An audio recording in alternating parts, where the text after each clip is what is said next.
How the fuck did I get here? It's 9:30 at night. By now I'm usually curled up in bed with my laptop and some work, or another meaningless one-night stand. Instead, I'm rushing down Highway 30, the breeze from the open window whipping through my hair as I speed through the nearly hour-long journey to Kihei. After more than 3 years, I'm going to see the one woman I haven't managed to forget. And the son I never knew I had. Holy shit, I'm a father. That still hasn't truly registered since I found out 10 minutes ago. Now I can't reach them fast enough. I dodge a slow tourist and run a yellow light. Yes, I'm breaking multiple traffic laws, and I don't care. I just need to get there. Then what? A voice in my head whispers. I have no idea what I'm going to say to my ex-girlfriend, Britta. Well, that's not exactly true. I intend to figure out why the hell I never heard about her pregnancy. Once, I loved that woman. I lived with her. I wanted to marry her. Then I got stupid, and she let me. Everything has been fucked up since. I push the past behind me and try to think ahead. My first priority is to finally meet our boy. I'll insist on it. My brother says Jamie looks a lot like me. Based on Maxon's pictures, I agree, and I can't wait to meet him. I've missed so much. Pregnancy, birth, first year, first steps, first words. I'm shocked by how badly that fact is grinding up my guts. Kids were never on my radar. They were cute. For someone else. I wasn't interested in wiping noses or butts. But after one look at the picture of that little boy with my face and his mother's blue eyes, I felt stunned. And I felt protective. That snapshot of him smiling at the toy truck he clutched in his chubby fist completely changed my world. It fired up my determination not to miss another day of James Tucker Reed's life. Oh, he doesn't have my last name yet, but he will. I'm going to do whatever it takes to make damn sure of that. In my pocket, my phone buzzes. I'm hoping it's not a client. Though it's true realtors are never really off the clock, especially when one sells multi-million-dollar estates, I am not in the frame of mind to deal with work right now. Thankfully, when I glance at the display connected via Bluetooth to my Porsche 911 Carrera convertible to see who's calling, I'm not surprised by the name that's popped up. I've been expecting this. I close the window and press the button to talk. Hi, Keely. Griff, is your meeting with Maxon over? What happened? Our reunion a few minutes ago was the first time I've spoken to my brother in over 3 years, so it's momentous. We used to be close, best friends and business partners, before I fucked everything up. Tonight's reconciliation wouldn't have happened without Keely and her grudging agreement to dabble in a little corporate espionage and spy on Maxon for me. She also fell for him, despite the fact he hadn't yet grown past his clueless douchebag stage. But I found out tonight that he fell for her too. I'm not telling Keely anything about my brother's determination to win her back and persuade her to marry him just yet. She needs time with her family in Phoenix to think. Then, if she decides to return to Maui and Maxon, I'll help my older brother with his sweeping romantic gesture to slide a ring on her finger. Yeah, Maxon and I talked about the split, the major reasons we stopped getting along. Actually, we talked about a lot of things. And it felt damn good after so much ugliness and strife. We made up. We've decided that instead of being competitors, we're going to pursue the Stowe estate together. And if the arrangement works well, we'll think about making the partnership permanent once more. That's great. She sounds genuinely happy for me. But I hear the sad note in her voice. It must have felt so fantastic to be with Maxon, talking business again, catching up. Yep. I sort through the meeting in my head, think of details that might cheer her up. He seems different. I have you to thank. Keely doesn't say anything for a long moment, which tells me something about her mood. She's never subdued. Don't thank me. I really hoped he figured out what was important, but Griff, I can't change him. He has to want to be a different man, just like you did. She's absolutely right. But Maxon truly seems to have grown as a person. Hopefully she'll come home and see that. Keely sighs. It's so great that you and your brother are talking again. At least something good came out of the mess I made with him. Please, be happy. After everything that's happened, you deserve it. She's being kind. I don't deserve shit. I also know that arguing with Keely about this is pointless. And how is it possible my GPS says I still have another 30 minutes before I reach my destination? I think back over the last few weeks, everything that's happened. Then a realization hits me. She's been my confidant and best friend for more than 2 years. So why would she stab me in the back like this? You knew I had a son, didn't you? I rake my hand through my hair. How fucking long have you kept that from me? So Maxon told you about Jamie? She breathes. That's good. You need to... How long? No answer. The interminable moments are shredding my admittedly thin patience. God damn it, Keely. Almost 3 weeks. I'm sorry. She rushes to add, I hope you'll forgive me for not telling you. That's asking a lot. Keely knows I have deep trust issues. I haven't told her the whole reason why, though. Hell, I haven't told anyone. 3 fucking weeks? I bark. What the hell? He's my son. Why would you keep him from me? If I told you the minute I found out, you would have confronted Britta immediately and messed up everything I was building with Maxon for you, and I really only did what I thought was best in the situation. She pauses. Wait, it sounds as if you're in your car. Please, tell me you're heading straight home. I hear what she's saying. She's probably even right. Everything would have blown up in my face if I jumped Britta's case 3 weeks ago. There's still a high likelihood it will tonight. On the other hand, all I can think of is that if I had known sooner, I might have endured a little less misery and might have been involved a bit more in Jamie's childhood. I value my best friend too much to lie. Unlike some people. The subtext hangs there. Come on, Griff. I would never intentionally hurt you. You know that. Fuck. I do. I have to take a deep breath, count to 5, and remind myself that Keely is nothing like the people I used to know. Once I have, I wish I could take the biting words back. You'd think after the misery I brought down on myself by failing to trust that I might have learned. No, my knee-jerk certainty that someone is fucking me is sometimes instant and unavoidable. In the back of my head, I expect people will shit on me. So I strike before they do, sometimes before I even think. Damn it. I have to stop the bitterness that's been rotting me for half my life and start handling it, along with my shock and frustration about Jamie. The first step is to apologize to Keely. I'm sorry. I wince. I'm an ass. You know this about me. Sometimes ass is putting it nicely. At least you listened and didn't hang up. For me, that's progress.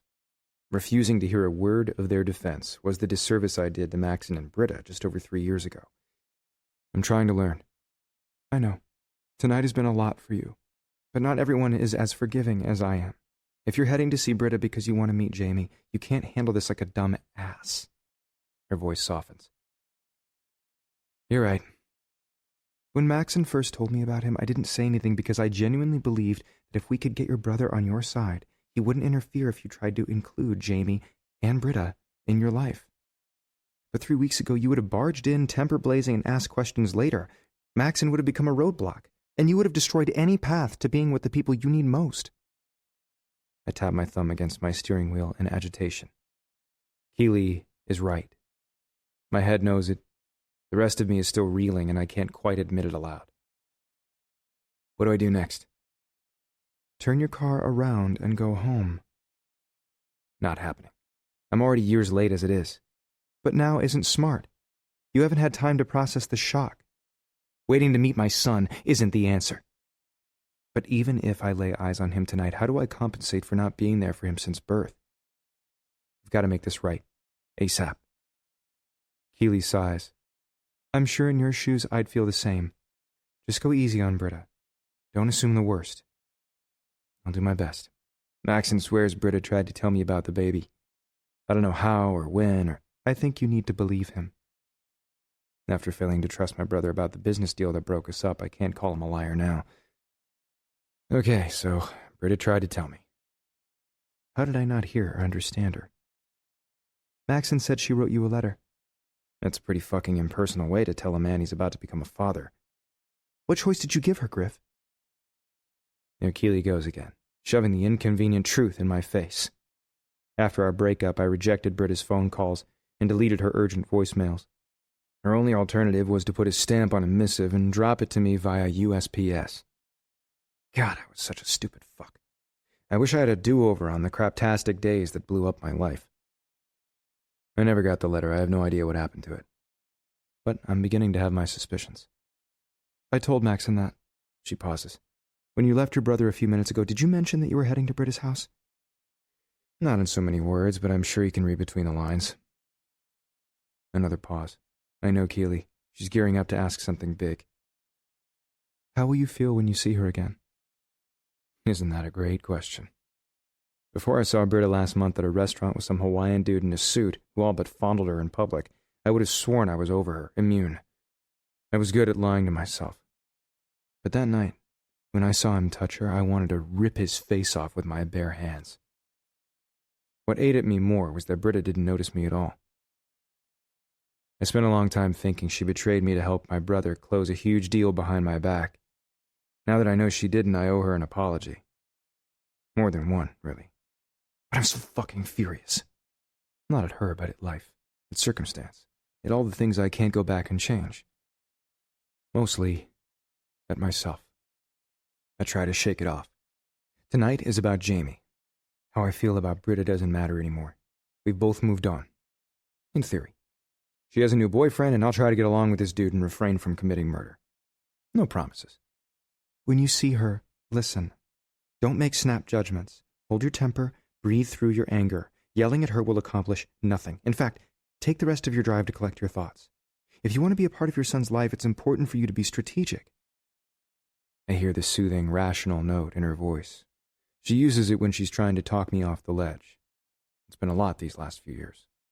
I'm grateful every day she was answering the phones for that useless therapist I was seeing for a while. Keely is way smarter than the bad doctor. She's helped me so much. And she always gives the right advice, even when I don't want to hear it. Thanks, I'm on it. How are things in Phoenix? Fine. It's good to see Mom and Phil. They're so tan from their trip to the South Pacific. The pictures they snapped are gorgeous. You're envious? Yeah, she spouts, as if that's obvious. You live in Hawaii. When she laughs, I smile with her until we both sober. Are you coming back? She's quiet for a long moment. I don't know. I suspect your brother and I both need to do some thinking. I can't get a clear head when every time I turn around I see places we've been, and she sighs. I'm sure it sounds silly, but I'm not ready to handle it. Not silly at all. I remember the devastation of being on this goddamn island and stumbling into someplace every day that reminded me of Britta and what we used to share. Thanks. I left you a little something in your CD player when you dropped me off at the airport. I hesitate. Should I be afraid? It's not more meditation music to humping grasshoppers, is it? Keely laughs at me again like she can't decide whether to slap me upside the head or simply be amused. No, it was cicadas, and we don't know that they were humping, goof. We don't know that they weren't, either. It sounded like an insect orgy. I hear a whole lot of, "What am I going to do with you?" in her laugh. You know music helps me interpret feelings or give advice when I can't find the right words, so stop giving me a hard time and listen to what I left you, okay? I'm sure it's something meaningful that will try to move me forward, etc. She knows I find that shit painful. Why won't she let me wallow like a good friend would? Because that's not her style. Probably why she is my friend. All right, I grumble. I will. I wish I was there to make tonight easier on you. I really am trying to help. I know. And I would have been lost without our friendship years ago. Thanks. Don't lose sight of what you want out of the conversation. Stick to topics that will help your cause. In other words, don't get stupid and flay Britta open with my sharp tongue. I won't. Uh-huh. Let me put it in Griff speak. Keep your shit together, or you're not going to get what you want. Call me later. I will. Seriously, thanks for everything. You can thank me by straightening out your life and finally being happy. Wouldn't that be nice? Sure. I'm just not holding my breath. I passed the next few miles of the drive to the music Keely left me. I should have guessed she'd find the perfect song for the occasion. Her knowledge of music is insane, spanning genres and decades. You could scratch off what I know about it with a penny. I never really paid attention to all the melodic angst on the radio until her. Now I admit I like it. She left a sticky note on the case that reads, "Think about this for me, please." I can't refuse. The opening strums of guitar on the first song are iconic. Then Eddie Vedder's voice shouts a little. Hey, I already know this song is Black by Pearl Jam. A lot of people think this tune is sexual. If you listen to the lyrics, it's depressing as hell. But it also describes where I'm stuck.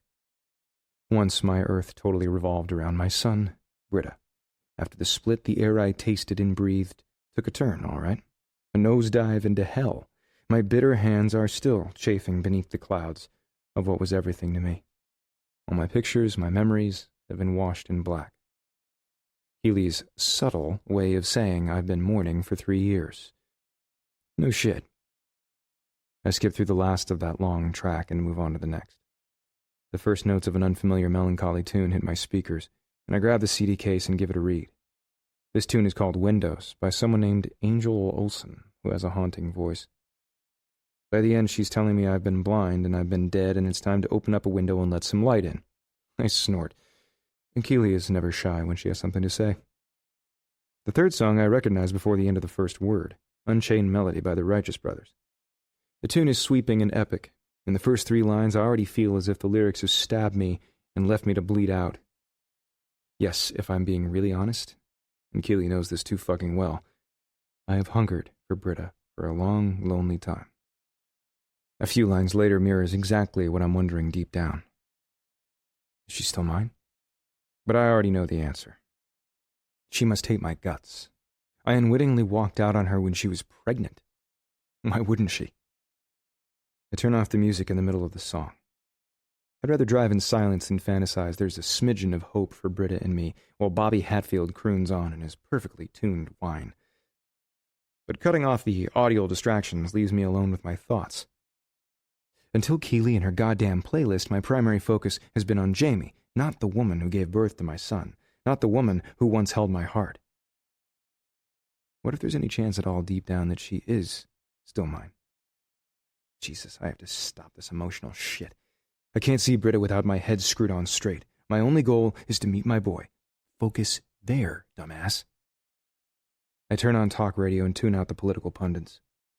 At least they aren't trying to yank my heart out from between my eyes. I'm already intimately acquainted with that feeling. It set in after Britta and I ceased being a couple, and hasn't let up since. Minutes later, I pull up in front of her house and examine it with a frown. It's small, but nice. Pale blue facade, clean white door, well-maintained yard. A glance tells me it's under 1,500 square feet. I know this neighborhood. It's decent and not terribly expensive, at least by Maui standards. I'm grateful Britta has given my son a solid home. I'm glad my brother, not her boyfriend, has been subsidizing this roof because there's no way she could afford this place without one of them. That's going to change. In fact, everything is. I park on the street. Despite the long driveway and carport, I have nowhere else to leave my high-priced wheels. Everywhere I look is packed with vehicles, sedans, sports cars, jeeps, old and new. This many people couldn't live in a house this small. Is she having a party? On a Thursday night? With a frown, I step out of my Porsche. The Hawaiian breeze has a hint of cool nip that reminds me it's February. I try not to think about the fact that Valentine's Day is next Tuesday.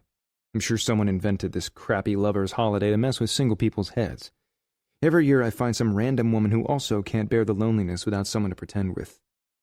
Last year's shitbaggery started in some tourist bar and ended up in a ritzy hotel with empty orgasms and regret. I was home by 2 a.m., in the shower and trying to wash away my sins. As I climb the stairs to Britta's porch, focus on the here and now. Somewhere in that house is my son and his mother. With Keely's advice in mind, I draw in a calming breath and head to the cheerful front door. The little glow of the porch light illuminates the piece of paper someone has taped in the middle. We're out back. Come through the side gate. It's unlocked.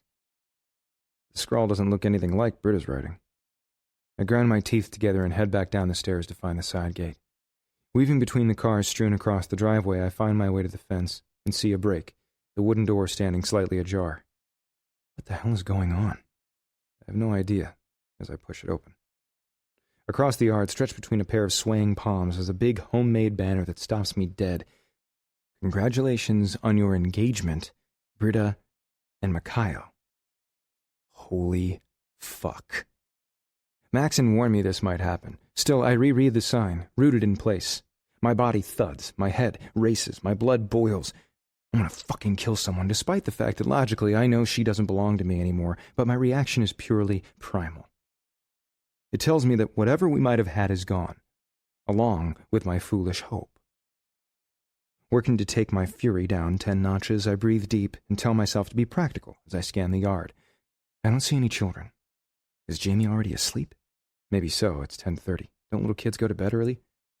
I didn't consider that sooner. Damn it. Now what do I do? I'm hardly in the mood to stand here and toast the bride.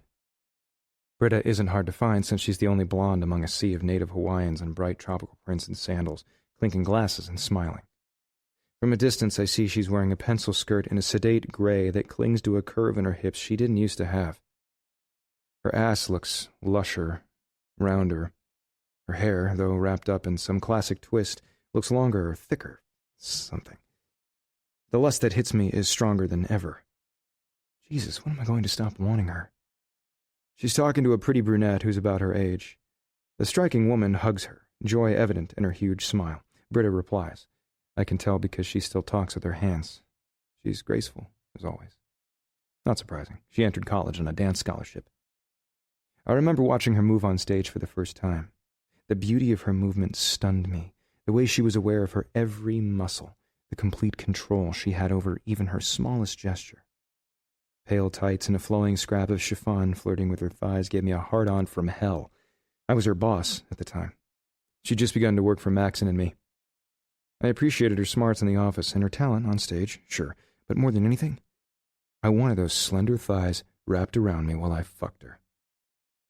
I told myself to back down. She was still young. Everything about her screamed, hands off. I didn't listen. I corrupted every bit of her purity. Then I walked away, leaving her with a pregnancy she hadn't planned for, and myself with a mountain of fury and regret. I wonder how much she's changed. Maxon told me that I broke something in her. Fuck. Is she bitter now? Withdrawn? How much does she hate me? How many beds has she slept in since mine? I swallow the question down. I have no right to ask. Besides, do I really want to know? I keep staring at her, watching her slender shoulders as she laughs gently. I hear the sound rising above the din of conversation. It's good to hear her happy, even though I'm so fucking sad. No one has noticed me. I need to approach her, think of something rational and non-confrontational to say. Or turn around and come back tomorrow, when she doesn't have a whole bunch of company who will gawk at me the minute I demand to see my son. When she isn't celebrating her pending union to another man. But I can't make myself leave. I just stare, willing her to look my way. Suddenly she stiffens. I see the moment she becomes aware of my presence. She tilts her head toward her right shoulder. The cock of her ear and the jut of her chin follow. She pauses for a sliver of a second, and if she's not sure, she truly wants to know if I'm just beyond her line of sight, making her senses flare. Britta, I call out to her. At the sound of my voice, she whips her head around, as if she's heard a ghost, and is eager to dispel the notion I could be standing 10 feet behind her. Our eyes meet. My breath stops. God, she's still so fucking beautiful to me. In that moment, I know one thing. No matter what's happened or how long it's been, I want her back. Whatever Britta thinks, she's still mine. A gasp falls from her lips. She drops her drink, her face going pale in an instant. The woman she was speaking to frowns in concern and grabs Britta's shoulders, shooting me the evil eye. Yeah, I'm the bad guy here. Everyone knows it, even me. I take a step toward her, and that seems to pull her from her daze. She waves off her concerned friend and darts in my direction, bearing down on me with something between shock and fury. Her eyes are still a stunning shade of blue, almost turquoise, like the warmest ocean waters near the shore. They're the first thing I noticed about her. Blue-eyed blondes aren't terribly unusual, especially in Los Angeles, where I spent my childhood. But everything about Britta is different. Her eyes are slanted and slightly far apart, framed by heavy lashes. The effect is exotic, sensual. Her pillowy mouth sucks me in next, bent with an exaggerated bow on top and a puffy curve on the bottom. I still dream of that mouth. I remember every time I kissed it, every pleasure it ever made me feel. Tonight she's exaggerated her pouty lips with a soft gloss that makes me want to tell everyone else at this gathering to fuck off so I can eat it from her now. No one else has lips as enticing or soft as Britta Stone. Believe me, I've looked. A lot. I can't unremember the way her eyes flared wide for me when her mouth opened to let loose the gasp of orgasm she could no longer keep in. It was one of the sexiest things ever. Even now I sometimes close my eyes and stroke my cock to her memory. Any wonder seeing her in the flesh is making me harder than hell? Any wonder I'm now determined to have her back? "What are you doing here?" she demands. How did I find her house, or why did I choose this moment to invade her life again? I'll spare her the boring details of both and focus on my first priority. Somewhere in the back of your head, you must have known this day would come. I want to see my son. Where's Jamie? Her eyes widen in shock. Her chest caves in, as if my words are more of a battering ram than a question. She braces her left hand over her heart. She's wearing a round diamond solitaire on a simple gold band. The sight of another man's ring on her finger enrages me. Someday, somehow, some way, I'm going to replace it with my own. Griff. When her face goes taut, I know she's fighting worry, and maybe tears. I want to do something, hold her, reassure her I don't mean to take Jamie away, wrap her in my arms and kiss her until she forgets about the world. But when I reach for her, she jerks away. Don't. Why would I know this day would come? He's 2.5, and before tonight you never showed any interest. I found out he exists an hour ago. It took me 3 minutes to coax your address out of my brother and 52 minutes to drive here. She stares at me in blinking shock. You and Maxon talked? Yeah, face to face. We buried the hatchet. Starting tomorrow, we're co-listing the Stowe estate. She gapes at me. Yes.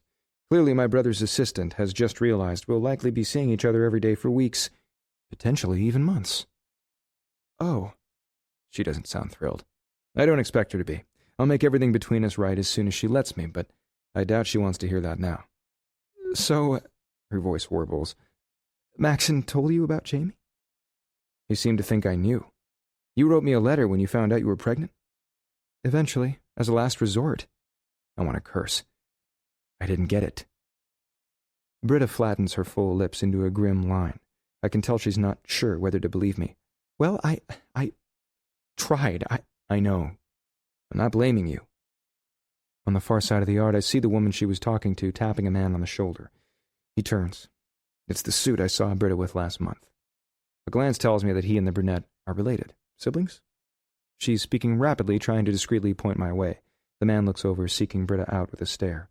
His eyes zero in on us. Fiancé. He's a complication I don't need, but I'll deal with him in due course. One problem at a time.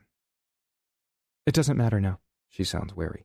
You don't need to get involved. Jamie is happy and healthy, and it does matter, Britta. He's my son. I am going to get involved. What kind of father will you be? She challenges. I know your ways way too well, and you're so much like him. Dear old Dad is a prick and a half, banging my teachers and knocking up his secretaries, treating everyone in his life like second-class citizens whose existence should revolve around him. That's not me. Well, not anymore. I've stopped having anything to do with that bastard. Good for you, but you still don't know anything about being a parent. She shakes her head at me as if willing me to understand. Leave us alone, Griff. Makayo is good with Jamie. He's patient, he makes time, he isn't Jamie's biological father. I am. I want to see him. I have the right to my own son. A little bit of color flushed her face during our exchange drains out again. You don't. He's not yours, legally. Your name isn't on his birth certificate. I intend to right that wrong ASAP. His first name is my middle name. He's mine. We both know it. You've admitted it. Let me see him.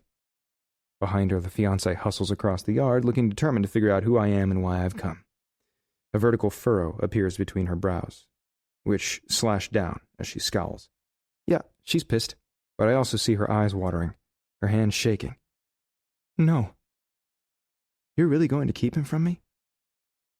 Unaware that in a few seconds 3 will become a crowd, she glares at me. You can't barge in now. I'm finally happy. I have a good future in front of me. You shattered me once, and now you're going to crash back in and ruin everything? Go shack up with another of your brother's ex-girlfriends and leave me the hell alone. I deserve that. Tiffany was a giant mistake. She tries to turn away. I grab her wrist. God, touching her again is everything. No way am I letting her go. But the boyfriend is bearing down. I only have a few seconds alone with her. Britta. Hey! Her fiancé tries to act casual as he approaches. He's my height, similar build. He's good-looking in a Hawaiian calendar boy sort of way. Is everything all right? He plants beside her and lays his hand on the small of her back, claiming his territory as he sends her a questioning glance. I let her go. For the moment. I'm fine. She drags in a breath and manages to compose herself. Most people would be fooled, but her voice shakes. I wonder if he notices. I wonder if he has any idea she's lying. Griffin Reed, I finally say. I don't extend my hand for him to shake. I won't pretend to be his friend when I already know he's my enemy. He stiffens slightly. Yeah, he knows who I am. But the guy doesn't look at me as if I'm a threat or silently warn me that if I lay a finger on Britta, he'll take me apart limb from limb without an ounce of remorse. Stupid bastard. That's how I'd be looking at me if I stood in his shoes. Mikayo Kele. He doesn't hold out his hand to me either. Why are you here? To see my son. He frowns. Obviously, he's not thrilled. But I also see the moment he realizes he doesn't want to step into the middle of a matter between Jamie's biological parents. Can you give us a few minutes? Britta asks, flipping her blue eyes up at him. I see the pleading there. I hate the thought that she would silently beg this man for anything. She's only supposed to look at me like that, when we're naked, and I'm deep inside her and I'm fucking her so slowly she can't quite come, but she can no longer contain the need, so she bites her lip to beg me with the needy whimpers. All right, I'm going to say goodbye to my sister, Mikayo says reluctantly. I'll be nearby if you need me. I smile at him. Don't worry. She won't need you for anything ever again, pal. Thanks, babe, she says softly. I'm going to walk Griff out, too. The endearment she speaks to him wrenches my heart. So does her proclamation that she intends to get rid of me. I know she said both to put me on notice. She wants me to believe she's invested in this guy. And maybe she is on some level. But I'd bet every dime I have that if we were alone, I could make her melt. With a nod, Micaiah walks away. Her stare lingers. I see the moment she realizes her safety net is gone. She draws in a bracing breath and gestures me toward the gate. I turn stubborn and shake my head. I want to see my son, now. He's asleep, and I won't wake him, and you were not invited to the engagement party. Don't ruin this for me. I glance around. People are staring, and the party is beginning to break up. My first instinct is to press Britta further, but her voice is trembling again. I can tell she wants to nudge me toward the gate, but doesn't dare touch me. The me of 3 years ago would have pounced on her weaknesses and used them to turn her inside out until she gave me what I wanted. My old man taught me to cue into others' emotions and manipulate them to achieve the ends I sought. The me who's finally learned some empathy senses that Britta needs me to back down for the night. If I don't ease up, she'll only be more resistant in the future. Besides, I have an hour's drive home and an early meeting tomorrow morning. Tactical retreat is in my best interest. I'm in her head. I've planted the seed that I'm back and I'm not going away. I'll let her stew on that knowledge. All right, I relent. I'll go. Britta's wary expression tells me she's looking for the catch. Really? I pluck my keys from my pocket. Yes. For now. Her visible relief makes me feel vaguely guilty. Thank you. She knows I'm showing her mercy. She should also know that I may not show much more of it until I'm a part of my son's life. I wonder if she has any idea that same concept applies to her. Certainly not yet, but she will. Britta, let's be clear. I don't want to take the boy from you. I don't want to upend his world. I simply want to be a part of it. We're starting while he's young. I'll ease into his life, a little at a time, whatever is easiest and best for him. I think you and I should meet tomorrow, maybe for a drink after work to discuss. No. You're not free then? I won't be free ever again. I'm engaged. That fact torques my gut. When did that happen? She looks down, away. I said yes about 4 hours ago. Mikayo called everyone, and they surprised me with the banner and food and... Fuck. I'm not asking you on a date. I bite out. I'm asking you to sit down so we can be adults and discuss our son. If you really want what's best for Jamie, you'll vanish. He's a little boy, and he won't understand your sudden role in his life. Mikayo will be a good father. Go back to your 20-hour workdays, your meaningless flings... She marches out the gate and lays eyes on my deeply impractical two-door sports convertible with a scoff, and your bachelor pad sports car, and disappear again. We're all better off that way. You will never convince me that my son is better off without me. The front door creaks open. Mikayo and his sister make their way outside. He eyes me the entire time he's escorting her to a beat-up sedan. Then a few more people pour out the door. Clearly the in-laws to be. Neighbors head out next, wandering toward their houses. Everyone is staring. I curse. Everything else I want to say will have to wait. This isn't the time. With an audience isn't the place. I lean in, close to her ear, trying to ignore the hint of jasmine that always clings to her and drives me mad. I will not go away because it's convenient for you, and I won't leave you alone simply because I hurt you or you don't like the way I rattle you, Britta. I'm back, and I'm never leaving again. Chapter 2. How did it go last night? Maxon asks me early the next morning. Funny how natural it feels to resume the habits we shared 3 years ago, like checking in first thing each day.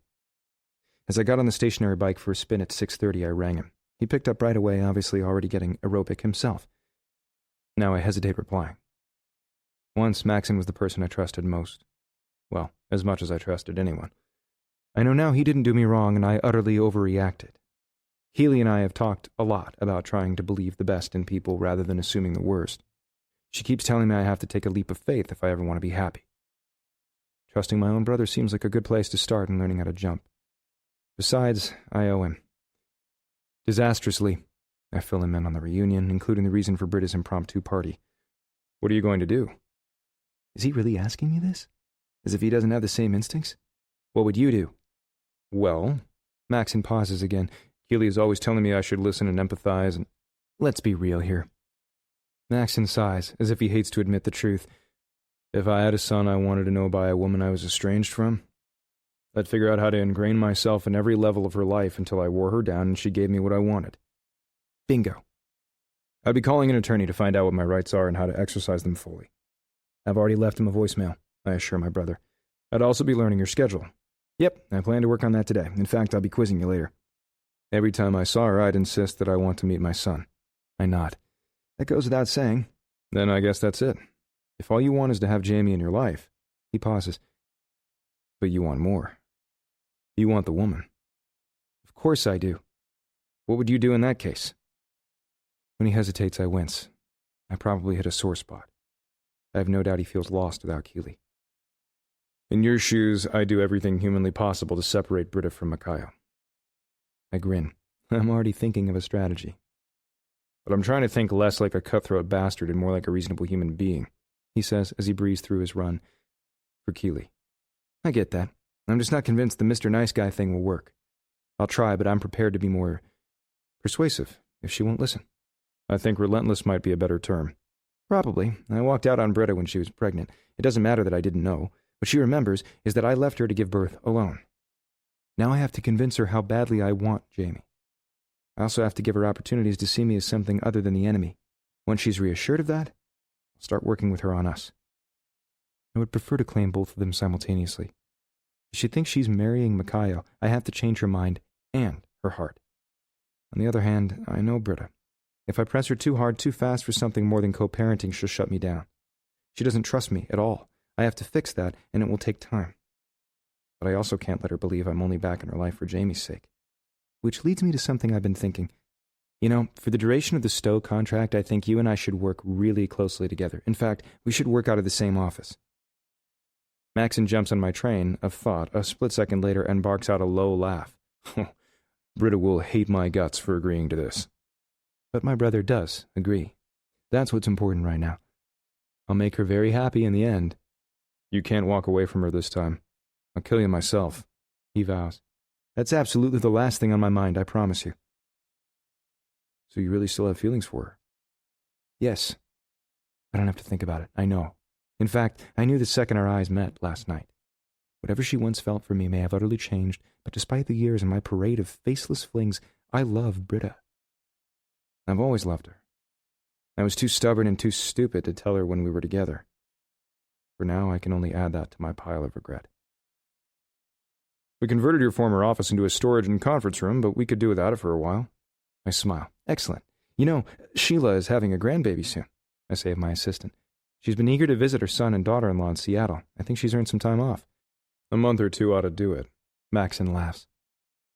Of being in the same office with Britta and of her being my assistant too? Agreed. If I have her in my sights all day, I can work on her slowly. Maybe we'll tackle projects and have lunch together. I'll look for opportunities to see her after hours. Once I meet Jamie, I will insist we do things as a family. encourage our natural connection until she no longer has any interest in marrying another man and raising our son with him. We just have to secure the listing first, Maxon points out. Can you show up about 8:30? I'll go over the prezzo with you. We'll figure out how to split it up, then make our pitch at 10. I think George and Vivian Stowe will be pleasantly surprised. I hope. Since I fucked it up yesterday, I'd definitely like to make them happy clients now. Perfect. Maybe you can ask Britta to help me clear out my former office afterwards so I can move in again? I could do that. I really hope it works out for you two. Thanks. Once you've spoken to her, I'll take it from there. Cool.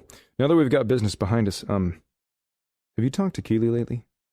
Last night. Nothing has changed since you and I met over dessert. I wish I could talk to her. My brother sounds glum that he can't. Don't rush her, man. That's not how she works. I know. And he clearly doesn't like it. There's every chance she'll come around. Don't worry. I'm supposed to talk to her later, so I'll keep you posted. If nothing else, I have to pay her back for the CD of music she left in my car. At that, Maxon laughs. That woman and her songs. Do I dare ask?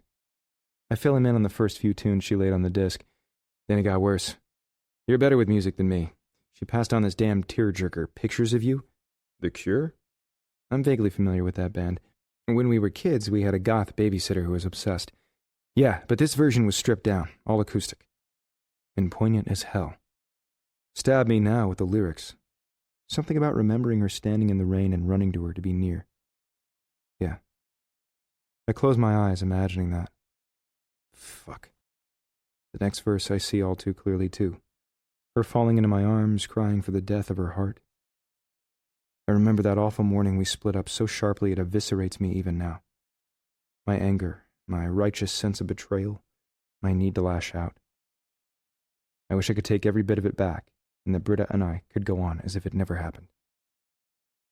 But it's way too late for that. You'll have to share that version, Maxon suggests. I'd like to give that a listen.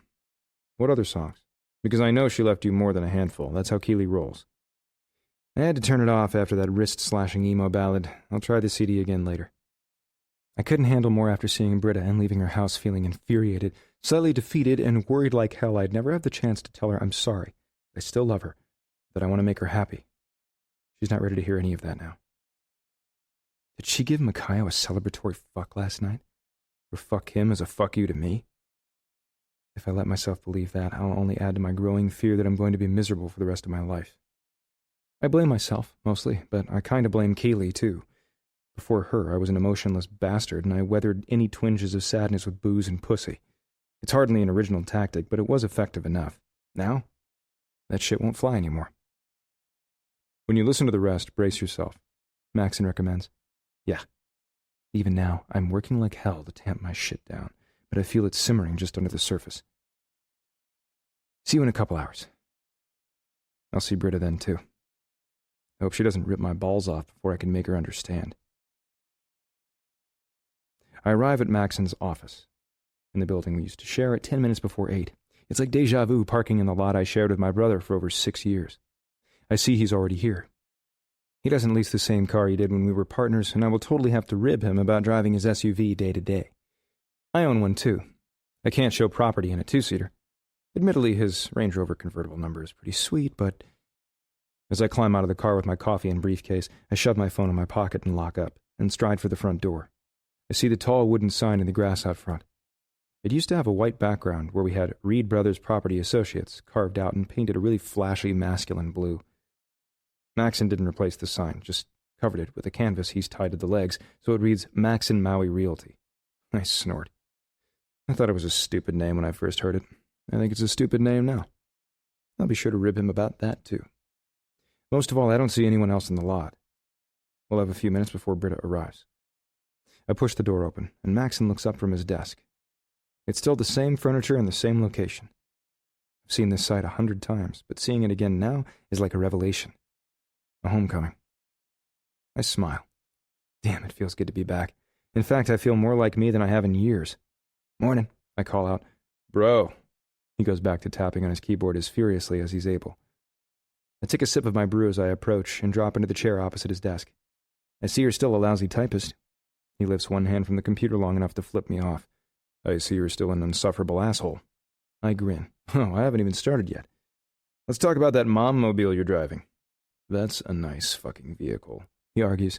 I scoff at him in mocking tones. Sure, if I was taking a passel of kids to school on my way to join the ladies' coffee clatch before my run to the grocery store. Bite my ass. At least I'm not driving an overpriced phallic symbol that looks like compensation for what I don't have behind my fly. I bark out a laugh. What's behind my fly has never been the problem. You're a Reed. You should know that. Okay, true enough. Besides, I think your personal number is even scarier than mine. I shift uncomfortably in my seat. I have no doubt he's right. So, what do you want to tackle first? Maxon sips his coffee and puts on his older brother expression. Before we dig into the presentation for the Stows, we should talk. Uh-oh, here comes a lecture. Lay it on me. Because he will, regardless. We need ground rules, man. I'm all for giving you time with Britta so you'll have the opportunity to meet Jamie, and maybe the three of you can finally be a family. But there are a few things you can't do.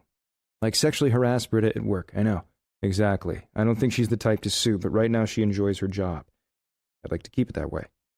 I've done her enough favors over the last few years to keep her from quitting the instant she realizes you're officing here. But those favors will only go so far. If you push her too hard or too fast, she'll resign. You think so? That doesn't sound like Britta. She values loyalty more than almost everything. Another reason getting her back will be an uphill battle. She probably thinks I left her to boink Maxon's ex, Tiffany, the moment they broke up. Nothing could be further from the truth. She does, but she already threatened to quit earlier this week. Really? That shocks the hell out of me. Why? Britta thought I was grooming Keeley to be your next lover, and she hated that idea. I smile. Britta being jealous is good news. It means she still gives a shit what I do. Ironic, isn't it? That Keeley was really in your camp and you two decided to make her my downfall? Yeah. How did you never fuck her? God, I wanted to in the first 10 seconds. I shrug. I needed her digging in my head and trying to straighten me out so badly that I just didn't see her sexually. It wasn't there for us. How have you never touched Britta? Because I want to every time I see her, and I always have. Maxon shakes his head. She's like another sister to me. Besides, she's always belonged to you. I'm eternally grateful for that, especially since I'm the one who stepped over the line. Thanks. You could have been a real bastard and repaid me in kind after I slept with Tiffany, but then I would have had to kill you. I'm half joking, kind of. I'm sorry about your ex. He shrugs. I was mad at first, then I realized I was only pissed off because you went behind my back, not because I actually cared about her. Thank God. The other thing we have to be clear about is this. The Stowe estate is going to be high maintenance. We have to stay focused. Of course. Your dick leads you astray. You lose concentration about everything but sex, and Britta is your kryptonite. You can't let her mess with your brain, or we're screwed. I want to argue, but he's got a valid point. Historically, I've been a fuck-up when I let sex twist my cock into knots. It started with my one and only school play at 15. I got banned from the set for caring more about the contents of Sarah Morrison's bra than the background I was supposed to be painting. It continued when I interned for my dad in high school. I knew he was banging his secretary, Annabeth. She was happy to do me, too. I didn't say no. She was 23, stacked, and loved giving blowjobs. One afternoon, I totally zoned out while she had her head between my legs, and I missed a phone call that my father wanted me to attend a meeting on his behalf. We lost the account. No one took me seriously after that. Dad fired me. I'm aware, I tell him. The good news is this isn't about me getting laid. Well, not exclusively. I have to stay focused all the way around or I'll lose out to Makayo. What's up with him, by the way? He's not right for her. No shit, I am. He's a banker, nice enough guy. Maxon shrugs. Maybe too nice.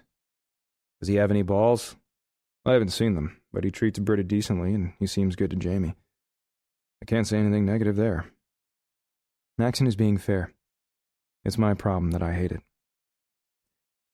Does he love her? I haven't seen them together lately, but my impression was that he has definite feelings for her. I've been hoping she couldn't possibly return those feelings, but I have to find out what I'm truly up against. Does she love him? No. His swift, emphatic answer fills me with dizzying relief. You're sure? He nods, slowly at first, but the gesture picks up speed and conviction. This past Monday, when she threatened to quit, that same day she admitted. He sighs. God, you can't ever tell her I told you this. Sure, I promise. Anything to hear whatever secret of Britta's he's keeping. She admitted she still loves you and thinks about you every day. A big smile spreads across my face. I want to fist pump, let out a whooping holler of joy, hug someone. The only person here is my brother, who would poke fun at me for all three. Instead, I opt for the truth. Well, it's mutual. Now you just have to convince her. Yeah. I already know Britta won't make that easy. Waiting for her to arrive is making me nervous. To pass time, I check my emails on my phone. Predictably, Keely has sent me a YouTube link to a song, because I really need more food for thought. It's called Where I Stood by Missy Higgins. I read my bestie's accompanying message. This one's an emergency. Now that Britta is engaged, you need to give this a listen before you decide what to do. Reverse the genders. You'll understand. Dreading this more than a little, I drag out my earbuds. If I don't hear this now, she'll just hound me. And okay, I'm curious. After a single strum of the guitar, the vocalist jumps in. The first few lines nail me. Utterly. I don't like what I've done, or who I've become. I'm not even sure I know me anymore. But back then, something told me to run, that I should go, that Britta and I should end, like a dumbass. I listened. As the song rolls toward the chorus, I'm amazed that Keely continues to locate these dead-on tunes that make me think at the same time I want to throttle her for forcing me to feel. The music changes, and the vocalist admits a terrible, painful truth. Just like I should. I don't know who I am without Britta. And I certainly don't know if I could stand another hand upon her. But I left, and I'm no longer the man in her life, so I should. I listen to the next lines roll around. They seize my breath. I tear the buds from my ears and kill the music. Britta might think that bastard who dares to stand where I stood would love her more than I could. She's wrong. A moment later, the front door creaks open. I turn to the sound, disappointed to find a slightly familiar guy with bad 80s hair striding toward us. I've never met him in person, but I know of him. When he hits the threshold, he takes one look at me and shoots me a death glare. Morning, Maxon calls. Come in and meet my brother Griff. This is Rob. I stick out my hand. He ignores it. You didn't follow through? He asks Maxon obliquely instead. On his ridiculous plan to use Keely to distract me into fucking up a multi-million-dollar deal? No, I drop my hand. Newsflash, dude. Keely is my best friend. If anything, I sent her to seduce your boss, not the other way around. There was no way she was going to succeed in undermining me. What he said. My brother backs me up. So we decided to do the Stowe deal together. Are you really going to quit over that? He must have threatened to at some point. I wince. You stupid motherfucker, Rob mutters. You're going to split the money and glory without a fight? This guy sounds like a kinder, gentler version of my father. The garter snake, when compared to the rattler, my dad. But at the end of the day, they're both still snakes. Yeah, and if everything goes well, we'll merge firms and go into business together again. Maxon says, there will be plenty of work for everyone. I'd love it if you stayed. Rob's face says he could give a shit about the motivational speech. I'm not a fan of the guy's attitude, but if my brother wants him here, I'll try. I'm not going to cause trouble, I swear. You're my brother's marketing guy, right? You do a hell of a job. Don't leave because of me.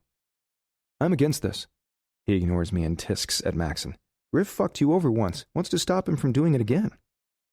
Ouch. That's a hard blow, but not an unfair one. I've learned since then. We've talked, and I believe him. Maxon insists. He's family. He's staying if he wants to. I tend to rate pretty high on the macho scale, but I have to admit that my brother's words give me a warm fuzzy. Thanks, man. He nods in acknowledgement without looking my way. Are you in, Rob, or packing up your desk and pouting your way out the door? The other man hems and haws, shaking his head as if he's trying to reconcile himself to something he really doesn't want. Son of a bitch. Do we need to go over the presentation before the call? That's next on our agenda.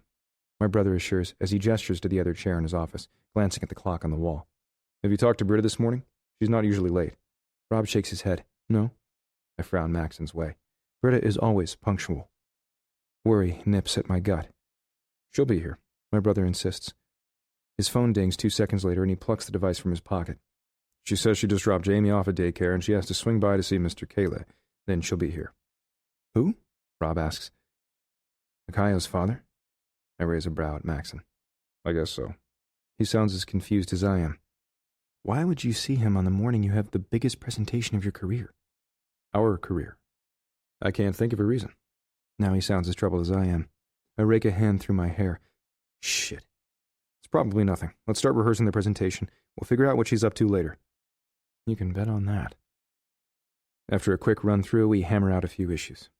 I give input based on my conversation with the Stowe heirs yesterday, and Maxon looks grateful for the insight. We're done prepping about 45 minutes before showtime. which leaves me to stare at the clock. I have a good feeling about this pitch. The Stows will be thrilled. We'll get the listing. Sell this mansion that once belonged to the Vermont syrup maker's widow, and Max and I will start doing great things together again. I'm hoping the future looks even half as bright for Britta and me. As I pace and worry at how slowly the hands are moving on the clock, I see Rob head to the restroom. Maxon takes a phone call from what sounds like another client. I leave his office and pace the main area, hovering around what's obviously Britta's desk. It must be. Rob's is cluttered with empty soda cans and Snickers wrappers, with a few empty bags of Cheetos.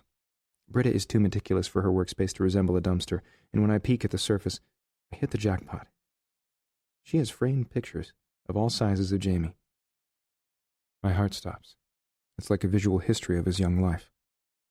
The first pic that catches my eye is of Jamie asleep and swaddled in a gauzy blue blanket, like a papoose in a wicker basket with sprigs of greenery all around.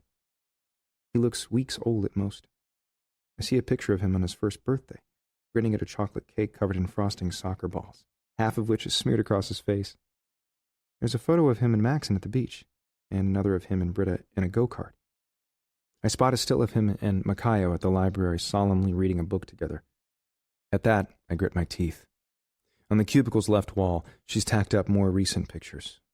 Jamie waving goodbye as he walks into daycare, him playing beside another boy with some Lincoln logs, my son running across the backyard at Britta's house with a big grin. He's cute, yeah, but the glimpses of everything I've missed and can never experience for myself wrench at my goddamn heart. A glance toward the far side of her keyboard reveals another photo, this one obviously taken in the hospital when he was born. Britta is sitting up in bed looking pale and exhausted, but more beautiful than I've ever seen, as she glances down at infant Jamie with naked love all over her face, one arm supporting his little body, the other stroking his downy head. I would give anything to have been there the day my son made his way into the world so I could hold him, protect him, tell him I love him. I wish I'd been there to give Britta the same devotion, that she'd been wearing my ring, that we'd gone home as a family. I'm shocked to feel tears sting my eyes. Then I hear the creak of the door behind me and whirl around. Britta. She's wearing a black pencil skirt that hugs her body and a tuxedo-style blouse, white with black cuffs and collar. The black and white peep-toe heels complete the look. She's accented with red, purse, belt, lips. The urge to fuck her is blinding and instant. Her chilly expression as she approaches me vows we won't be having sex soon. If she has anything to say about it, not until hell has frozen over for good. Carrying a stack of magazines, she proceeds to her desk. Good morning, I say. She nods stiffly and tosses down both her purse and the magazines. They are all bridal publications, dresses and flowers, smiling beauties and lace, updos and bows. Every edition seems focused on summer weddings. My heart stops. My sister Harlow has taken over a year to plan hers. I thought I'd have more time.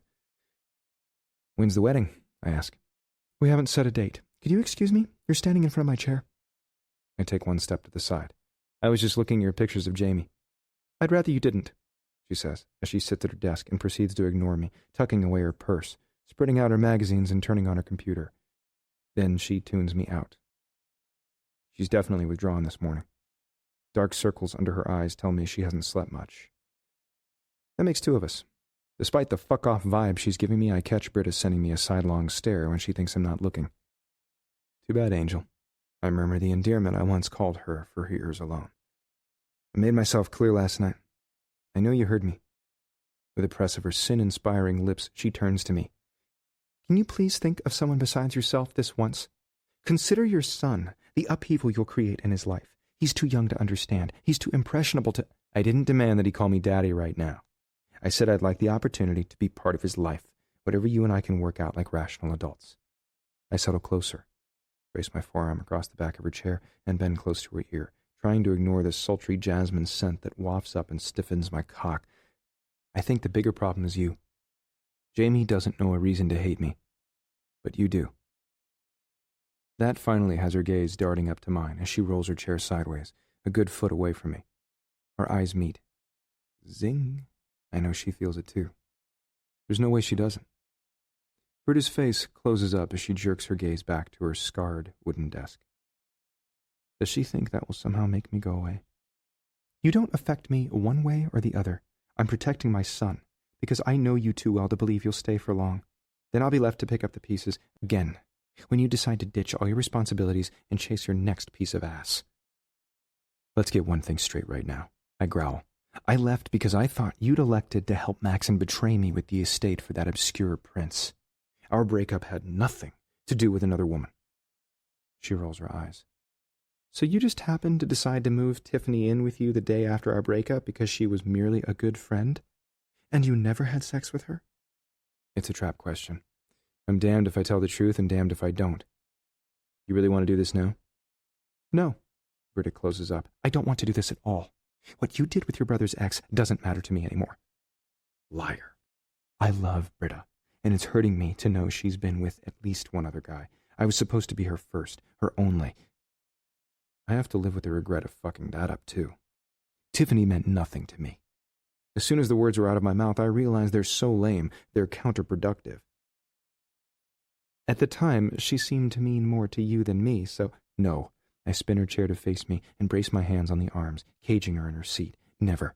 She told me a lot of lies, and I was in a bad place then, so I was stupid enough to believe them. And then she just happened to fall into your bed, onto your penis with a camera nearby? That's one set of pictures I would have liked better if they'd been blurry. But gee, thanks for sending them over and proving once and for all what an asshole you are. I hear the words she's speaking, but I can't process them. Pictures? She huffs and stands, pushing me a safe distance away. Seriously? Stop. I'm talking about the shots of you two in bed that you sent your brother via email shortly after we split up. You knew I'd see that message first. With a shake of her head, she really looks at me. If you wanted to make sure I was going to fuck off, you waking up and making love to me, then packing to leave me while I was in the shower more than did it. I stood there dripping and naked in front of you while you called me a backstabbing bitch and walked out. I didn't need pictures of you and Tiffany in coital bliss or whatever to prove I meant nothing to you. I still have no idea what she's talking about. I didn't take naked pictures with Tiffany. If I was going to take sexy snapshots with someone, it sure as hell wouldn't be her. I saw them. They came from your email address. How do you... Britta stops herself and shakes her head. You know what? Never mind. Old news. Water under the bridge. A waste of my time. Like you. When she tries to walk away, I grab her wrist. I didn't want to do the Tiffany thing first, but clearly Britta needs me to. Here's what went down. That morning, while you were in the shower, I found out about Maxon's deal. Since you were his assistant, I assumed you were involved too. I should have asked. I should have talked to you, but I was furious and not thinking straight, so I didn't demand answers. I just packed. I said a lot of things I wish I could take back, and I left. Tiffany hunted me down a few hours later to tell me that Maxon had cheated on her, and try the other way around. Britta scoffs. I know. That doesn't surprise me. Now. She tilts her head, suspicion all over her face. Of course you do. She was cheating with you. What? No. Fuck no. Listen. To me, she was just my brother's pain-in-the-ass girlfriend. The day I moved out, she came crying to me that she was pregnant, and when she told Maxon, he threw her out and changed the locks. She needed a place to stay until she got back on her feet. I found a crash-by-the-week motel with 2 bedrooms. She said she'd help with rent until we could each find a place of our own. I spent the first 3 days pushing down my anger at everything that had gone wrong and establishing my own business while figuring out how to go on without you. I spent the next 3 days blindingly drunk. I have no idea what happened. That whole clunk of time is simply gone. Drunk? More likely in a sex haze. She pinches her lips, looks away. She must have been damn good. I'm happy to see firsthand the proof that Britta is no more over me than I've moved on from her, but I can't let her whacked-out assumptions persist. Time to set the record straight. I hope Britta believes me someday. For now, I suspect she'll find the truth hard to swallow. I grab her by the shoulders and drag her closer until I see her eyes widen and her soft lips part with a little gasp. Jesus, I want to kiss her so badly. Back her onto her desk, lift her skirt, and make her mine again. I can't, which makes me growl and grit my teeth. I didn't consciously sleep with that woman for another 2 months. I only did it because I was so angry. At everything. At everyone. At life. The minute I did, I knew it was a fucking mistake. It never happened again. You must think I'm stupid. Maxon told me about the Bora Bora thing.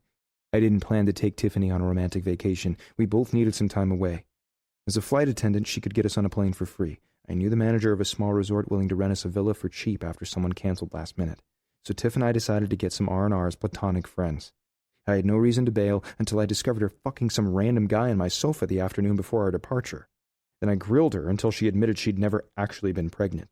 She'd only scammed me to get back at Maxon. Britta doesn't say anything for a long time, just searches my face. She's not sure whether to believe me. I see the pain in her expression, and I know I put it there. I want to kick myself again. My fingers bite harder into her. I swear it's true. Griff? My brother warns from across the office. A glance around the room tells me he's staring. So is Rob. I harassed her at the office. I also made a scene. Fuck. Let me go, she demands softly. I'm sorry. Slowly I peel my fingers off of her, but I'm telling you I never touched Tiffany when you and I were together, and I never had a single romantic feeling for her. I made one terrible mistake with her. I've regretted it since. She looks skeptical. Then how do you explain the pictures of you two in bed I received 6 days after our breakup? On your birthday, by the way. After that hellacious 3-day bender, I woke up naked in my bed with an epic hangover and no recollection of life for 72 hours. She had free run of the motel room, so she had access to my camera and my computer. I didn't send you any pictures. I try to stare that truth into her. I would never have done that to my brother or to you. She must have taken your letter about Jamie, too. I swear to God, if I had received it, I would have come back. Britta drags in a shaky breath and crosses her arms over her chest. It doesn't matter now. Tiffany might have been the first woman after me. She scoffs. Or not. But she was hardly the last. The truth is, I don't need you in my life. Neither does Jamie. Leave us alone. I won't. I vow softly and force myself to take a giant step back. But I'll give you some space for now. She needs to think about everything I've laid bare. I know from experience that being up in Britta's face when she's upset will only make her shut down. I look at the clock on the wall. We only have a few minutes before the stow call. Do you need anything? Did you eat? She's always been notoriously bad about forgetting breakfast. I'm fine. Britta tries to brush past me and head for the conference room. I step in front of her. Did you eat? I had an errand to run. I'll get some breakfast after the call. No.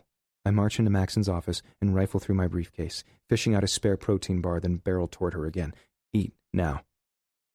Since this topic isn't open to debate, I head to the little coffee bar situated at the back of the room and make her a cup of tea. Black and weak with a hint of sugar, the way she's always liked it. When I hand it to her, she blinks at me. You remembered? I'll never forget. Don't do this. It's over, Griff, she whispers, then gives me a wide berth as she heads to the conference room. I follow her, muttering, like hell, under my breath. Chapter 3. As noon approaches, it's another gorgeous day in paradise. The call with the surveyors went well. Maxon and I teaming up surprised George and Vivian at first, but by the end of the pitch, they saw the benefit. They want to confer over the weekend, and I'm not surprised. It's way past quitting time on a Friday night in Vermont. They've recently lost their mother, to whom they seemed close. Most people are. Me? I'll do almost anything to avoid the viper who gave birth to me, but the Stows are grieving and need extra time to think their decision through. It's cool. I have a good feeling business will work out in the end. Maxon stands and stretches, smiling big before he holds out a hand to me. Good job. I shake it. We always made a good team. Even Rob looks reluctantly impressed. I'd heard you two together were killer, but damn, you played off one another, had all the answers. It was like a well-oiled machine. Maxon's marketing guy sounds way more enthusiastic about me being here than he did 3 hours ago. Thanks.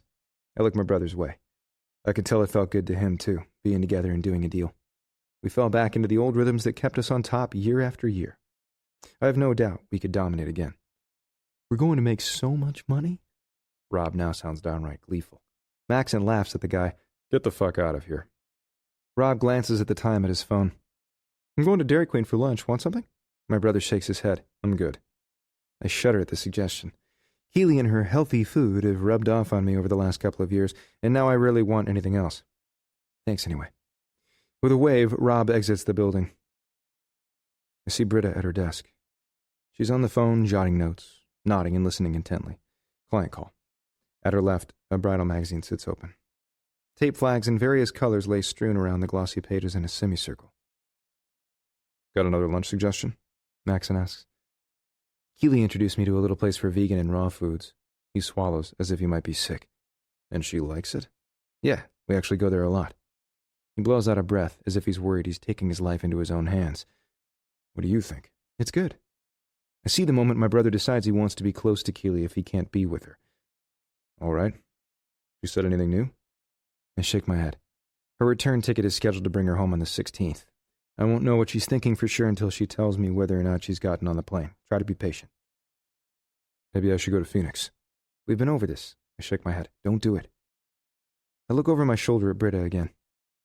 It's like me rushing that one. A stupid waste of effort and breath. Trust me when I tell you it's no easier when the woman you want is right in front of you and you can't have her. I see your point. Maxon drops his voice. Don't confront Britta in the office again. Sorry, she wanted to talk about the Tiffany thing. I feel more than vaguely ashamed. I told Britta the truth, that I voluntarily slept with that woman just once, but she... Seriously? Maxon looks stunned. That's it? Yeah. I fill him in. I really don't know how you lived with her for 2 years. Now that I know what the hell having an emotional connection with a woman means, I don't either. He grabs his car keys and phone, shoving the latter in his pocket. Hey, Britta, we're going to lunch. Want anything? She looks up at us, her stare seeming to pass me over as if I don't exist. I brought something. I'll eat here. I've got a few phone calls to make. As we walk toward the door, I see what's up on her screen. Hawaiian time weddings. Every reminder that she intends to give the rest of her life to another man twists my gut. Maxon nudges my shoulder. Let's go. I really don't want to, but we've already hashed this. I can't push her now. I've given her the Tiffany information she wanted.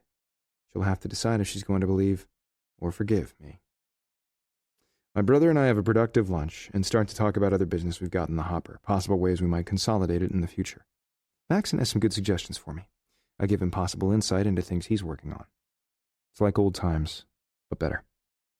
In the past, we bonded over our mutual hate of our philandering father, but when we didn't have the monster around to give us a common enemy, I turned on Maxon.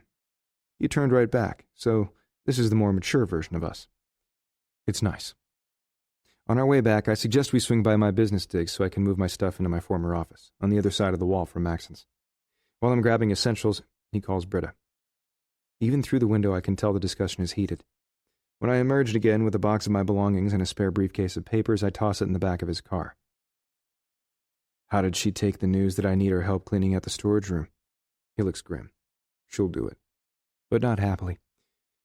It's her job, and Maxon is her boss, so she grudgingly agreed. That wasn't the question, I pointed out.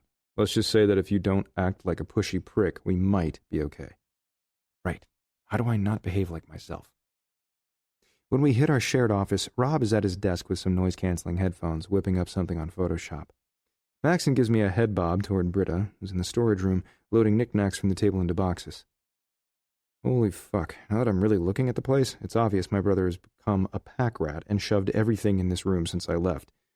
If the mountain of crap fell on her, she'd be buried alive. I jog in. Hey, I'm here. Sorry your throne isn't ready yet, Your Highness. She doesn't even look at me. I clench my jaw and remember restraint. I've earned her anger. Now I have to be patient enough to let it burn out. I don't expect you to clean this place alone. It's going to be my office, so I'm perfectly happy to do the heavy lifting. Anything ready for me to carry out yet? Britta pauses. Apparently she can't think of a snappy comeback for that. That box over there. When she points, I cross the room and grab it, then haul it past her and out the door. Any ideas where to store this? Since most of the box's contents are day-to-day items, she suggests we shove them in the little cabinet under the coffee bar so they're within quick reach. After that, we start tackling the stuff choking the rest of the room. I can use the long mango wood table carved with traditional Hawaiian elements and one of the desk chairs on wheels, but around the perimeter, binder after binder of Maxon's files, stuffed into a half-dozen mismatched floor-to-ceiling bookcases, line the walls. This stuff will take all afternoon to pack. Hasn't my brother ever heard of scanning a document and storing the paper off-site? Britta actually suppresses the smile. That's the first time since laying eyes on her again I've managed to coax a reaction from the woman that's not hostile. I wonder if she's thought about our earlier conversation. Does she believe me at all? I mention that to Maxon all the time, but no. Every 6 months we're buying another bookcase and a pile of binders, then pulling an all-nighter to file everything so we can find it again when hell freezes over. I mean, when someone requests documentation, she says, tongue-in-cheek. I chuckle. Britta always had a dry, sarcastic sense of humor. It's one of the things I love about her. Well, now it has to go somewhere else, I point out. Do you know anyone who could help us scan and store it quickly? This place has become a cave since we covered the windows with all these shelves. I'd love it if we Craigslisted these units and never saw them again. I do know someone. Consider the document storage done. I'll talk Maxon into selling the bookcases too. Thanks. There's a long pause. We share a lingering look. A flush crawls up her cheeks. Then, as if she remembers I'm the villain in this story, she looks away, all business again, and shuts me out. Fuck. Do we need more boxes? No, you can go. I'll get the paperwork out of here. I don't need your help. I saunter closer. She has no escape since I'm standing between her and the door, and a bookcase looms at her back. I won't touch her. But I'll make it clear that she can't brush me aside professionally. Personally? Well, she should know that too. I've put her on notice. You're going to get it. We work together now. You're not lugging boxes that altogether weigh hundreds of pounds. I'll help you pack. I know you like things done methodically, and that's not my strong suit, so you direct. I'll take action. She glances at me, then casts her gaze to the shelves and the reams of paperwork closing off the shadowy room. Since it will go faster that way, fine, but don't talk to me. The last thing Britta and I need between us is silence. Can we just take a deep breath? I'm sorry if I upset you this morning. Hell, if it helps, I'll apologize again for everything I did when we split up. I wish I could take it all back. Whether it sounds far-fetched or not, what I said earlier is true, every word. She grabs the nearest flat bit of cardboard and assembles it into a file box, taping the bottom until it's sturdy. It doesn't really matter. It does. And you're fully aware of that. Let's stop pretending. Whatever you want to know about everything I've thought or done before, during, or after us, just ask. I'm an open book. I will lay it all out, no matter what. She rears back. Why would you do that? Because I love you. Seems like the wrong thing to say when she's wearing a suspicious expression in some other guy's ring. If I want to be in Jamie's life, you have to trust me. You have to know I'll be truthful, that I'll be here, and that I'm not leaving. So if spilling whatever details you need to hear will convince you I'm serious and help you believe in me again, I'm ready. I know she won't ask about my sex life today or even tomorrow, but it's coming. If we're ever going to reconcile, she'll demand to know, and I have to be ready for the fact it will be ugly. Then I'll have to convince her, somehow, that no one before or since has or ever will mean more to me. Tall order. Britta doesn't say anything as she mounts a step stool to reach the top shelf of the first bookcase. The labels on the spines of the binders indicate these are the first of the files Maxon stacked up after I left. She thinks she's climbing level with the top shelf on those slender stilettos. While I admit the view of her gently curved ass is really fantastic, hell no. Let me get those. As I reach around her and grip the first binder in chronological order, I brush against her body. At the contact, she teeters. Automatically, I steady her with my hand to the small of her back. The touch, fire blazes through me, zipping down from my chest and up from my toes to settle in at my cock and start a vicious throbbing. Britta whirls around with a scowl, taking me in with one glance. She sees the bulge behind my zipper. I've got no way to hide it. I'm not even going to try. She pins me with an accusing glare. Don't touch me. Because sexual harassment suit. Right. When I'm sure she has her balance again, I raise my hands in a placating gesture. All right. Don't even think about me. That's never going to happen, and I won't make any promise I guarantee I'll break in the first 30 seconds. Come down from there. I'll hand you the binders on the top. You can put them in the box in whatever order you want. No touching. But fuck how I want to.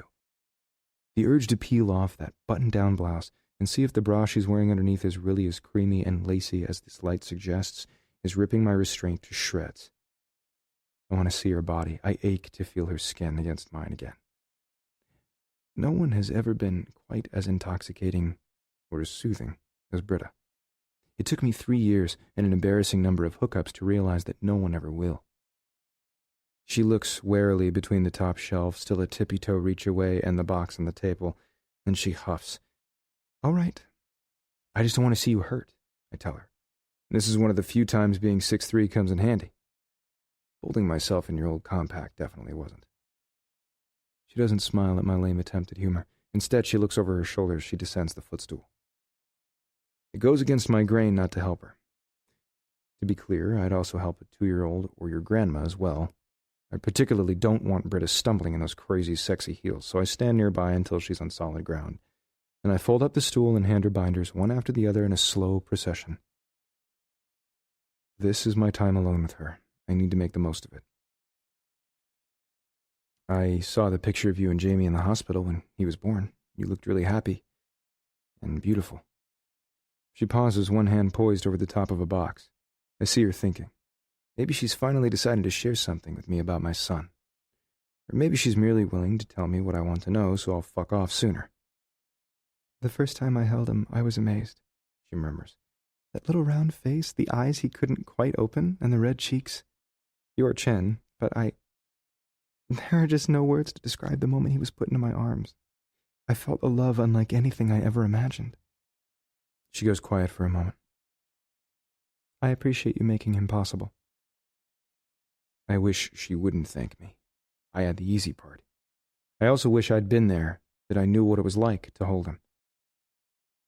"Tell me about his birth, please." Though Britta doesn't want me closer to Jamie, I'm hoping she'll cave to my sincerity and share the details. She lets out a long breath. "He was born July 10th at 3:24 a.m. It was a Thursday." She shakes her head. "There are parts of the 24 hours before that I remember so clearly, and other things I can't recall at all. I went to work Wednesday morning. I'd been up for days, cleaning, washing, organizing, nesting, my doctor called it. About lunchtime, I told Maxon I thought I was having contractions again. He didn't pay me much attention. I ruined his 4th of July with false labor. I think he'd found a hot tourist who liked Grey Goose almost as much as he does. But he left her to take me to the hospital for nothing. So the day before Jamie was born, Maxon wasn't keen on blowing off the deal he was trying to close for another non-event. I'm a little irritated with my brother for not taking Jamie's birth more seriously. Until I remember that he was there, I wasn't, and I should be fucking grateful he took care of them in my stead." "You insist on going to the hospital anyway?" "Yeah, about 4:30. Labor seemed to be progressing." She gives me a wry grin. "And for whatever reason, the minute I arrived, my contractions stopped. My doctor said it's common, but I dilated enough that they wanted to keep me for a few hours. Maxon and I played some cards. I called my mom so she could try to move her flight up, and Jamie was a week early." Her grin becomes a full-fledged smile at the memory. "He was so eager to be part of the world. The doctor broke my water a little after 1 a.m., which is when everything got real and painful. Then, after a lot of pushing and sweating and cursing, Jamie came. He's been surprising me ever since. You know the rest." "No, I know facts." Britta added to my library of knowledge about our son, but I want more. I want to know what it was like to be there, holding her hand, watching him take his first breath, let out his first cry, to hold him myself when he first opened his eyes, to greet the child Britta and I made in love together. I missed everything. I shoved down how much that chokes me up. "What did he weigh?" "He was a big boy, 9 pounds, 4 ounces, 22 inches long. The fond curl of her mouth makes my heart swell. It's so obvious she loves Jamie with every bit of her heart. The nurses called him their little linebacker. He came out with a full head of dark hair and an appetite that wouldn't quit." Then she seems to remember herself, and her animosity. "That's it. I was there for 36 hours. Maxon took me home. My mother flew in from Chicago for a week, and we've been fine since." "But not happy?" I don't ask because if she's less than sublimely thrilled with her life, she won't admit that to me. "Thanks. I know it must seem awkward telling me about my own son's birth years after the fact. Believe me, no one regrets my absence that day more than me." She pauses, as if she can't quite decide whether to open this conversational can of worms. "I called. I left messages. I even went by your office, but Sheila told me you were sick and couldn't see me, and..." She waves her words away. "It's done. It's over." Despite her attempt to convince me the past doesn't matter, I hear pain in Britta's voice. "I was irrational and angry. I went out of my way to avoid seeing you or hearing about you. And I can never tell you how sorry I am. At the time, I couldn't stand the thought that the one person I'd invited into my life, into my heart, had sold me out for her own gain. After being taken for a ride a decade ago, I could barely handle the thought that I'd somehow allowed it to happen again." She gives me a slight nod of acknowledgement but doesn't say a word. Obviously, she thinks that's the end of the conversation. It's not. "I intend to be a good, steady father to Jamie. I know I didn't learn much about that from my own, but I'm beginning to understand wanting what's best for your kid. I know that's what you want, too. Jamie's needs always comes first, Griff. They have to." During our conversation, she's filled up a pair of file organizing boxes with binders. She pauses to close them up and slap a label on each. I stack them on the far edge of the table so they can be scanned and stored off-site later. Britta thinks I'm too busy moving the box to pay attention to her straightening her skirt with a little wriggle that has my cock hardening again beneath my fly. But I'm never going to be too busy to see her, watch her, catalog her every movement. We continue organizing the room, but now it's quiet. That bothers me. So does the seeming lack of air conditioning back here. But that gives me an idea. She's so determined to insist that our relationship is dead. Since Maxon gave me the inside scoop, I know she still loves me. Once upon a time, Britta couldn't resist gawking at me. I'm still attracted as hell to her. I'm dying to know if it still works both ways. Yeah, maybe I should leave it alone, especially since we're in the office and she's just started to defrost. No guts, no glory, right? I toe off the loafers and peel off my socks. What are you doing? She challenges. It's stuffy in here, aren't you hot? As I unbutton the cuffs of my dress shirt, Britta double-checks to make sure her blouse is still fastened at the neck and tucked into her skirt, covering every inch of skin possible. I'm actually comfortable. Bullshit. I see a sheen of perspiration at her hairline. Good, I'm about to turn up the heat. Oh well, Maxon has to be the only guy on the island who still loves the suit and tie thing. Dumbass. I'll be ready to carry on here in a second. With a hint of a smile and a raised brow, I tackle the buttons down the front of my shirt, unfastening one after the other, never taking my eyes off her. By the time it's open to mid-chest, Britta isn't breathing. She's frozen, staring, watching my fingers move lower and lower. Slowly, I yank the tails from my dress pants and pull the shirt open wide. She snaps out of her haze. Stop! I have a fan! Without waiting for my reply, she darts out of the office. I lean around the corner and watch her hightail her gorgeous ass to the coffee bar. I grin as she plucks up the device, gathering dust. Nothing about her reaction says unaffected. She might tell herself she hates me, but she still wants me.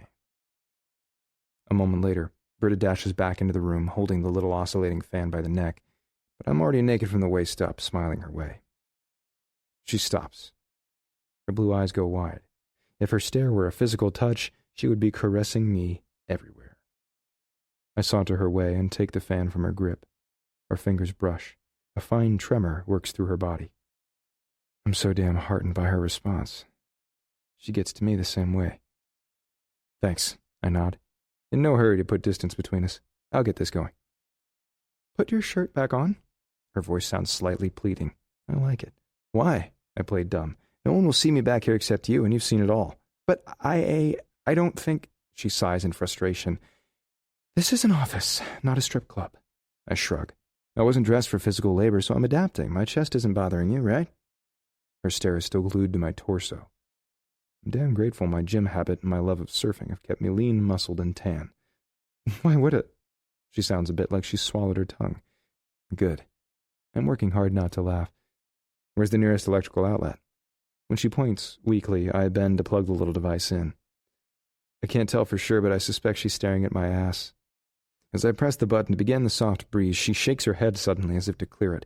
I'll, empty out these bottom shelves. Can you tape me up a few more boxes? Is that how she's going to avoid looking at me? Escape the chemistry sweltering between us again? Good luck with that, Angel. Britta bends to the bottom of the first bookshelf, all but perching her butt on the backs of her heels as she reaches forward for the first volume on the left. The back slit in her skirt parts, revealing the soft skin between her knees and inner thighs. Another inch or two, and I'd know the color of her silky panties. Despite the fan, the temperature in here doesn't feel cooler at all. My gut clenches, my cock jumps. I'd accuse her of playing my game if she thought she was intentionally trying to tease me. I'm frustrated as hell, but I know I can't tug her into my arms and kiss her, or any of the countless other things I'm fantasizing about. For now, I simply have to console myself with the knowledge that she's aware of me again. Not just as Jamie's dad, but as a man. Over time, I'll rebuild our rapport and wear her down until she's mine again. I slap together a few boxes so I'm ready as she hands me more binders from the first bookcase. Finally, we finish emptying the sucker. After securing that box shut, I stack it with the others. One shelving unit down, 5 to go. Britta glances my way, trying not to look panicked. I can almost hear her thoughts. I have to spend hours trapped in a small room with my half-naked ex I have the hots for? Well, she didn't think the last part, I'm sure, but it's true. Maybe we should call it a day, she suggests. I shake my head. I have to be productive first thing tomorrow, so we've got to finish now. In fact, We might have to stay late. Want to order in some Chinese tonight? She looks horrified by the notion. No, I'm not a naive 20-year-old anymore. That trick won't work on me. What? That was never a trick. And we genuinely have work to do before I can set up an office in here. I have to pick Jamie up by 5:30. Oh, right. Feeling stupid for not realizing that, I lift the storage unit and maneuver it to the corner so it's not impeding windows or the door. I feel Britta watching every flex of my shoulders, arms, and back. Yeah, he has playdate at the park. A boy from our... She can't finish a sentence. Since my back is to her and she can't tell, well, I admit I'm preening. Once I release the bookcase, I turn to her and brush my hands together. Neighborhood? She swallows and jerks her gaze away. Yeah, he's been looking forward to this. I can't miss it. A million thoughts circle my brain, but the most cogent is that I want to see Jamie, and this may be my opportunity. I learned to be a ruthless bastard from the best. My father is an absolute artisan at getting his way, so I consider how I can coax more information out of her about where they'll be and use the knowledge to my advantage. Won't it be dark by the time you get back to Kihei? It'll be tough to play outdoors unless the facility is inside. No, the park is well lit. I'll watch him. She frowns. If you're thinking that's dangerous, I'd never let anything happen to him. Hey, I have no doubt you're a great mom. I'm in no way accusing her of endangering or neglecting him. Hell, that's the last thing I'm thinking. I really have tried. Some years might separate us, Angel, but I know you will always give your all to the people you love. Why the fuck couldn't I remember that when it counted most? I take good care of him, Griff. I always will. I'm sure. I brace my forearm across the top of an empty box and sidle closer. Let me go with you tonight. Meet Jamie. We don't have to tell him who I am yet. We can... She's already shaking her head. He's not ready. You're not ready, I accuse, then bite back my frustration and a whole bunch of words I'll regret. It's been less than 24 hours since you crashed back into my life. I haven't had time to decide what's best for my son or figure out who you are now. She frowns at me like she's grappling to cope. I'm not convinced you're ready to be a father or that you wouldn't walk out again or try to take Jamie from me. I shake my head. You're his mother. He needs you. He does, she agrees. You should understand that trust, once broken, is never easy to mend. Yes, of all people, I know that. She turns away. I can't argue with her when she's right. But that's not going to stop me. Chapter 4. Britta spends the rest of the afternoon trying to ignore me. I lay off teasing her because she obviously has a lot in her mind. Watching her eat me up with her hungry little stare was fun and informational, but I've given her a reminder of the crazy strong pull between us. Now I have to focus on Jamie and finagling a way to meet him. Then I'll work on a future with his mother. By 4, we manage to clear out all the binders and box them up. Maxon only puts up a small fight when I tell him I've arranged for a document imaging and management company to haul the paperwork away in the morning. With his grudging consent, I also post the shelving on Craigslist, and I'm not surprised to start getting inquiries within minutes. As I'm organizing the long table like a desk, Maxon strolls in and shuts the door behind him. Looking good. Wow, I'd forgotten how much light comes through these windows. Yeah, caveman, the chiseling on stone tablets is so 2 millennia ago. Ha ha. He sends me a sour glare. When it comes to record-keeping, I'm particular. Dude, you were 1 binder short of starring in an episode of Hoarders. At least I had my documentation at my fingertips and I didn't have to call someone else to look up a file. Which works out great, unless there's a fire or flood. Maxon doesn't have a comeback for that. Thank you for your analysis, Chicken Little. Looks like you're all settled in. Would you rather have your own desk? Eventually. There's no rush. This works for now. Except Britta might want her dining room table back. When we turned this into our war room a couple of weeks ago, she let us borrow it. I glance at her across the office. She's gathering her things at her desk, her profile tense. She's trying not to look my way, even though I'm wearing my shirt again, mostly. She didn't tell me it belonged to her, but the wheels in my head are already turning. She'll get her table back. In fact, I'll be more than happy to deliver it to her house myself. My brother sends me a suspicious stare. That smile scares me. What? I ask as innocently as I am capable of sounding. I'm just thinking of ways to be helpful. And you have no other motive. Right. Maxon grunts. Did the time alone with her this afternoon help you too? I shrug. I think. We'll see. Thanks for being there during Jamie's birth. He nods. I was happy to. And don't change the subject. What's the plan running around in your head? Don't insult me by saying you don't have one. Britta turns off her computer and yanks one of her desk drawers open, retrieving her red purse. After gathering up her bridal magazines and tape flags, she approaches Rob and says something that makes him smile. Then she sends a wave in my brother's general direction and doesn't acknowledge me.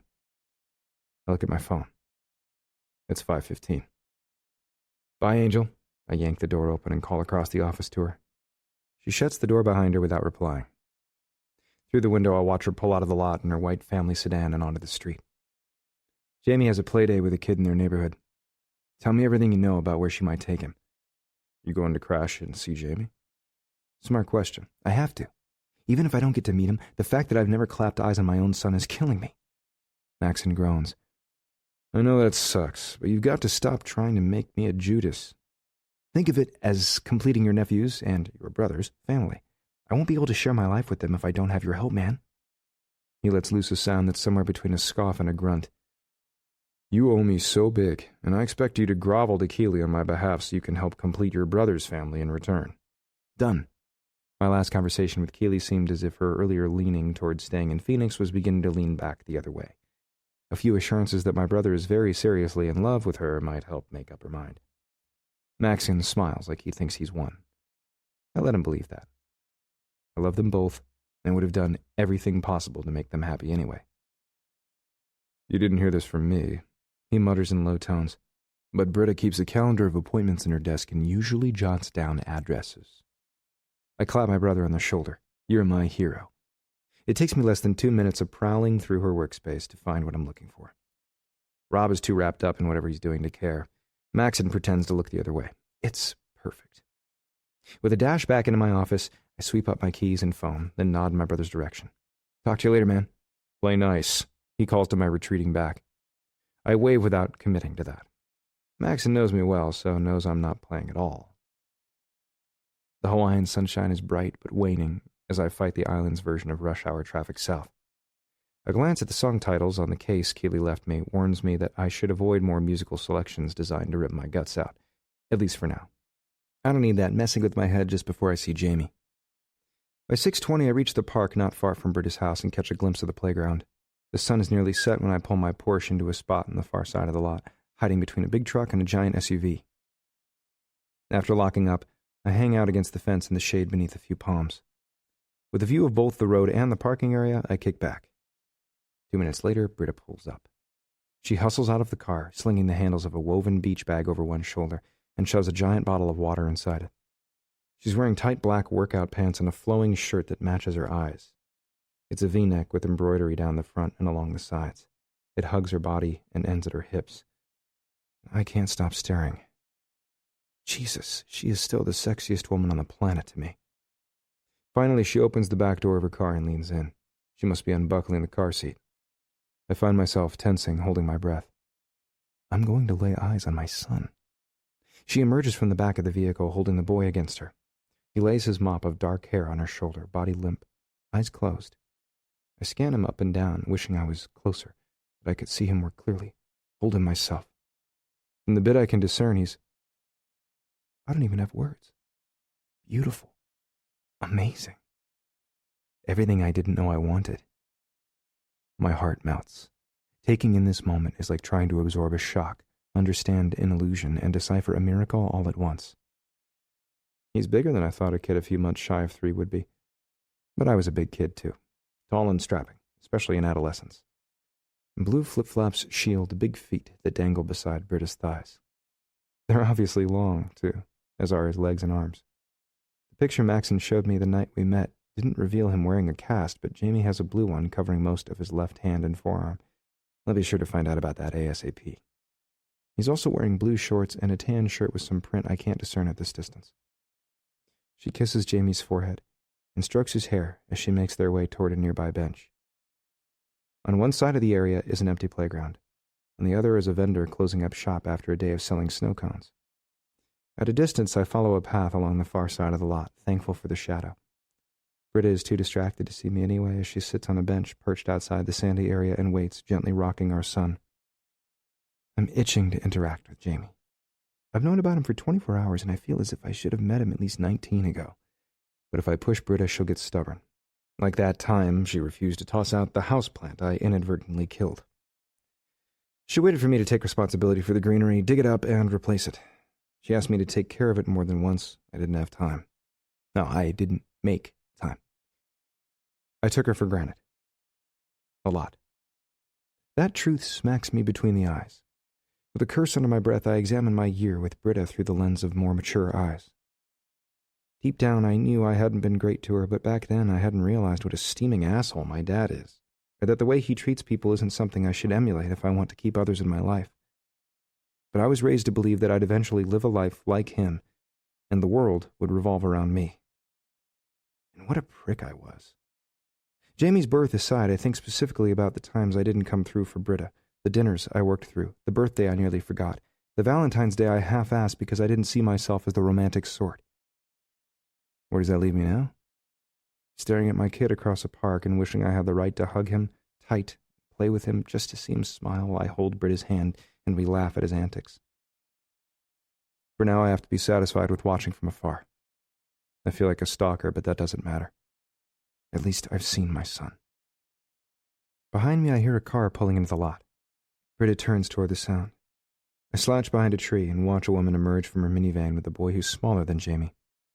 Once he peels out of his car seat, his mother, who looks harried, has to grab his arm to prevent him from darting across the blacktop to reach the playground. With a huff, the brunette picks up her son. Britta approaches, a still sleepy Jamie in tow. At the edge of the sand, the women start chatting. I can't hear what they're saying, but the brunette ruffles my son's hair. The other boy hugs Britta's thigh, then, seemingly ecstatic, they have the playground to themselves. He runs to the slide. Suddenly, Jamie wriggles out of Britta's grip and dashes off after the little guy as if he wasn't dead-ass asleep 3 minutes ago. As they reach the first rung of the ladder, the park's overhead lights turn on, illuminating the area with a megawatt LED glow. Suddenly, I can see every expression on my son's face. His smile and little white teeth, the small blade of a nose that will someday look more like mine. And my chin, square and prominent and stubborn. It hits me that Jamie is the most amazing blend of me and Britta. I hug the tree to stay upright as his giggle fills the evening while he stands at the top of the slide, pumping his little fists in the air like he's a champion. Normally, I'm a cynical bastard, but I can't stop the smile that creases my face. Britta barks something at him, probably a demand that he sit before he falls, and he scrambles to his butt and pushes off, gliding down the long yellow slide with a howl of laughter. I can't remember ever being as happy as my son seems right now. I'm so fucking grateful to Britta for giving him the childhood I never had. His friend follows him to the ground before they chase each other around the sand. When they body slam onto nearby swings, the moms spring into action and sit them down properly before pushing them gently. Soon it's clear that Britta is holding Jamie back. He's trying to soar in the air, shouting, "Higher!" He's a daredevil, something else he inherited from me. I'm flabbergasted to see so much of myself in my son, given the fact we've never met.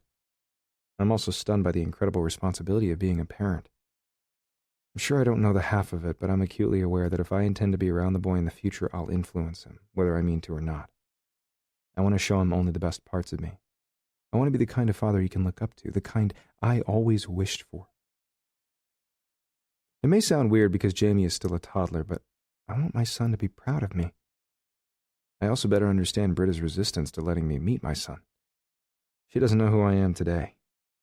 She just remembers the guy who seduced her in the office, the jerk who fixated on fantasy football with my brother most of our one Christmas day together, the asshole who didn't take her out for New Year's because I'd worked a crazy fucking week after tourists suddenly decided they wanted a Maui house right now and stayed glued to my side for 20 hours straight until they got one.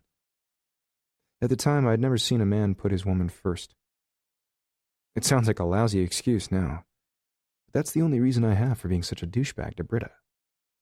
My dad wasn't faithful or nice for a day of his marriage to my mother. Not that she's any saint. Probably the reason they're getting divorced. Maxon was a butt to Tiffany the whole 2 years they were together. Though, in fairness, his attitude was probably a defense mechanism because she was a bitch to everyone. I thought being faithful to Britta meant I was a good guy. At the time, the important things, consideration, empathy, compromise, didn't register. I'm grateful Keeley convinced me to become a better human being over the last few years. I'm not perfect. I have a lot of anger. Sometimes I still slip into old patterns, but I'm trying. Now I have to convince Britta I'll be a model husband and father. It's hard to do when she'll barely talk to me and refuses to let me interact with our child. The moms watch their little boys play for the next 20 minutes. Then Jamie charges the monkey bars and clambers up the 3 steps to reach the rung above his head. Despite his cast, he swings across with surprising speed and strength. The other boy follows as quickly as he can, but has only made it halfway by the time Jamie has jumped down, run around, and is dangling from the first handhold again. He's athletic for sure. Like me, he's probably never met a ball he didn't like. Will he also hike, surf, scuba, kayak, and, I gulp, skydive? Okay, I haven't even officially met this kid, and already I'm compelled to make sure he learns limits and safety, and tries exercising some sanity when it comes to sports. I never did, and I had a lot of broken bones in my youth to show for it. Did some crazy stunt of his result in the cast he's wearing? On the 3rd trip across the monkey bars, the other kid rubs at his hands and seems to lose interest. Not Jamie. He darts over to the ladder for a 4th trek. But instead of working lightning fast from one rung to the next again, he kicks a leg up and throws it over the top bar. "Jamie!" Britta calls as she dumps her bottle of water in her bag and runs to him, worry carved into her face. The little rascal ignores her and swings the other leg over the first handhold, then yanks himself up until he's sitting on top of the monkey bars, 10 feet in the air. My heart stutters. "Come here!" She holds out her arms to him, jumping up to snag him, but he's out of her reach. "This minute, young man!" Jamie gives her a stubborn shake of his head. When Britta runs for the ladder to snatch him, he scrambles on hands and knees to the middle of the apparatus.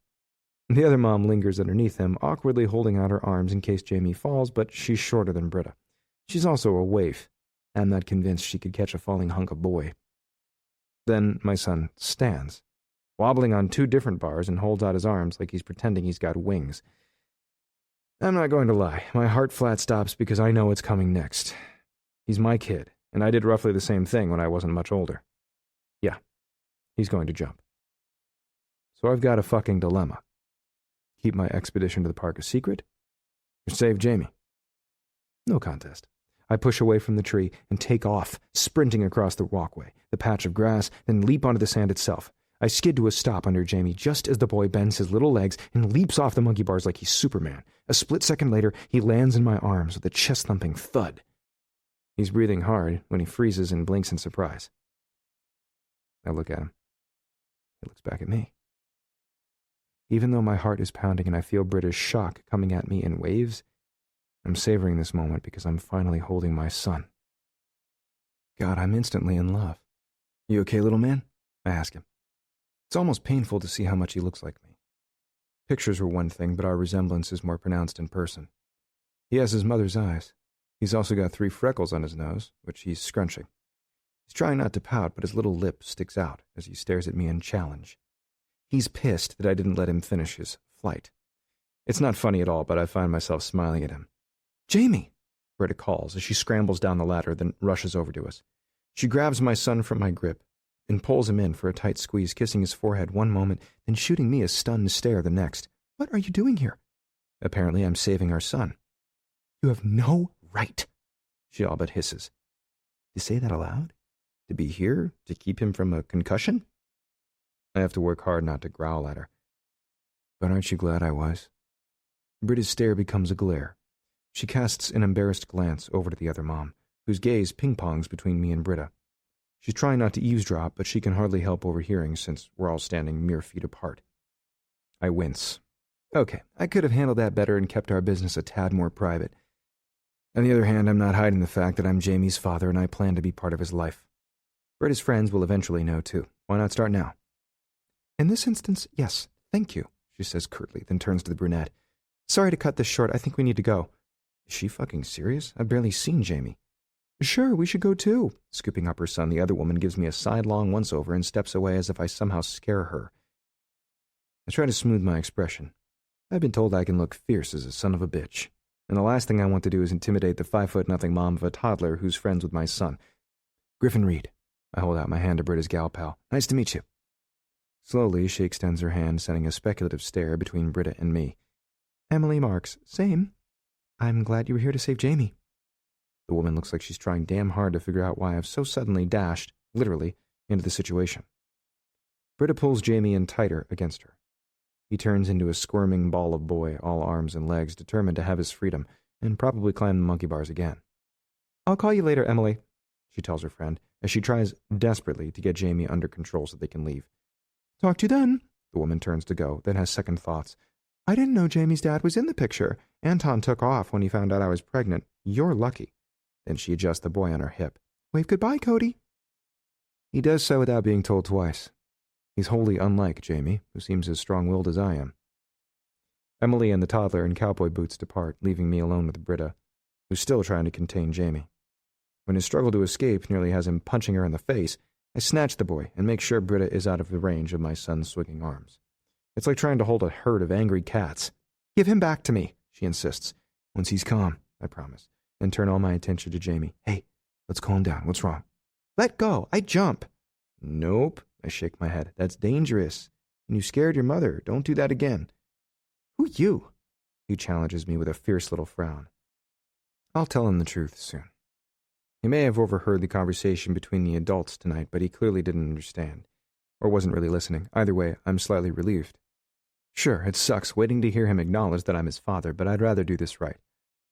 I'm someone who cares very much if you get hurt. So does your mom. You don't want to see her upset, do you? No. His glum little frown tugs at my heart. Crying? The frown deepens. No. Then listen to her next time, or you and I might have to exchange more words, Jamie. Do you understand? He doesn't know me at all, but he gives me a slow bob of his head. Okay. Good. I hug him tight again, vowing it won't be the last time.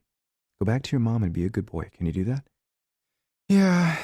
His heavy sigh sounds a lot like a teenager who's been asked to clean his room. That's a good man. Give your mother a hug. I return him to Britta. She takes the boy gratefully and hugs him tighter than ever, shooting me a glance that asks, Who are you?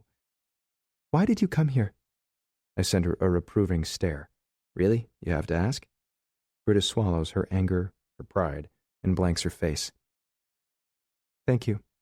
I don't know what I would have done without you tonight. Watched him fall. I smile, wryly. I did something similar at his age and broke my ankle. Is that how he broke his arm? He didn't, just got a finger stuck in a door at school. Normally it would require a simple splint, but asking a toddler to leave the dressing alone... She rolls her eyes. I'm glad that's all it was. Me too, you have no idea. He's gotten so big so quickly.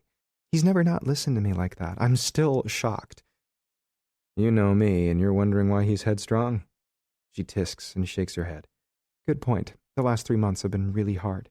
I thought I'd escaped the terrible twos, but suddenly he's willful, he bucks authority, he does crazy things for a thrill. Yeah, I don't... She frowns. He was such a good baby, too. Never sick, rarely cried. Liked to eat and sleep, enjoyed his playtime and his baths. He loves it when I read to him. He never minds his car seat, but this is his first step to becoming a man. Britta looks horrified. What are you talking about? He's not even 3. Independence was always a big thing for me. I couldn't wait to grow up, try new things, be my own person. I shrug. I'm not ready for that. He's still a baby. Not so much, and certainly not for long. It hits me that she's going to need help as he gets bigger and bigger. The last thing I want is her struggling to give him the boundaries he'll require, or for Micaiah to provide them. Tamping down anger at that thought, I can't resist touching Jamie again, smoothing my palm over his crown. But growing every day. I remember when he fit easily into my arms. Now he's over 3 feet tall. His pediatrician thinks he'll be about 6'5" when he's full grown. Britta sounds distressed by that fact. I take a chance and cup her shoulder. If you let me, I'll help you every step of the way. That shuts her down instantly. We need to go. I have to feed Jamie dinner. When Britta turns away and scoops up her bag, I follow. I'll take you two out to eat. No, thank you. I defrosted pork chops. Work with me here. I'm late to acknowledge that I'm a father. I grab her arm and turn her to face me, grateful that Jamie seems focused on some other kids just arriving at the park. But I won't leave again. I don't want to talk about this now. She pulls out of my grip and rushes toward her car again. It's too soon, too complicated. You made your choice a long time ago, and I hurt you. And I'm more sorry than you think I'm capable of. I'll tell you that every day until you believe me. But the only reason to keep us apart, I gesture to Jamie, is because you're afraid of me, or you're feeling spiteful. I've never known you to be vindictive or mean, Angel. Don't call me that. She fumbles inside her bag for the keys to her car. I know why she's demurring, but she looks like an angel to me. Don't leave yet. When can I see him again? She finds the shiny keyring and presses the fob. Her hands are shaking. I have to think about it. I'll see you Monday at work. I debate whether I should tell her I have an appointment in the morning with a former client who happens to be a family law attorney. That's probably the only reason he agreed to see me on a Saturday, but I keep silent. It's not a threat.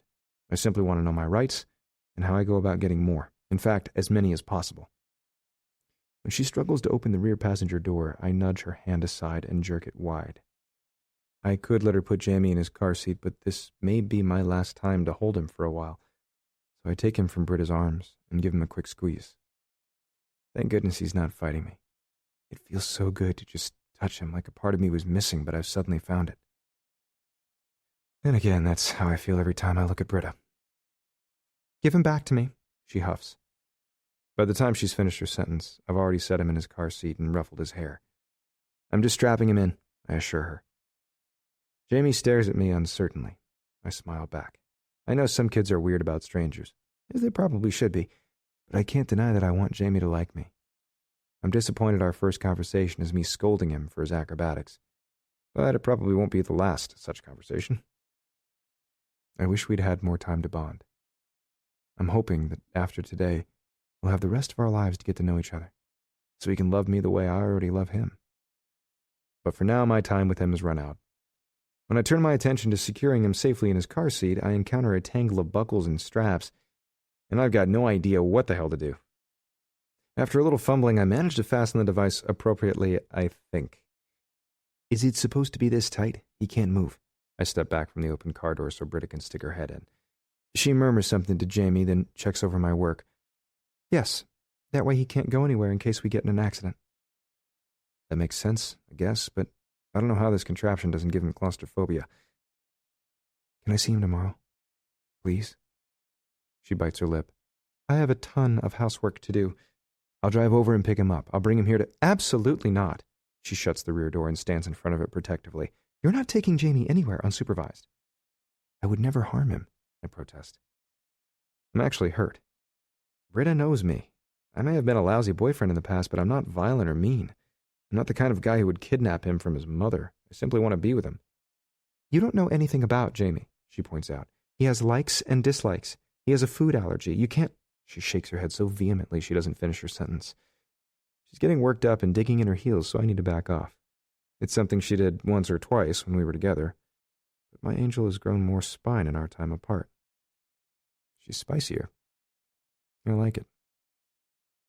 Or I can take him out in your backyard while you keep an eye on us, whatever makes you comfortable. But you spend his whole life with him. I've had less than 5 minutes. Come on. She presses her lips together in thought. Britta is a reasonable woman deep down. She wants to accommodate. She dislikes strife. I have hope. What am I supposed to tell him? She whispers. You can't just show up and be his buddy. I was thinking we'd tell him the truth. Britta grips her car keys and trots around the back of her vehicle. I don't want to, and it's utterly the wrong time, but I can't avoid noticing that her ass looks fantastic in those exercise pants. Then I realize she's making a mad dash for the driver's seat of her car. Don't push me, Griff. I follow, thinking of several things I could point out. I'm not going away. A boy needs his father. Letting me see Jamie is only fair. She won't care about any of that. That's my boo-hoo bullshit. I'm a sales guy, so I know better than to expect that to matter to her. I might not be the top producer on the island. That distinction goes to my brother, but I run a fucking close second. What I have to tell her is how she'll benefit if I become part of our son's life, besides, of course, the fact I'm going to give her the most amazing pleasure for the rest of our days. She's not ready to hear that. I can help you with him, Britta. You said it yourself, he's growing fast. That stunt he pulled today might be the first, but it won't be the last. He'll need someone who understands what it's like not to have a healthy fear of gravity and can anticipate when he might exercise his lack of common sense. I've got 2 decades of that experience. You've never had an incautious day in your life. I can talk to him, temper him, guide him. She's already sliding into the driver's seat and shutting the door. I hear it lock as she starts the engine. Britta cracks the tinted window enough to look at me. I'll think about letting you see him again and advise you on Monday. Bye. Then she's slinging her way out of her parking space and squealing across the lot, flashing taillights as she heads to the open road taking my son and my potential for happiness with her. Yeah, trying to open a dialogue, empathizing, and working through it like a reasonable guy didn't go well. Fuck. Though Keely put me in touch with my emotions, sometimes they frustrate me because they aren't useful. But what I do know? Good strategy sometimes calls for relentlessness. Britta doesn't yet know even half the persistence and liquid savagery running through my veins. But she will. Chapter 5.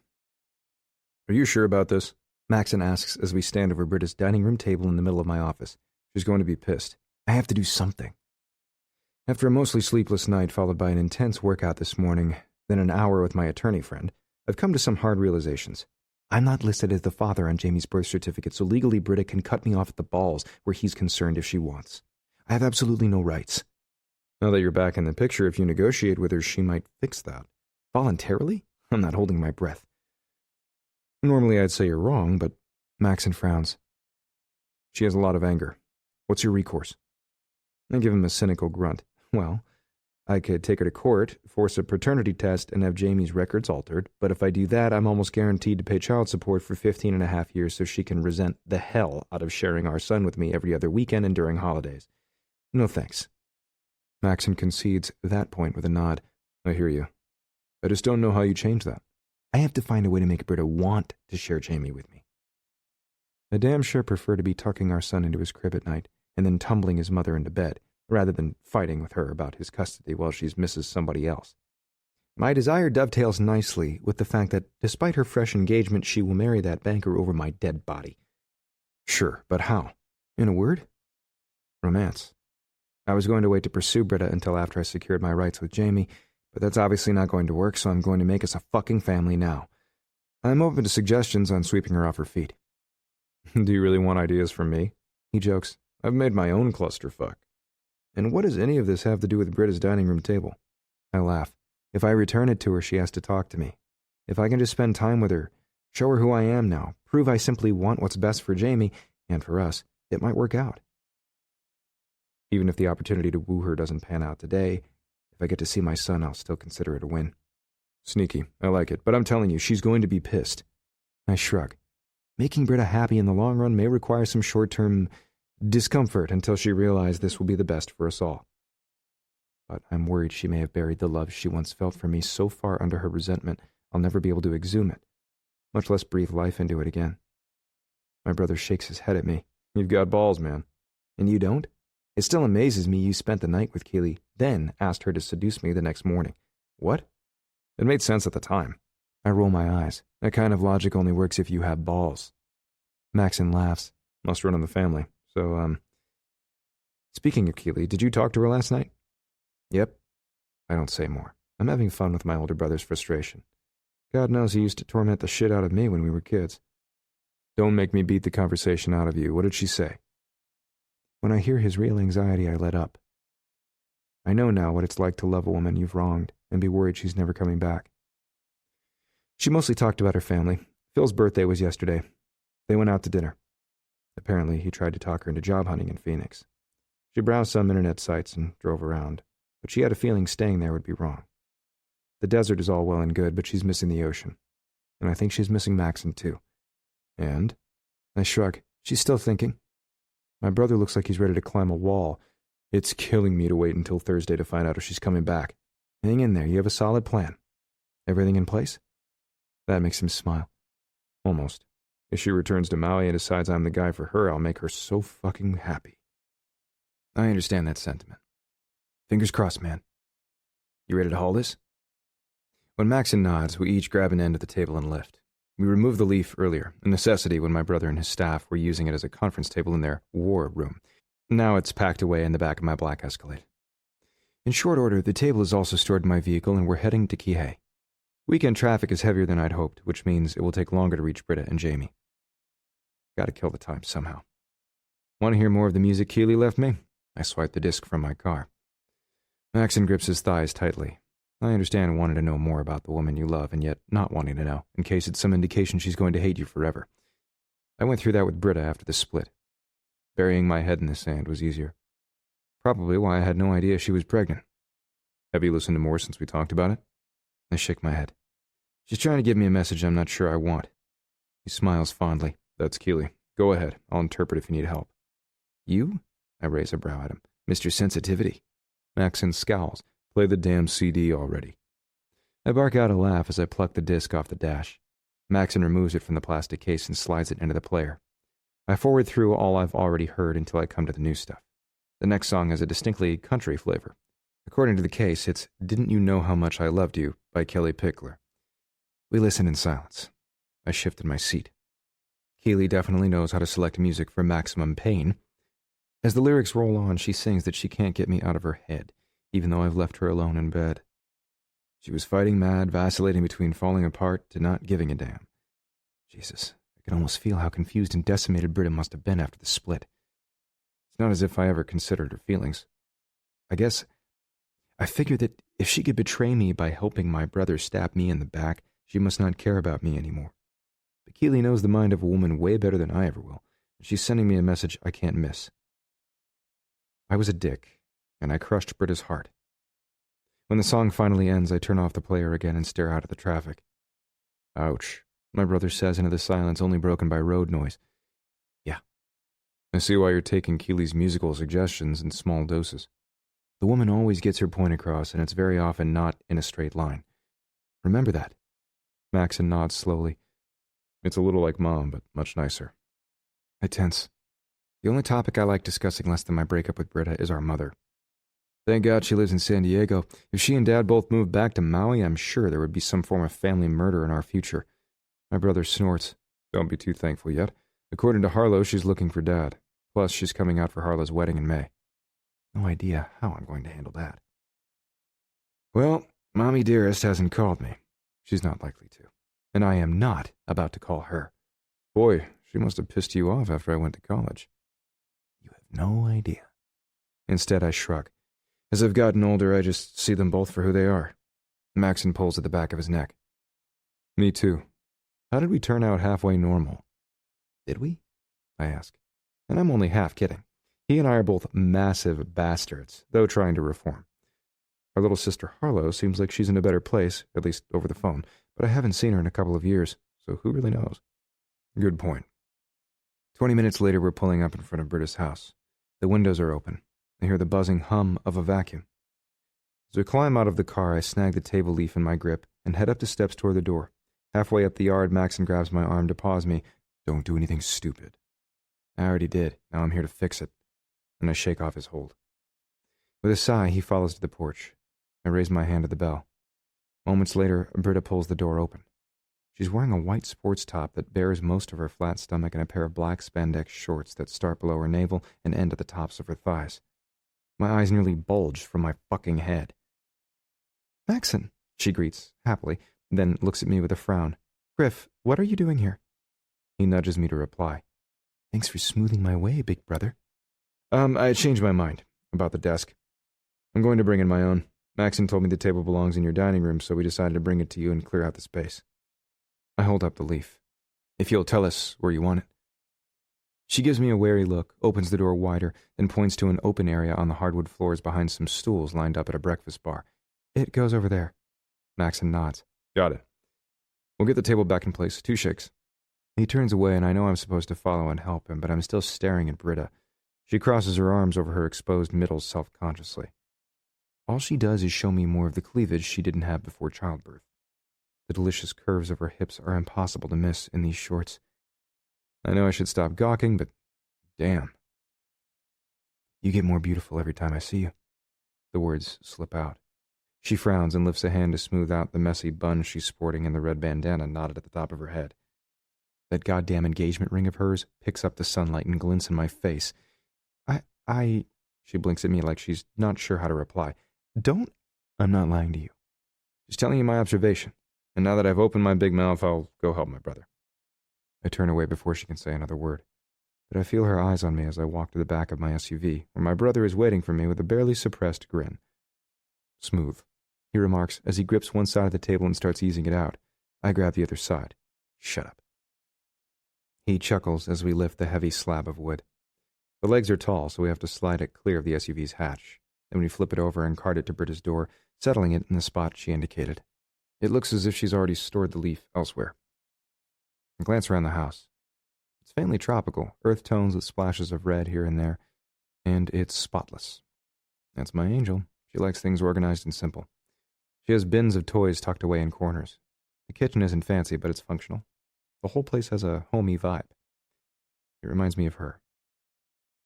I wish I lived here with Britta and my boy. I'd miss the ocean view from my condo, but to see those two every day, I'd give the beach up in a heartbeat. Where are the chairs? Maxon asks. I stored them in the spare bedroom. I'll grab them. She heads down the hall. Let me help you, I follow, watching the graceful sway of her hips. Where's Jamie? She stops and whirls on me. Napping. Don't push me. I hold up my hands. Just asking. You were supposed to keep your distance until Monday. That was never going to happen, and I won't apologize when I'm not sorry for finally trying to make us a family. With a huff, she turns her back on me and opens the first door on the right. There's a double bed with a woven gray comforter and a pair of white closet doors in one half of the room. The dining room chairs are lined up like soldiers between the two. In the other half of the room is a corner desk with a faintly modern flair and a sleek new iMac. Like everything else I've seen about this place, it's neat and well put together. Take this. She lifts the first chair and proffers it to me, holding it between us. I take it from her grasp. Got it. The tension between us is a tingle prickling the back of my neck. Thanks. Her hands are shaking. Her gaze won't quite meet mine. She's visibly nervous because I make her feel something. Maxon swears she's still in love with me. If I want Britta back, I need to tell her how I feel. It's something I've historically sucked at. I also have to give her a reason to open up to me in return. This is my moment. My heart is thudding manically. Maxon stayed in the living/dining room. Jamie is surely sleeping in his crib, and we're not in the office. This chance alone with her may not come around again soon. All I have to do is kick the bedroom door shut behind me. Anxiety nearly chokes me, but if I'm ever going to win her back, I can't give Britta less than my all now. I set the chair aside and grab her hand. I'm not the same man I used to be. I swear. She searches my face. Let go. If I do what she asks, I'll only give her time to build a taller wall between us before I've even begun chipping away at the one she's already got in place. I cup her hand tighter. I was a bastard. 3 years ago, I didn't value you the way I should have. I didn't love you the way I meant to. Finding the right words is harder than I imagined. I never meant to hurt you. But I know I did. She's had a long time to lovingly craft creative curses to rain on my head for the shit I did to her. I'm expecting to hear a litany of them. Instead, hurt flashes in her eyes. What do you want me to say, Griff? What are you looking for? Absolution?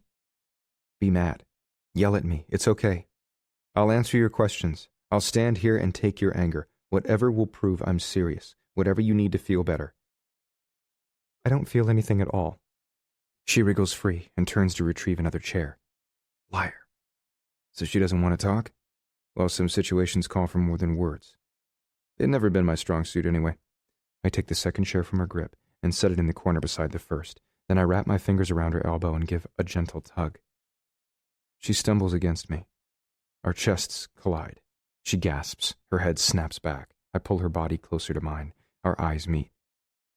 Angel, I whisper, as I cradle her cheeks in my hands and drop my head. She barely has time to draw another breath before I settle my lips over hers. Then I'm kissing Britta again after 3 long fucking years. A million sensations hit me at once. I inhale her familiar jasmine scent. I caress the velvet of her face, her nape. I hear her rapid intake of breath.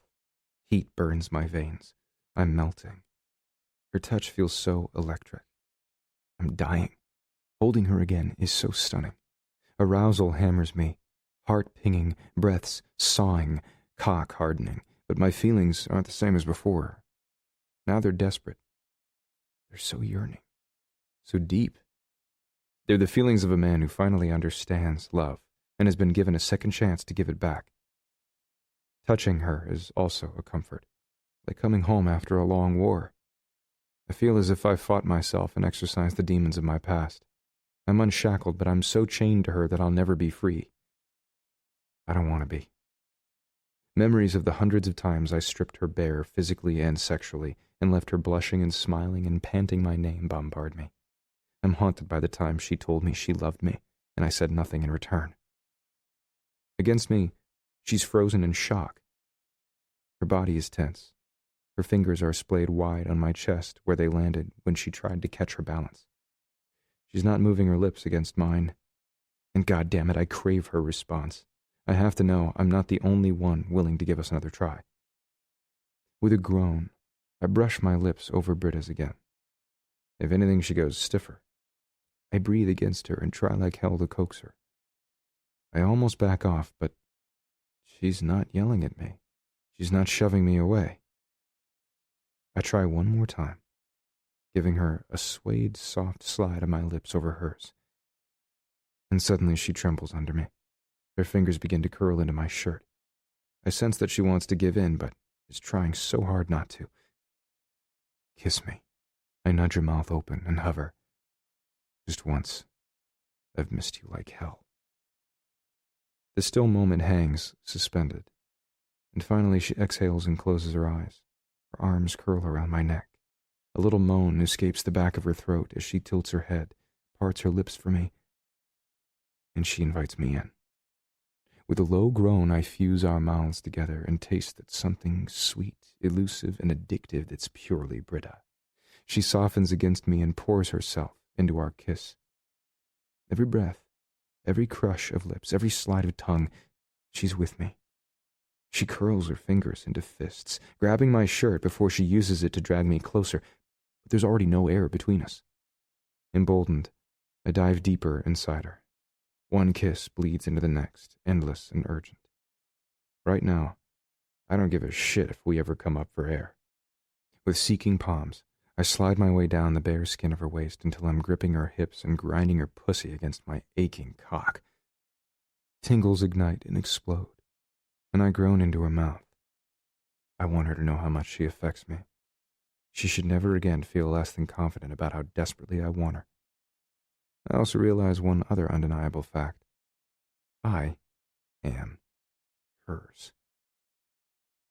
My hands slide down from her hips to cup her pert backside. In one grunt, I lift her against me, spread her thighs around my hips, and rock against her. She turns frantic, eating at my mouth, pulling at my hair like she's looking for some way to be closer, let me deeper inside. She climbs my body and wraps her legs around me, trying to wriggle against me for friction. My heart is racing so fast I swear it's going to explode, and I don't care. I keep at her. The only thing that will stop me now is if she says no. The way our chemistry feels, I'm not sure that word is in her vocabulary anymore. Holy fuck, this is hotter than anything I've ever felt. I break away from the kiss to look at her, but I can't stand any distance between us. I brush my lips over her neck. My teeth nip at her lobe. I breathe across her skin. She shivers, opening her eyes just enough to reveal her heavy lids and dilated pupils. Griff. She tilts her head back and shifts restlessly over my erection again with a groan. In the back of my head, I realize the boyfriend must not be satisfying her because she's acting like a woman who needs pleasure. I hate thinking of that snoozer-loser touching her at all, but the realization that he's inept in the sack makes me smile. If she'll let me, I'll give her all the orgasms she can handle every single day before I heap more on her each night. That's it, Angel. Fuck, you feel so good. I slide one hand up to her hair and unwind the messy bun. The blonde skeins fall like silk over my fingers as I wrap my hand around them and tug until her neck is totally exposed to me. Then I run my tongue from the hollow of her throat to the tip of her chin. She shudders in my arms, gasping and panting, kissing a path across my jaw. Griff. Her pleading is so pretty. You liked that? Yes. Good. That's how I'm going to eat your pussy, Angel. With long, thorough licks until you feel me all the way through your body. She whimpers an answer before she lays her lips over mine again, asserting her desire, demanding more of mine. Oh, she can have it all, right now, for fucking ever. I spin to my left and dive down onto the waiting bed. I cradle Britta in my arms as she falls under me. Once I'm on top of her, possessing her mouth once more, I unzip the little white sports top with one hand while I work my other into her spandex shorts. When I touch her pussy, something savage pulses through me. She went bare for me when we were together. She's still bare now. like she's just been waiting for me. With a soft swipe, I reward her. She cries out. For a moment, I tear my mouth from hers so I can look at her, pink-cheeked and writhing in lost desire. I want her so damn badly I'm blind and crazy with it. At once, I suck her nipple into my mouth as I curl my fingers into her cunt. I suckle and rub her, gratified when her whole body jolts like I've hooked her up to a live wire. She's so wet, her every fold is slick. Fuck yes. The beat of her breast is tight, but her clit is even harder. She can't stay still under my touch. Hips rolling, back arching, lips parting. God, I want to make her come in the next 2 minutes. I could. All the signs are there. But I've waited too long to be with her again to rush. I'm going to savor every sigh and every groan as she pleads with me to fill her, fuck her, claim her once and for all. I lean over her slight body and hoover her other nipple into my mouth. Her breasts are fuller now, but she still responds exactly the same, losing her mind when I get my mouth on these sensitive tips and torture them lovingly. Another nip to the nub. I tongue my way up the side of her breast and still my busy fingers over her needy clit. She gasps in protest and wriggles, hips shifting, thighs spreading. Griff! This is every fucking fantasy about Britta I've imagined. It's mind-blowing that she wants me too. I can almost taste our tomorrows. You want me to make you feel good, Angel? At her whimper, I smile. Say the word. I'll strip you down and get deep inside you, possess you. I'll give you the kind of pleasure neither of us has had in 3 years. No! Suddenly she heaves a shuddering breath and frantically pushes at me. No! Let go! Get off! She's panicked. I frown, lifting myself to my knees and easing my weight off her. Hey, everything's okay. If you need me to go slower... She pushes me away, and I see tears pooling in her eyes. I don't need you to touch me at all. God, I never meant for that to happen. She's trembling and guilt-ridden. I'm confused and frustrated. Britta was totally and completely kiss for kiss with me. Now she's scrambling to get away from me, as if I'm a leper, or like I'm the man who utterly devastated her once upon a time. I roll to my feet as she turns her back to me and zips up her top. I offer her a hand to help her up. The fingers of the other are still slick with her moisture. She yanks away from me, scooting to the end of the bed and standing on wobbly legs without my assistance. Get out! What? Tell me. What spooked her? What is she thinking? What does she need from me? Why I'm saying no? She scowls as she winds her hair back into a messy bun, then drags the back of her hand across her mouth as if wiping away my kiss. That's so typical of you, Griff. Never imagining for a moment why any woman would say no to you. Yes, you're great in bed, but I know at least a half-dozen places that's been. She glances at my stiff cock shoved in my shorts. I'm certainly not about to tell her 6 other women are a drop in the bucket. Britta, no. I had a stupid lapse of judgment, but there's no way I'll ever trust you as a lover again. Her words hurt more than I thought possible. Angel. She brushes past me and reaches for the first of the dining room chairs I stack to one side. As she curls her fingers around the spindles, I barely manage to stop myself from wrapping my hands around her waist and bringing her back against me until she melts. But she said no, very clearly. I have to fall back on verbal communication. I'm so fucking sorry. I was wrong. She stiffens but doesn't stop or turn back. She just keeps walking. I want you out of my house. Don't do this, I'm all but pleading. You did this, she reminds me, voice warbling. You live with it. I've missed you. I dare to sidle closer and cup her shoulder. I wish she'd look at me, but at least I know she's listening. I don't care. I love you. I've never said those 3 words to her or any woman in my life. And I mean them now more than I could possibly express. She freezes, then whirls around and gapes at me, blue eyes wide with shock. Way to ease her back into a relationship, dumbass. You did not just... No. She shakes her head vehemently. All you've ever done is things to make me want you and then to make me hate you. It's too late. She lifts the chair as I stand still, lashed by her fury. Fuck off. And don't touch me again. Britta? I hear another man's voice call down the hallway. It isn't Maxon's. The fiancé must be here. I bite back a curse. Terrible fucking timing. Hi, Micaiah. I'm here. She smooths her hair, looking flustered, then picks up the chair and marches out of the bedroom. I'm getting the dining room put together now that the table is back. Maxon told me, Micaiah says. Why is he sitting on the front porch? Why are you flushed? What's going on? I'm just moving the chairs. Her voice trails down the hall as she glides toward the man she's planning to marry. Fuck. I close my eyes. I know how much she hates to lie. Maybe kissing her now was a stupid-ass move. I wanted to remind her of all the passion and yearning between us. I never meant to put her in a position to either wear a hair shirt or confess her sins to Mr. Boring. I don't know Micaiah well, but if I were in his place, I'd beat the shit out of me. Since she wants me gone, I have to respect that, for now, and figure out my next step. I know her too well not to understand that she needs time to process what's happened today and decide what that means for her engagement. On the other hand, if I leave now, she'll only be harder to reach on Monday. Double fuck. I smooth out the bed, take a deep breath, and lift the chair and shoulder my way to the door.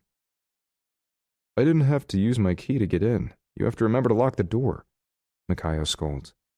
The fucker has a key? I know. We just moved the table into the house and I forgot. I grit my teeth. Because I was too busy trying to seduce your fiancé and remind her of all the reasons she and I belong together, so locking it slipped her mind, tool. With sarcasm echoing in my head, I silently shove my way into the hall. Hey, I greet Micaiah. It's the most I can speak civilly to the man without sounding like either a jealous prick or the big bad wolf. He blinks at me. You're here too? Her table was in my office. I sidestep him and carry the chair to the dining room, setting it beside the one Britta just positioned.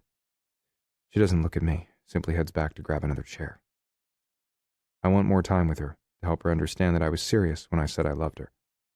Whatever might help her hate me less. I just don't know what else to say or do to convince her. Micaiah taps my shoulder as Maxon appears in the doorway, shooting me a questioning glance. Why don't you and I talk outside? Your brother can help Britta finish up in here. Oh, Slow Dick McGraw finally wants to warn me away? Sure. He takes me out back to a couple of cozy Adirondacks on the lanai, overlooking the lush backyard. A cluster of palms sways in a cerulean blue sky. When he gestures me to one of the chairs, I sit. This ought to be interesting.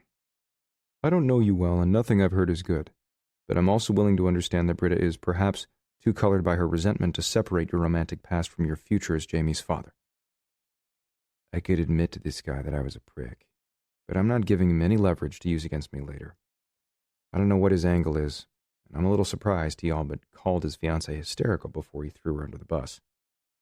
I need to feel him out more so I can best determine how to work around him. Agreed. I choose the safe topic he's already raised.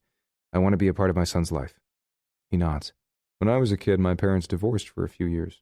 They ended up together again, but one of my greatest comforts was knowing I still had the love of them both. I adore Jamie, and I'll always treat him well, but I would never try to replace his biological father. I understand that's your role. I'm happy to hear it. A little grateful, too, but this dude just gave me a big concession. He might not know that I tried to woo his girl a few minutes ago, but seriously, I'm the enemy. Where's his protective instinct? I appreciate that. I came as soon as I found out about Jamie, and I intend to be active in his life. That will be good for the boy. I'll help you work with Britta on a custody arrangement that's acceptable to everyone.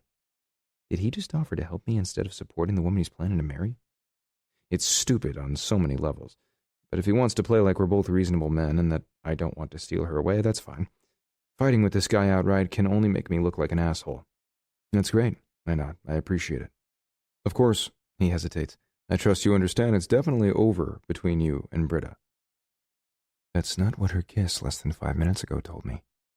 Yeah, she pushed me away, eventually, but I more than felt the spark. She did too.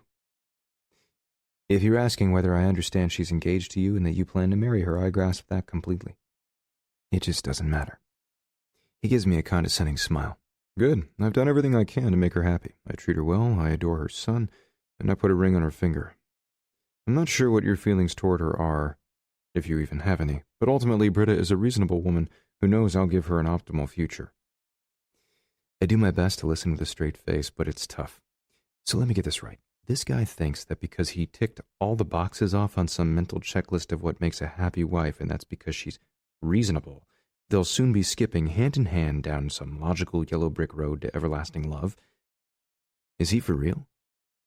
Would it interest you to know that I just had my fingers in your fiancé's pussy? Usually I prefer to come at a foe head-on. I'd rather fight the rough fight than the underhanded one. But Makayo could be a huge advocate in helping me gain rights to Jamie. I can't afford to turn that down. I feel bad that I'm going to make the asshole choice to take this sap's help while I try to steal his woman. But a little remorse isn't stopping me. Yeah, I know, you're judging me. Hey, I'm judging myself too. But I don't see another way to meld the people I love into a real family with me. Jamie deserves his mother and father together. Britta doesn't need a man who expects her to love him because he treats her well and it seems logical. She is entitled to a man who will be passionate about her every moment of every day and always put her first, no matter what. That will never be Makayo. I see your point, I finally say. You've done everything right. I just don't think that's going to work for you, pal. And Britta's banker nods stiffly at me. Good to hear. I'll talk to her about devising a custody agreement. My father is a retired attorney, and I know they've already been discussing the situation. Of course, Britta wanted to understand her options. Of course, I managed to say without sounding cynical at all. Well, now I know why she went to see the asswipe's dad the other morning. Damn it. I'll urge her to think about what's truly best for the boy, Makayo assures me, not what serves her bitterness. Wow, what a dipshit. I keep my thoughts to myself, and I give him a vague nod of thanks. I need a new plan. I'll bet that now that Britta knows I can get to her, she's mentally digging a moat and building more protective fences around her heart. I have to find a way back in pronto and persuade her to share Jamie with me. But given the passion still sweltering between us, I don't think she'll be able to resist me for long. I'll leave with a smile. Chapter 6. After moving my own desk into my former office late Saturday afternoon, I arrive early Monday morning, ready to go. I throw myself in my chair, looking out the window with a view of the parking lot, and I wait. Undoubtedly, Britta did a lot of thinking over the weekend. The reception I get from her today is going to tell me a lot. But I have to admit, stupid or not, I have more hope today than I did last Friday. While drinking Saturday night with Maxon, we both turned down flirty girls at a bar, and while pushing my body to the limit with an 8-mile run on Sunday, I got some clarity about our situation. I could have handled it better. Merely saying I'm sorry for all I did to her wasn't enough. Kissing her, even if she reciprocated, didn't repair the damage I inflicted on us. Telling her I love her was too little too late. But my heart is in the right place. Some combination of all that, something gentler and less rushed, should bring us closer together. It goes against my grain to downshift. For Britta, I have to try. My brother pops his head in with coffee. You prepared for World War III? You know, just in case. I'm hoping she's looked at everything I've done these past few days and realizes I'm both serious and committed. But if it's going to take more time and more potentially heated conversation for her to believe me, I'm prepared. You're crazy. You know that, right? I knew that for sure on Saturday when you kissed her, and whatever else you did. I never said I touched her. Maxon scoffs. I've got ears. Whatever was happening in that bedroom was getting raunchy, and when I heard his zipper go down, I had to get out of earshot. Nothing I want to hear less than my brother and the woman I think of as the sister doing the nasty. Well, since we have a child together, we obviously have in the past, I point out. And the fact that I didn't see him all weekend is sitting sour in my gut. How am I supposed to start being a father to the little guy if I'm never with him? There's a difference between laying eyes on my nephew and hearing his parents' slobbers of passion. No one's slobbered, I assure my annoying-ass brother with a pointed glare. As he laughs, Britta swings her sedan into the lot and parks. Speak of the angel, I drawl. Maxon looks out the window. If there are battles, you know the drill. Keep them out of the office. I got it. Go. As she emerges from her vehicle, she's wearing a black skirt edged in a lacy hem and a gray blouse with puffed sleeves, so sheer I can discern the shape of her arms. The rest of her body is frustratingly obscured, but so elegant. Sparkling silver shoes complete the cool, sophisticated look.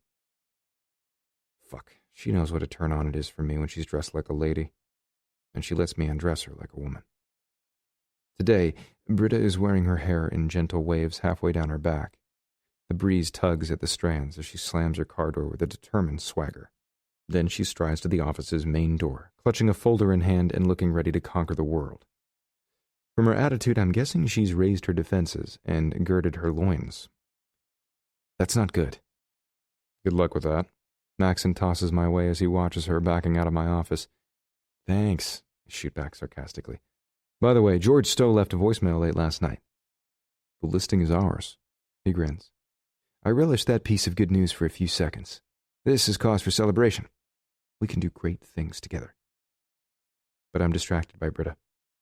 She looks beyond pissed as she barrels across the office.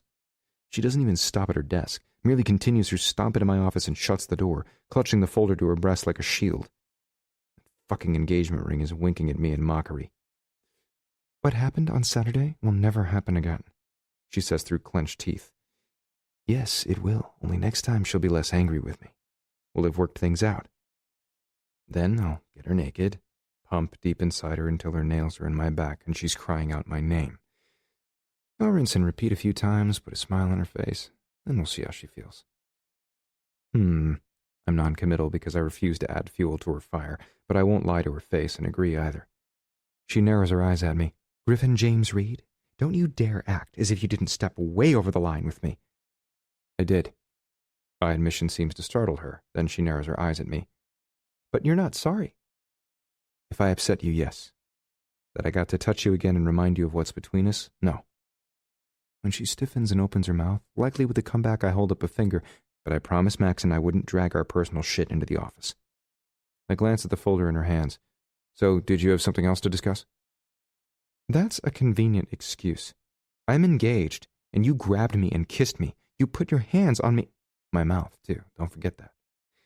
In fact, after I left your house and got alone in my own car, I could still smell your pussy on my fingers. It was driving me crazy. I had to lick them, savor them. God, she tastes exactly as I recall. Her eyes bulge, and she turns 100 shades of red, then whips her stare out the interior window to see if Maxon or Rob could possibly have overheard us. Don't say things like that. I should lie? I lean back in my chair. You're twisting my words. Don't say sexual things to me. I shake my head. I'm not going to candy coat how much I want you, Angel, or how much I love you. She rears back as if I've slapped her. Don't say that, either. You're only claiming you have feelings for me now because you want parental rights to Jamie. I won't let you sweet-talk me into... Let's get one thing straight. I stand and round the desk, approaching her on slow steps. I still loved you, even before I knew about Jamie. Britta pauses, as if absorbing my words. Funny how you never took the time to say that until you found out about your son. My reply is still the same. Fuck off. Too bad. I won't walk away from Jamie, I promise. Or from you. Why do you always expect that everyone will bend to please you? I've moved on. I don't need you. She clenches her fist with a grunt. I never lose my damn temper unless you're involved. Because I matter to you, just like you matter to me. No. She shakes her head. No, it's because you infuriate me. You can tell me you love me all you want. I don't believe you. I never will. You make me hate you. Not true. I get under her skin. That didn't feel like hate on your guest room bed less than 48 hours ago. She blinks, looking as if she's fighting furious tears. You're throwing my momentary lapse in my face? I refrain from pointing out that her momentary lapse was closer to 5 minutes. Stop it, Griff. I'm not a naive little virgin anymore. I'm done letting you manipulate me. She slaps the folder down on my desk. This is the solution to our problem. Read these papers and sign them, damn it. If you ever really cared about me and what I want, you'll do this. I stare at the spilling paperwork like it's a snake. I round the desk and flip the folder open. The header at the top of the stapled document on legal paper reads, Voluntary Relinquishment of Parental Rights. Holy fuck. More words swim before my eyes. Griffin James Reed does hereby in writing expressly consent and agree to the termination of his parental rights concerning James Tucker Stone. Consent is permanent and cannot be revoked. I stop reading. I stop breathing. I probably shouldn't be surprised that she's fighting back. But I didn't see this coming. The gnawing in my stomach is definitely panic. I try to keep myself under control as I close the flap of the folder covering the document. No. Tears well in her eyes, and I see she's trying to will them away. I soften my refusal by pointing out one detail. I'm not his father legally, so I have no rights to relinquish. This document is unnecessary. Damn it, Griff, she sniffles. Do the right thing by me for once, and sign it so there's no question in the future. Her insistence hurts, but seeing her so upset is killing me too. She clearly feels backed into a corner, and this legal maneuver is tearing her apart. It must be. If Britta flat out hated me, she would be coldly silent. But she isn't the sort of woman to share her vulnerable side easily. So all her upset tells me is that she truly doesn't want to cut me out of Jamie's life. It tells me she's far more terrified to trust me than I thought. The other thing this morning says is that Mikhail has absolutely no control or sway over Britta. That's great news for me. Sure, he might have lied to my face about his thoughts and intentions, but I doubt it. He's a truth, justice, and American way sort of guy. He would view something important like Jamie's custody agreement as too vital to play games with. Well, I'm not playing games, which he'll figure out. Eventually. Britta isn't messing around either. She's simply trying not to think with her heart. I need to show her that she can believe in me, that I'll be here for her. I can't do that if I'm unable to spend time with her and our son.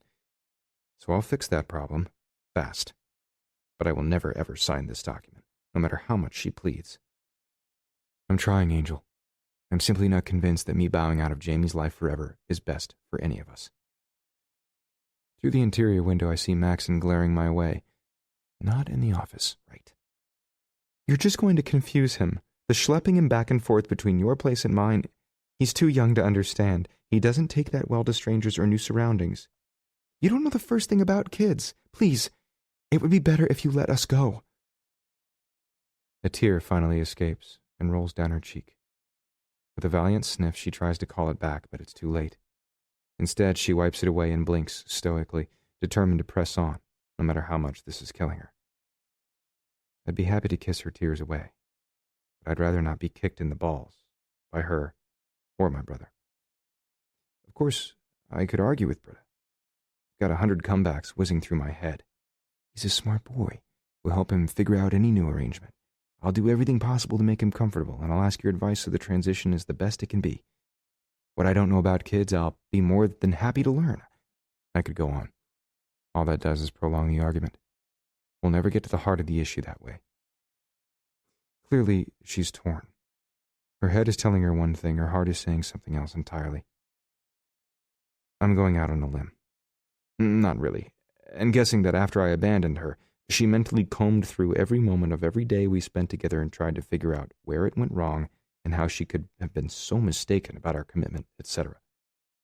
When she didn't find anything she could definitely point to as the moment, she resolved never to let her guard down with a man, especially me, again. Yeah, I gotta fix a lot of shit. Why do you think this arrangement would be better? I ask. After Mikhail and I get married, I'm going to ask him to adopt Jamie. It would be easier if we all had the same last name. That will never fucking happen.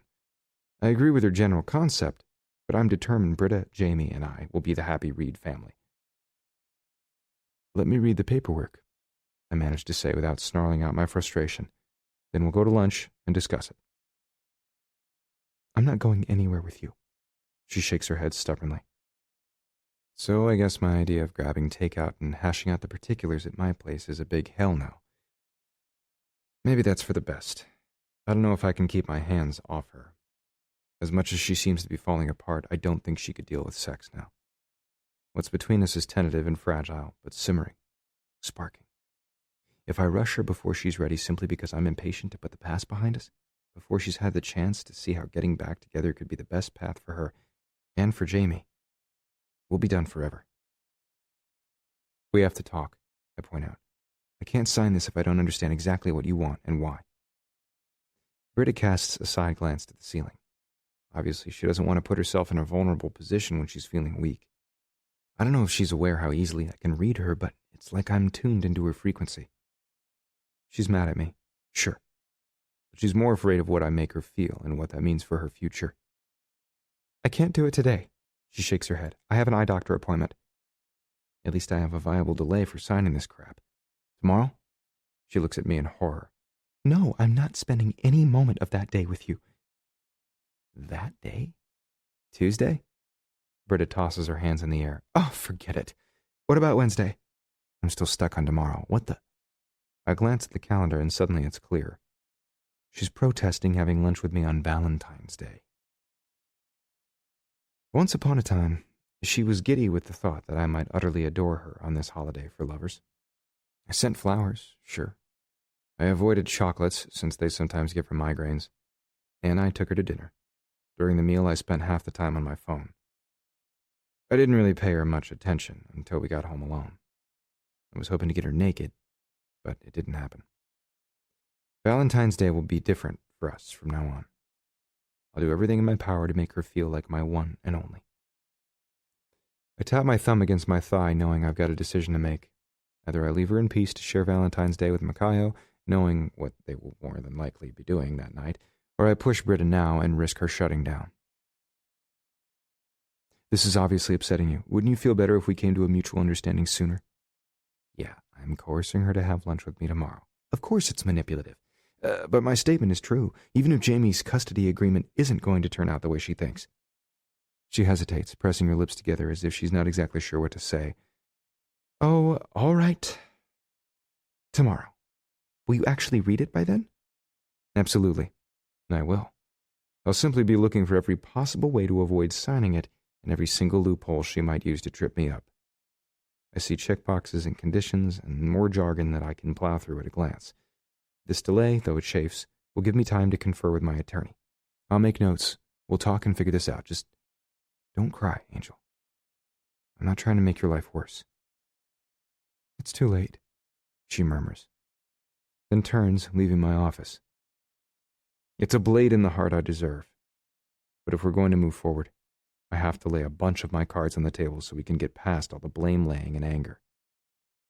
That means I need to explain everything. Not just our breakup. She needs to know how much I regret not changing before I destroyed us. Britta called in sick on Tuesday. Maxon didn't press her for details, damn him. So all my plans for a quiet, and yes, romantic, lunch go down the toilet. I'm both cynical and suspicious at her no-show. Is she really under the weather, or passive-aggressively refusing to spend even a moment of Valentine's Day with me? When she calls in again on Wednesday, I become concerned. As promised, I read the paperwork she gave me. Yeah, fuck no, never, ever, in a million years. It's not just a relinquishment of my rights, it also reads something like a restraining order. If I try to approach Jamie in any way, I'm legally a stranger. Anything more than a casual conversation, and she can call the police and have them arrest me. It's ludicrous. And it's never happening. The end of this hellacious hump day comes, and I leave the office. When I climb in the car, I'm ready to press the redial button on my last missed call from Keeley. I need to find out if she's getting on that plane tomorrow morning at 8 a.m. If not, I don't know what I'm going to tell Maxon. But before I can dial my bestie for details, my phone rings. I look at the display on the device and answer with a grin. Hey, Harlow. Hey, you. I hear a low note in her voice instantly. You all right? Me? Yeah. But she's not. Just like she's rarely forthcoming with her feelings. If I'm going to get to the bottom of her woe, I'll have to be subtle. How's school? Great, she says genuinely. I'm glad I already finished the coursework for my final semester and my dissertation is going so well. I'm talking to some great firms about a job after graduation. It's been hard sticking around to get a master's when I'm beyond ready to join the real world, but I think the sacrifice will be worth it in the end. Smart girl.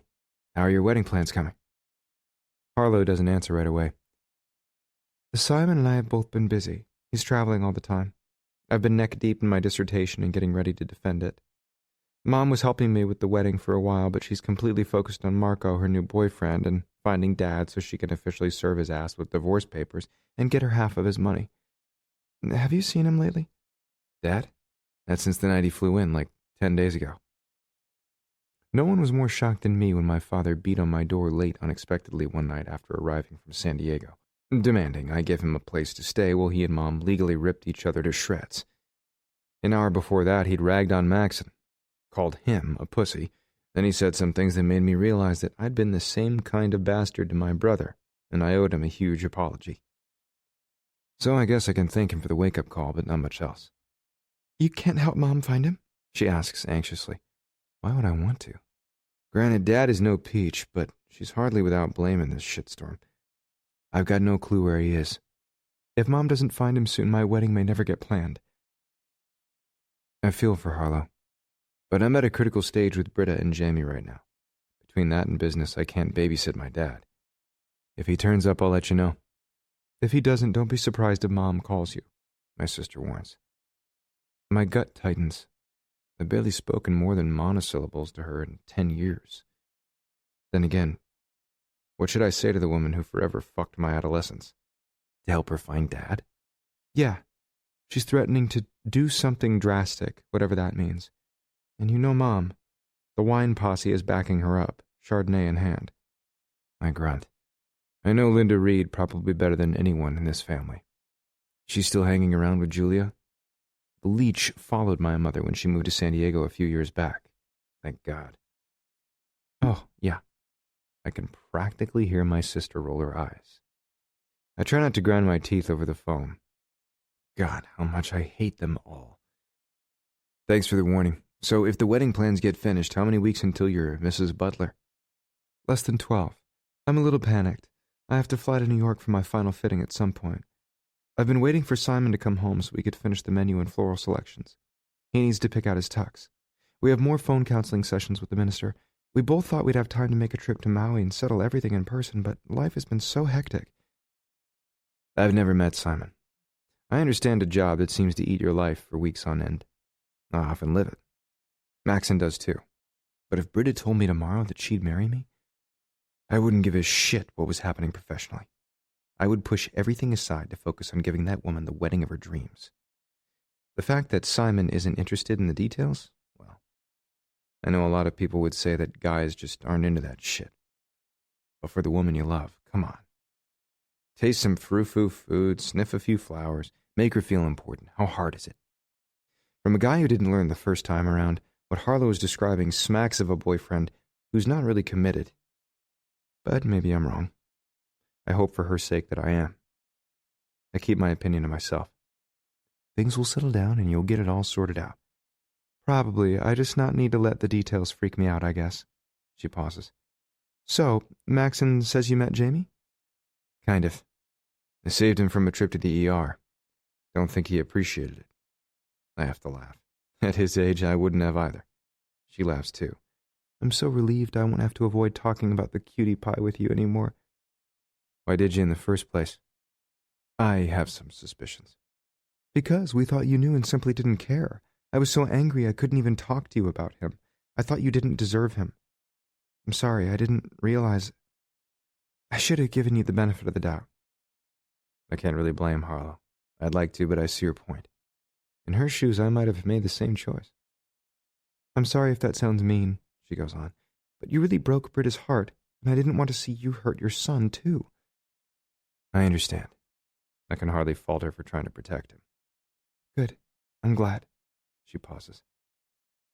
I'm flying to Maui sometime in mid-April. The wedding is on Saturday, May 6th. I can't wait to see you, and to finally meet Jamie in person. Maxon sends me the cutest pictures. You'll love him. He's beautiful. I've no doubt. So, what about you and Britta? You two are talking again? We have a child, so we have to. I'm trying to open the communication between us, and I'm trying to get her to do more than talk to me. Griff, seriously? Maxon said she's engaged. She is. But I can't feel guilty. The alternative will make us miserable for the rest of our lives. She snickers at me like I'm incorrigible. Actually, I'm pulling for you, too. You really seem to have something. It wasn't perfect, but that was my fault. The shock of her silence is almost palpable. You're admitting you were wrong? Someone record this day in history. I roll my eyes, but take her ribbing in the good nature in which she intended it. I've grown into a more evolved sort of asshole. I'm so proud, she teases. In the background, I hear someone knocking on her door. You need to go? I hear rustling and guess she's getting up from her chair. A few steps later, she groans. Yeah, it's Mom. Without even opening the door, she sounds exhausted by the woman. I understand, but I'm not about to talk to the she-dragon. I'll let you go. Call me anytime, little sis. Same with you. Love you. Hope everything works out with Britta and Jamie. Before I can say anything else, she's gone. Ending the conversation is probably for the best, since I'm nearly at Britta's. No, she won't be happy to see me, but she owes me an explanation. We'll never work out any arrangement about Jamie and our future if she's going to avoid me. 3 minutes later, I'm knocking on her door. And knocking. I see her sedan under the carport. She should be here. Unless Makayo took her out. Damning the thought, I'm just about to walk around the house and see if I can peek in through the sliding glass door around back when I hear the click of the lock. The latch gives way and the door creaks open. Britta wobbles in the portal with her hair pulled back haphazardly, skin somewhere between white and gray. She's tried to belt a pink robe around her middle. It's gaping open to reveal an overlarge oatmeal-colored t-shirt. She's removed everything else. Shoes, makeup, engagement ring. Jamie stands behind her, clinging to her thigh. Whatever remained of my righteous anger swirls down the mental drain. Are you okay, Angel? She leans against the door. It's just a cold. I'll be fine. Sorry we haven't been able to talk. A cough interrupts her nasally, scratchy-voiced reply. It sounds deep and productive, and she winces like it's painful. Have you been to the doctor?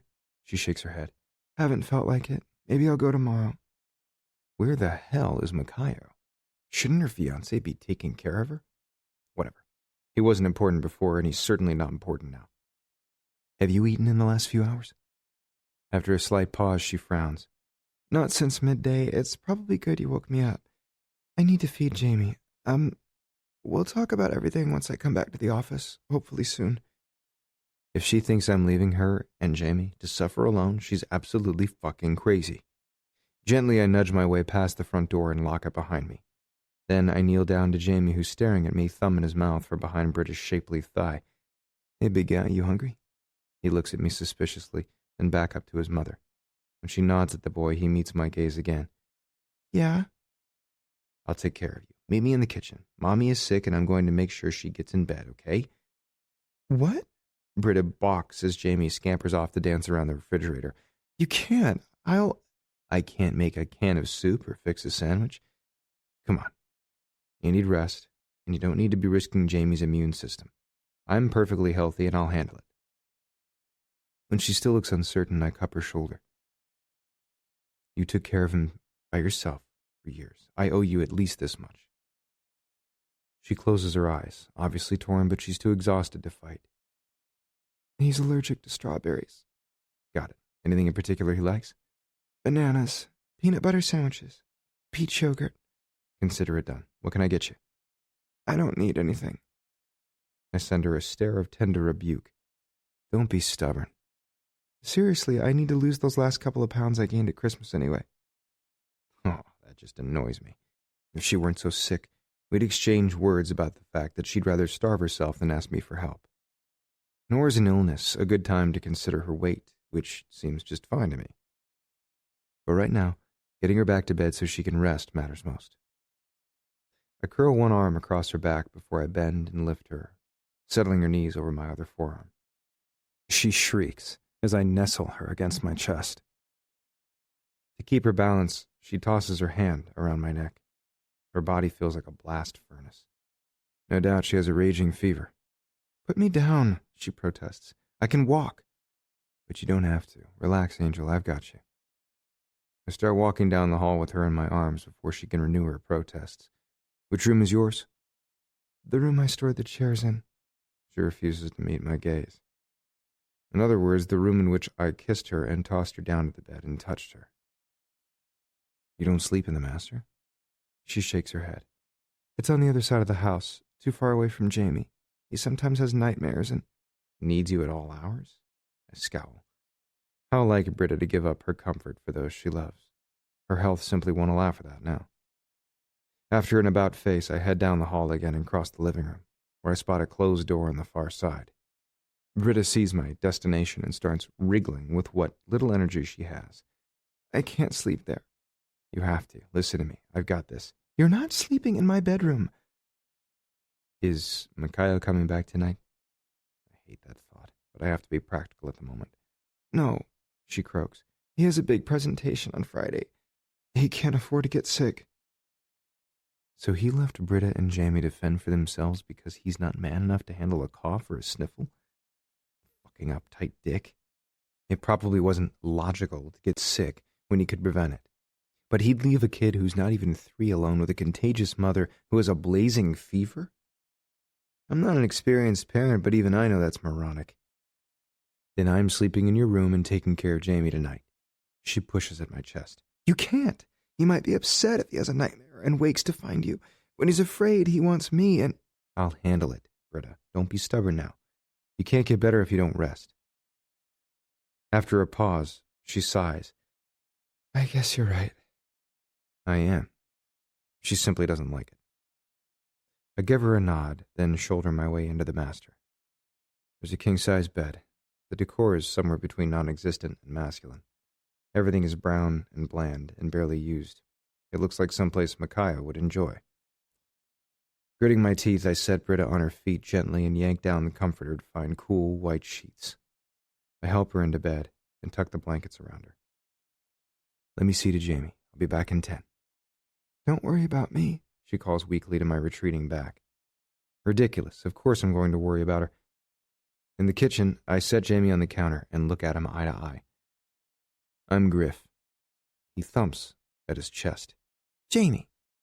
I teach him how to shake hands, then we make a game out of washing up, stopping just shy of a suds fight, mostly because I don't want him giggling to keep Britta awake.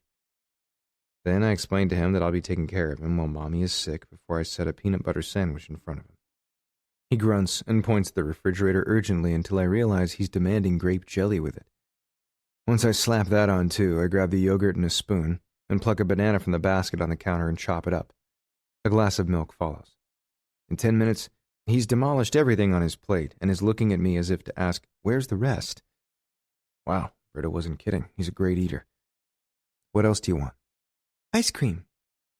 Of course. One of my favorites too. I shouldn't be surprised. I prowl through Britta's freezer, but it's empty of anything that looks like dessert. I sigh. Plan B. I have to feed Britta anyway. After rinsing Jamie's plate and milk cup, I put both in the dishwasher and pause.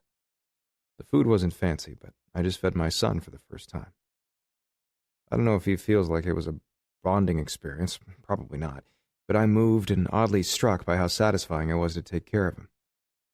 After wiping his hands and face clean, I lift him from his booster and cart him through the front room and into the entryway. I spy Britta's car keys on a foyer table and swipe them. Want a little adventure? When Jamie bobs his head excitedly, I smile at his infectious grin.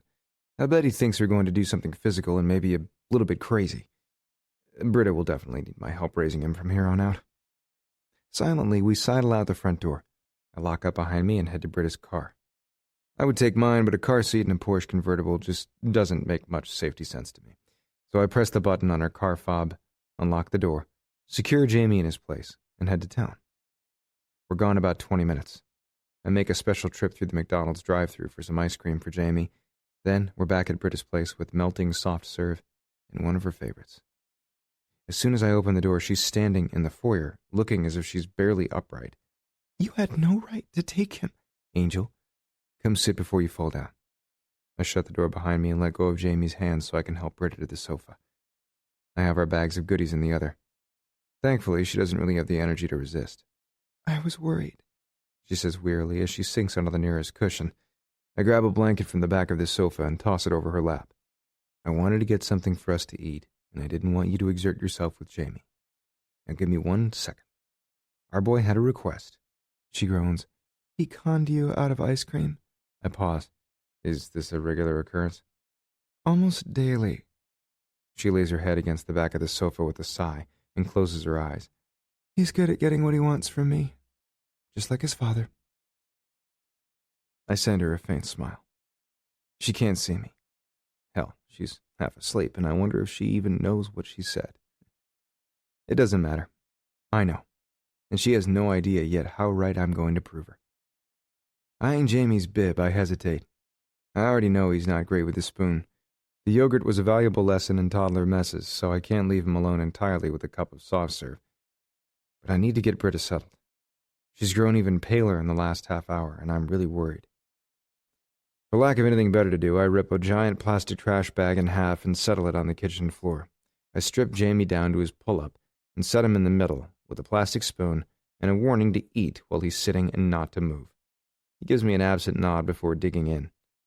I know it's going to be a mess, so I'm just not going to look. Instead, I grab a bottle of water from the fridge and schlep Britta's takeout over to her as I settle beside her on the sofa. Hey, Angel.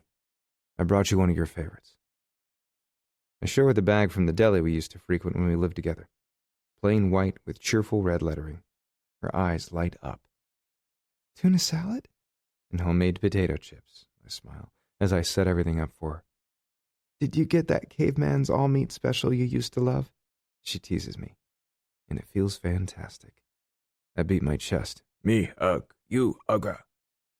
Even though her laugh is weak, I know it's real. That's a yes. Thanks, Griff. And thanks for remembering. No other way to describe it. Her praise makes me feel warm and pretty damn proud. What else can I get you? Nothing. We'll be fine from here. I can give Jamie a bath soon and he'll go. No. I'll give him a bath and put him to bed. You eat, and then you rest. I must look stubborn because she concedes with a sigh. All right.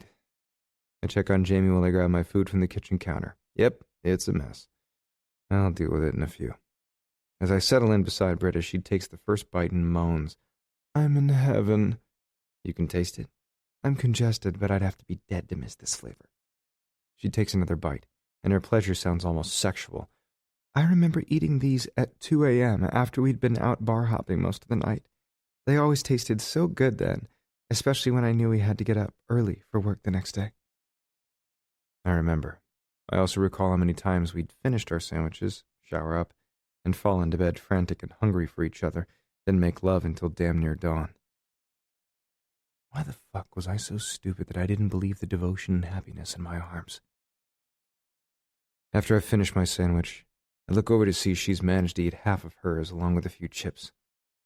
I insist she drink more from the water bottle before I lift her and carry her back to bed. As I lay her on the mattress, it's clear she's fighting to keep her eyes open. She touches my arm. I don't know whether to thank you or ask you to stop before I get used to you taking care of me. You don't have to do either, I promise. I don't need her thanks, and I definitely intend to be by her side, giving her whatever she needs for the rest of her life.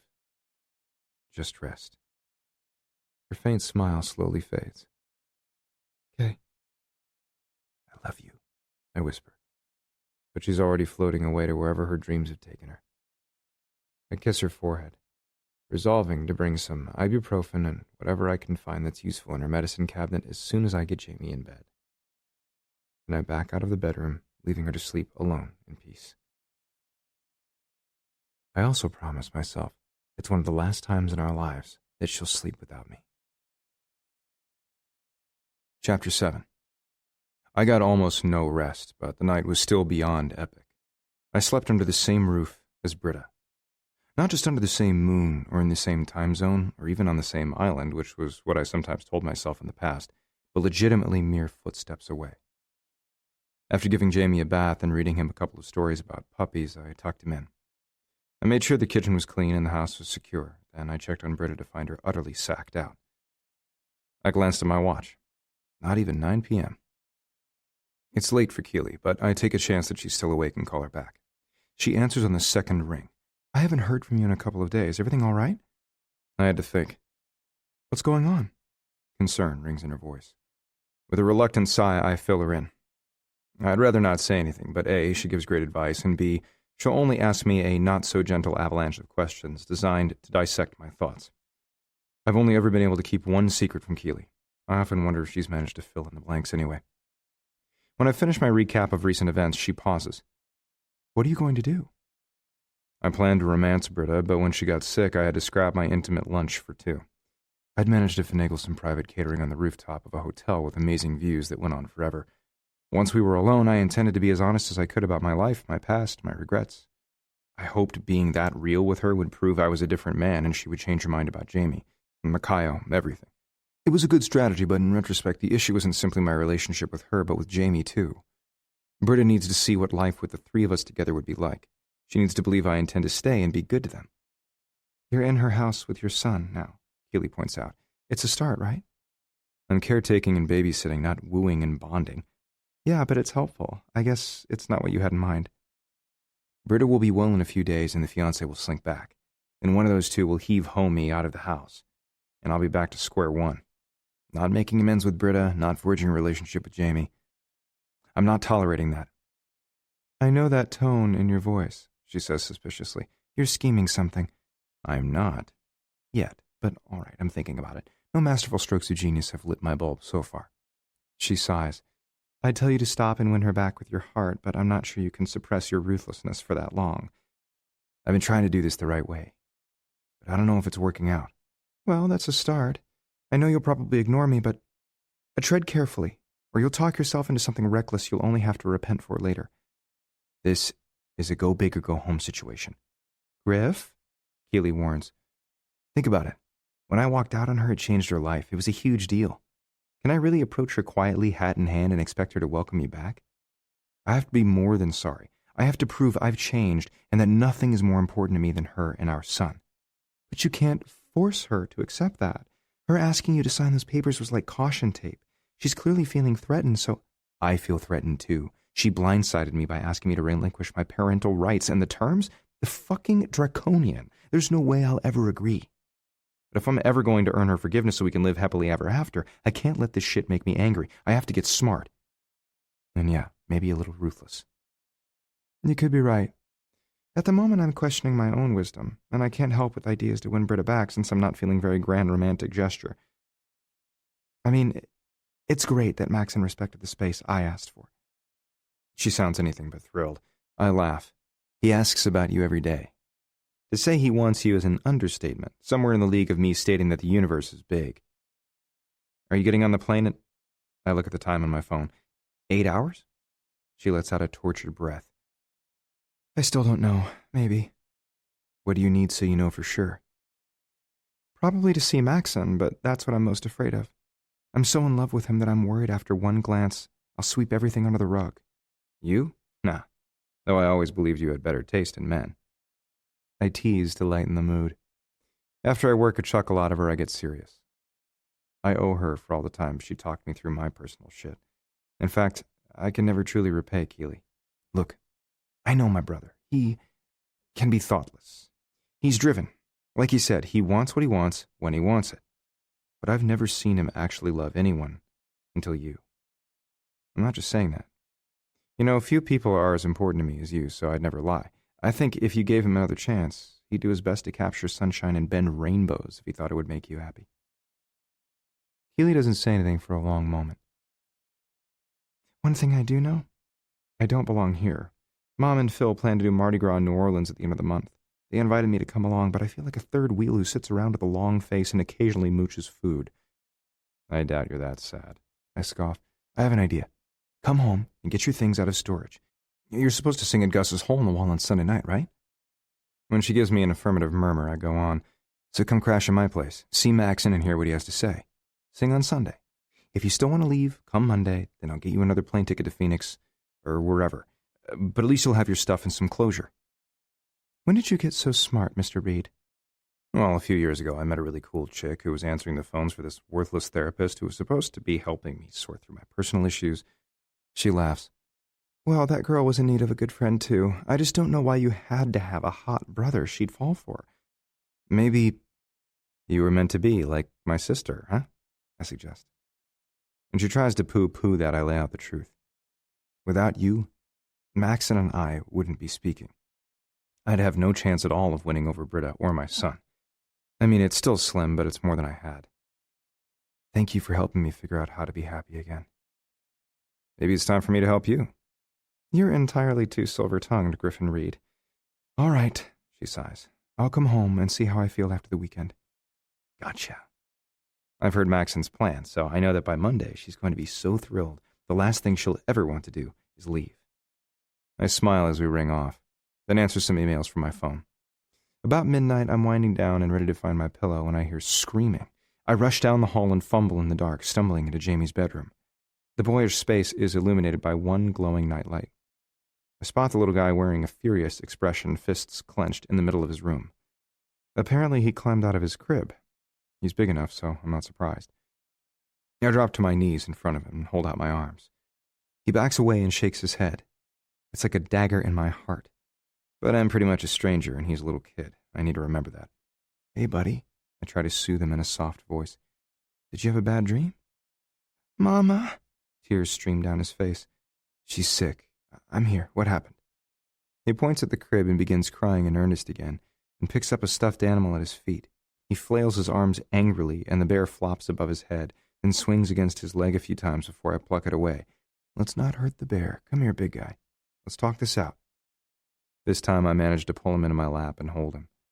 I try to convey calm and give him a sense of security, but I'm fully aware that I know nothing about easing a toddler's imaginary fears. Across the room I spot a rocking chair of some sort and lift Jamie, settling him against my chest as I sink in and glide in gentle strokes. It doesn't take long before he sticks his thumb in his mouth, then lays his head on my shoulder and drifts off. I'm in his dark room, cleverly decorated in blues and woodsy accents, and I'm surrounded by his toys, his scent, his presence. He's done nothing but go to sleep, as small children do, yet it's a profound moment.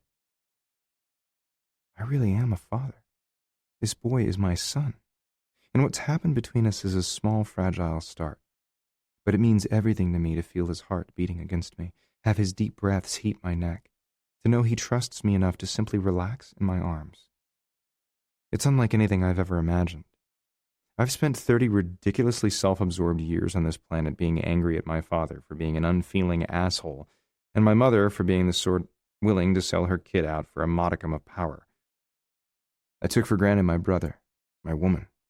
I plowed through so much pussy and threw away phone numbers the next morning without even remembering their names or caring about the time I spent with them. I've done too many things I'm not proud of. But in this moment, I'm overjoyed because somehow, somewhere along the way, I did this one thing right. If I've contributed nothing to society except Jamie, then at least I gave my best. Now that he's good in his sleep, I should set him in his crib and leave him in peace, but I don't want to let go. Just another minute.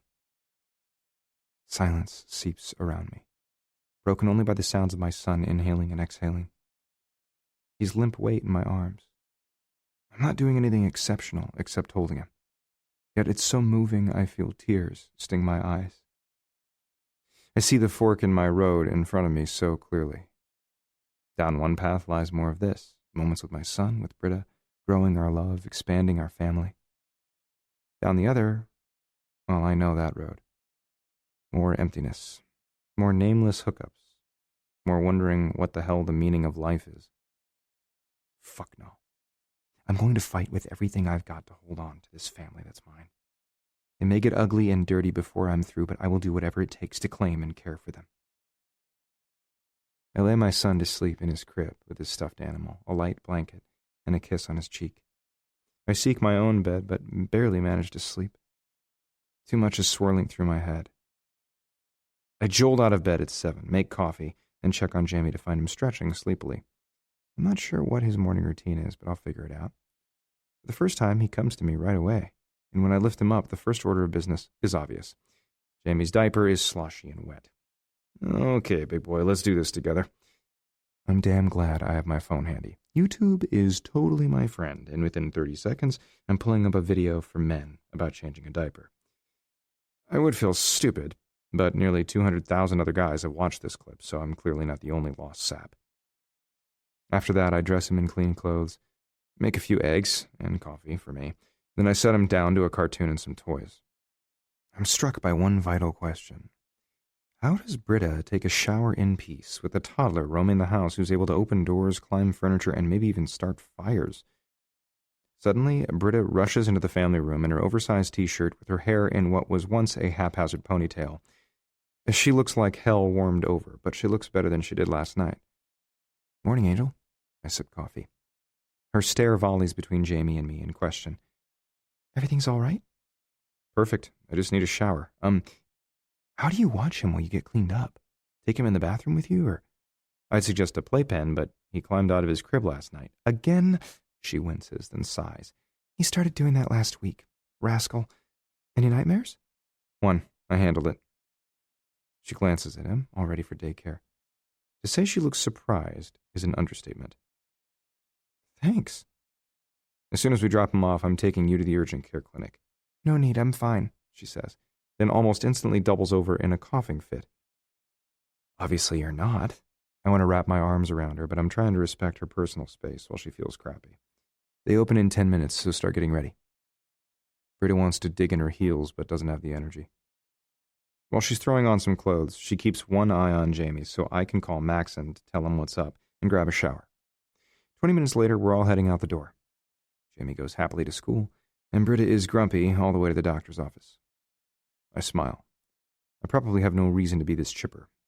I barely slept, but I'm at peace. If I play this right, today could be the first day of the rest of our lives. It's different, it's hectic, it's not perfect. None of that matters. I'm with the people who matter to me. What's this? Britta asks as she plucks up the CD case I left in her car last night when I drove to get her food. I meant to listen to another track, but I was enjoying my time with Jamie too much to let anything, even well-intended music, bring me down. I'm not sure how she'll take this, but I can't be less than honest. You've met Keeley? Beside me, Britta stiffens and sets the case down. I have. We're just friends. She sniffles into a tissue and rolls her eyes. It's none of my business. I want it to be your business. What would you say to me if it was? That you've never been just friends with the woman in your life. Until Keeley, no, but I swear I've never touched her. It would be like touching Harlow to me. I recoil at the thought. Seriously, I'm just friends with her the way Maxon is just friends with you. She considers that with a frown, but given my history, it sounds far-fetched, I know. If you were feeling better, Angel, I'd take you with me to the airport this afternoon to pick her up so you could see for yourself. Now Britta looks alarmed. She's coming back? I fill her in. I'm hoping that she'll give Maxon a chance to make her happy. They're really in love. Britta ponders such a long time, I'm not sure she's going to answer. He's been different since he met her. If what you're saying is true, I hope everything works out for them. But she still sounds a little suspicious. And glum. It's going to work out for us, too. No matter what I have to do. The doctor confirms that she's got an upper respiratory infection and gives her a prescription. After settling her at home, I pick up her Z-Pack, get her some lunch, tuck her in bed. She thanks me and doesn't balk when I kiss her on the forehead. It's progress. Then I head to the airport. When Keeley hustles into baggage claim, she looks exhausted from traveling all day, but she's also got a little glow that tells me she's happy to be home. She sees me, then immediately starts looking around, her smile slowly falling. Maxon isn't here, I say softly as I hug her. I didn't tell him in case he changed your mind. In fact, I've been dodging his calls all morning. Oh, she frowns, but I hear the relief in her voice that my brother didn't suddenly stop caring about her. As if. He has something he wants to say when the moment is right, you'll see. I grin smugly. I take her to an early dinner so we can talk more, then get her settled back in my condo. She gave up her apartment when she moved in with Maxon a month ago, so she's got no place to go. Keeley protests, but I tell her it's cool. I'm hoping not to be there for a few days, at least. I must be watching the time a lot because she laughs at me. You're anxious to get back to Britta, aren't you? Yeah, I feel my face getting hot. Sorry. I need the rest, she assures. Go away. With a chuckle, I leave her at my place. On the drive out to Britta's, I call Maxon. The relief in my brother's voice when I let him know Keeley is back in Maui would be comical if I didn't understand how much it hurts when you have nothing but hope that your woman will come back to you. Finally, I arrive at Britta's house. I'm ready to talk to her about allowing me to pick Jamie up from daycare. I've got arguments prepared. But when she answers the door, I see she's already driven the nearly hour there and back and brought our son home. I was going to get him for you. You're supposed to be resting, I admonish when she answers the door and I walk in to find Jamie on the family room floor playing with some Lincoln logs. I'm feeling better, she promises, but still sounds raspy as hell. What are you doing here? I scowl. What does she think I'm doing? Taking care of you two. We're good for tonight. The antibiotics will take 24 hours to kick in. It's been, 8? Jamie can be a handful, and he doesn't need exposure to your germs. You two still need dinner, so here I am. You're offering to cook? At my nod, she frowns at me. That's awfully domestic of you. When we were together, you never wanted anything to do with cooking or cleaning or anything helpful, I know. I've honestly changed. A couple years ago, I realized how bad it is for you to eat out every night, like I did before I met you. So out of self-preservation, I learned to throw together a few decent meals. I'll cook tonight, Angel. I'm not promising that dinner will be spectacular, but it will be edible. She shuts the door and heads back to the sofa, plopping down like she's exhausted. You don't have to do that. Yeah, I do. Frankly, it's what Makayo should be doing, but I'm not going to diss the bastard to her face. She'll only feel compelled to defend him. And I want to avoid comparisons. Right now, this is about her and me, period. We'll see how you feel tomorrow. If you're really well then, I'll leave if you want me to. Britta looks like she wants to accept my offer, but knows she shouldn't. Really, you don't have to. I already fed Jamie a cup of soup and a grilled cheese. I can whip up something for myself. You need rest. And at least one more stretch of uninterrupted sleep. I'm going to take care of you two. Jamie and I were buds after his nightmare last night. I rocked him back to sleep. He let you? She sounds stunned. Yeah, took a minute or two to coax him, but I shrug. Look, just promise me we don't have to talk about the papers now, okay? Let me show you I can be a good father and a good husband. But I don't add that aloud. She's not ready to hear it. You win. I should say no, but I don't have the strength. Britta drops her head back against the sofa, eyes closed. Where's Keely? I stashed her at my place tonight. She'll be with Maxon soon, I'm sure. And you'd rather be here? I have to hold in a smile of triumph.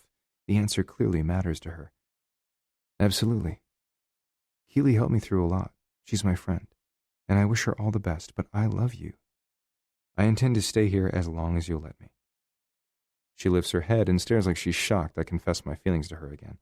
Griff, you don't have to say anything. For as often as you used to tell me and I stayed silent, I've earned it. But that's not going to stop me from saying the words and trying to convince you I mean them. In case you're wondering, I love Jamie too. It was instantaneous. I never expected that. After gnawing on her lip, she finally nods. Isn't that the craziest thing? I loved him before he was born, but when I first saw him, it was unstoppable. In that moment, he became my son. You thanked me for making him possible, but I'm the one who should be thanking you. You carried him, birthed him, nurtured him, all without my help. I'm never going to let you down again.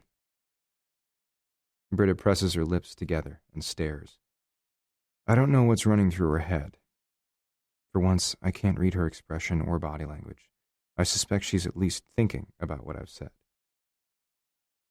What can you cook? She finally asks on a sigh. I'm disappointed at the change of subject, but I get it. Nothing with Britta is going to happen overnight. What do you want? Something with chicken sounds good. That leaves my choices wide open. She shrugs. I'm good with whatever. I'm going to shower. Sure, it will be ready when you come out. After a little poking around, I find the fixings to make her a chicken quesadilla with some homemade salsa. I boil up some instant rice and doctor it with spices to make it a tad more authentic. By the time I finish, she's walking out of the bathroom looking squeaky and fresh with a towel wrapped around her head, wearing a matching cotton cami and shorts that double as pajamas. It's not sexy. All the essentials are covered, and she's not dolled up in the least. But she's coming toward me with a smile, and that's all it takes these days for my body to flash hot and for me to want her. Vaguely, I think back to the last time I had sex. Was that only 10 days ago? Feels like a lifetime. Yet I'm aware that if you gave me a choice between whatever her name was in the killer stilettos and skimpy dress, or Britta and her jammies and turban, I'd absolutely take the woman I love. Even sick, even though I'm sure nothing will happen between us tonight. I'm exactly where I want to be. She sits at the table, and I put a bottle of water, her antibiotics, and some ibuprofen in front of her. Eat up. What about you? She frowns my way. I had an early dinner with Keely since she came off the plane starved. Want me to bathe Jamie while you fill your belly? She glances at the clock. Do you mind? I wonder if Makayo ever helps her with my son like this. I suspect he doesn't get involved too much, but I'm kind of hoping he doesn't lift a finger with Jamie. He probably tells himself that he doesn't want to step on Britta's toes. Deep down, does he think my son is baggage? I suspect he does. I'll bet that's why he was more than happy to help me obtain some custodial rights, so he'll have Britta all to himself every other weekend. I don't know whether to be glad or disgusted. Either way, he'll soon be out of the picture. Not at all. I love spending time with him, but I learned a valuable lesson last night not to encourage too much splashing, or I have a hard time keeping his cast dry. And most of the water in the tub winds up on the floor. That earns me a smile that becomes a gentle laugh. Yes, he never does anything halfway. Always full throttle for that kid. He's a lot like you. Poor guy. I wink at her, then glance at him over my shoulder. He's moved on to his trucks and is making vroom sounds as he rolls one across the hardwood. Britta forks in a bite of the dinner I've prepared and her eyes widen. She gives me a look of surprise. This is actually good. You can cook now. Secretly, I'm pleased she thinks so. Not too hard to follow a recipe. Need anything else before we get started? I'm good, thanks. She gives me a little smile that makes me feel warm inside. For everything. After bathing my son and dressing him in pajamas, I help him brush his teeth and take him to Britta for a kiss. When she presses her lips to his cheek, he fights my hold to sit in her lap. He wants Mommy, and it's obvious they're close. I have to take him to his room and sit him in my lap to soothe him with a few stories and some pats on the back. It doesn't take long before he's yawning, little fists covering his mouth, his eyes droopy. Night, Jamie. When I hug him, he presses a sleepy, sloppy kiss on my cheek. My heart melts, even as my determination to hang on to my son solidifies into steel. No one, especially not some fucking banker, will ever be Jamie's father but me. I set him in his crib, and he rolls over with his stuffed animal in his thumb. His breathing evens out and deepens almost instantly. I'm sure I'm hardly the first father to think this about their kid, but he's amazing.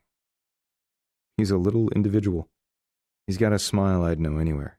He's got a cowlick in the back of his head, a small splatter of freckles, and a tiny gap in his teeth. I've memorized them all. Everything about him is adorable. I come back to find Britta on the sofa, curled up with a blanket, head resting on the back. The TV is running softly in the background. She's asleep. A glance around tells me she's already cleaned up the kitchen. I'd chastise her if she didn't need her rest. I settle beside her on the couch and flip a few channels, coming to some basketball recap on ESPN. I've been trying to keep up with the college games. March Madness is right around the corner, but I can only smell Britta's light scent. Jasmine and clean skin. With a moan, she rolls and shifts her weight to one hip, clearly trying to get comfortable. Her head slides off the back of the sofa and hangs awkwardly against her chest. She looks damn uncomfortable. If I don't do something, she's going to wake up with a stiff neck or a headache. Okay, that might not be the only reason I decide to touch her. And yes, I know, she's sick. I'm not planning to seduce her, just get a little closer. I sidle against her and dip my shoulder under her head until she's using me as a pillow. In her sleep, she shifts around, seemingly looking for a more comfortable position. Her hand drops to my thigh. My entire body goes tense. I want this woman. I admit I always want sex. I can probably count on one hand the number of times I've turned it down in my life, and most of them were from a former coworker's wife. I do have a few boundaries. But what I feel for Britta is beyond desire. She's comfortable. That sounds unsexy, I'm guessing. But what I mean is, I don't have to pretend with her. Britta Stone is kind, reliable, funny, sensitive, sharp, interesting. My feelings are real, and as I sit here with her head on my shoulder, I realize that no matter how many women I slept with in the 39 months we've been apart, I never found anyone as perfect for me as her. It's reassuring in a way, the validation that my love isn't mere nostalgia. I can picture her asleep as she cuddles up next to me in 30 years, when we're talking about things like retirement and grandkids and cruises around the world. Oddly, I'm looking forward to sharing all those adventures with her. When she shifts her body for the 10th time in as many minutes, I decide enough is enough and lift her into bed. Her sheets are still rumpled from last night, and I tuck her into the cloud of softness, then shut the door so she can rest peacefully. I'm not really sure what I'm going to do with the rest of my evening. I flip more channels, talk to my brother about a lead he got late this afternoon on the Stowe estate, shockingly fast for a property ringing in at nearly $30 million, and pace a lot, wondering if I should check on Britta again. Then a phone rings somewhere in the house. It's not mine. I follow the sound into the kitchen and see Britta's phone lighting up and vibrating its way across the table. A glance at the display has me cursing. Makayo.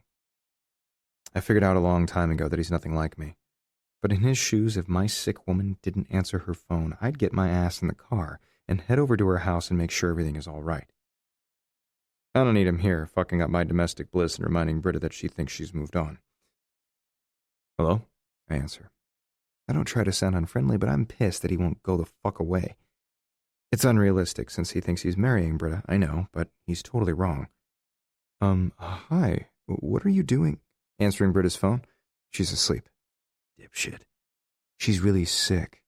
I took her to the doctor today and got her some antibiotics. She should be better in a few days. You're welcome, prick.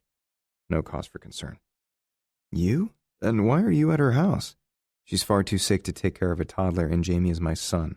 This is a good opportunity to get to know him and let him be comfortable with me while making sure he doesn't catch whatever bug Britta's got.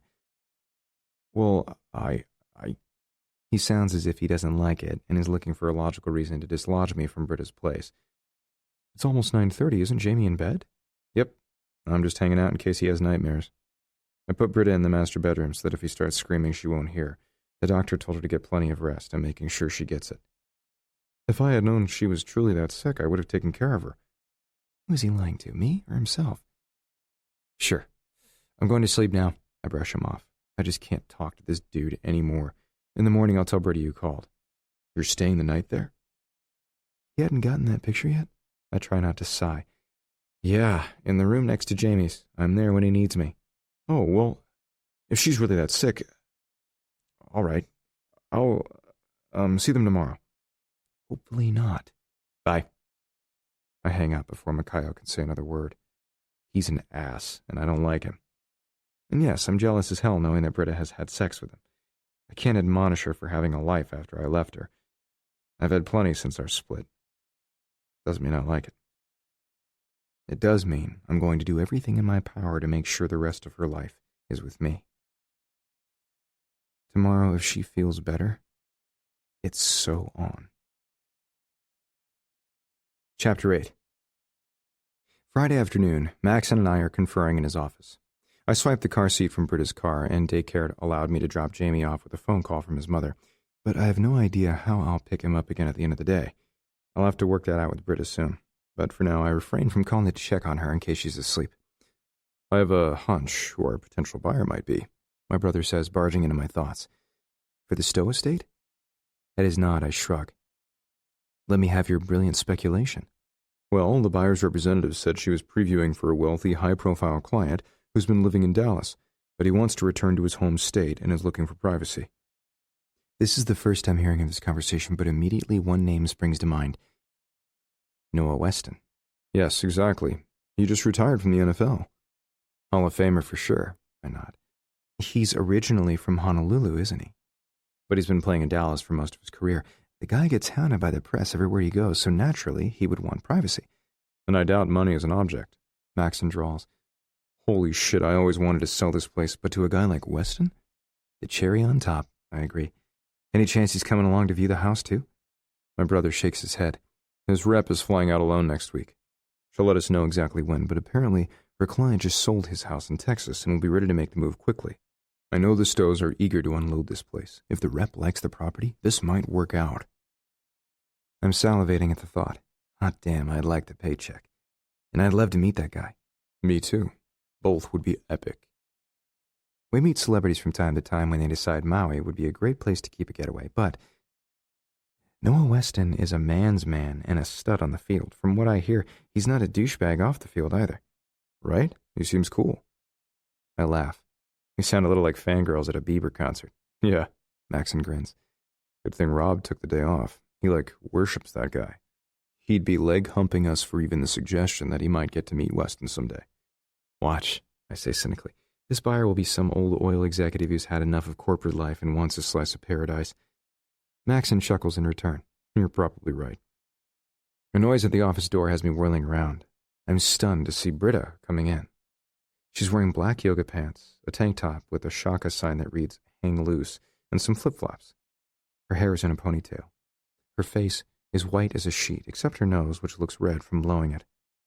I jump to my feet and rush over to her. She looks even frailer up close, and it's all I can do not to put my arms around her. What are you doing here, Angel? She won't meet my gaze. Just grabbing some work to take home in Jamie's car seat before I pick him up. I would have brought it, and him, out to you, if she'd let me. I frown her way. You should be in bed. I feel a lot better this afternoon. I couldn't lie around anymore. And you don't need to make another trip out to the house. I appreciate everything you did, but I've got it under control now. It was my pleasure, I assure her. I'm happy to spend the evening with you two tonight. I'll cook something more exciting. Micaiah is back. And she let him in. After he failed to take care of her? After he left Jamie to get sick because he didn't want germs? Yep, I see she's wearing her engagement ring again. God damn it. Can I see Jamie this weekend? I won't last a whole weekend without him, and when I visit, Britta will have to see me, too. Maybe she'll remember how good it felt to spend time together over the last few days, and decide that banker butthole isn't for her. I don't think that's going to work out, she swallows nervously. Ilana, Micaiah's sister, is going to keep him this weekend. Micaiah wants to take me away since we missed Valentine's Day. I see red. It's on the tip of my tongue to ask her if the way I took care of her and Jamie over the last 2 days mattered at all. I can't, even if I think it did mean something to her. That's why she won't quite look at me. She feels guilty. But the bottom line is, she's still engaged to Micaiah, Kale. Until that's off, she's going to choose him every time. Am I supposed to be happy? It's kind of a dick reply. Since I'm feeling like a deeply pissed off dick, it fits. I love you, and he's not right for you. She flinches. That's not your decision. I think you still have feelings for me. You're wrong. Now her voice is shaking like she's more nervous than before. So what did that kiss on your bed mean, Britta? What was that about? You confused me for a few minutes. But I'm going to marry the man who, despite whatever conclusion you've drawn from these last few days, will stay with me. I grit my teeth and hold in my temper. The old me would have blown up and walked off, waited for her to apologize. And if she didn't, I'd have needled her until she did because her words hurt me. The me now acknowledges that I shredded her heart and put her through hell. Just walking back into her life because I claim to be a good guy who's gotten my shit together now is unreasonable. But fuck, my patience is wearing thin. Tell me something I can do to prove I'll never leave you again. Whatever it is, I'll do it. She shakes her head. He came to see me after his presentation this morning, took off work to check on me. We talked. She draws in a shaky breath. He wants to get married on April 15th. I agreed. Her words seize the air from my lungs, then take a sledgehammer to my heart. Of this year? In 8 weeks, yes. Why? She still won't look at me. Will you please sign Jamie's papers and... No. The last fucking thing I'm going to do is roll over and play dead. Britta's got another thing coming if she imagines for one moment that I'm giving up the notion of being a family with her and Jamie. Finally, she looks up at me, seemingly fighting tears. It's over, Griff. You're wrong. Until this point, we haven't had a direct discussion about the future I foresee. Between sniffling and coughing fits didn't seem like the right time. Besides, I thought it might work to my advantage to slide in under her radar, show her I'd changed, earn her trust, then bring it up when her attitude was softer. Apparently, Micaiah isn't as gullible as I thought, and my time to finesse the situation has run out. Before I can say anything else, Maxon approaches. He's a safe distance away, like he knows he's interrupting something. I'm sure he thinks he's stopping my temper from turning this conversation into all-out warfare. I might thank him later. Right now, I just want to rip his head off. Hey, Britta, feeling better? Yeah, the antibiotics really helped. Her gaze slides over to me once more. I'm going to grab a little work and do it over the weekend. I'll be back for sure on Monday. I want to snarl. I want to physically stop her from leaving for a romantic weekend with a guy who has a stick so far up his ass, I'm shocked it's not coming out of his mouth. And I'm beyond infuriated that I can't do a fucking thing to stop her now. Maxon slides a gaze my way, probably to see if I've turned volcanic yet. Sure, glad you're feeling better. See you then. Thanks. Britta rushes over to her desk, looking relieved not to have to see the rage and disappointment on my face anymore. I cut my brother a glare. What the hell? I ask him silently. He tosses his hands in the air. What was he supposed to do? Somebody convince her that Micaiah isn't the man for her. Britta isn't listening to me because she doesn't trust me, but my brother, she values his opinion. Hell, she asked him to be with her when she gave birth. But this isn't his fight, it's mine. I need to do whatever it takes to end this shit. And now I'll have just under 2 months to do it. Fuck. Britta grabs an empty messenger bag and shoves some papers into it. She checks her voicemail messages, then tucks her laptop into the briefcase. Have a good weekend, she says to Maxon. Call me if you need me, for whatever. I hear his subtext. If she needs him for a big brother, a sounding board, a heavy to kick Makayo's ass. She nods, patently refusing to look at me. Thanks. With that, my brother slinks back into his office and shuts the door. The silence between us is almost deafening, except I can hear my harsh breathing. I'd be yelling, but her skittish expression is killing me. And I know Britta. She'd be fighting if she thought she was right. If she knows better, what the hell is she doing? I'm not signing the papers. Do what's best for your son, she implores. Oh, I am, I assure her. You should take your own advice. Don't marry a blowhole who chose not to take care of you both properly when you needed him. What good is he if he stays with you and doesn't fucking put you first? I'm not arguing with you about this. It's my choice. I got by without you during the most difficult 3 years of my life. Stop insisting I need you now. She shoulders away past me and bangs the door open. The wind catches the heavy wood and slams it shut behind her. She's gone. I'm devastated. I've tried to be understanding, be a good guy, prove I've changed by listening and coaxing her trust. Fuck all that now. I've got to stop acting against my grain, or I'm going to lose her and Jamie forever. Griff. Keely puts her hand over mine across the table during dinner and drinks the following night after I catch her up. I can only imagine how you felt. Like shit. Like Britta had pulled the rug out from under me. Like she didn't care at all. I'm still angry. I've been angry for more than 24 hours. The way I feel right now, I don't know if I'll ever not be angry. But the fact she's gone away with him is killing me too. Right now she could be fucking him and not giving me another thought at all. I swallow a lump of resentment. I've got 56 days and 12 hours to change your mind. Well, that gives you time to keep talking to her and showing her you've changed. I've been doing that. I beat my fist on the table. It's not working. It's barely been a week, she argues. I can't be sure another 8 weeks like the last one will get me any closer to making her and Jamie mine for good. I don't know what to tell you. Keely shakes her head. After what you put Britta through, you can't rush her. What did you think was going to happen, Griff? You'd pop up in her life again, and she'd be so damn happy to see you that she'd break off her engagement and glue herself to your side forever? That finally telling her you love her after failing to say it 3 years ago would thrill her so much she'd drop to her knees, kiss the ground you walked on, and forgive everything? When she puts it like that, I feel sheepish. No. Well, not exactly. But as I shift in my seat, I realize that she's closer to the truth than I'd like. I don't know her, so I'm not sure what it will take for her to believe that you're not the same selfish bastard you once were. For me, it's about actions. They do speak louder. Words are cheap, so are promises. But what you do now, how you treat her, whether you put her first, that's important. I bet money she made note of the fact that you were there during her illness and Makayo wasn't. It didn't change anything. Not that she admitted to you, but you haven't let her sort anything out. You haven't been patient. Fuck patience. It's beyond time to be ruthless. I need the right plan.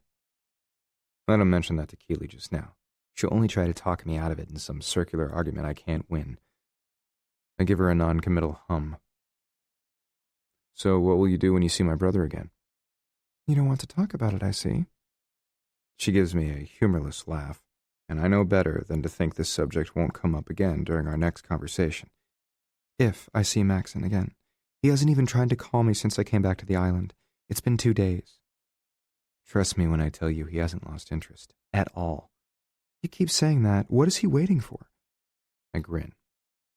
If someone's going to be coupled up soon, and it's not me, I'm glad it will be my brother and this amazing woman. What was that you said about patience a minute ago? I raise a brow at her. Don't worry. It won't be much longer. Just because I see him doesn't mean we're going to wind up happily ever after. Stop grinning at me like that. I'm serious. So am I. My smile deepens. And you're wrong. It couldn't happen for two nicer people. The phone in my pocket vibrates. I'm pretty sure I know who's calling me at 9 p.m. on a Saturday night. When I look at the display, sure enough. Hey, bro, I say to Maxon. Keely snaps to attention and points at my phone. That's him? She mouths. I nod. Hi, he says in my ear. You with Keely? Uh-huh. No way I'm letting her in on my conversation with my brother and potentially ruining his big surprise. Is she all right? Uh-huh, I answer without looking Keely's way. You can't talk, is that it? Uh-huh. But you'll have her there tomorrow night, and you won't tell her a thing? Uh-huh, I promise. All right. You're saying you've got everything under control and it's taken care of on your end? Uh-huh. Maxon breathes a sigh of relief in my ear. Great, yeah. I'll talk about business to throw her off track. So, I got a phone call from our potential buyer's rep about an hour ago. She's arriving in Maui on Monday afternoon. She wants to preview the Stowe's place on Tuesday. That fast? It sounds like the buyer is really interested. That's the vibe I'm getting. But we need to go out there and make sure the house and grounds are looking their best tomorrow morning. Sure. If not, we'll come up with a strategy then. To snag this mysterious buyer or our reluctant women? I laugh at my brother. Yeah. He'll know I mean both. You got it. We ring off, and Keely looks ready to ask me a million questions. I cut her off. Business call. We already have someone interested in the Stowe estate. I fill her in, minus the speculation about who the buyer might be. She listens with half an ear, finishes her wine, then pleads exhaustion. I think she's just sad that Maxon didn't ask to talk to her. Back in my condo, it's close to 10, but I'm nowhere near ready for bed. I feel sadness settle over me. It weighs as much as a goddamn elephant sitting on my chest, suffocating me. So when Keely shuts her bedroom door, my options for distraction are limited, but deep down, I've made up my mind. I'm going to torture myself. It's not the first time, but I've indulged in this self-inflicted agony thing more than a few times in the last 39 months. The previous time, I swore it would be the last. Obviously, I was full of shit, and I'll probably hate myself for this later, but I'm like an addict. Relapse is just a matter of time. I can't stop thinking that Mikhail might not have been making love to Britta an hour ago. He might be doing it now. Or maybe he's doing it again. There's not a fucking thing I can do to stop him. The curse under my breath, I pour myself a few fingers of Lagavulin 21. I'm old enough to drink, and my scotch better be too. I swirl it in my glass. It burns going down. Am I really going to do this? I toss back the rest, enjoying the fire blazing its way down my throat and into my belly. Yeah, I really am. I make to pour another few fingers of the booze. Oh, fuck it. The shit's only $500 a bottle. I grab it by the neck, take it with me into the bedroom, and decide to stop procrastinating. It's time for the ultimate pain I can inflict on myself. Tonight, I've got an added bonus. I swiped the CD Keely left me out of Britta's car and brought it into my bedroom. I set the bottle on my nightstand and start the next unfamiliar tune on the disc. According to the case, it's called For a Lifetime by a band called Lustral. The song is chill. It's got a sense of waiting, like something is about to happen. When the background singers come in and chant the title a few times in something just above a whisper, the tune shows its gravity.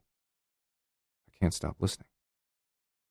I also can't stop my feet from moving forward, into my closet, up to my safe. I scroll through the combination and push aside all the papers I keep and my stash of ready cash. I reach for the black velvet box in the back and lift the lid. Yep. It's still sitting there. 2 carats of princess-cut diamond in rose gold with sparkling pavé clusters set in the thin band to resemble little flowers. I've kept it for nearly 4 years. The minute I saw it, I knew it belonged on Britta's finger, and that I was the man who needed to put it there. At the time I saw it, we'd only been dating a bit more than 3 months. We had only been having sex for 2 weeks. Winter was about to tip into spring, and on a gorgeous day, I took a drive to Wailea with my top down. Britta's mother was in town. I was supposed to have dinner with them later that night. I parked at an outdoor mall and eyed an Italian place for lunch. As I headed that way, I walked past a jeweler's window. This ring glinted and dazzled. I couldn't stop looking at it. A voice in my head told me to buy it for Britta. She's too young, I told myself at the time. She's not ready. Hell, I wasn't either. But that voice insisted if I walked past the ring, I'd be making a mistake. So I spent a small fortune on it, and I held on to it all through the spring, when I felt as if I really got to know Britta. Through the hot summer, when we seemed to forge something deep, so I asked her to move in, and she said yes. Through the early fall, when I truly began picturing what it might be like to live with and love this woman for the rest of our lives. With some help from friends and neighbors, I threw her a surprise party for her birthday in October. It was too crowded to pop the question then, but a month later, I thought proposing to her and hearing her say yes would be the perfect birthday present to me. Damn, I had this great plan. I told her I wanted to take a Sunset Beach cruise for my birthday. She bought the tickets. Unbeknownst to her, I hired a string quartet.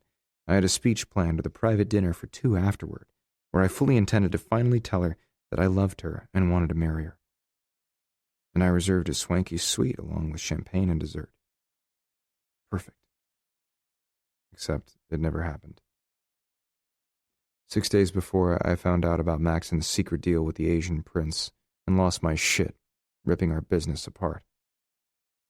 Ironically, my brother had broken up with Tiffany the night before when he discovered she'd been cheating with both a pilot and a wealthy playboy. I walked out on Britta, leaving when I had no idea she was pregnant. November 1st was the worst day of my life, hands down. Every person and thing that made me happy was gone in the blink of an eye. With that thought, I strip and get in bed, ring in one hand, a bottle in the other. I swallow down another mouthful of the burn while I rub the precious metal between my fingers and imagine her wearing it while I'm making love to her, while she's got on nothing else but the symbol of my possession. I'm harder than fuck. The song rolls on. She sings that the world she clings to is the one where she'll walk beside me, and she wants to show me what it feels to be complete. She's been waiting for me for a lifetime. Yeah, I feel like I've been waiting for Britta that long, too. The background singer's at a panty, breathy vibe. It's sensual. And if I toss a little more booze into my system and close my eyes, I can almost imagine Britta beside me. Yeah, that's her hand wrapped around my cock. That's my ring on her finger giving an edge to the pleasure of her stroke. Her thumb swipes over the head, circles the crest, teases the hell out of me with the slow pace until my back is arching, my breathing is uneven, and my balls hang heavy with need. Now she's looking into my eyes as she drags her fingertips up and down my shaft, urging me on. The band of her engagement ring slides over my most sensitive spots. She's here with me, in body and spirit and heart. How can I give her any less than my all? Another few strokes later, the pooling pleasure builds to a crescendo that, just like the song, becomes a climax. The singer cries out in what sounds like pleasured pain. I do the same, basking in the thick swirl of ecstasy. Then the song ends. So does my glow. I open my eyes, blink. Sadness crashes in. I'm alone in my bedroom with half a bottle of super expensive swill, sheets that need a change, and a ring that might never be on Britta's finger. No. Fuck no. This is pathetic. What am I doing? I don't know. Tears sting my eyes. I try to drown them in more booze, but I can't torture myself like this again. Somehow, someway, I'm going to turn our relationship around. I'm going to show that woman what it would be like to live with me. I'm going to prove I love her. And the next orgasm I have will be with Britta Stone when I've got her between the sheets of our bed, and I'm making love to her for the first time for the rest of our lives. Chapter 9. I spend most of Sunday with Maxon. Early in the morning, we head out to the Stowe estate. George and Vivian have clearly already done as we instructed and hired someone to clean up the house and grounds. The photographer took the basic pictures of the estate on Wednesday morning. We uploaded them 24 hours later. 2 days from now, the potential buyer will come to see the place. If he loves it, we may not need the video and aerial footage. Things are moving fast with this listing. And slower than hell with Britta. Logically, it's only been 9 days since I crashed her engagement party. God, it feels as if it's been 9 fucking years. I can't take this shit dragging out anymore. Is she back from her weekend getaway yet? Where did she and Makayo go? What did they do? Did she tell him that we kissed? When he touched her, did she experience even a tenth of the passion we shared? As we're leaving the listing, I turn my back on the full frontal ocean views that make this massive estate a whopping $30 million. Yeah, it's beautiful. Under normal circumstances, I would linger, dip my toe in one of the step-down infinity pools, take advantage of the game room, home theater, or billiards table, or shower in one of the 8 spa-like bathrooms. Instead, I'm tied into knots. I don't think Maxon is in a better headspace when I see him head to his car with a grimace. What's wrong? I'm happy to dwell on a problem other than my own. He blows out a breath. I think we need a full-time caretaker here. I don't know where we're going to get one. I can't disagree. It's a huge property, over 10,000 square feet. It's the kind of place you can leave for a week or so, much longer than that, and some part or another needs attention. You're right. The Stows will have a hard time taking care of this from Vermont. We'll have to get creative and find someone. My brother nods absently. I have some ideas percolating, but I'll keep thinking until something makes sense. So, you ready for tonight? I ask. Need help? Thanks, I'm good. Everything is a go. I picked up the ring, I signed the papers late on Friday. I've got all the props in place.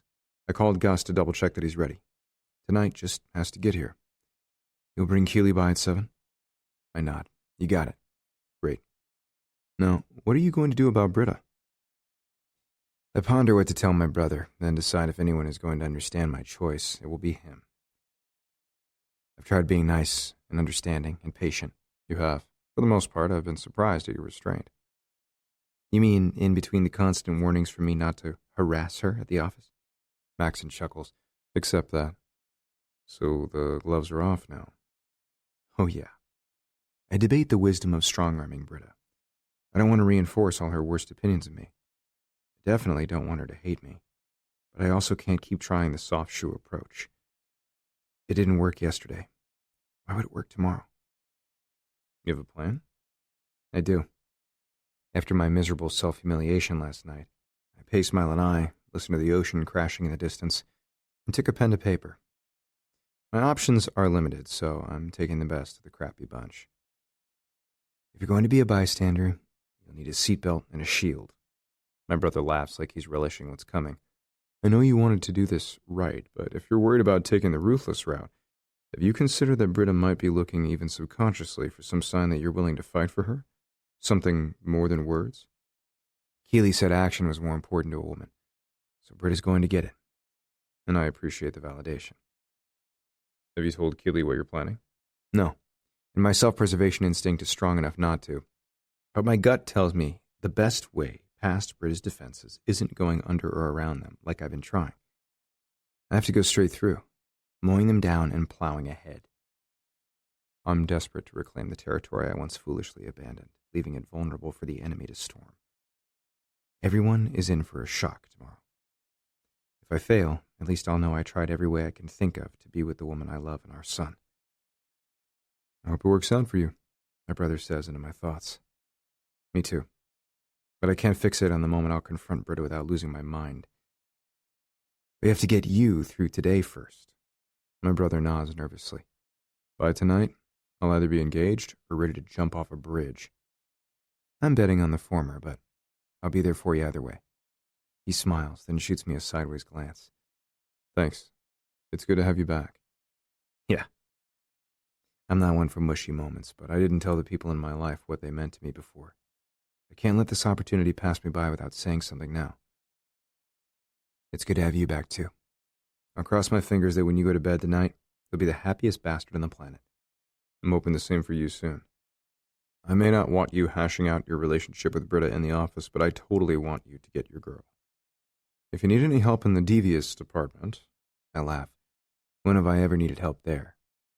He smiles back because he knows the answer is never. I can't wait to see what happens next. Me too. Monday seems to take a century to roll around, but it's finally here. After a very interesting evening with Keela and Maxon, I don't expect to see my brother in the office before noon, at the earliest.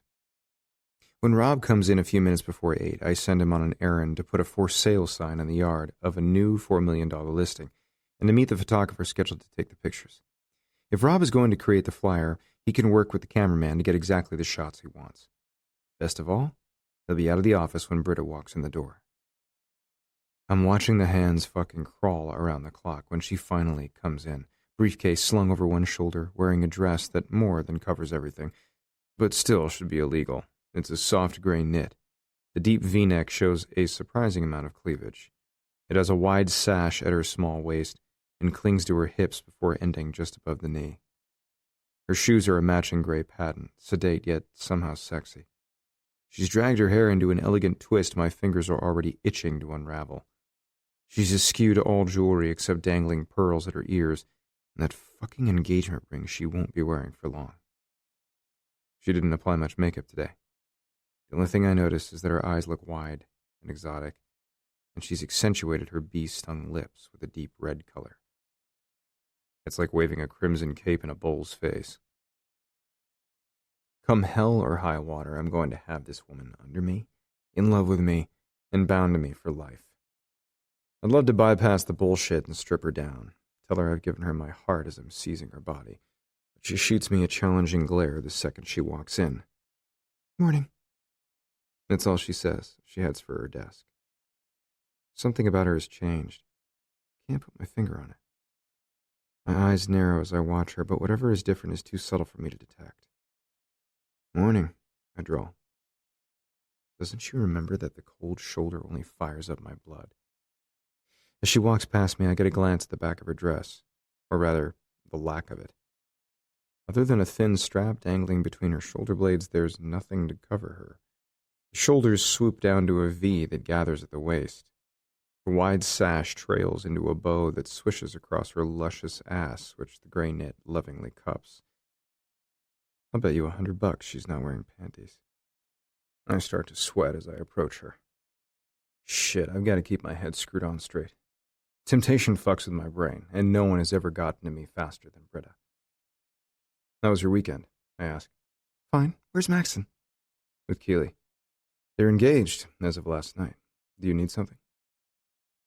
For a moment, her expression slips, and she looks happy for my brother. Then, she remembers she's talking to me. Not from you. Rob late? She's challenging me. Trembling girl is shocked that her engagement party is long gone. In front of me is a woman who looks ready to give as good as I'm going to give her. It's making me hard as hell. Busy. It's just us in the office. She stiffens but gives no other indication she's troubled by that fact. Fine, I have things to do. In a minute. How's Jamie this morning? How did he do with Makayo's sister? Logically, I know why Britta didn't ask me to spend the weekend with him, but it pisses me off nonetheless. Some of the starch leaves her shoulders, and her voice softens. He's fine. He's happy. Good, I nod. I'd like to hold him. I miss my little man more than I thought possible, but he's part of what I'm fighting for. Thanks. I glance at the clock. Look, it's not quite 8:30, so business hours haven't started yet. We need to talk. I want to make it perfectly clear that I'm speaking to you right now not as your boss, but as your lover. X, she insists, the starch back in her spine. Not for long. She raises a cool blonde brow at me. You wish. Sign the papers. Glad we've had this chat. I've got nothing else to say. She digs into her briefcase, completely ignoring me. File folders come out, which she spreads across her desk in order of priority. I know how she organizes. When she withdraws her laptop and hooks it up again, I step up behind her and grab her wrists. You may not have anything else on your mind, but I've got plenty. Let's sit down face to face and talk. Not happening. She wrenches out of my grip and sachets to the back of the room, hips swaying to make her tea. Are you fucking kidding me? Did her getaway with Makayo make her feel so badass female that she's actively inciting me to verbal combat? That's not an option, Angel. She leans her backside against the coffee bar and dips her teabag into her steaming water. Absently, she scoops up a sugar packet on her right. Her expression says she could give two shits what I have to say. You're going to force me to listen? I grit my teeth. I feel my blood boil. God, I want to fuck the sass out of her. You're going to want to hear this. I sauntered toward her to lean my fists on the counter on either side of her hips, caging her against me. We're going to make a deal, you and I. Her eyes widen a fraction before she quickly blanks her expression. I don't have to make any deal with you, Griff. I can't stop looking at her goddamn mouth. I'm so close. If I inhaled just right, leaned in a little bit, I'd be kissing her. I'm so distracted by the thought I almost forget to speak. Thankfully, my head up north kicks in. If you ever want me to sign those papers so Makayo can adopt Jamie, you do. Her lips tighten and she pushes against me. I give her, and myself, a little breathing space. She shoulders her way past me and heads toward her desk again. Determined to make my life hell to the bitter end, huh? Determined to take the worst possible slant on what I have to say before I've even said it? Britta reaches into her briefcase again and pulls out her stack of bridal magazines, all lovingly tape-flagged over the past week and a half. I want to rip them all up. No, that's pointless. I want her to stop planning her life with another man. Of course. You hounding me hardly says you're totally in the mood to be agreeable. I thought cynical was my department. She casts me a sidelong glance. Yes, she's always been sexy as hell to me. Soft, feminine, heartfelt, corruptible. All the things I'm not. But this Britta with sharp edges is setting off all my predatory instincts. Stalk, capture, claim. You made sure I'm pretty damn good at it, too. She slaps her palms down on top of the magazines and sighs like it's already been a long day and she's exhausted. What do you want, Griff? Besides the opportunity to be a pain in my ass. Now that I look at her, she doesn't appear well rested. I see dark circles under her light makeup. What the hell did Makayo do to her this weekend? I clench my fists, certain I don't want to know. Determined to press on, I grab Rob's chair and roll it across the floor to her desk. When I sink into it, I gesture to her. Sit. Let's talk. She shakes her head. Just spit it out. All right. I cross my arms over my chest. You and Jamie are moving in with me until your wedding day. Britta blinks at me in shock before she scoffs her way into an all-out laugh. You have finally lost your mind. Why would you think for an instant I'd do that? Once I threaten her, I can't take it back. It will change the tone of our relationship. Despite my ruthless rah-rah cheer, I'm hesitant to make this ugly if I don't have to. It would be so much better for us all if you simply agreed. I'm trying to be nice here. She stills and looks at me like I've lost all my faculties. I have a house. I have a fiancé who will object. I have my sanity to keep, so unless you've got some way to compel me to move in with you, the answer is an absolute no. With a sigh, I rise and march to my office. I don't look back, but I hear her tisking and settling in at her desk. Does she think I've given up? After rifling through my briefcase, I find what I'm looking for. Then I hear something that sounds like a crash. A metallic gong sounds next. I spin around and see her trash can wobbling. What the hell? I'll get to the bottom of that after the end of this discussion. If she thinks she's going to derail me with some stunt, she's damn wrong. I close the distance between us with single-minded determination. She looks up as I approach, her gaze chilly. Griff, I really don't have time for... I slap the paper I retrieved on the desk between us. You're not the only one who can see an attorney angel.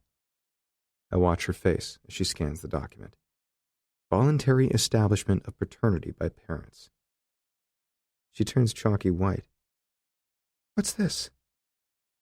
You've got two choices where Jamie is concerned.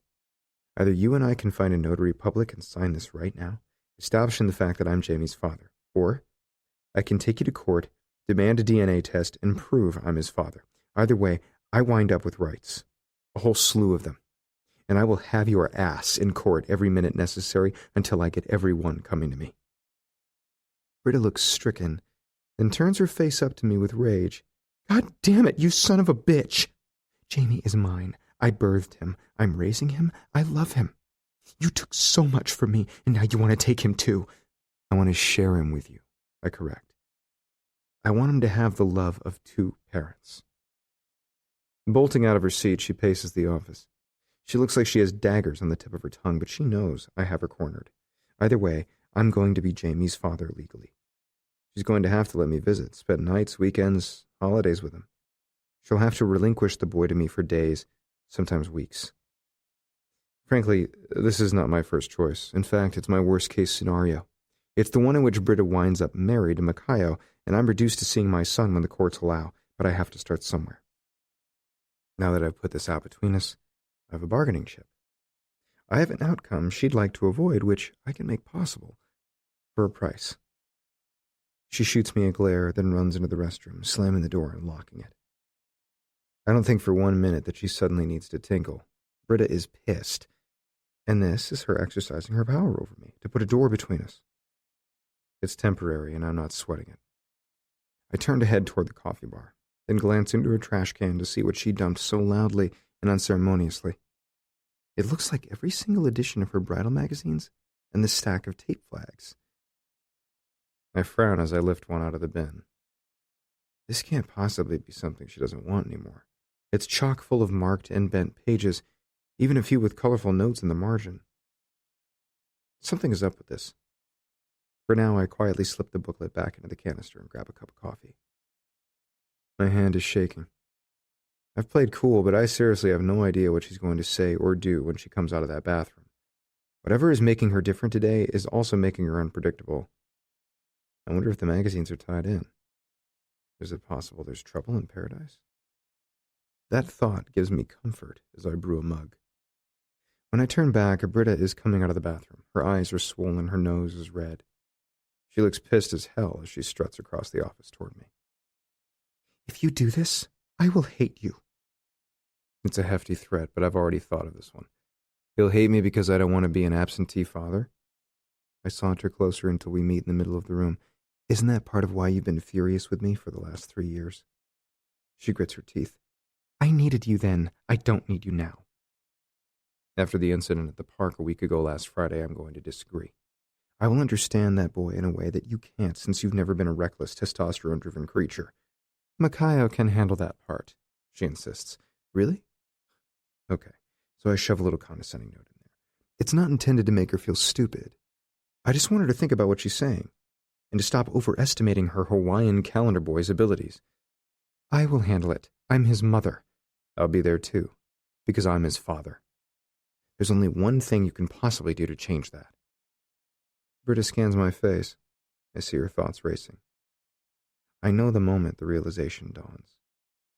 That's why you suggested I move in with you until I get married? She looks aghast. Bingo. You and Jamie live with me for 42 days.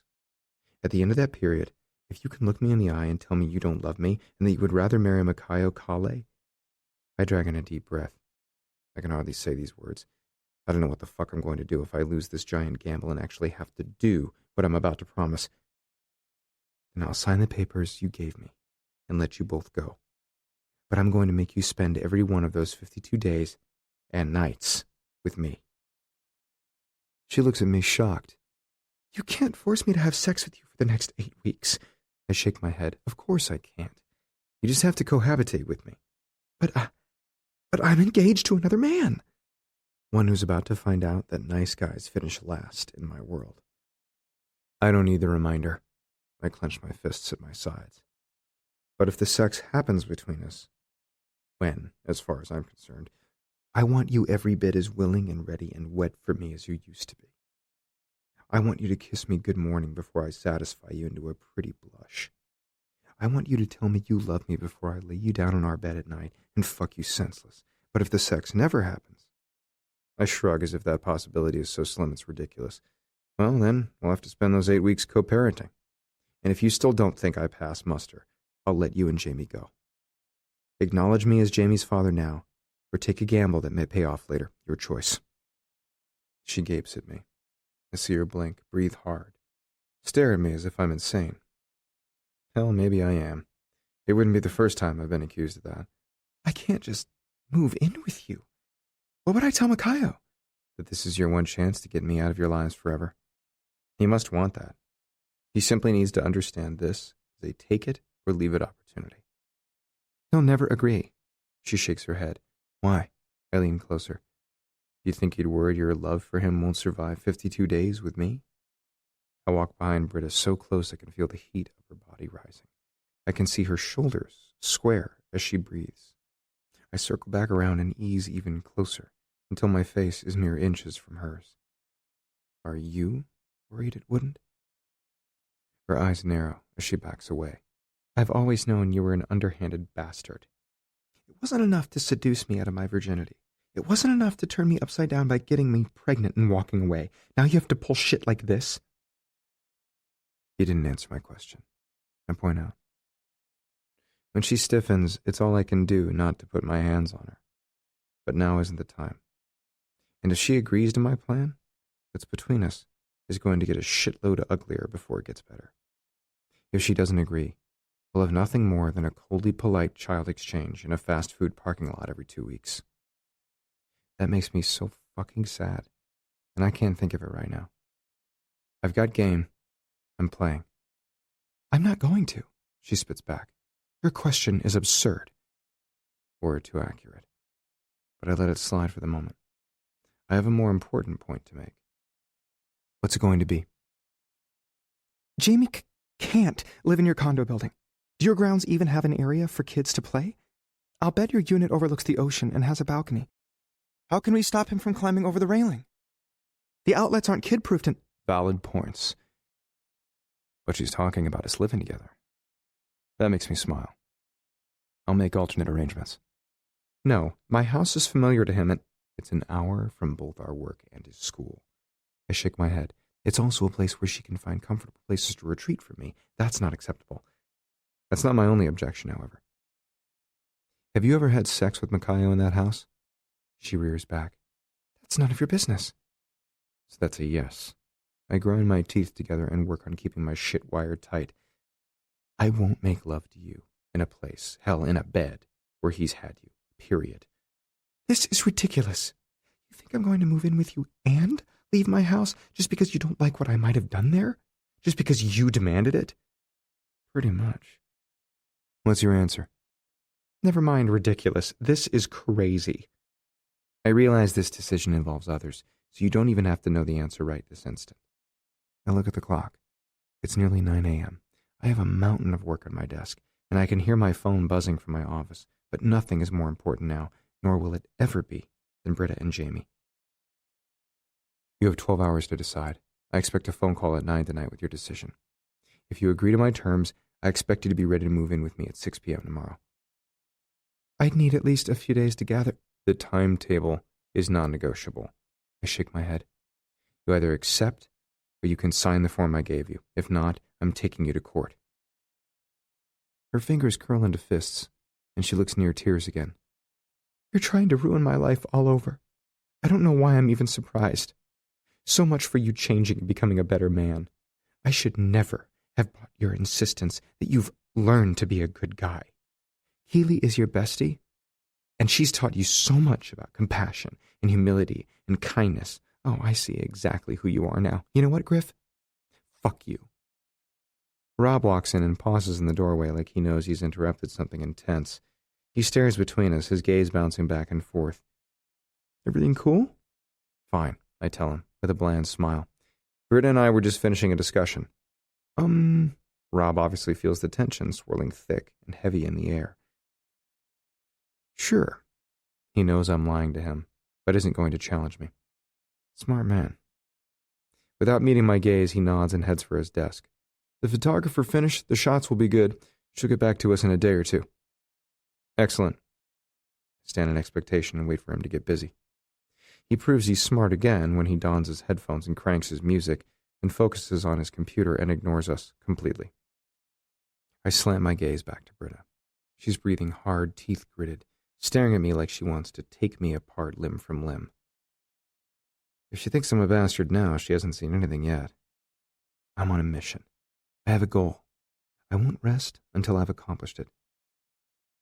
Fuck me, huh? I murmur to her. No, Angel. Here's what I think is going to happen. You're not going to be able to resist me because you don't love that asswipe you're engaged to. You might be angry as hell at me right now, but deep down you still love me. and I'm going to prove I love you. Once you're ready to admit it, once all the walls are down between us, then you're going to be saying sayonara to your banker, and I'm going to be fucking you. Chapter 10. You're wearing out the carpet, Keely points out, grabbing the last of her stuff from the spare bedroom in my condo. What is going on? I stare at the time on my phone again. 8:58 p.m. Nerves are gnawing a hole into my gut. If Britta doesn't call in the next few minutes, I have to start down a path of administrative forms and legal battles and court proceedings, all of which will net me some grudging visitation with my son. I'd rather have more. But even if she does call and agree to my scheme, there's every chance she'll hate me for that, too. Micaiah didn't just set a quick wedding date. He fucking maneuvered me into a corner to see if I'd fight my way out. I'm sure I counterpunched harder than he expected. I had to. I certainly won't underestimate him again. As my thoughts circle, Keely stands in my living room, waiting for an answer. If I spill the details to my best friend, she will give me a tongue-whipping about the 1,001 ways I've totally screwed up. And my brother, who's standing impatiently in the doorway, will help her just to speed the process along.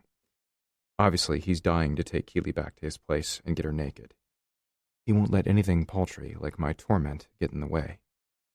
Lucky bastard, getting to spend the night with the woman he loves. I'm all right. I have to be. What's done is done. I can't take the ultimatum back. And I don't want to. So listening to Keely tell me why I've fucked up isn't helpful.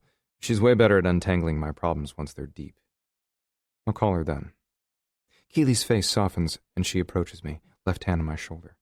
I see her sparkly new diamond there. I'm happy for them.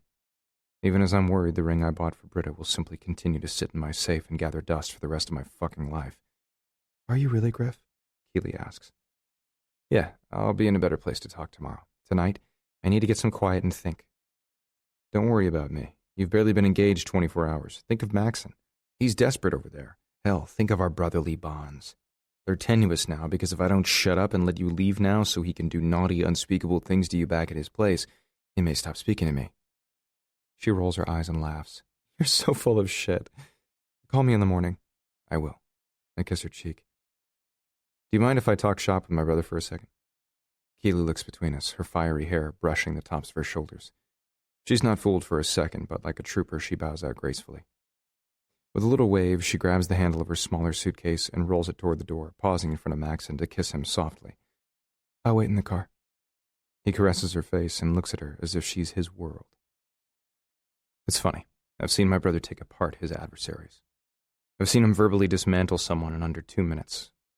I've even seen him beat the shit out of an asshole threatening our little sister in high school. But I've never seen him happy, tender, centered. It's like I'm seeing Maxon for the first time. It won't be long, sunshine. After tossing a smile to us both, Keely is gone. The second the door shuts, Maxon turns to me, brow raised. What did you do to Britta this morning? You want the office-friendly version? Fuck no, I want the truth. All right, I forced her to deal with me. I explained my ultimatum.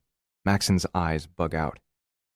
You've got balls, the size of Jupiter. The gravitational pull obviously sucked your brain from your head. Holy shit, how did she take that? I glance at my phone again. Straight up 9 p.m. I'm waiting to find out, but I need to talk to you about an idea. I can't keep Jamie in my condo. Britta has valid points about why. I won't live with her in her house. She has memories of Micaiah there. I refuse to compete on what's essentially his turf, so that leaves my options short. I mentally ran through a few and had this thought. So I called George Stowe and talked to him about the caretaker situation. He understood, and he seemed awfully relieved when I said I would do it for free. You're going to move Britta and Jamie there? Temporarily. Even if the estate sells this week, it won't close right away. The place will need maintenance until it does. If it doesn't sell quickly, well, at $30 million, it's not as if we're going to show the property every day, or even once a week. It's also closer to work than Britta currently lives. Jamie will consider it a giant adventure. Plus, it's romantic. Fuck, it's a honeymoon suite on steroids. I'm really hoping it will sway Britta to think of me not as the enemy, but as her lover again. So we can spend time together as a family. Yeah, all right. Maxon nods. If the Stows are cool with the idea, I know you'll respect the house. It's probably better than hiring someone with dubious follow-through skills. We'll certainly save money. He shrugs. I like it. I'm relieved. Good. Thanks, man. Once we get there, I'll have Britta walk the property with me and tell me what kind of kid-proofing she needs. Beyond that, I think it's the perfect situation. Now most everything is settled. All I'm waiting for is Britta's answer. I glance at my phone. 9:02 p.m. Why isn't it ringing? You look like you're going to crawl out of your skin, Maxon observes. Remember when you were waiting to find out if Keely was going to board the plane? It's like that, huh? Sorry, that sucks, I know. But you're happy now, right?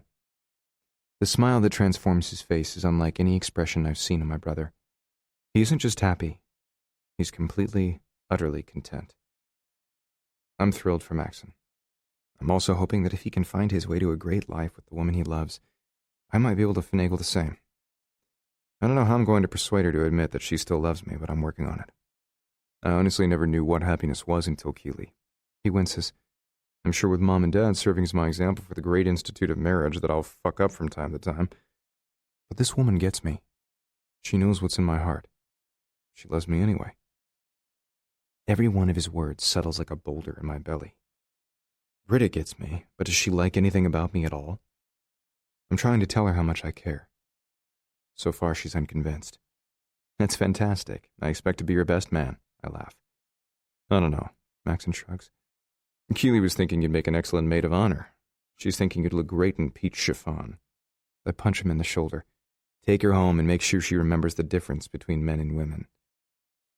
I've done a pretty damn good job reminding her all day, if I do say so myself. He gives me a loopy grin. Ugh, I don't want details. My brother laughs. We also called her mom and stepfather. They're really excited for us. Did you tell our folks? You think they'd give a shit? Mom would want to know when she could come preside over the grand celebration. Dad would tell me I've lost my fucking mind because Keely can't bring me money, power, or prestige. No, I called Harlow. She was happy for me. She's a tough girl, but I think she even shed a tear. So all that's left is for us to pick a wedding date. Keely is thinking fall. I won't wait that long. The topic of overeager grooms brings me back to my problems. I reach into my briefcase and pull out the stack of Britta's bridal mags I retrieved from her trash can. Maybe she's bored with them. But why go to all the trouble to flag certain pages and photos, complete with colorful notes, only to dump it all? I'd suspect that the wedding is off, except she's still wearing her engagement ring and is calling him her fiancé. Nothing makes sense. The whole incident sets off my suspicions. I'm going to get to the bottom of this. Any idea why Britta would ditch these? I lay them out on the counter. I had to make a quick stop at the grocery store during lunch, so I looked at the magazines on the shelves. It's not as if there are more updated editions available. Maxon frowns. No idea. That is weird, though. She's been poring over this stack and combing websites for days. All of a sudden, she's not interested anymore? She hasn't said anything to me, but if I get a chance tomorrow, I'll feel her mood out. She usually talks to me. Well, she did until Maxon and I decided to be brothers again. I'm not sure if she'll confide in him now. She must suspect she'd be feeding information directly to a spy of sorts. So she probably won't say shit to Maxon. That would be great. If it doesn't work out, don't worry. I'll be leaning on her too. He nods. Shouldn't she have called you by now? A glance at my phone tells me it's 9:06. She's out of her mind if she thinks I won't hop in my car and drive over to her place and demand an answer right the fuck now. As if my very thoughts compelled her, my cell starts to buzz in my hand. Her name pops up on my display. Here we go. My brother claps me on the shoulder. I'll leave you to it. Let me know what she decides. I nod at my brother gratefully and tap my thumb over the button to accept the call as the door shuts behind him. Britta? You're late. I have a life. Yeah, with me. I try not to clench my jaw. I try even harder not to lose my temper. She feels powerless in this situation, and I'm pretty sure this is her little defiance. It won't last. I'll make sure she feels plenty happy and powerful as soon as she'll let me. Everything all right with Jamie? As usual, that subject diffuses some of her anger. He's fine. A little fussy tonight. She pauses like she debates the wisdom of saying more, but she finally sighs. He asked about you. I miss him, I say softly. My chest actually hurts at the thought I won't see him again tonight. If I'm honest, a part of me worried he would forget me in the span of a couple of days. I can't have made a huge impact on his little life yet, so the possibility that I'd have to start all over with him again tomorrow night disturbs the hell out of me. Griff, she begins. I hear the tone in her voice. She's about to ask me to be reasonable. I don't want discussion. I just want your answer. What is it? Seriously, this is such a huge upheaval for Jamie and... He's young. Kids are adaptable. We'll benefit in the end because he'll be better off with both parents. I don't want more excuses, Britta. Yes or no? It's very simple. I can't leave my house. You can. We'll check on it. And my fiancé. He's a big boy. She sighs in exasperation. Did you ever stop to think that I'll miss him? No. I'm going to make sure she doesn't have the time or inclination. When am I supposed to see him? Have lunch, I toss back. Yeah, there's a hint of sarcasm. You're still stalling, yes or no? She huffs now. Obviously, she doesn't want to answer me. She hoped to drag me into a debate about the wisdom of this idea or shade my insistence with some detail that I frankly don't give a shit about. Maybe that works with Mikhail. On me? Not so much. When she still fails to answer, I grip the phone tighter. I've got my attorney on speed dial, 10 seconds before I hang up and give him a ring. And yes, he'll take my call this late. He's also a friend. It's really handy. If you're trying to prove to me what a bastard you are, trust me, I already know. Another argument starter. I'm not taking the bait. 5 seconds. She still doesn't reply, and I can all but feel her resistance through the phone. 3, 2, 1. All right, you pushy, insufferable asshole. You've got me for the next 52 days. On the 53rd, I'll be marrying Mikhail, and I'll expect you to have signed my papers. But I've got one condition. So she's given this more than passing thought. Good. I expected her to load some ammo into her weapon. I was a little surprised she didn't when we argued in the office, and I can only imagine she was too stunned to think through scenarios that would benefit her. I'm listening. I also don't have to agree, but I won't say that just yet. I'll hear what's on her mind and decide if it's worth the brawl. You're basically cutting me off from intimate contact with Mikhail for almost 2 months. Not basically. I am. Absence makes the heart grow fonder. Think of how much you'll have missed him by the time your wedding night rolls around. I drawl. Don't be flippant. I'm not letting you come between us, Griff. He's my fiancé. I'm going to see him. That's only fair. Fair to whom? The point of our time together is to experience what it would be like if we were a family. If one of us is stepping out, then we're not a cohesive unit. And you can't argue with me on that. Dad always had a mistress on the side when I was growing up. He still does. You've met my family. There's no way you can make a case we're functional. You're not. But you and I aren't married, she points out. I can't shove my relationship with Mikhail on the back burner simply to play house with you. Can he do without you for a while? Or are you worried he can't control himself if you're not around? This isn't about sex. He's barely accepted the fact that I intend to move in with you, even temporarily. If I tell him I can't be with him because I have to be faithful to you and our family, what do you think his reaction will be?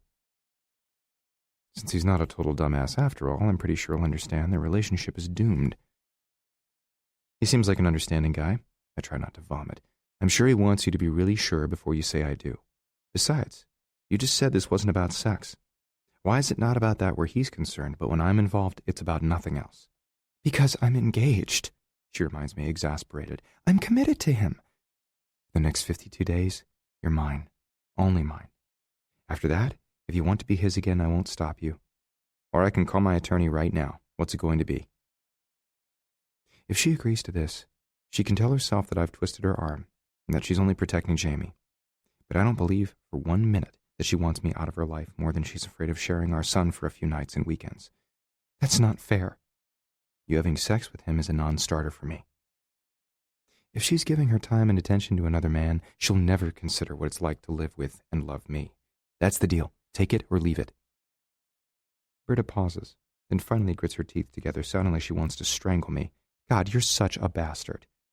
She can think that all she wants, as long as she's willing to concede this point. Once I have her away from that cocksucker she's engaged to, I'll work on changing her attitude.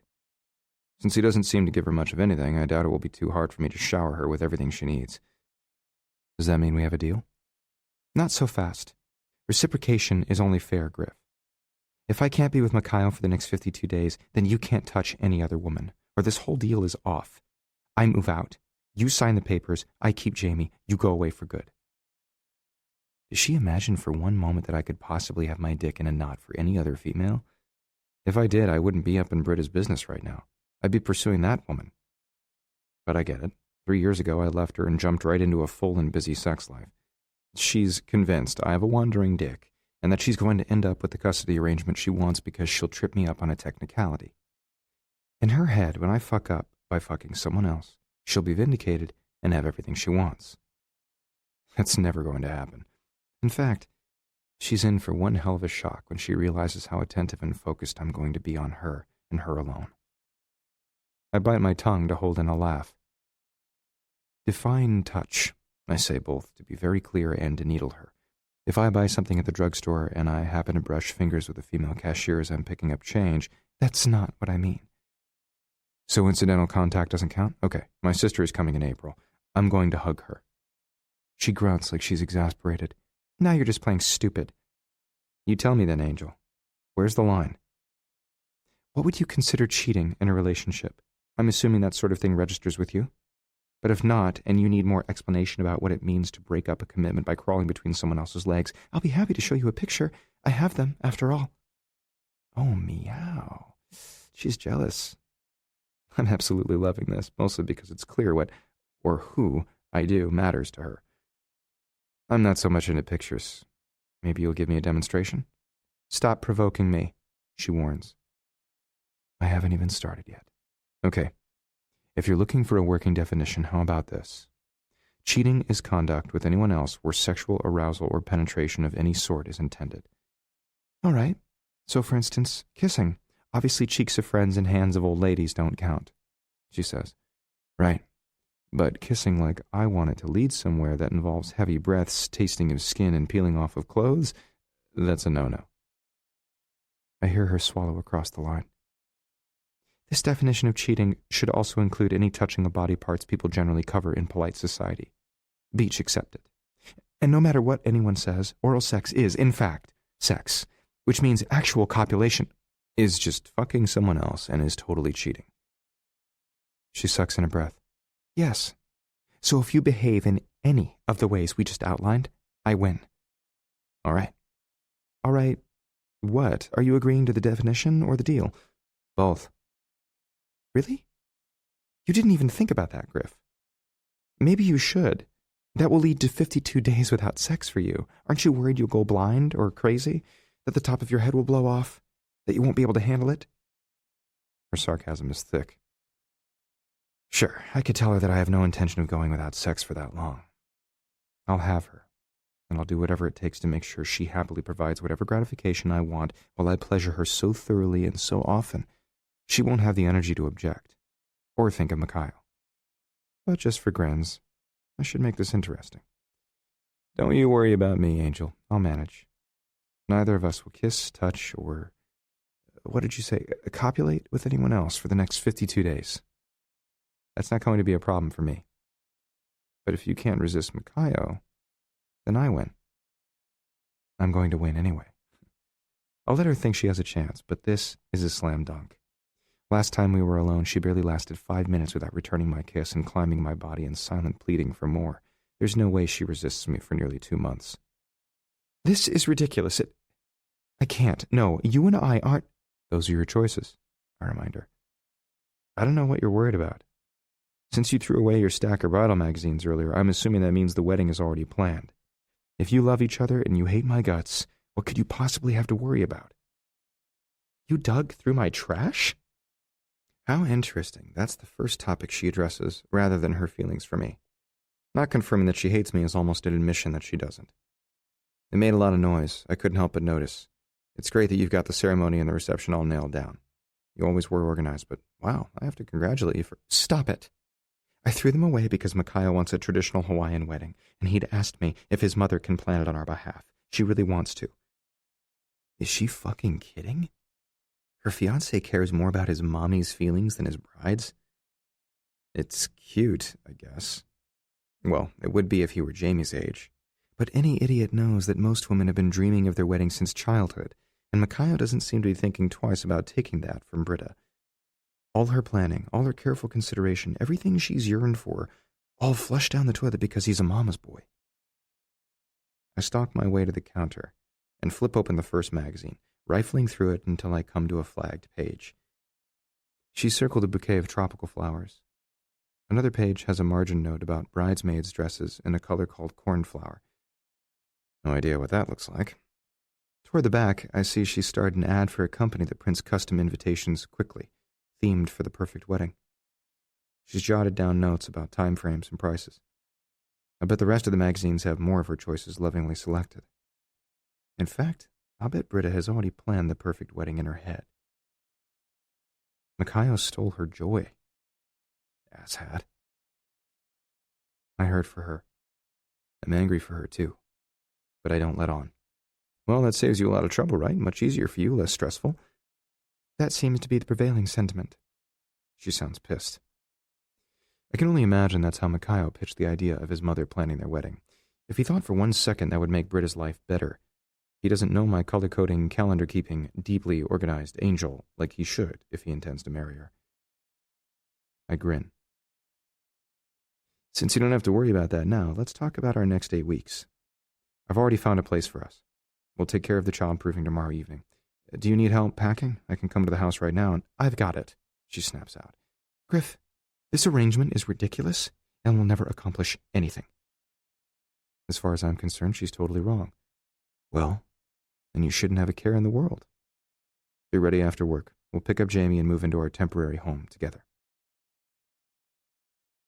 The following day turns into hell. On the one hand, it works well that Britta and I are too busy to say much. Her response to my morning greeting was grudging and chilly. I feel hostility simmering under her skin. It's fine. I'm prepared for the fact that she'll send more my way before I break through the fortress around her heart. I'm trying to shove all that out of my head when Maxon and I meet the representative for our potential mystery buyer at the Stowe estate promptly at 10 a.m. She's a petite Asian woman who's got the stature of a domestic kitten but the bite of a shark. She gives nothing away regarding the identity of her client or even her feelings about the property. She simply takes snapshots and asks questions. The price tag seems a little steep, Leon comments. When the estate last sold 3 years ago, it fetched just over $10 million. I'm hard-pressed to imagine the value has tripled since then. Our pricing was aggressive. Max and I both agreed to a listing amount on the high side that allowed for more negotiating room for one simple reason. There's nothing else on the island like it. Maxon supplies. The acreage and expansiveness of the water views alone command a hefty price, but add in the fact that the previous owner significantly remodeled and updated the estate, that every room overlooks the ocean. I add to his argument. The square footage of the outdoor spaces equal those of the interior. There are 4 infinity-edge pools, all on different levels of the property, connected via waterfalls. So no matter which you decide to swim in, you'll have the illusion of your waters stretching out to the ocean. The estate has a chef's kitchen, detached ohana for guests or rental property, and flexible space for an exercise or media room, whatever your client wants to use it for. The grounds are impeccable. This is really the premier property in Maui. But I can find most of these features elsewhere in Hawaii for less money. Not with this kind of privacy, I argue. It's gated, and it has a guard post in case your client would like the estate's security manned. There are no visible neighbors. Even the beach is private. Those factors in some ways make this place both unique and priceless. She cocks her head like she's considering. I'm going to walk the property again. You don't need to escort me, thank you. Nearly 2 hours later, I'm guessing Leon has inspected every inch of the place once more when she finally saunters onto the lanai off the family room. Any questions for us? Maxon asks, rising from a comfy chair. I let him be the polite one. I'm not feeling terribly sociable. I'm itching to get back to Britta now, and have to bite my tongue from pointing out the mystery buyer is either interested in seeing the property for himself or he's not. No, but I need a moment to confer with my client. Leon excuses herself to make a call in the dedicated office space with stunning views of both the Pacific lining the front and the tropical gardens behind. Maxon paces between the kitchen and the family room looking anxious. I probably should be too. Instead, I use the opportunity to walk the interior of the house again. I've seen it a couple of times, but I've looked at it from a realtor's perspective, not a tenant's. Not as someone who will spend nights and weekends with his family here. The bedroom on the top floor is an elaborate master suite with full ocean views from the bedroom, bathroom, and attached sitting area, the latter of which can be closed off from the rest of the room with an ornate pocket door. The remainder of the bedrooms are scattered around the property, mostly upstairs, on the far side of the floor from this amazing retreat. For my purposes, the layout is perfect. When I hear the opening of a door and the clacking of heels, I dash back down. Leon is clasping her phone and looking resolute. My client would like to offer you $24 million, all cash. He insists on closing in exactly 75 days. Yes, that's a Sunday, but I trust you can make that happen. For this price, he also expects the estate to come furnished. I somehow keep my jaw from dropping. Doesn't the client want to see it for himself? Sometimes investors don't, which I always think is a mistake. But I'm not about to blurt my opinion and throw a wrench into this offer. Maxon and I exchange a glance, then fall back into old patterns. He talks. I evaluate our position. We'll compare notes before anything is signed. It absolutely comes furnished, my brother assures. The current owners have already taken everything from the premises they want, so what you see comes included. Excellent. Have the papers drawn up. My client will sign. Once you present the offer to your sellers, they have 24 hours to respond. At that point, Leanne is clearly done. After a crisp thanks, she turns and leaves the premises. Because she insisted on coming in her own vehicle, she jumps into a sleek white Jaguar and departs. Maxon and I watch. As soon as the automatic gate closes behind her and she rounds the bend, he and I turn to each other and shout like rowdy teenagers. Chest bumping and high-fiving aside, we scram back to the office to ready all the forms. Britta faxes them to Leanne, seeming as shocked by the swiftness of this deal as we are. Maxon calls the Stows. To say they're thrilled is an understatement. This deal, if it goes through, is a sudden blessing. It's also a bit of a curse. I thought I'd have more time to spend with Maxon before we had to decide whether to keep our respective businesses separate or merge again. But in less than 2 weeks, it looks as if we may have sold the biggest estate of our careers. Decision time is upon us. Maxon strolls in wearing a smile. I think 25.5 is their bottom line, so if Leon's guy will come up another 1.5, this is done. The Stows will make a huge chunk of cash off this transaction. The buyer will have an amazing home for himself and whomever he wants to share it with, along with all the privacy he can imagine. Maxon and I will both have money to spare and a basis to discuss our professional future. Best of all, Britta and I will have someplace to be with Jamie as a family virtually without interruption for the duration of our agreement. The counteroffers fly back and forth, Leon signing with legal authority on behalf of the buyer's corporation. The Stows push for a sooner close. After all, a bunch of their inheritance is tied up in this place until it's officially sold and money changes hands. But the mystery buyer is firm. On May 7th, he will close. It's non-negotiable. In exchange, he agrees, after a lot of haggling, to come up to $25.8 million, not a penny more. At 4 p.m. Hawaii time, which I know is 6 hours later in Vermont, the deal is finally done. Let's go out for a drink, Maxon says, about 3 seconds later. I'll call Keeley. We should raise a glass or two. This is great money we didn't have to work terribly hard for. Amen. I slap him on the back. Rob is definitely in. If it involves quitting early and imbibing, he's all for it. Where to? Only Britta demurs. Thanks for the offer. I'd rather use the time at home to... Nope. My brother isn't having any of her excuses. Good. I'm not either. Maxon protesting thankfully saves me from being the bad guy today. You're part of the team. We celebrate together. Despite my silence, she shoots me a glare. About the 100th for the day. I do my best to ignore it, hiking back to my desk to grab my car keys and shut down my computer. Through the internal window, I see Britta grab Maxon by the elbow and drag him into his office. I can write this script on this conversation. I'm forcing her to move in with me. She already has to put up with me in the office all day and now under one roof all night. She doesn't want to socialize with the same rat bastard who will only end up fucking up her life 7 ways from Sunday again, etc. This is when it pays to know my brother. He can be both persuasive and stubborn. In less than 2 minutes, he's shaking his head, patting her shoulder, and leaving his office. Britta stomps out, looking ready to take off someone's head, preferably mine. Ready, Angel? By the front door, I toss my keys up and catch them as if I don't have a care in the world. Let's get your suitcases and boxes into my Escalade. Yes, I drove it today. I also installed a snazzy new car seat in the back seat early this morning. I'm a dad now. Jamie is going to be spending plenty of time with me. We'll be going on adventures. We're going to be close. I'll damn well work hard to be the dad he needs. And I know Britta. Wherever Jamie is, she won't be far behind. She insists on taking her own car. Fine. If it makes her feel more in control of the situation, I have no problem with that. We all arrive at a nearby bar-restaurant on the ocean that serves greasy food and good times. Best of all, it's less than half a mile from Jamie's daycare. Rob's live-in girlfriend, Alania, joins us. She's quiet and pretty, a good foil for the brash asshole we share an office with. Maxon arrives a few minutes later since he had to pick up Keeley to bring her over. They come in hand, looking ridiculously in love. Their smiles are contagious. A ghost of something soft and envious plays at Britta's mouth. I rise to hug my bestie. Hey, gorgeous. Get the fuck away from my girl. Maxon grouses. We laugh as Keeley hugs me back, then whispers in my ear, You all right? Britta looks like she wants to kill me right now. She's right, bro. It's going to take a lot of fast talking to keep you from crashing and burning with her. I pull back and fist bump my brother, glad my angel can only see my back. It will be a bumpy ride for a while, but we'll work it out. Then I turn back to Keely. I need to talk to you when Britta isn't around. I need a huge favor. Keely smiles. You got it. We break apart and sit at a couple of small tables Rob pushed together. Maxon and I maneuver Keely and Britta beside one another and exchange a glance. We're both hoping like hell that they become friends. Britta and Tiffany barely tolerated each other, and that made for an uncomfortable Super Bowl party, tense cookouts, and a really crappy 4th of July. Everyone orders a drink and some appetizers.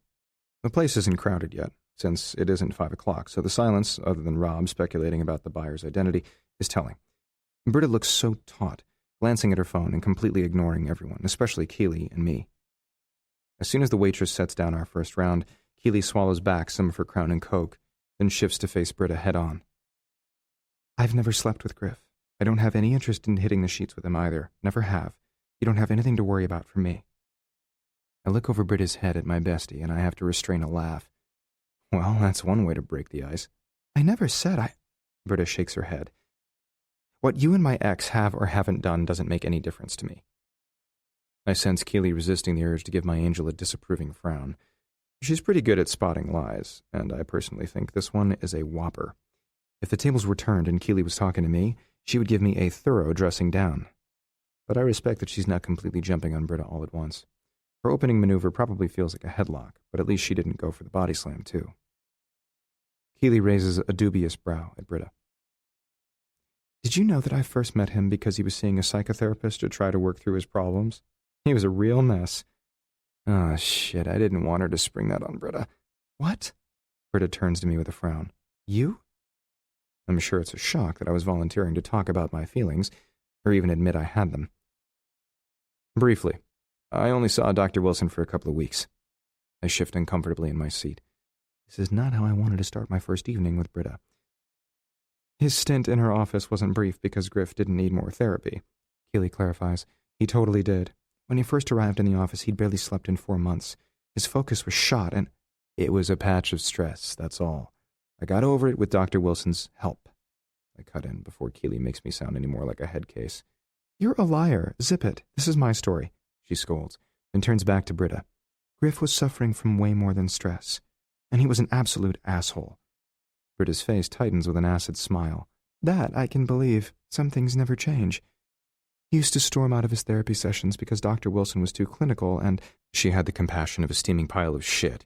I set the record straight. I'll give you that. Keely murmurs with a nod.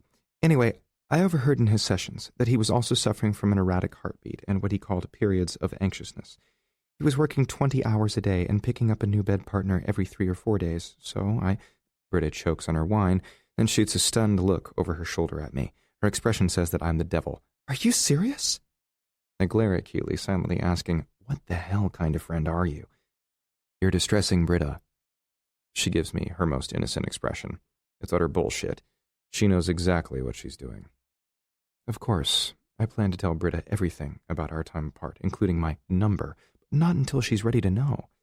When she finally asks, I'll make it clear that every single one of those women meant nothing to me. It's the truth. But until then, she's not invested enough in the relationship to hear anything except that I screwed half of Maui or believe that I never forgot her. No, I'm being honest with her. I'm explaining how we met. It's important. Keely focuses on Britta once more. So he was playing a lot of musical beds, it's true, but the only woman he ever wanted to talk about was you. Britta freezes. I wish like hell I could see her face now. I wish I knew what she was thinking. She shakes her head. Please don't think you have to make our relationship more romantic than it actually was. I don't care what he did after we separated. I'm getting married in April, and once he's done pretending he wants to be a daddy, then I'm not pretending.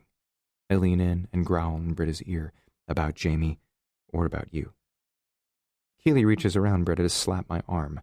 I'm grateful that Maxon seems to be distracting Rob and Elena, or this entire conversation would be deeply humiliating. Shut up, moron. I'm telling her something she needs to know that you're too proud and macho to say. You and Maxon are so alike sometimes. She shakes her head. I'm saving you at least 2 weeks of torment. Keely, I'm basically begging now. Short of gagging her or dragging Britta away, I can't stop this info dump. Compassion crosses her face, and she sends me a smile meant to comfort me. Trust me. He's physically incapable of that, Britta scoffs. I clamp my lips together and grip the arms of my chair. If I don't, I'll only do whatever it takes to stop this public lynching and prove Britta right. I can't deny that Keely understands people and relationships. If anyone can improve the situation fast, it's her. I do trust you, I sigh, contradicting Britta's jibe. This just isn't what I had in mind. I know. She doesn't say anything more. She simply waits for me to give her permission to continue or shut her down. But it's your call. I look like a sex-addicted nut job if I let her continue, or a control freak with something to hide if I don't. Fuck me.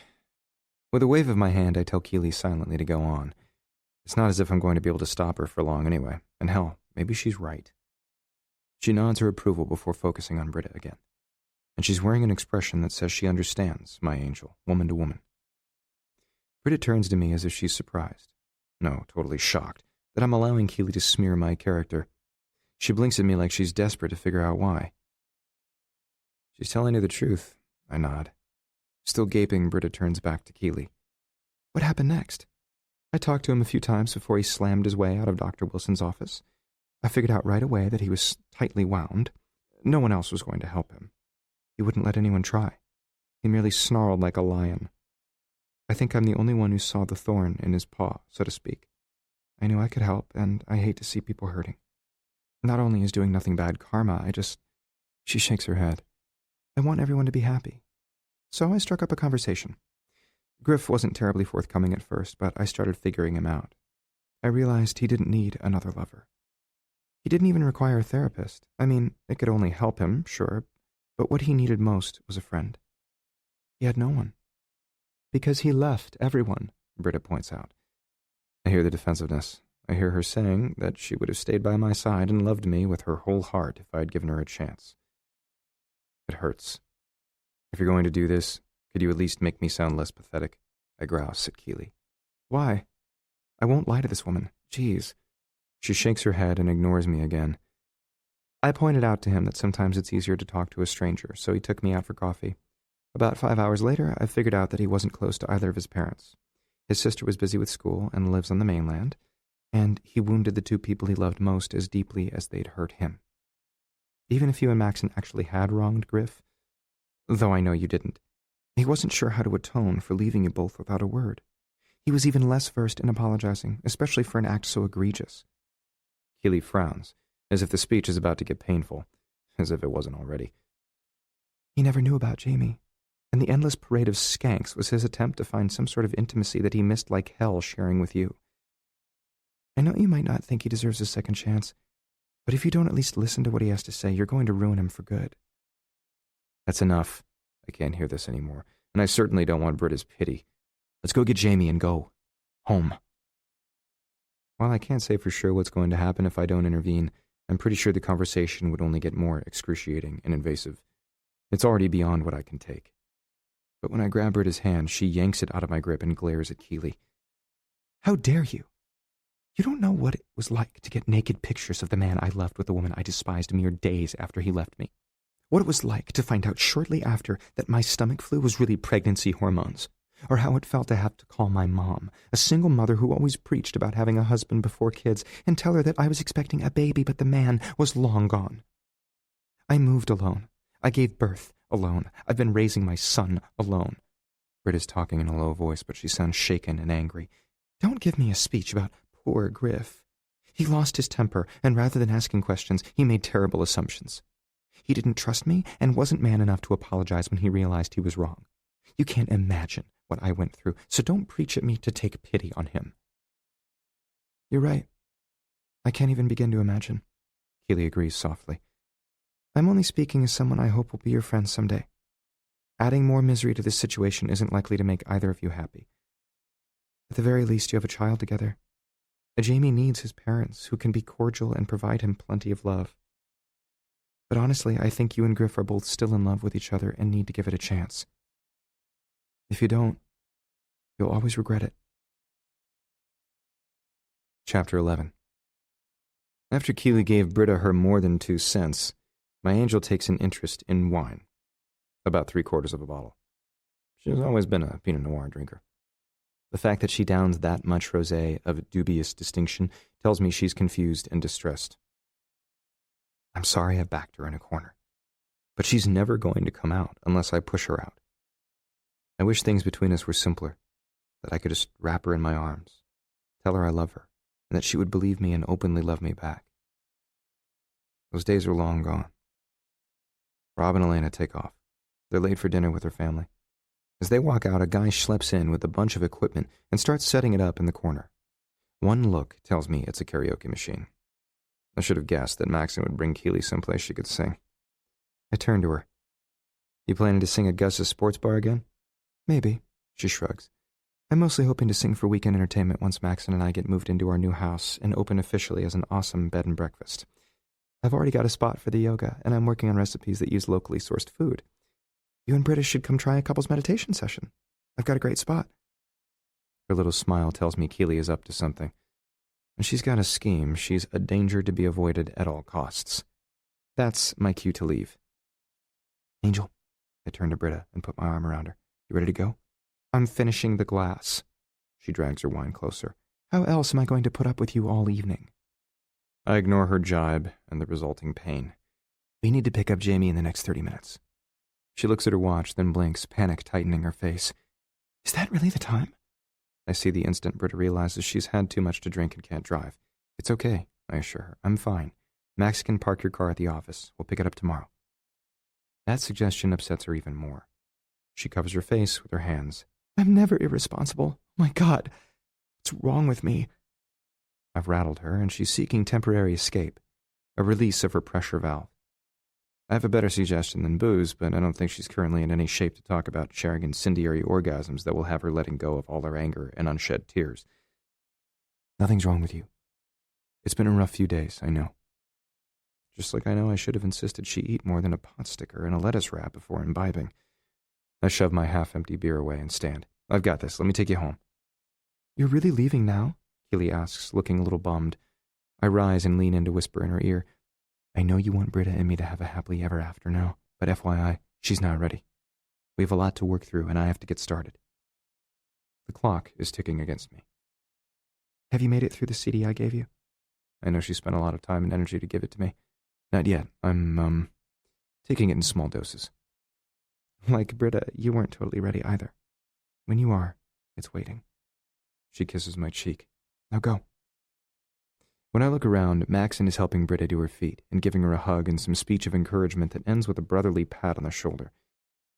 Keely hands Britta her purse, and my angel stares at Maxon's fiancée as if she's not sure what to say. Finally, Keely ends the awkward stare down by grabbing Britta up in a hug. We're going to be friends, and I'm always going to be here for you. Maxon will give me your number, and I will call you soon. You're on Griff's side, she says, so don't bother. I'm on Love's side. Tonight, just remember that he wants what's best for all of you. If you think he doesn't have some control freak vendetta, he doesn't. Keely shakes her head. You won't see it until you stop being angry and afraid. He hurt you, and you're entitled to your feelings, but he's moved heaven and earth to give you a choice. You can either unleash everything you've kept bottled up inside on him, or you can genuinely see if it's possible you two can make each other happy for the rest of your lives. You have to decide if you want to hate or are ready to love again. She squeezes Britta's hand. Oh, and make sure you have a bottle of water and 2 ibuprofen before you go to bed. Thanks. I maneuver Britta behind me. I don't think she's in the mood to hear more wisdom just now. After a manly chest bump with my brother, I wrap an arm around Britta's waist and escort her to my SUV. We're absolutely silent as we approach Jamie's daycare. 10 minutes later, he's in my arms, looking happy, especially when I bring up pizza. I dial one of my favorite delivery places for those rare times I indulge in a pie. I know what Britta likes, so I make sure she'll be happy. Jamie gets a kid's cheese pizza all to himself. It will be delivered in an hour. When I give the restaurant the address, Britta is staring at me with a gaping jaw and wide eyes. You're taking us to the Stowe estate? She asks the moment I hang up. She might be tipsy, but her brain still works. Yes, we're staying there until the end of our arrangement. I explain the estate's need for a caretaker. She already knows how I feel about staying at her house. There's so much water, the pools, the ocean. Jamie... Shh, I'm a step ahead. You don't honestly think I would do anything to put our son at risk, do you? I raise a brow at her. I ordered a baby gate for the top and bottom of the stairs. We can put his toys in the spare room and keep him contained there with knob guards. He won't be able to wander out unless we open the door. The rest of the time, he'll be asleep or with us. If that's not enough, tell me what else we need to keep him safe. I'll take care of it. Britta falls silent as we head to the property. Why are you doing this? Really? I know she's not asking me why I want to protect Jamie. Because I love you. She clenches her jaw. You love me so much, you're going to force me to live with you?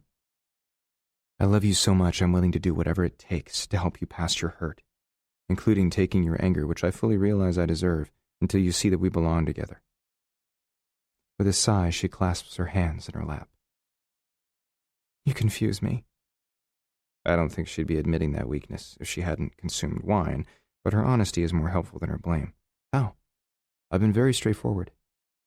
The trouble isn't that you don't understand me. It's that you don't believe me. So this is me trying to change your mind. Britta doesn't speak again until we reach the house, but I can feel her thoughts turning.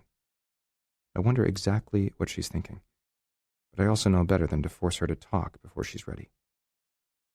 She's quiet, my angel. She often has to think alone, sometimes reflecting for days before she's ready to reply.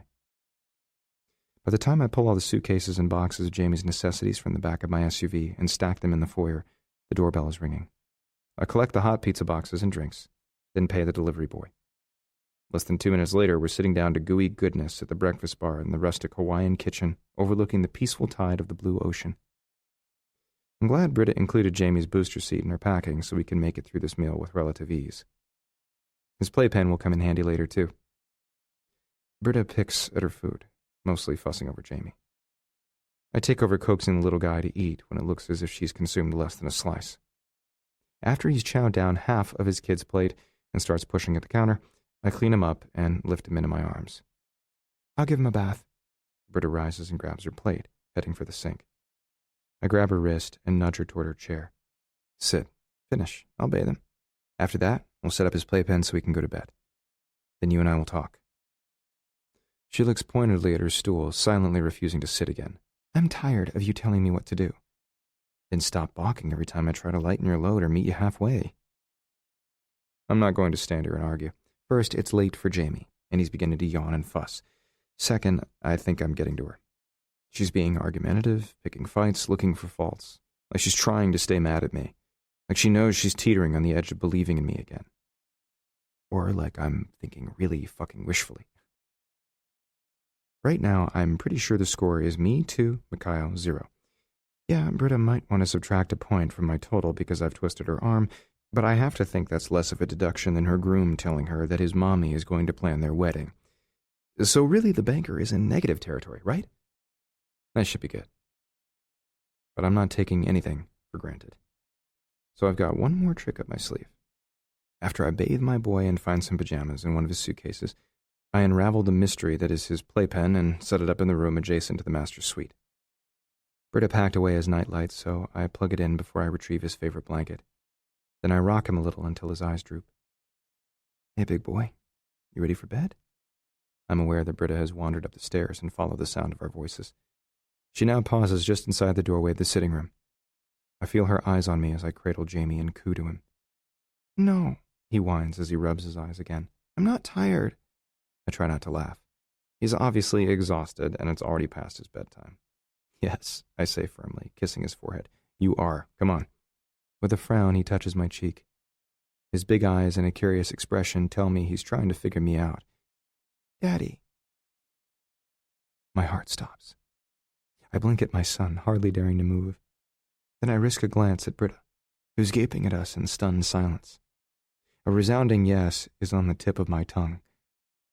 It's one thing to push her to look past her resentment to see what's in her heart. But it's another to force her to allow Jamie to acknowledge me before we both agree the time is right. What do you want to do here, Angel? She bursts into tears. Something else I don't think would occur if wine hadn't happened tonight. God, it's like you're a force of nature and I can't stop you. You invade every area of my life and wreak havoc. I intend to put us back together, I swear. You just have to let me. I'm stunned that I'm getting choked up too. I don't know whether it's because the three of us are finally under one roof together like a family, or because it's so gratifying to think that on some level, my own son recognizes me. You know what? I don't know why. I don't care why. Despite what my dad has preached my whole life, emotions don't always make a man weak. The flow of them makes the whole family unit stronger.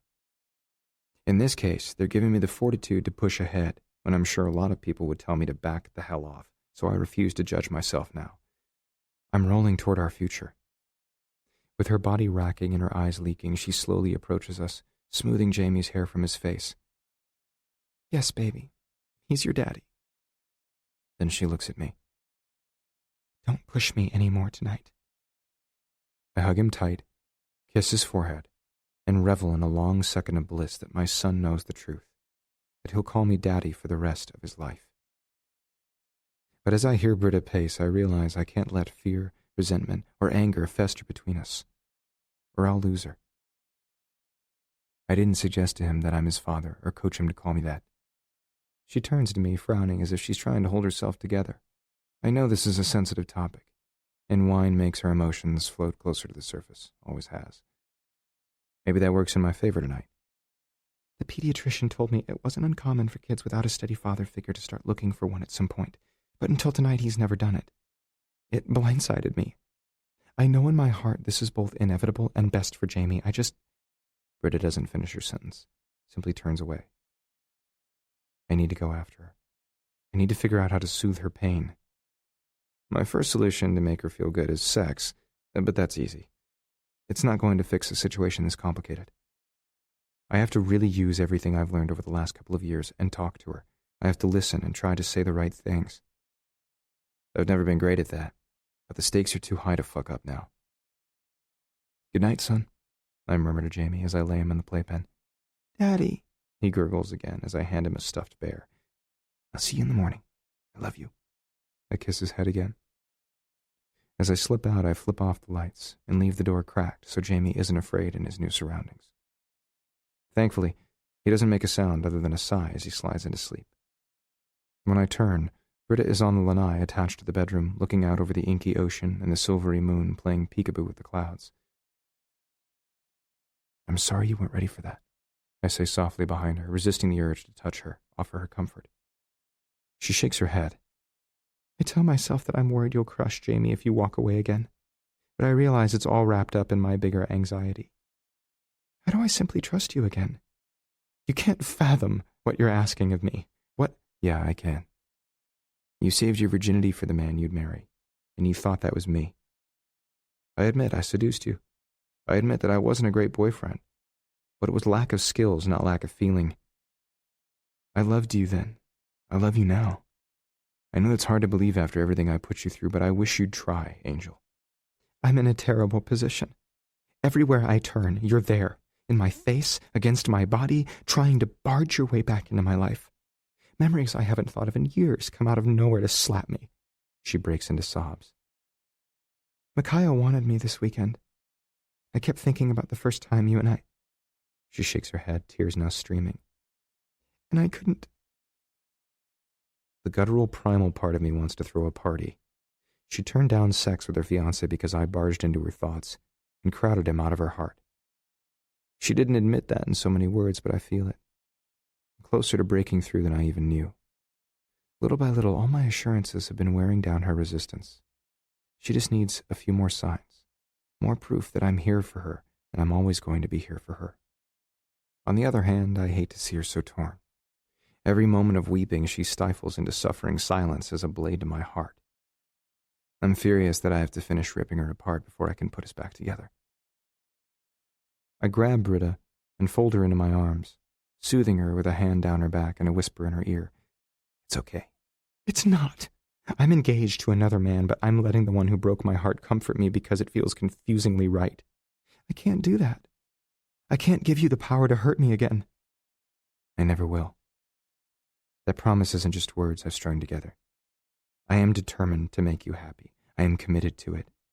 I know when I left it fucking hurt. And I know because I didn't just break your heart, I broke my own. Everything Keely said tonight was true. I was a mess. I could have used a good therapist, sure, but I desperately needed a friend. I looked everywhere for something close to what you and I shared. In every bar, on every beach, on every app meant to facilitate a quick hookup. She wrenches out of my embrace, and I let her. I don't want to hear how many girls you fucked, Griffin Reed. I don't. Her face looks crestfallen. Her eyes so sad. But I can do math. Now you want me to believe that you missed me so much that you had sex with hundreds of women while we were apart? How is that supposed to convince me that you loved me? I don't know the exact number. I didn't keep track. But her estimate sounds about right. I tried to replicate the way you made me feel. And this will sound totally messed up, but it should tell you that I never could replace you because I realize now. You're everything to me. Britta wraps her arms around herself and mulls my words over. It does sound messed up. As much as I hate you for it and want to call you a liar, I can't. Because I tried some of that too. She swallowed. After making love with you, being with someone I didn't care about at all was one of the most terrible, hollow emotions I've ever inflicted on myself. Her admission opens a fresh wound in my chest. I don't think for 1 minute that she's talking about her relationship with Makayo. And the last thing I want to hear about is Britta in bed with yet another guy. But I have to know that she actually understands. We both have to purge the past. What happened? She shoots me a sharp glance, then shakes her head. The details aren't important. I don't need who, when, and where. Tell me what it felt like when someone else touched you. The first time? She looks hesitant. Of course, there was more than one time, more than one man. We were apart for 3 years. I stupidly threw myself into the singles cesspool about 3 weeks after our split and stroked all through the waters until I finally crawled out 16 days ago. Britta is far more cautious. She would have waited, maybe hoped we could patch it back together. I wonder what made her finally decide to give up on me. Yeah. We can start there. If she needs to talk more, we will. I will attempt to suppress my homicidal urges. The night I received the naked pictures of you and Tiffany, I went to some bar on Front Street. I don't even remember which one. I drank a lot, so I don't recall his name either. He listened to me talk about our breakup for a few minutes, then asked me if I wanted to have sex. I said yes. I close my eyes and try not to feel betrayed because I have no right. No, I try not to feel as if her words ripped my heart from my chest and squeezed out the blood with her bare hands. She had sex with someone else even before I did. Why? Because you were angry? Furious, she admits softly. I wanted to hurt you. Not that you even knew when it happened, but I don't know. I kept seeing the snapshots of you and that plastic bitch together. I know you said you didn't voluntarily sleep with her, at least then. I can believe she rigged the scene, since she was always jealous of what we had, enjoyed stirring up drama, and had no conscience. But that night, I didn't want to feel like the naive virgin you'd taken advantage of anymore. I didn't want to stand still like the clingy ex-girlfriend who couldn't move on. Maybe I needed to prove to myself that I'd be all right without you.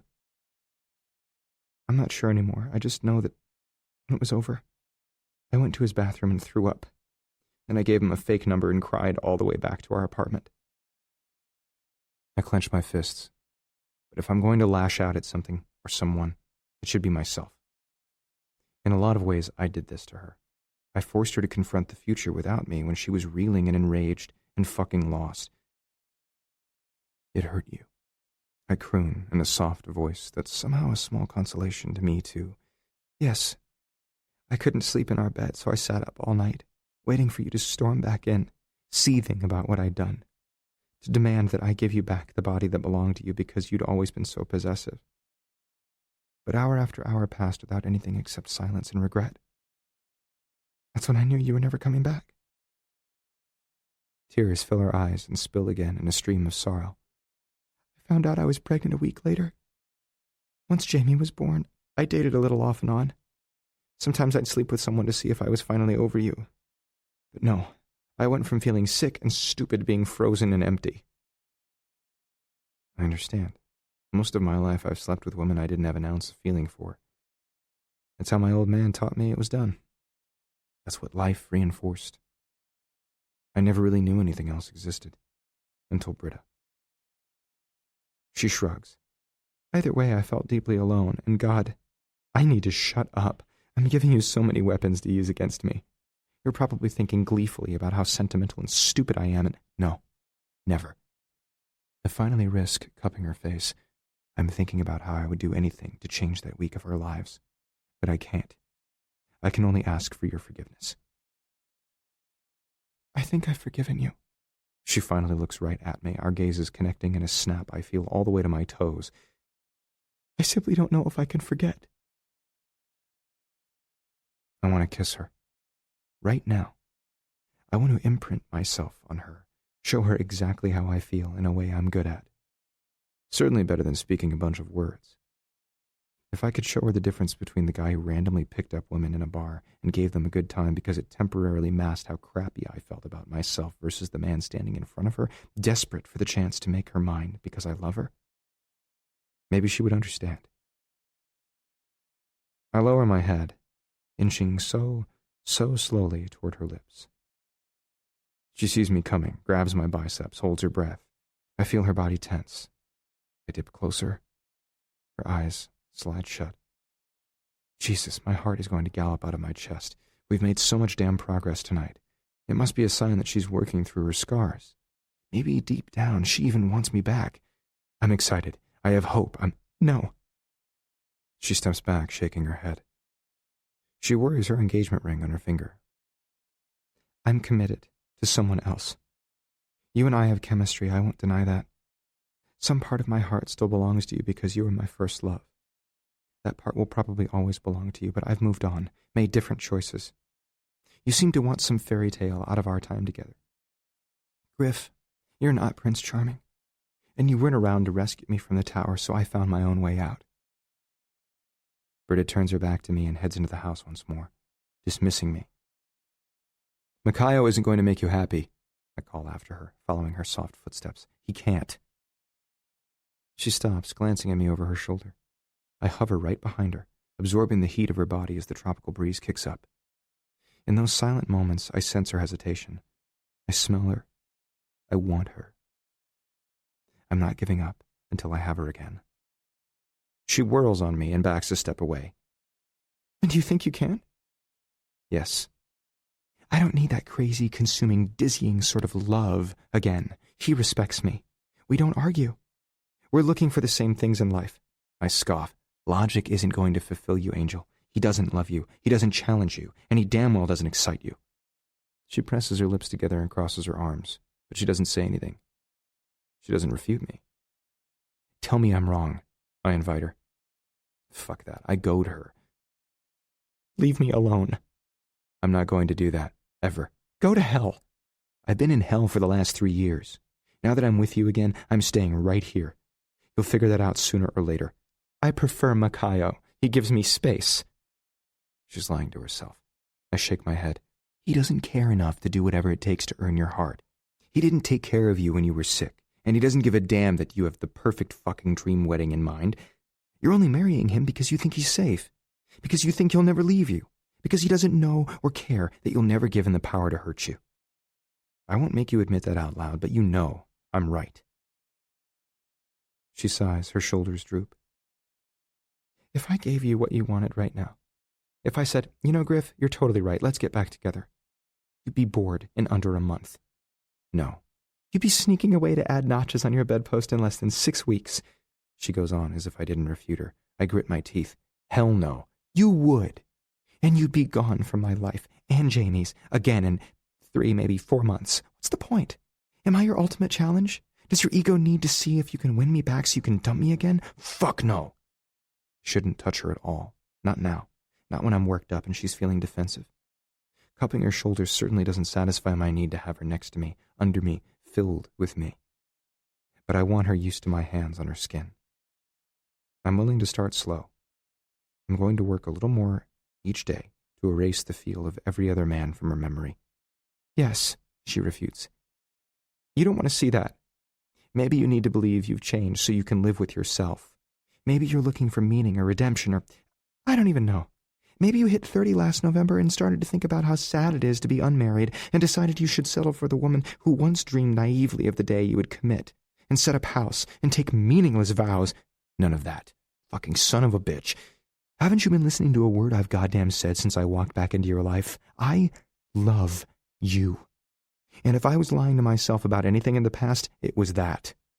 By burying that truth, I didn't have to admit that I was wrong, or that I'd screwed up, or that my loneliness was something I completely deserved. It would have been really easy to keep rolling along in life and blaming you for breaking faith first by stabbing me with Maxon's secret deal. I have plenty of reasons to know exactly how cutthroat women can be when it comes to money and power, and I realize what I'm about to admit. It's actually on the tip of my tongue. But if Britta is horrified with me now, she'll be completely revolted by my dirty secret. Whatever.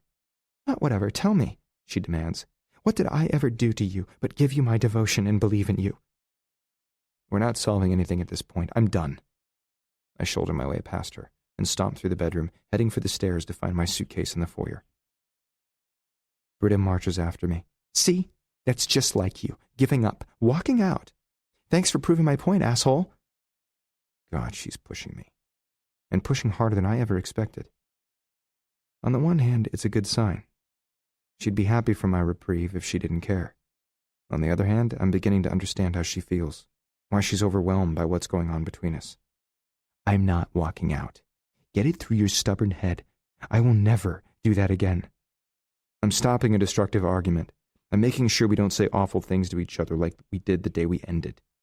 I regret calling you a bitch. I regret letting you go, not being there for you and Jamie. Hell, I regret everything I've done in the last 3 years, except the things I've done since I came to your engagement party. I grab my suitcase. I spot her bag, too, and lift it by the handle, then lug them both upstairs. Where are you going? She follows behind me. To our bedroom. She huffs. What? No, you're out of your mind. I might be, but there is one bedroom on this side of the house beside Jamie. I haven't been there for my son since the day he was born, but I'll be goddamned if I'm not going to be here for him now. So I'm sleeping in the room closest to him. If you want another bedroom, it will have to be on the other side of the floor. I drop her suitcase at her feet. You pick. I'm going to bed. As I head to the master, I catch her grabbing her bag and chasing after me. I'm not leaving my son without his mother. Then it looks like we're both sleeping there. I point at the king-sized bed with the tropical white and blue comforter and the dozen pillows that make it look soft and inviting and luxuriously romantic. Don't pretend this is strictly about Jamie. You know, she's right. Bullshit isn't my style. It's not. But that doesn't change anything I've said. This is where I'm sleeping. How about you? You manipulative bastard. You've cornered me again. So of course you win, again. I'm sure that makes your ego feel all big and bloated. This isn't fucking about my ego. No matter what you say, everything is about your ego at some point, even winning me back. She rolls her eyes and heads to the bathroom. I don't care. It won't be the first time we've shared a bed. Just stay on your side and don't touch me. No, I'm just pissed. Or riled. Or frustrated. I'm not thinking, just reacting.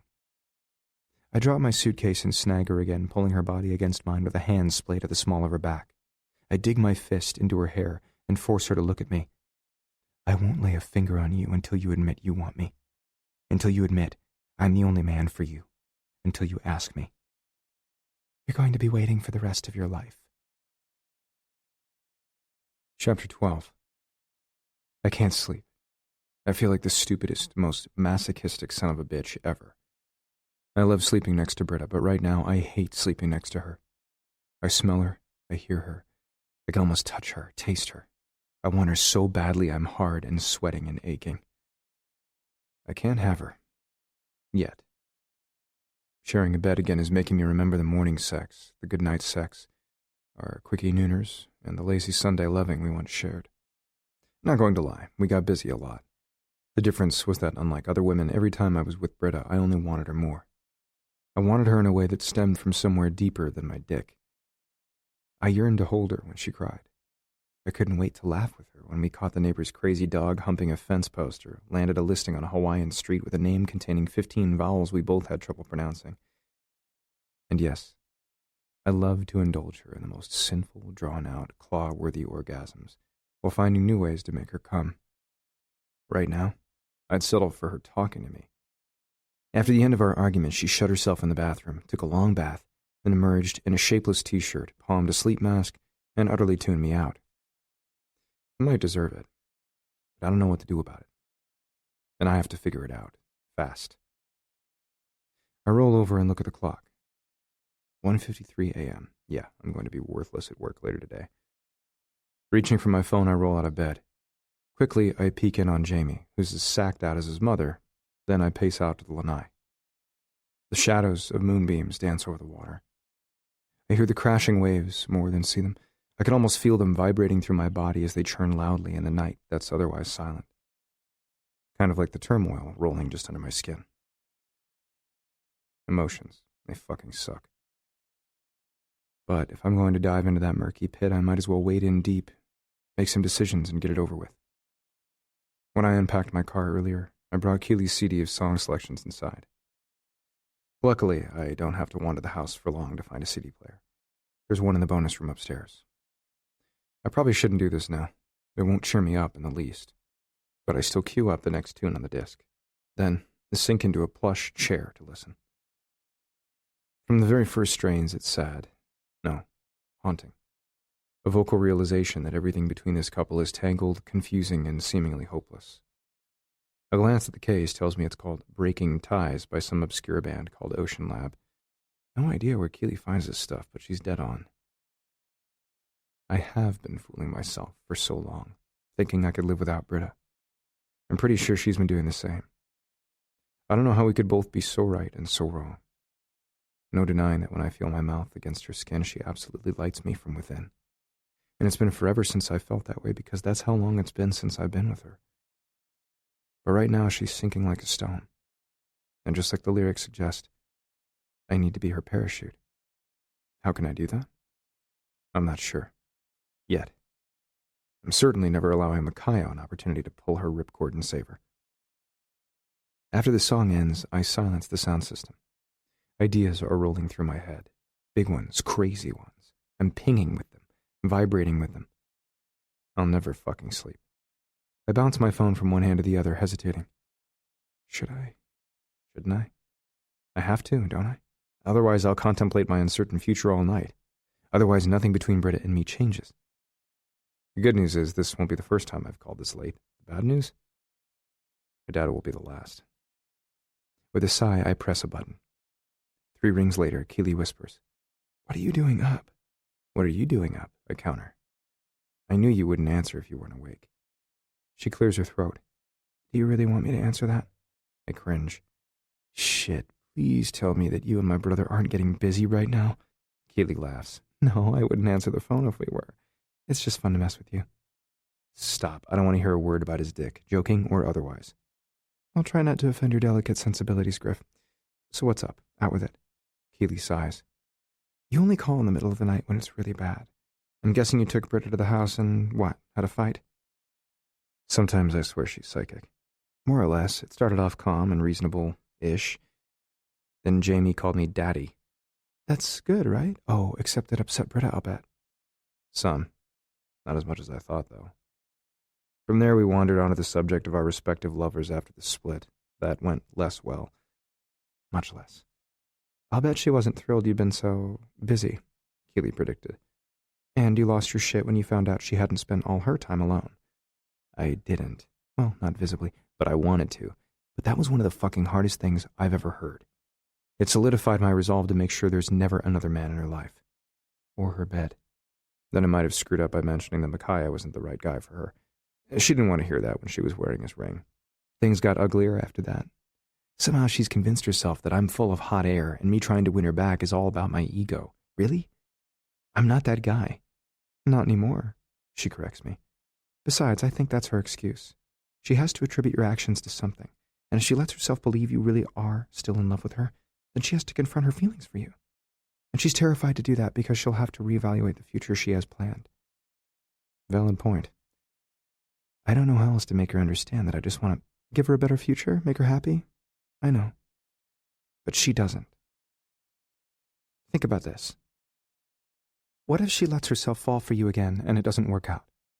Britta is too smart not to realize she'll lose everything for giving in to her heart, her fiancé, and possibly even her job.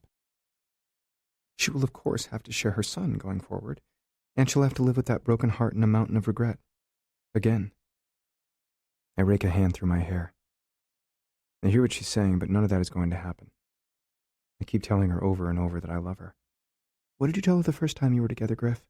How did you sweet-talk her out of her panties, into your life, into your apartment, into her heart, and how much of that was a come-on? I didn't know how to act with Britta at first. I remember that. She seemed so different to me, but I fell into old patterns because that's what I knew. I told her she was beautiful. I accidentally brushed against her. I took her to posh restaurants and zipped her around the island in my expensive ride. I did and said whatever it took to tear down her resistance and wear down her half-hearted refusals until she gave me a date, a kiss, her trust, and finally, her virginity. I probably was a dirtbag, but even before I truly understood how I felt, I treasured her on some level. I know I didn't want to ever let her go. So, I need to prove this isn't about my ego, just about her. You do. That's a relief. If Keely thought I was making a mistake, she'd flat out tell me so. I'm not sure I know how. I have an idea, but you'll probably think it's unhinged. Is it underhanded and manipulative? I hesitate. This is me you're talking to. True. Will it do anything to prove that you love her and want to make her happy? If it comes off right, yeah, I think so. I sigh. But I need your help. A lot of it. The favor you asked me for earlier? You read me so well. Of course, you're male and transparent, and have pure bastard running through your veins. I scowl. My brother isn't so different. I know. I'm still trying to figure out why I love him. She laughs. Well, that's not true. Maxon sang karaoke to prove his love to me. That's somehow endearing to her? He can't sing. I know, and we've agreed he won't do that again, but he humiliated himself in public for me, and he was willing to give up the deal of his career and a few $1,000,000 to make me happy. Great for Maxon, but I can't give up now, or I lose Britta and Jamie for good. I'll have nothing left but a career and a shitload of regret. My idea is a little more substantial. I pause, unsure how this is going to go over, but hey, I'm an all-or-nothing guy. I want to surprise Britta with our wedding. What? Healy takes a minute to figure that out. You mean plan it all and not tell her until the day you marry? Her skeptical incredulity isn't what I hoped for, but doesn't surprise me. Yeah. Are you fucking crazy? She shouts, then yelps. I can hear Maxon stir beside her, then some rustling before she whispers again. Seriously, are you? Probably. I explained Makayo's decision to let his mother plan their wedding, and the fact that Britta had lovingly hand-selected all the elements of her big day through those magazines, only to have the jerk flush it down the toilet. So my idea is to give her the wedding of her dreams, along with the man who's devoted to her and the family she craves. Griff. Her tone asks me to be reasonable. Even if you gave me her stack of magazines, I don't know if I could figure out exactly what she wants. I mean, I've barely started looking, and I've already seen 10 dresses I love. I'll bet she's got her eyes on more than one of everything, and maybe you could help each other? When she makes a sound of protest again, I wince. Just hear me out, please. She sighs. You owe me. Yeah, but I'm not being your maid of honor and wearing peach chiffon. Keely giggles. But you'd look really pretty. Fuck you. That incites more laughter, then a sound of exasperation, mostly at herself. All right, lay it on me. I'm crazy for even listening. I want that on record, by the way. And you're insane, too. That needs to be stated. Duly noted, I swear. But this could be the perfect setup. Tell her you need help with your wedding, but that you're having trouble making decisions and would love her input. Britta has amazing taste, great eye for visuals. Solicit her input for my wedding and use what she tells me for her own? Exactly. Once you get the information out of her, pass it on to me. I'll take care of the rest. Actually, she pauses. I can't believe I'm going to say this, but it's not the worst idea I've ever heard. See? And I can't believe I'm going to help you even more. The wedding Maxon said he already booked for Sunshine Coast Bed and Breakfast.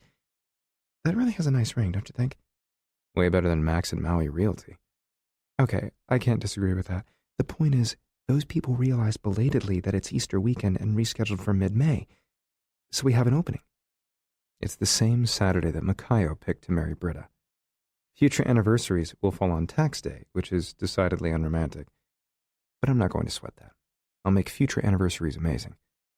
Done. So you'll call her later, work your magic, and help me make her dream wedding a reality? I should take my temperature. I must be stupid to agree to this.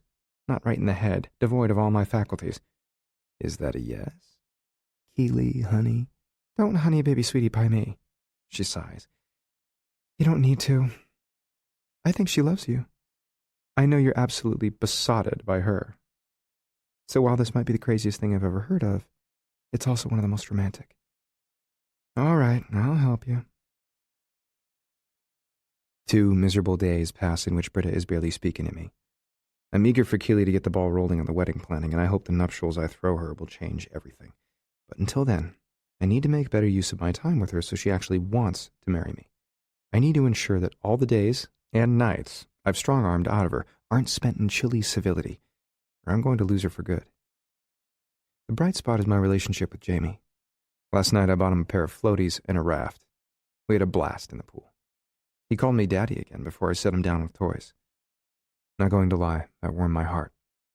Then I helped Britta with dinner. And yeah, I probably brushed against her way more than I needed to in a kitchen that size, but she's right in front of me, all day, all night. How the hell am I supposed to keep my hands off her?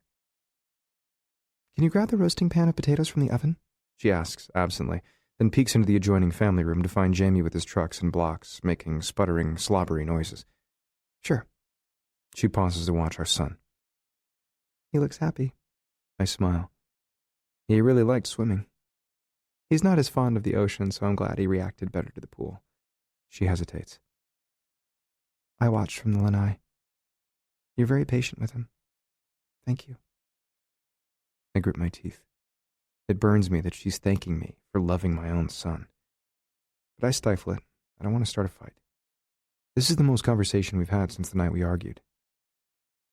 He loved the pool. He's fun to be with, and he's actually more competent in the water than I expected, but we need to watch him carefully. He was getting brave at the end. I don't want him thinking the pool isn't dangerous. Britta pauses, her spoon hovering over the chicken in the pan. Her face tightens with worry. Absolutely. We've got this. We won't let anything happen. I can't stop myself. I drop my hand to the small of her back and lean closer. I promise. She turns slightly, meets my gaze. My mouth hovers maybe 6 inches above hers. Her breath goes shallow. I see the heartbeat at the base of her neck flutter, mirroring the racing of my own. I could kiss her right now. She might let me. She might part her rosy lips and welcome me inside her mouth so I can worship her.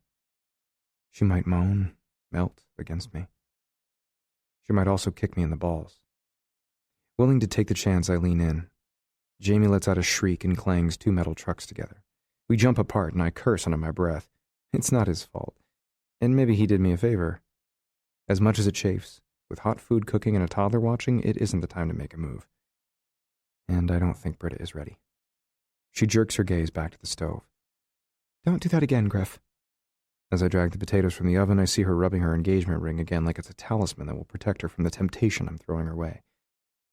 I refrain from pointing out that I'm not going to make it that easy on her. She'll figure that out on her own soon enough. A few minutes later, we're all sitting down to a home-cooked meal. We eat in silence, broken only by our attempts to help Jamie's spoon find his mouth and the clatter of silverware against dishes. Keely called me this morning, Britta says. I hear the note of confusion in her voice. She says she's determined to be your friend. Trust me, that woman means it. I don't know why. You and my brother have always been close. They're getting married. True, she concedes, but doesn't sound convinced. And I'm sure it's because she's been my best friend for a couple of years, and she knows how important you are to me. She knows I love you even if you don't. Britta grabs her bottle of water to avoid looking at me. Keely asked me if I would help her plan her wedding. She said her mom is too far away and that she feels overwhelmed by the amount of planning to be done in a short time frame. They're talking about getting hitched in 2 months. It's really fast. When you know it's right, why wait? She presses her lips together, then flips her engagement ring with her thumb, precisely where I can see the diamond glint. Exactly. It's tough, but I don't let her prod me. She's wrong about Micaiah, and I think we're both aware of it. I could remind her that he skipped out on her when she needed him. I could also admit that I will never let him adopt Jamie because I'm not convinced he'd make my son's best interests a top priority. I could also promise her that once we go to bed tonight, I'll be more than happy to show her what she's been missing between the sheets with Mr. Hawaii. He might look like a fucking underwear model, complete with stupid smile as he stands, hands on hips, showing off his cotton-clad junk. But I know I can make her want orgasm. Feel. If she'll let me give her a reminder, I will be happy to help her compare notes afterward. Broccoli? I pass her the dish, refusing to rise to her bait. Thank you. Naturally, she extends her left hand to me and grabs the dish. Her diamond gives me another mocking wink. I manage to keep calm. So, what did you tell Keeley? She pauses. I agreed to help. This will benefit Maxon, after all. I owe him for everything he's done for me over the last few years. Besides, I guess you told her I was organized? And she's so not. Keeley is fun and smart, but she's a free spirit. Calendars and schedules and deadlines give her hives. Watching her flounder with all that would make you crazy, Angel. I've told you not to call me that. I send her a smile that tells her there's no way in hell she's stopping me. What does Makayo call you? She pauses, then frowns, as if she's giving my question a lot of thought. He's not really the pet name sort. She kidding? The slight furrow in her brows tells me she's not, and it doesn't seem as if she's sure how she feels about that. I should probably shut my mouth, but I'm really dying to know. All right. What did he say to you when he proposed? What did he do? How did he give you the ring? He didn't. We were talking at my house a couple of Sundays ago, while barbecuing in the backyard. He pointed out all the reasons we're great together and asked me if I would do him the honor of marrying him. Wait a minute. Hold up. She's given me a wealth of information there. First, why didn't the asshole make a big damn deal of proposing to her? It doesn't sound as if he even got down on one knee, much less hired a skywriter or something awesome. It was like, hey, since I'm in the middle of flipping burgers, I've got a minute to ask you if you want to spend the rest of your life with me. Fuck that. The bigger nugget of fact I got out of her speech, however, is timing. He proposed on Sunday. When I barged into their impromptu engagement party, it was the following Thursday night. She said she'd just accepted his proposal 4 hours prior. So she made the bastard twist in the wind for 4 days before answering him? I smile. I've got her. Right here. She's telling me without telling me that she doesn't love Makayo. What woman whose heart is filled with devotion waits 4 days to decide if she wants to share the rest of her life with him? None. I shoveled chicken into my mouth and study her. The last 48 hours between us may have sucked, but life is definitely looking up. What is that expression? She challenges. I don't know what you mean. My grin widens. That smirk. Why do you suddenly look so smug? I weigh the pros and cons of keeping this revelation to myself, but I'm not playing a long game. I don't have time for quiet. Finally, I shrug. I'm just thinking there's no way you're going to marry this guy. Excuse me? She sounds shocked. I am. I have no doubt. I shrug like she's wrong, but whatever. Berta can't stand that. What is your problem? You can't have me, so you're going to try and talk me out of marrying him? No, I don't hate that idea, but I shake my head. He's got everything wrong. He has no special endearment just for you. He doesn't try to make you feel like the most amazing woman in his world. I shake my head like that's a big fucking mistake, because it is. He didn't do anything awesome just for you, or even give you the ring when he proposed. Then again, I guess that wouldn't be logical, I scoff. Berta scowls. It was very romantic. You're a terrible liar. It was, she insists, and we shopped for a ring together after I said yes. Because he wasn't going to spend money on her or any gesture of emotion until he knew he had to. And when he proposed, I'll bet he outlined all the reasons getting married made sense.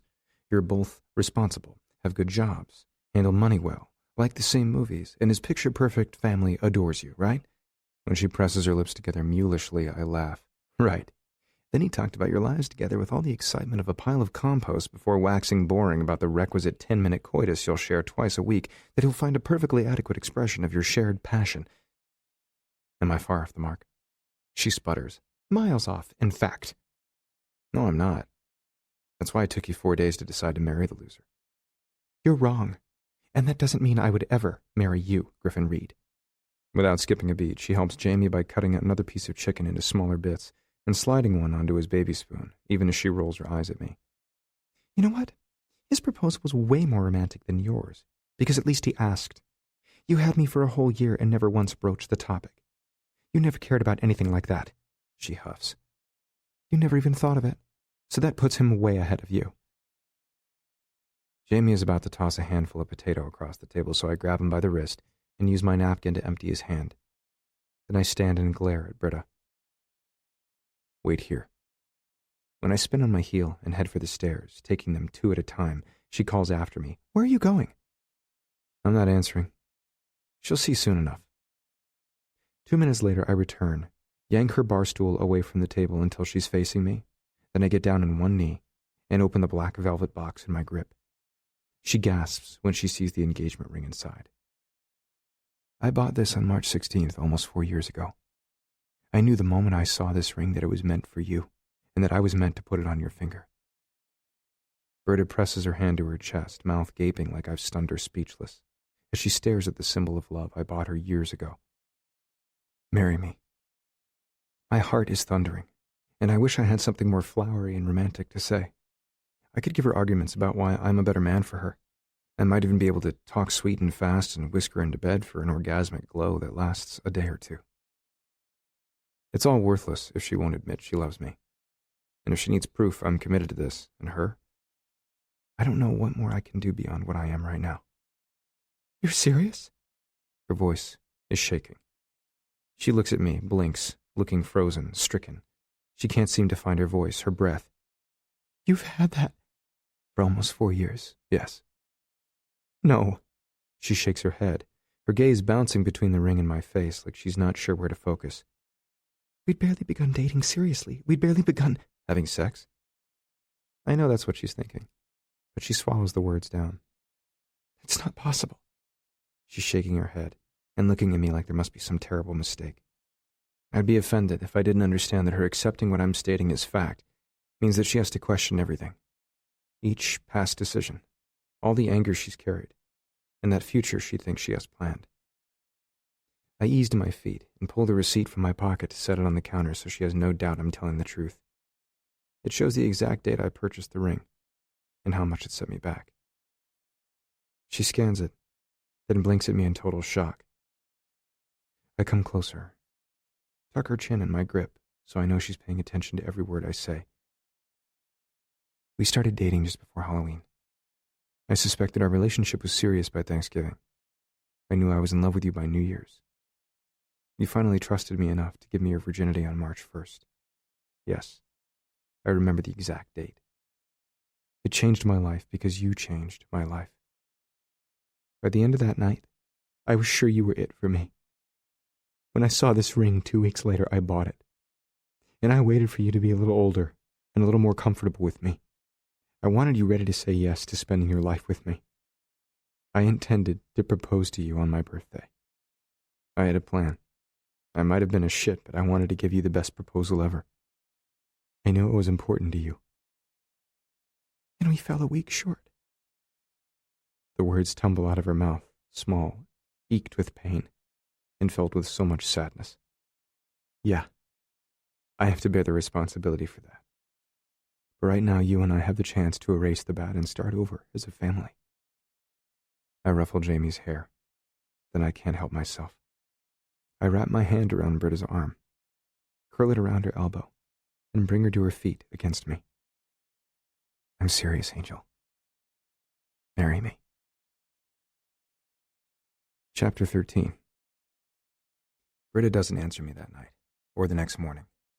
I already know she's going to leave me hanging more than the 4 days she made Micaiah wait. And I'm okay with that for one reason. She hasn't said no. I'm calling that a win for now. The day is a rush of property showings with clients, paperwork, and phone calls. Keely taught yoga at the senior center this morning, then whisked Britta and Jamie away for wedding planning and girl time. I want details. I want to know what dress to buy her, what kind of flowers she wants, what flavor of cake, anything that will make our wedding seem more real. Are you sure you're doing the right thing? My brother asks, approaching the door of my office. You've always been ballsy, but planning Britta a surprise wedding. I look up from the late afternoon sun sliding over the glimmering blue water in the distance. I think so, but no, I'm not entirely sure. You got better ideas? If bad karaoke won't solve it, I'm afraid not, Maxon admits. The way Micaiah proposed was so thoughtless, it's almost an insult. I wish I'd done better. That I hadn't whipped out the ring in the heat of the moment to prove something. On the other hand, she knows now how serious I am, and always have been. After what's happened, she needs to feel valued and loved, Like I would crawl across glass, walk through fire, go to the ends of the earth to have her. Of course. And she deserves that. It just seems like there's a lot of potential to fuck this up. Yep. But is picking the wrong color bridesmaid dress really my biggest problem?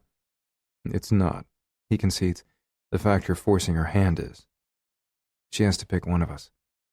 But you're not only making her choose a groom, you're wedging her into a position where she has 2 weddings on the same day, and she'll have to pick the one in which she'd like to be the bride. That's messed up, dude. I shrug. Maybe. Probably. But fitting. What about a marriage license? You have to apply for one in person. Together. I'm already working on that. I could start the process online, which I've done. I had a client last year whose daughter is a marriage license agent on the island. I'm seeing if I can, work the system. Of course you are.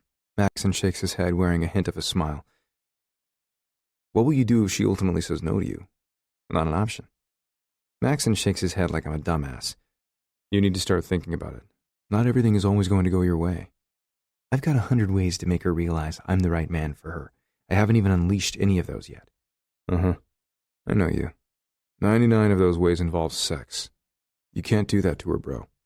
Why not? How do I reach her if I can't remind her firsthand about our chemistry? I don't know, but remember the last time you kissed her? You freaked her out so much that she slapped those papers to relinquish her parental rights in your face.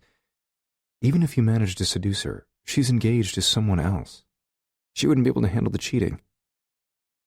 Maybe he's right. I was hoping that, at some point, soon, Britta would find me irresistible. Once I got inside her and started giving her orgasms, Micaiah wouldn't stand a chance. I wasn't going to push or rush her. I didn't think I had to. She wants me too. I believe that. I feel that. But Maxon is right. Britta is a stickler for honesty and fairness. I'm not sure she could live with herself. She might even resent me for leading her astray. Fuck. Probably not. You need to rethink your strategy because you can't use the most effective tool at your disposal. He gestures vaguely below my waist. Your, tool. It sucks, but Britta has to want to end her relationship with Micaiah before she can be mine. That makes my tool useless right now. Damn it. Thanks for the insight. I'll figure it out. I've got to. What about you two? Me and Keely? Thankfully, I don't have any competition for her affection, so my tool is getting lots of action. He winks. Ew. Lucky bastard that he gets to worship the woman he loves. I mean, did you two set a date? Oh, not yet. But I can't let you beat me to the altar. We've always been competitive. Dad ingrained that into us. Maxon wasn't my brother, he was my competition, and I should want to squash him in all endeavors. But of course, since he's 3 years older than me, I'm not surprised he feels as if he has to do everything, including getting married, first. Yeah, I guess you better hurry up and tie the knot. I drawl. You're almost eligible to apply for your AARP card. Oh, fuck you. He punches my shoulder. I just don't want to wait. I know Keely is the woman I want to spend my life with. I'm trying to convince her that we should do it on the beach in front of our new house before she gets too busy being an innkeeper to sink her teeth into a wedding. Makes sense. Britta really will help her. Speaking of which, I hope they had a good time shopping today, and that they're making friends. We both know how uncomfortable our lives will be if they don't. Britta and Tiffany mixed like champagne and turpentine. I hope Keely vouches for my new and improved character. Maxon is both rolling his eyes and laughing when Keely breezes into the office with smiles for me and kisses for my brother. How was it? I rush to ask, before she's even had time to sit down. Actually, it went really well. Now that she doesn't think you're nailing me, she's very sweet. Then Keely sends me a disapproving stare. And very torn. She seemed all right when I talked to her yesterday morning. Today? Whatever you did to her, she's a mess. It's complicated. The engagement ring I bought is wearing a hole in the sock drawer in our bedroom. I'm waiting for the day I can slip it on Britta's finger, but I don't say anything now. Keely will tell me to slow down and be gentle. I can't. We'll have to work it out over the next 48 days. So, what did you two do? I know a subject change when I hear one. She reaches into her purse and pulls out a handwritten page, and begins pointing at each line as she hands it over. This is the name of a bridal boutique we went to. Since the wedding is coming up so quickly, I encouraged her to try on some sample dresses, just for fun, Because Micaiah's mother will have picked out traditional Hawaiian garb, a white muumuu, for Britta to wear. It's completely not her style. She likes clothes with structure and shape, more form-fitting, that show the lean lines of her body. She's also not the sort who will want a crown of flowers in her hair or a lei around her neck. She won't want someone blowing a conch shell, either. It's no disrespect to Makayo's culture. It's just that he's not doing anything to accommodate her wishes or beliefs. And? Keely's smile is full of excitement. She found a sample dress in her size that looks amazing, which is great because she can buy it off the rack since you don't have the 6 months it takes to order from the designer. It needs a little repair on the beadwork, but the shop has a tailor on site. Other than that, the dress fits perfectly. Call them quickly. I had them hold it for you. I'll pick it up Monday. I lean in to kiss her cheek. You're fantastic. Anything else? The bridal shop recommended a photographer, a caterer, and a florist. I picked up business cards, so on my way over here, I made a few calls.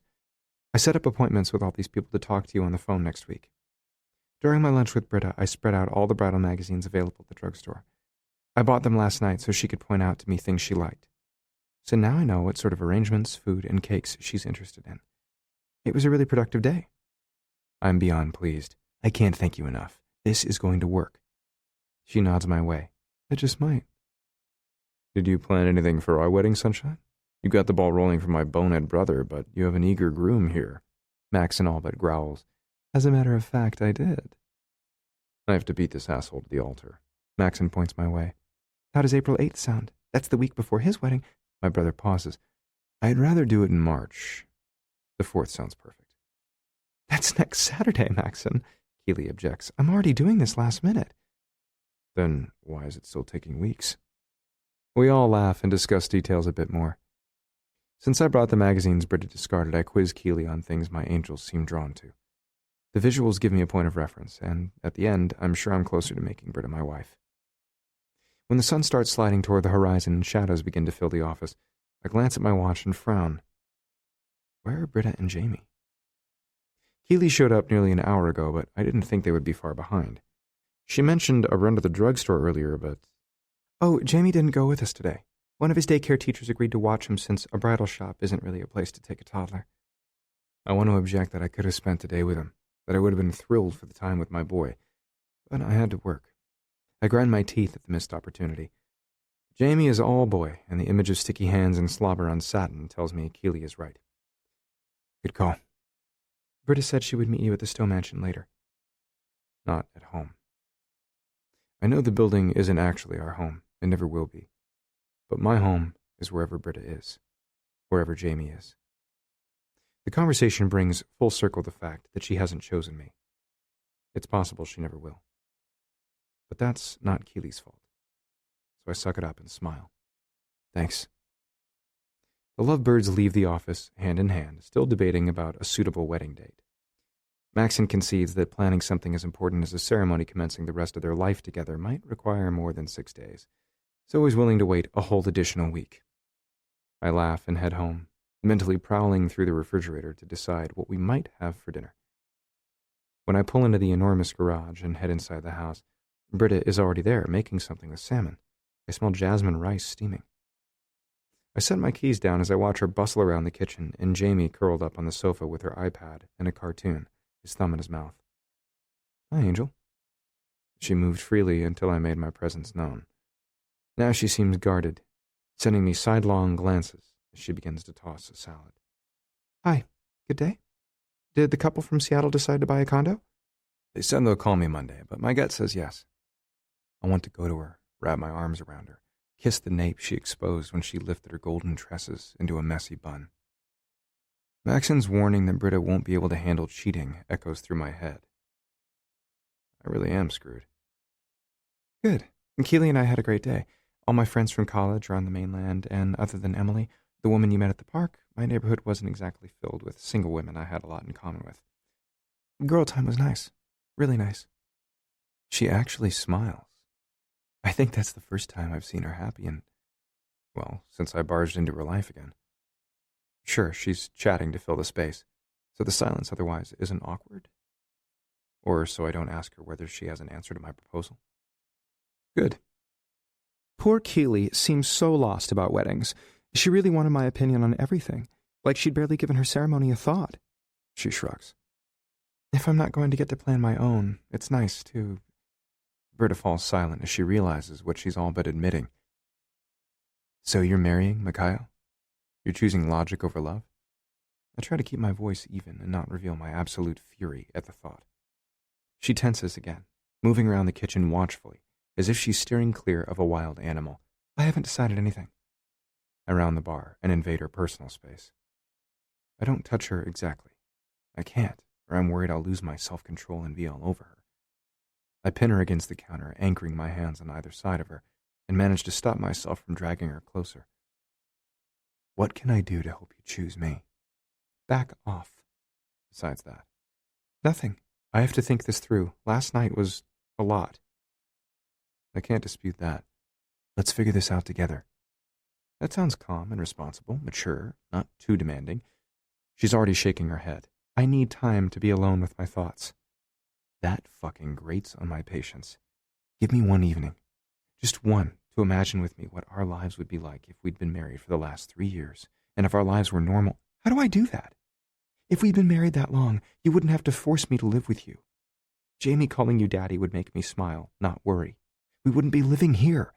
She gestures around the expansive mansion. And I wouldn't be trying to decide whether I'm marrying another man in less than 2 months.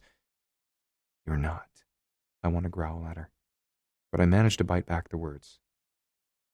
Britta, Angel, give me a chance. I can't prove anything to you about us if you don't let me. Give me some space, and we'll talk when I'm ready, I promise. She shoulders her way past me to take the fish from the oven. As she sets the table, I clench my teeth. The old me would never have accepted that answer. She belongs with me. She needs to be with me. But she doesn't believe in me yet. The new me knows she's going to have to voluntarily choose me if she's ever going to stand beside me in a white dress and say I do. We sit down to dinner in silence, broken only by Jamie's antics. He's not a fan of salad tonight, and we both have to stop him from throwing lettuce. He decides to push salmon between a gap in his baby teeth. When he reforms his mound of rice into a snowball and threatens to throw it, Britta takes it away with a wag of her finger. Only the banana I peeled for him at the last minute seems to be a hit. You do this often? I haven't noticed this behavior before. She shakes her head. Leslie, the woman who watched him today, is one of his favorite nursery school teachers, but she's in her 60s. I don't think they were running around the park all day. Sometimes when Jamie has energy to burn, he does this at the table. It makes sense. And I have childhood memories of being forced to sit through a meal when I had something way more interesting, usually sports, on my mind. I stand and untie Jamie's bib, then lift him into my arms. Why don't you finish? We'll find some ball to chase for a while. If you'll put our food in the oven, I'll come back in a bit when we're ready to eat it. She hesitates. If you make him sit here long enough, he'll get it down. He's a boy. He needs to run. He needs fresh air. This is my department. We'll be back. Daddy, Jamie shrieks. Let's play. As I lead him outside, I feel Britta's gaze on me, watching the two of us together. Is she assessing? Probably. I want to bristle a bit, but that's what this period is for. To determine how I would be as a father and husband. This is me. I hope what I'm doing is enough. After a half hour of running and giggling on the lawn, Jamie is panting. One thing I know about my son now, he's clever. He's determined. He doesn't mind being a little underhanded to get his way. He's definitely my kid. But he's also kind and likes to laugh, and when I pretended to have a boo-boo, he didn't hesitate to come kiss it. He's caring, like his mother. We enter the house again to find a spotless and empty kitchen. Britta slid our plates into a warming drawer, and I get them out, putting Jamie's food on a plastic child's plate so he doesn't burn himself. If you eat well, I might find you some ice cream, partner. He claps his hands and digs into his food with gusto. Good old-fashioned bribery works well. I can't help but laugh. Despite the turmoil right now, the uncertainty of not knowing whether Britta will ever be mine, I can't deny how content I feel spending time with Jamie. Yes, he's fun and incredible. But every time I look at him, I'm amazed that I see my face and Britta's eyes. He's a perfect blend of us. After a little contraband and vanilla chocolate swirl, I give him a quick bath, then hoist him into my arms so he can get a kiss from his mother. I find her in the media room, curled up in a chair near the CD player, wearing noise-canceling headphones over her ears, and tears streaming down her face. I rush over to her. Angel, what's wrong? She brushes the wetness from her cheeks and gives Jamie a falsely cheerful smile.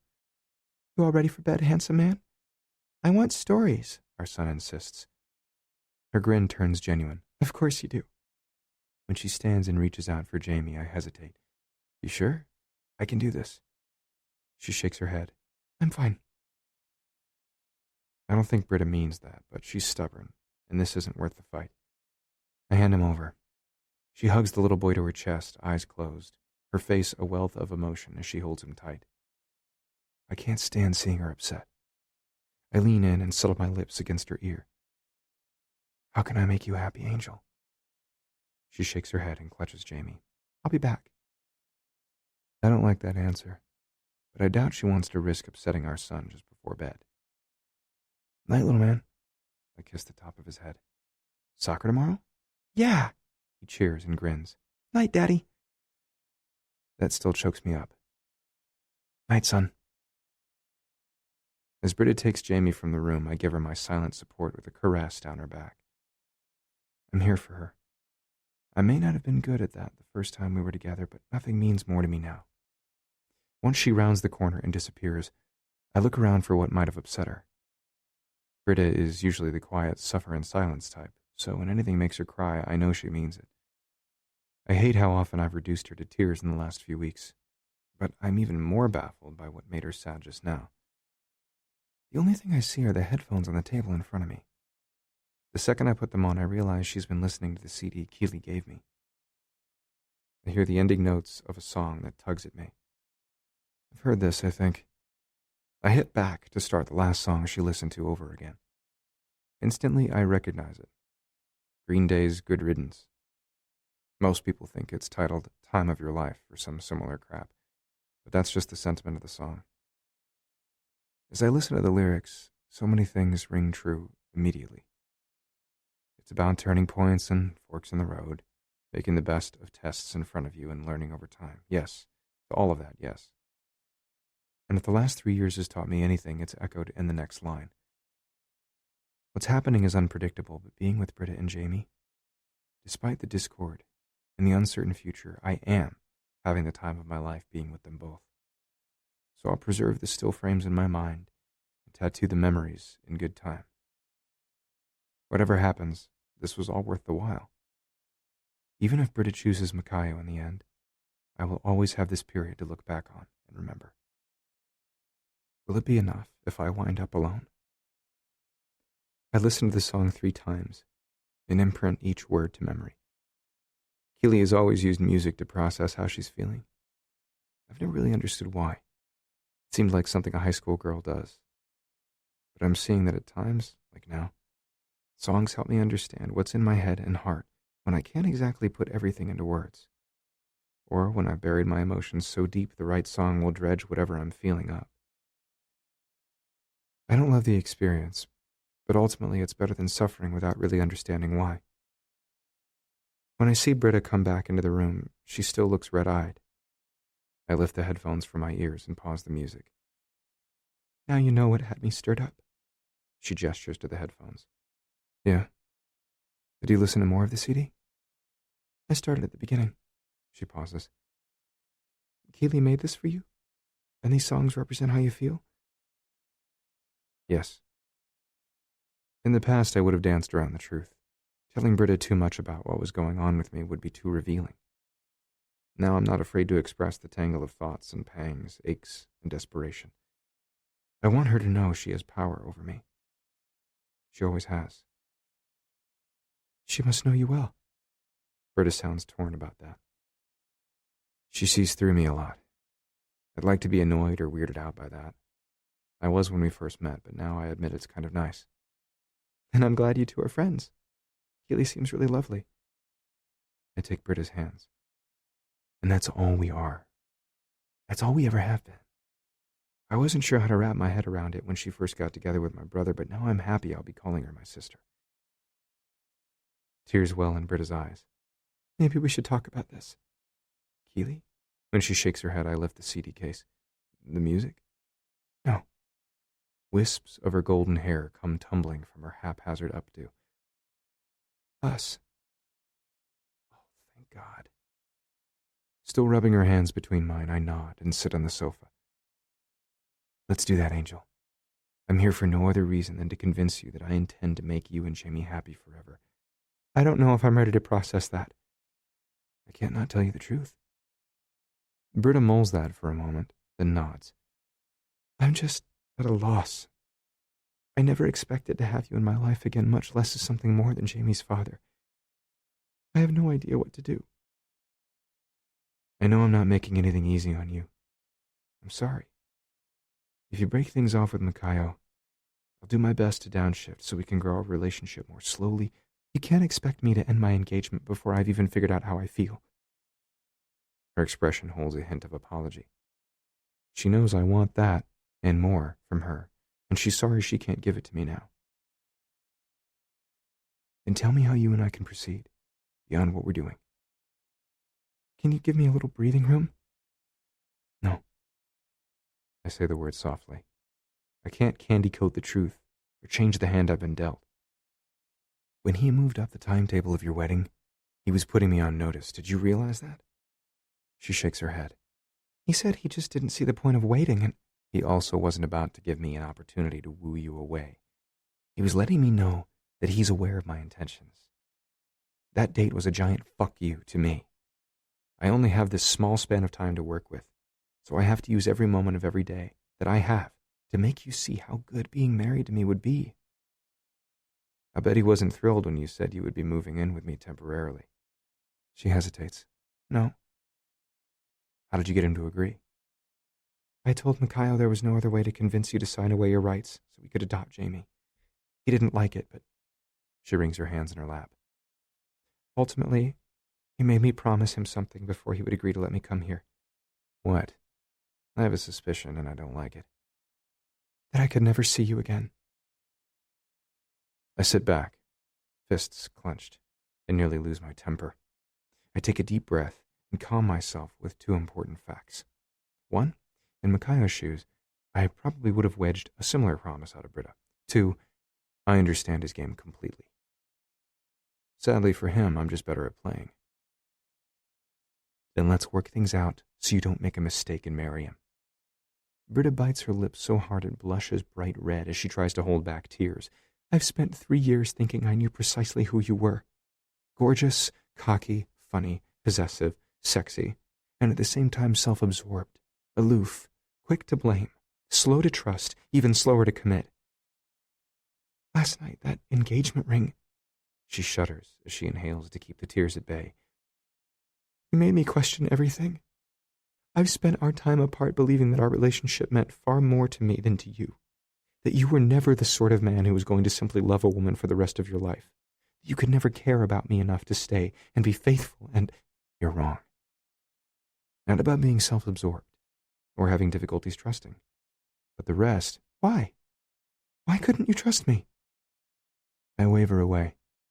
If she can't handle the number of women I slept with during our split, the rest of my past will blow her mind. She'll never look at me the same. Shitty childhood. You've met my parents. She winces. They're terrible people. Exactly. And hopefully that's all I ever have to say again about the topic. I couldn't stand it if she looked at me like some psychosexual monster. But you're wrong about the way I felt back then. Our relationship meant everything. I did want to love you forever, faithfully. I wanted to marry you and... Fuck, now I'm getting choked up. I didn't know how to tell you then, and I'm trying to now. I just wish you hadn't waited until I was engaged to someone else. Her whisper rips at me. I wish I had a good answer, other than I should have pulled my head out of my ass sooner. But I don't. I can only try to move her forward with me. I didn't coerce you to live with me until your wedding day to make your life hell. I did it to prove that we belong together. If you didn't believe, at least a little bit, that I might be right, this situation would be easy for you. You would tell me to fuck off. You might acknowledge me as Jamie's father and make me fight our visitation in the courts. But you wouldn't have anything to do with me. We're here because what you feel for me is more than the remnants of first love. There's something else between us. Can you admit that much? She inches back on the sofa and crosses her arms over her chest like she needs space between us. If I do, you'll only come at me harder. But I'm right. No doubt she'll think I'm a pushy bastard, but Britta needs comfort, and I think she needs it badly. From me. I take her hand and rub my thumb over her knuckles. She grips my hand in return as she squeezes her eyes shut, silently affirming everything I've been thinking. Yes. We're finally getting somewhere. I sit up straighter and bring her closer. I want to put her palm against my skin. Hell, I want to put my hands all over her body. I live in a constant state of arousal fantasizing about it. But she's worth every moment of the agony. Thank you, Angel. In order for you to figure out if you want me in your life, if what we have could work for you, we both have to be as honest as possible. I've been trying. I've been letting you in on everything I'm feeling and thinking. I told Keely today that you're so forthcoming I almost don't know who you are. She sends me a teary smile. Sometimes I feel as if I'm waiting for the old you to show up. In the past, I spent half my time wondering if I mattered to you, or if I even crossed your mind. Now I know. It's refreshing on the one hand, disarming on the other. If you'll let me, I'll tell you every day that I'm thinking of you, that I want you, that I love you. I'll never make you wonder again. What about the rest of our problems? I mean, you just left me that morning. I didn't even know what was going on, so I could defend myself and tell you why you were misunderstanding the situation. You severed all ties before I could assure you that I knew nothing about Maxon's deal with that secretive prince. I wince. I know. But I'm getting better at trust. Britta shakes her head. That's not enough for me. We have a child now. Whatever anger you have to think beyond it long enough to figure out what's best for everyone. This can't be about your temper and your pride anymore. You're right. Does it help if I make you a promise? If we ever seemingly reach the end of our relationship, I'll talk to you, and you'll talk to me. If we do that, I can't imagine that we'll ever call it quits again. I edge closer to her. Britta, I was young and cocky, angry and stupid, immature. You've met my parents. That was my example of marriage. I knew I loved you. I was afraid to say it because that would be giving you power over me. But you had that power over me. I nod, conceding the point. You have to understand. I've seen one partner punish the other with their love. The thought of reliving that wasn't something I could handle. But I'm telling you now because I know you'll never abuse it. Because I've lived years without you, and it made me fucking miserable. She frowns like she doesn't understand me at all. I'm not surprised. Her mother is a doll of a woman who loves her daughter with all her heart. She chose a man who ultimately didn't stay with her because he went back to his ex-wife. But Eleanor knew her heartache was as much her lover's fault as her own. She's not resentful. Her maternal adoration shines in everything she does for Britta. My angel never saw two people tear each other up on a daily basis for the sport of it. She never gave her heart to anyone who crushed it simply for amusement. If you could promise, you would never walk out on me again without a conversation? Absolutely, done. I will never, ever simply leave without a word. You won't do that to me? Britta frowns. Whether we're together or not, you know that's not my style. She's right, it's not. I'm a lucky bastard that Britta has never been the sort to try to make me jealous or angry or threaten me to get a reaction. Honest, kind, caring. Perfect. That's her. Okay, so that's one hurdle. I think. She swallows. We have to talk about all the other women. When we were together, I never once cheated on you. But you've hardly been a monk the last 3 years. I want to protest. She can't hold against me what I did when we were apart. But she can't help how she feels about everything I've done since we separated any more than I can help how I feel about her crappy fiancé. If you'll say yes to me, I dare to curl my fingers around her nape and make damn sure she's looking into my eyes. If you'll marry me, I guarantee you'll be the last woman I ever touch. And I'll never give you a reason to want anyone else. Much less someone like Makayo Kale. I'm not ready to commit to that. I try not to gnash my teeth. It's like we're having a circular argument. I don't know how to move her forward. I can't go back. Angel. But your point about our time together makes sense. At the end, we should be certain of our decision to either get back together or split up for good. What if... She sighs, collecting her thoughts. What if you had the right idea earlier? Instead of one night of trying to imagine what life would be like if we'd been married all this time, what if we lived that way the rest of our time here together? Minus the sex, of course. Of course. That part doesn't thrill me, but the rest? I want to throw a fucking party. Hell yes. That's a far better concession than I ever expected her to give me. It's such a relief to know I won't have to fight her for every conversation we share for roughly the next 7 weeks. The smile she gives me is halting at first, but it grows. Reaches her eyes. It makes her come alive. It makes her look happy. This is what I've been waiting for, fighting for, aching for. Britta Stone is almost mine again. Chapter 14. It's no surprise that Britta isn't ready to break up with the butthole yet, so I have to keep working around him. No, it's not my first choice, but she's given a lot tonight. I don't know what magic words I used to persuade her to try the next 48 days my way, but I'll say it again and again if it will keep moving us forward. I'd rather kiss her, make love to her, cement our bond right now. But until she ditches the most uptight Hawaiian I've ever met, I have to respect her boundaries. We wander to the family room. I mention ice cream. She dishes us both a couple of scoops into a cup. Then we smile. Talk turns to Keely's wedding, and I press for details. My angel loves a good plan, and she gets really excited. Do you think Keely would be offended if I offered to take some of her tasks off her list? Because presumably she may never get to plan a wedding of her own. But this is genius, because if she marries me, she will have unwittingly crafted at least a chunk of her own nuptials, which should thrill her to bits. I think she'd be both happy and relieved. You should do it. She slides the gleaming spoon against her tongue, and I nearly lose it. Her lips are glistening and rosy, pillowy and sensual, and inches from mine. I have to look away before I toss her across the counter, pull off her yoga pants, and do something she'll slap me for now or resent me for later. I will, thanks. She glances at the clock. It's still fairly early. If we'd been married for the last 3 years, maybe we would find a movie to watch to pass the rest of the evening? After the deep discussion we just had, I would insist on taking her to bed and making sure she feels loved, wanted, and secure. But I sigh. Sure. We climb on the sofa, maybe 2 feet apart, and turn on a numbing police comedy. There are a couple of suspenseful parts, and a high-speed chase complete with automotive acrobats that strain credulity. When the cop's love interest is nearly killed for information, Britta edges closer and buries her head in my shoulder. I smile. She's got a soft heart. She's never liked violence, and I'm not above using this moment to my advantage. Wrapping my arm around her, I anchor my palm on her hip and slide her closer.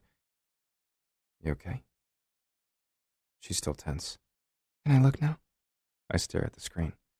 One bad guy has cuffed this girl to a surgical table, and another just picked up a cordless screwdriver. Not yet. Why do they put this in movies? Can't they fade to black and tell me bad stuff might happen, then show me the outcome later? I laugh. Guys like the aggressive testosterone-driven scenes. Juices up the blood, makes us feel manly. We imagine how we'd save our girl and all that. When she shudders, I can't stop myself from kissing the top of her head. Not every movie can be love, actually. It's one of her favorites. I wish it could. 20 minutes later, the cop rescues his pretty damsel, who manages to run an awful lot in stilettos, and the bad guys all either died or went to prison. That's the ending I expected, so I'm good. I look down to find that Britta has fallen asleep against me. I smile at the trust she's shown, the comfort she's allowed me to give her. I would love this every night for the rest of our lives. Balancing her upright with one hand, I rise, doing my best not to jostle her awake. As soon as I'm on my feet, I lift her into my arms. Her lashes flutter open. What? Where? Shh, it's late. You're tired. I'm taking you to bed. She shifts in my embrace and tries to wriggle free. I can walk. You don't have to. I don't wait for any more conversation. Just head for the dark wooden stairs that wind up to our bedroom. There's no way I can't not stare at her. She was always beautiful to me, but up close she's a masterpiece. And right now she looks so soft and sleepy and happy nestled against me. I don't want to put her down. Inside the bedroom, I don't have a choice, so I reluctantly set her on her feet. She's blushing as she blinks up at me. Thanks, Griff. Being with you in any way is always my pleasure. She looks away with a bite of her lips, a flush to her cheeks. I'm going to, take a soak in the giant tub. It's just as well. If we climbed into bed together now, I don't know how I'd stop myself from crawling all over her. I'm going to make sure the house is locked up and the coffee pot is ready for the morning. I kiss her forehead again, then leave the room before the urge to slide my lips elsewhere on her skin overcomes me. The next 7 weeks are going to test the hell out of my restraint, unless she ditches the banker fast. After I make the rounds through the house, I return to hear the bathtub running behind closed doors. She's in there, naked, and I would love the right to walk in and ravish her. Hell, I'd settle for merely looking at her. Since that's not happening, I check on Jamie, who's fast asleep on his side with his blanket curled up in his arms. He needs a bigger bed. Make a mental note to bring that up with Britta tomorrow. The playpen just isn't cutting it anymore. Clad only in my boxers, I pull the comforter down and slide between the sheets. The big bed feels empty. I've only been sleeping beside Britta for a few days, but I'm already used to her curling up beside me, to hearing her soft, even breathing. Sadly, she's not one of those women who wants to cuddle in her sleep. She doesn't need to seek me out for warmth in Maui. She doesn't require consoling for nightmares she doesn't have, and she's certainly not looking for nookie in the middle of the night. I distract myself by scanning my emails. I read some agent feedback about one of my listings and agree the kitchen needs updating, but the seller isn't interested in sinking more money into the house. I have a web inquiry about another property and dash off a response that I'll call first thing on Monday. Then I launch into my social media to check the stats of my active ads. I hear the water turn off in the tub. Britta is playing soft music via the high-end speaker in the bathroom. The tune is something soft and instrumental. Sounds like she's in for a long soak. Over the music I hear panting. Must be background for the song. I grunt. I hardly need something more to work me up tonight. But when I hear it again, I frown. Is Britta in distress? I don't know, but I cock my head, listening more closely. Water sloshes. In between more of those heavy breaths, I hear a whimper. Pain?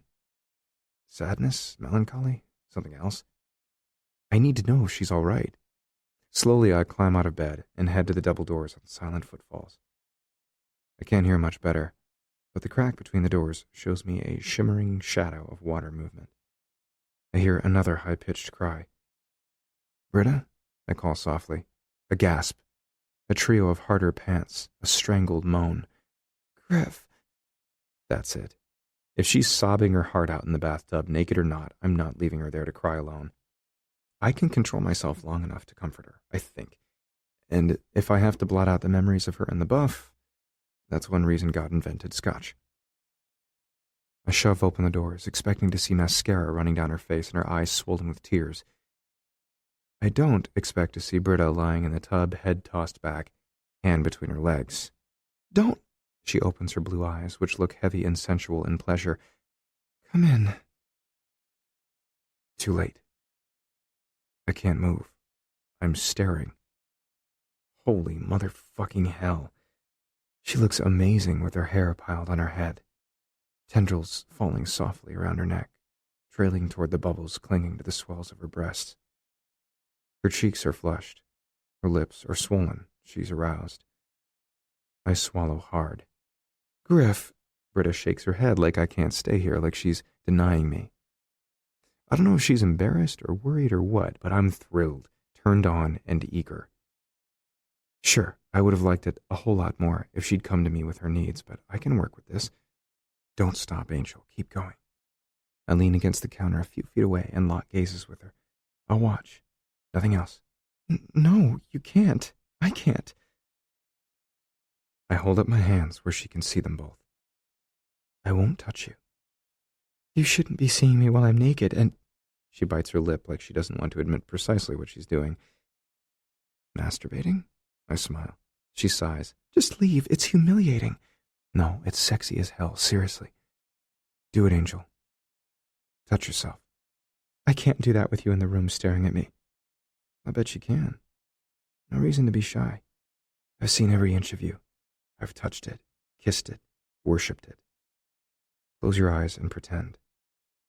I'm touching you now. Whatever turns you on. Her eyes flutter shut. This isn't right. This is just for you. If we're going to act as if we're really married, me watching you self-pleasure wouldn't be any big deal. We've had a big day and a lot of important conversation. You need to feel good after all that. If I can't touch you myself or make love to you for a long, luxurious time, then let me be here for you while you make yourself feel so good. She writhes, stretches. I see her pressing her thighs together. Why do you do this to me? One look at you and I want. It's almost physical. It hurts. I don't know how to stop it. I should. I try not to feel this way. You don't have to. I won't do anything except talk to you. Close your eyes. Listen to my voice. Feel good. I want that for you so bad. What about you? Her eyes flit open, and she casts a long glance at the erection behind the fly of my boxers. I'll worry about me later. I'm doing my best to hang on to my resolve that my next orgasm will be one she gives me. But as far as I'm concerned, if being near me turns her on, I'm not putting a stop to that. If she really objects, I'll back off and give her privacy. But the way she's looking at me now, like she's eating me up with her stare, I don't think she wants to be alone. She begins squirming in the tub again. That's it. Touch yourself where you need it. Are you wet, Angel? She gives me a shaky nod. I know your pretty folds are still bare. The way I like them. Yes. They slick? Yes. She's breathy again. It's arousing as hell. I want to cheer. Hell, I want to see for myself. The voice of sanity in my head, what's left of it anyway, tells my libido to stick to the subject. Is your clit hard? Water sloshes. Her arm moves. She gasps. Yes. Everything about her is so fucking hot, I'm overheating. I would give anything to drop to my knees and worship every inch of her. Right now, I have to settle for what she'll give me. Good. I swallow hard. Lift your other hand to your breast. Squeeze your nipple. She does with a whimper. The movements under the bubbles pick up speed. Her back arches. She lifts her feet out of the water and braces her heels on the edge of the tub.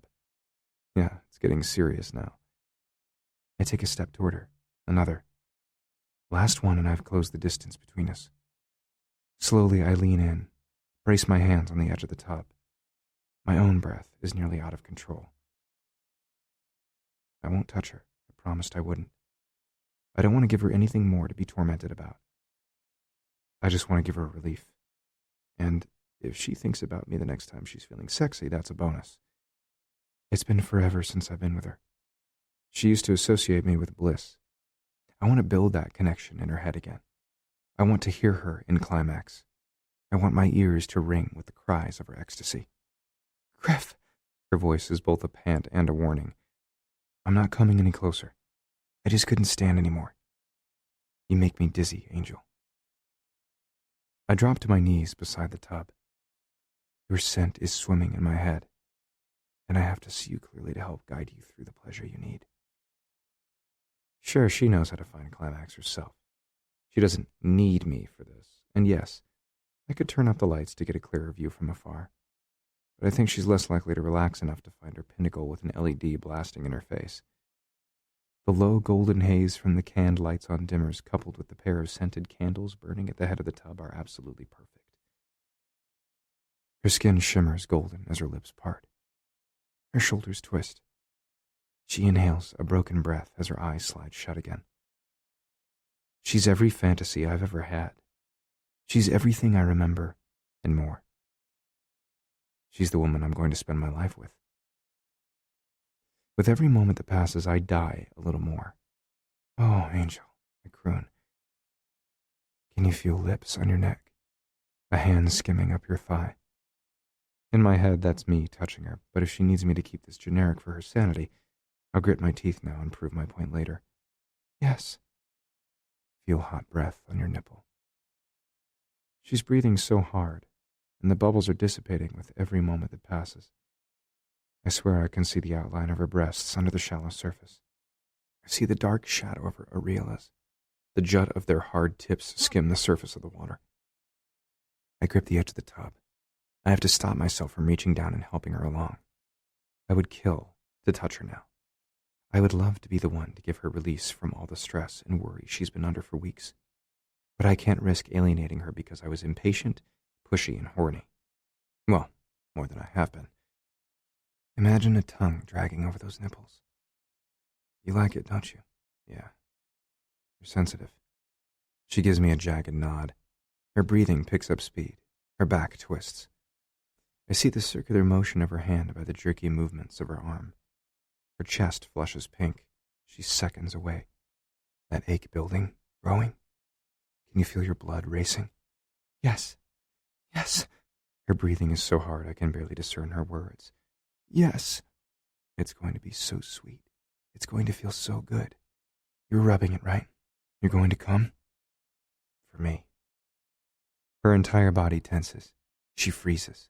Muscles, breath, words. I see the frantic shudder of her pulse at her neck and the frenzied motions of her arm before she opens her mouth with a pained cry that's music to my ears.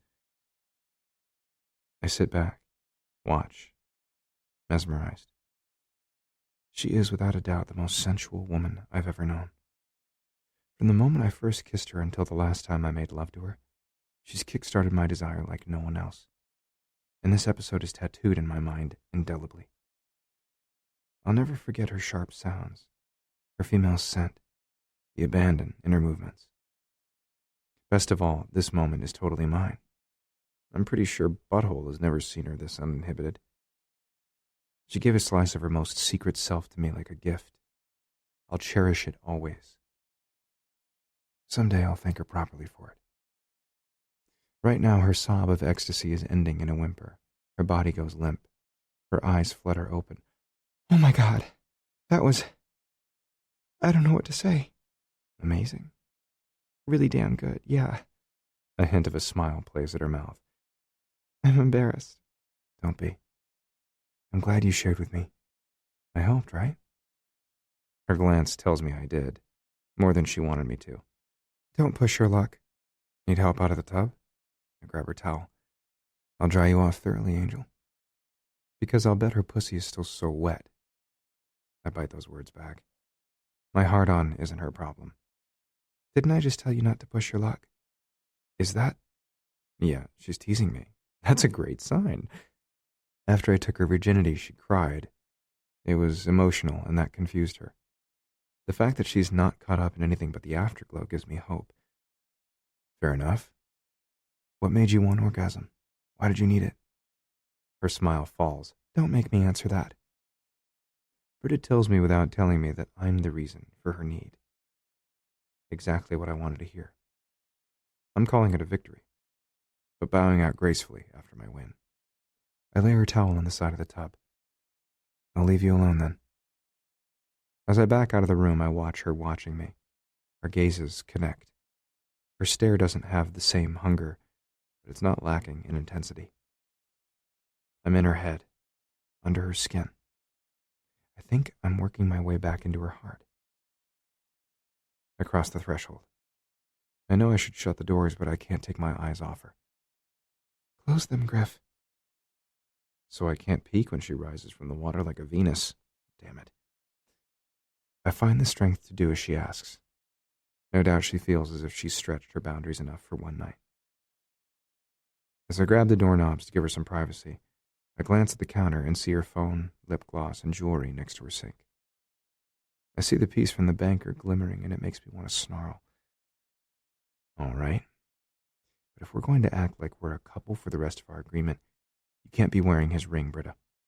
My sanity and my self-restraint won't be able to handle it. That finger is mine. I know. Thank fuck. I sweep the doors closed and march across the room to open the sock drawer. She should be wearing my ring, by God. As I'm yanking the jewelry box from the back, her voice stops me. But I'm not wearing your ring unless I'm going to put it on forever. Damn it, son of a bitch. I would have loved to see it on her finger at work, at breakfast, when we go to bed. But I get it.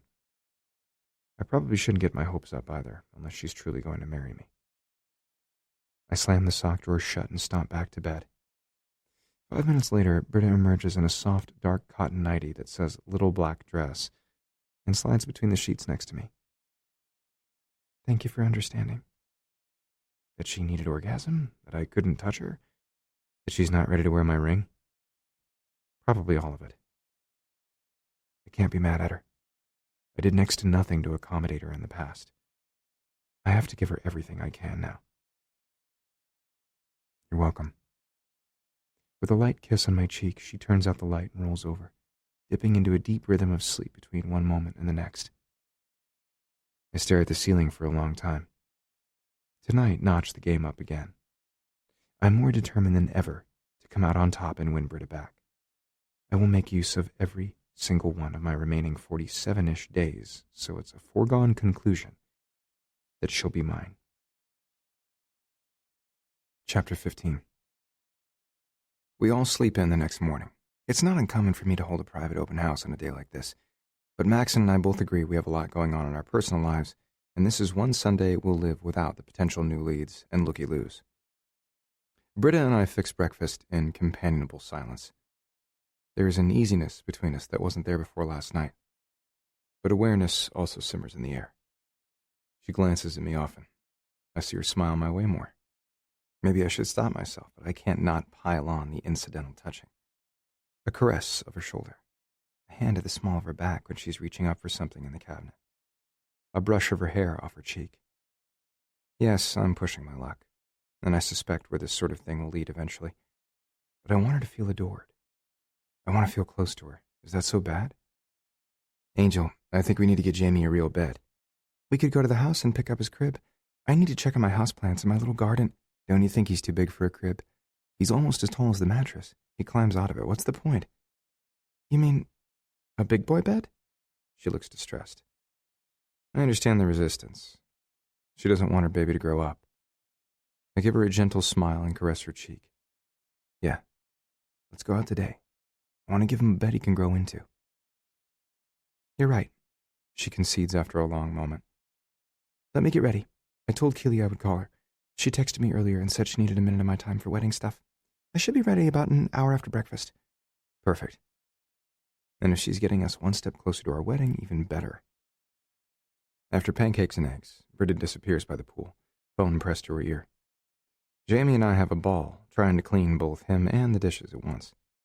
I put him in his room with his toys to make sure he can't get free, at least while I hop in the shower. I'm climbing out with a towel wrapped around my waist when Britta sweeps into the steamy space, and her eyes fall on me. Oh, sorry, I didn't... It's fine, I shrug. Does she think I mind her seeing me naked? I'm just about done in here.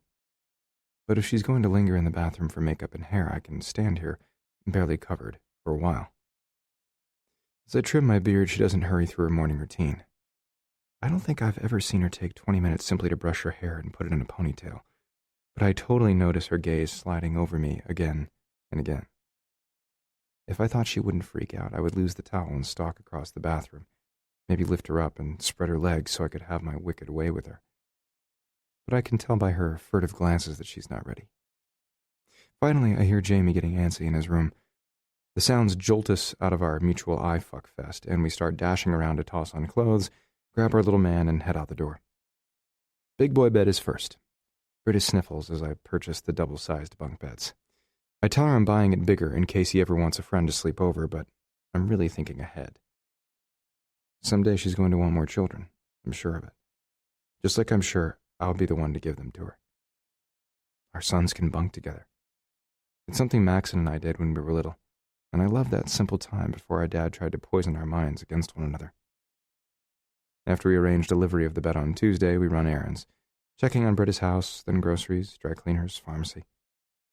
I notice she isn't picking up birth control pills. I haven't noticed her taking them anymore. What does that say? That she and Butthole have had a next to non-existent sex life? Or that since she's getting married soon, she's gone off them so she can get pregnant right away? I'm searching for the right words to broach the topic when we get back in the car. It's none of my business, yet. Before I can find a subtle way to bring up my observation, my phone rings. The display tells me it's Maxon. Hey, bro.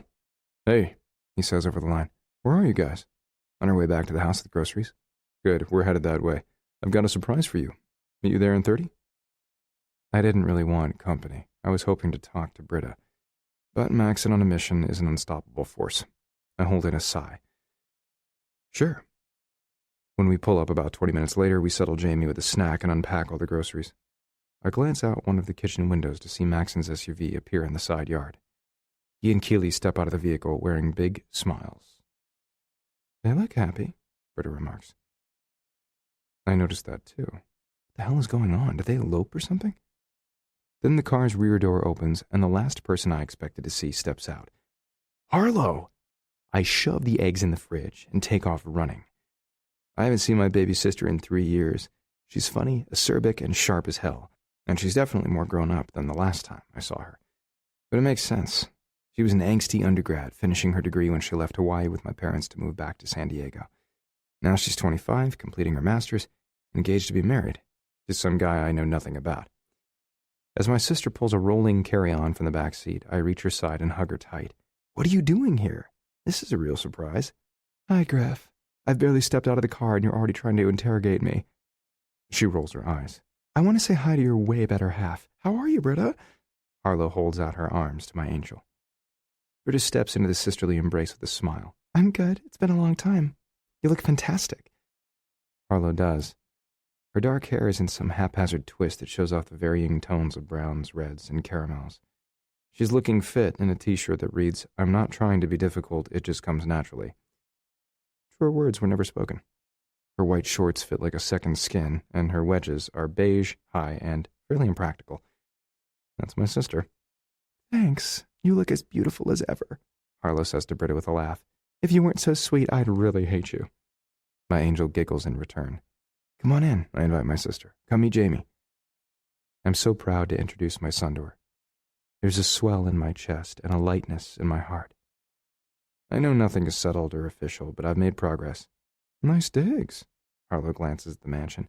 This place is beyond and huge. No wonder Maxon suggested I stay here with you. I freeze and look at my brother. Is she kidding?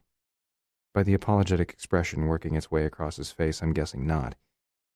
Britta leads Harlow and Keely inside, and Maxon sidles up to me. Dude, I didn't have a choice.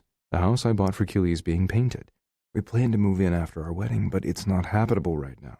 So I've got 1,200 square feet of condo, including my lanai space. It's a bachelor pad I'm sharing with my fiancé, who's a screamer. I didn't need to know that. Wincing, I turned to him. I'll make it work. It's just terrible timing. Britta and I have resolved to spend the rest of our time together acting like a normal married couple, as long as we're not doing anything that's technically cheating on her fiancé. We really need privacy and normalcy, and I rake a hand through my hair. I'll put her up in a hotel. I offer to do the same, he murmurs under his breath. Neither of us wants Harlow to feel unwelcome, but shit, the timing couldn't be worse. She's not having it? Maxon shakes his head. No. She says she's on the island to take care of wedding details. She wants peace and quiet to prep for her thesis defense, which is just before her ceremony. But she's really here to be with family. It makes sense, but... Shit. Yeah. Keely and I will help you all we can. So, what do you know about this guy she's marrying? Nothing. Have you met him? Maxon shakes his head. I was hoping you had. Other than Dad's rude drop-in a couple of weeks ago, I haven't seen any of the rest of the family since they moved away. Me either. Harlow tells me that Dad introduced her to this guy. That sets off a few hundred red flags. Finding out that Dad is hitching his only daughter to someone who is potentially similar is not welcome news. I don't like it. My brother nods. I don't either. I'm hoping I'm wrong. I don't know anything about him, but... I'm not holding my breath. Simon, that's his name. The way she talks about him, it seems as if she's invisible to him. I watch her laugh. She's not restrained in the least. Harlow is big and full of life. She's definitely buckets full of sass and sarcasm. Why would she marry some guy who doesn't see what's in front of him? If he ignores her, how long before she does something to raise brows? How long do you think she'll stay? Maxon muses aloud. I send my sister a measuring glance. She's already dressed like she wouldn't mind male attention, and I don't think her fiancé is anywhere on the island. I know how Harlow thinks. If she believes she's getting short shrift, she'll eventually fix it. She doesn't let grass grow under her for long. Her lack of patience is well documented. Her audacious behavior is even more legendary. We're in for a bumpy ride, Maxine whispers in low tones. I want to meet this guy before I pass judgment, but yeah, I suspect you're right. We follow the women into the house. I catch up to my sister and lead her to Jamie, who's still sitting on the floor. He walked away from his animal crackers and found way more amusement tossing his trucks from Britta's organized basket and onto the tile. I pick up the little man and hoist him onto my hip. Jamie, this is Auntie Harlow. My sister flashes a big smile. That has a nice ring. Hi, Jamie. Can I get hugs? He looks at her uncertainly, then slants his stare over at me, silently questioning whether she's trustworthy. It's all right. She's always going to be your friend. Jamie hesitates a moment more. Harlow obviously planned for this possibility and pulls a big box from a carry-on containing 6 utility trucks. There's a crane, an excavator, a cement mixer. My son is going to be in heaven. He obviously realizes it when he lunges at Harlow to get his hands on the goodies. Everyone laughs. Maxon retrieves my sister's suitcase from his vehicle, and I schlep them upstairs, in the bedroom farthest away from the one I'm sharing with Britta, on the opposite side of the house. As I head back down, I see everyone congregating in the kitchen, sipping iced tea and eating raw veggies and sliced fruit with yogurt dip. There are smiles, jokes, laughter. It's really nice to have all the Reed siblings together. Well, the legitimate ones. Dad has 2 others close to our age whom we've never met, and another one on the way. He's always paid for his children, but never cared about any of them. I have no idea why, if he's going to fuck around with every assistant he hires, he doesn't get snipped. Because he's a fucking idiot, and he married someone every bit as self-absorbed as he is. I join the group and take the tea Britta proffers in my direction, and grab a slice of mango she cut off the tree out back earlier. So, how long are you staying, Harlow? Everyone laughs, my sister most of all. You are so transparent. I'll try not to be a bother here in your palatial love nest, but I'll be here for about a month. I have to take care of wedding details before all this shit gets away from me. Simon can't help, and I'm over Mom and her boyfriend right now. He's a young leech who wants her money, but has no trouble hitting on me. She shudders. I had to get out of there. I figured I can prepare for my thesis defense anywhere, so why not come to paradise? Why not? Except that a month is most of the time I have left with Britta. Still, I can't turn my sister away.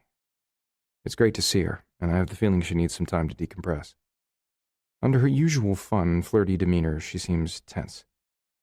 Will we get to meet your groom before your big day? Britta asks. I'm glad she's quizzing Harlow. It saves me from asking the same question, and I'd probably sound a lot less polite since I don't like the sound of this guy. The way it's looking now, I don't think he'll make it to the island until the day before our wedding. He'll be working on a big deal in Amsterdam for the next few weeks. I don't want to paint him with Dad's brush simply because they know one another, but showing up the day before tying the knot and not lifting a finger to help seems like a dick move and something Barclay Reed would do. Sorry to hear that. What does he do? International finance. He brokers deals between overseas players, gathers consortiums for construction or infrastructure projects, finds investors from all over the world. That sort of thing. It's all boring to me. Basically, what our father does, just on a global scale. I'm shocked Dad doesn't consider him a competitor. Unless... Is his firm bigger than Dad's? She shakes her head. Smaller. Simon's company has only been off the ground a couple of years. He's gone a lot because he says the face time while he's establishing his business is critical. He's sure it will taper off soon. Yeah, and monkeys will fly out of my ass before that happens. Dad wants to gobble up his new son-in-law's company. I'll bet you anything. Then he's going to send Junior on the road indefinitely to make him more money. And Simon must like the travel. He might even like the exotic pussy he can sample all over the world. If he didn't, he would stay home more. Or at least stay home enough to make Harlow a priority. Sure, he's put a giant rock on her finger, but that doesn't hold her when she's sad or had a terrible day and needs a shoulder. And good old Barclay doesn't give 2 shits about his daughter's happiness. He's really only ever cared about money and sex. Shallow, trite, predictable. Even Britta smells like she doesn't really believe my sister's line of crap. I'm worried, however, that Harlow does believe it, or is trying really hard to.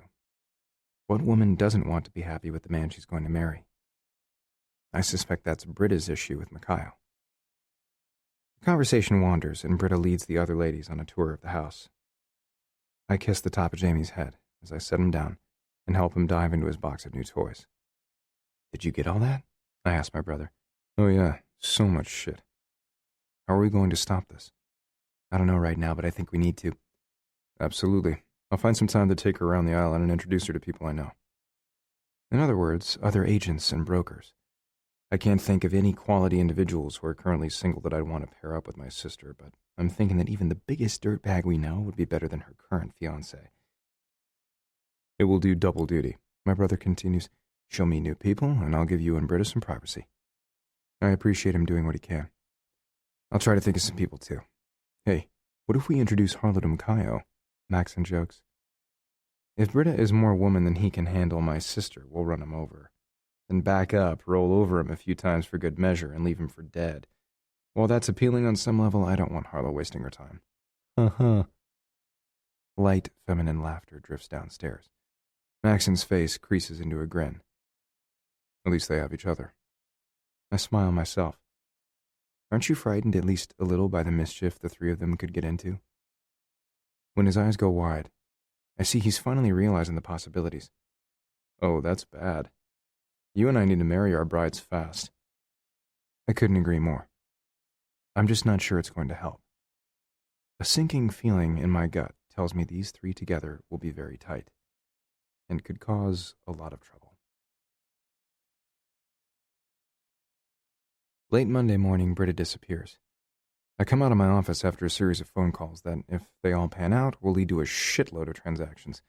Good news / bad news. The money is something I'll never turn down, but the timing sucks hard. Still, I can't exactly say no, or they'll just go to the broker down the street. But that's the reason I didn't know my angel had left the office. Where's Britta? I asked Rob, gesturing to her desk. She drove us in this morning, and I don't see her car in the lot now. He shrugs. She didn't say, just grabbed her purse and left. Said to tell you she'd be back soon. I frown. What exactly does that mean? She never said a word this morning about going anywhere over her lunch break today. One thing I did notice, she didn't slip on Mikhail's ring again. I shrug and tell myself I'm overreacting. Maybe she wanted to grab a quick mani or is looking at something wedding-related for Keeley. It could be anything. Hell, maybe it's a surprise for Jamie, or even for me. My mistake the last time Britta and I were a couple was my certainty that she was going to fuck me over, and it was just a matter of when. I have to be careful not to fall prey to paranoia again. Maxon and I grab a quick sandwich and bring it back to our desks. Keeley is taking Harlow around the island with her today. They're heading over to the bridal shop this morning to arrange for the tailoring of Britta's dress, my brother says as he unwraps his tuna salad. Our sister is now in on this plan? I say as I take my first bite of a club. Did you really think we could keep her out of it? My brother raises a brow. Good point. I shake my head. Thank your bride for me. I appreciate everything she's doing. I will. She's planning a lot of our stuff at the same time, so it all works out. But she told me to tell you that you don't get to see Britta's dress until the big day. I just get to pay for it. I laugh. Of course. Naturally. She and Harlow are also meeting a DJ who's done a few of the community events at Keeley's last apartment complex. Apparently he was pretty decent. She asked me to double-check that you have the appointment with the caterer and bakery this week.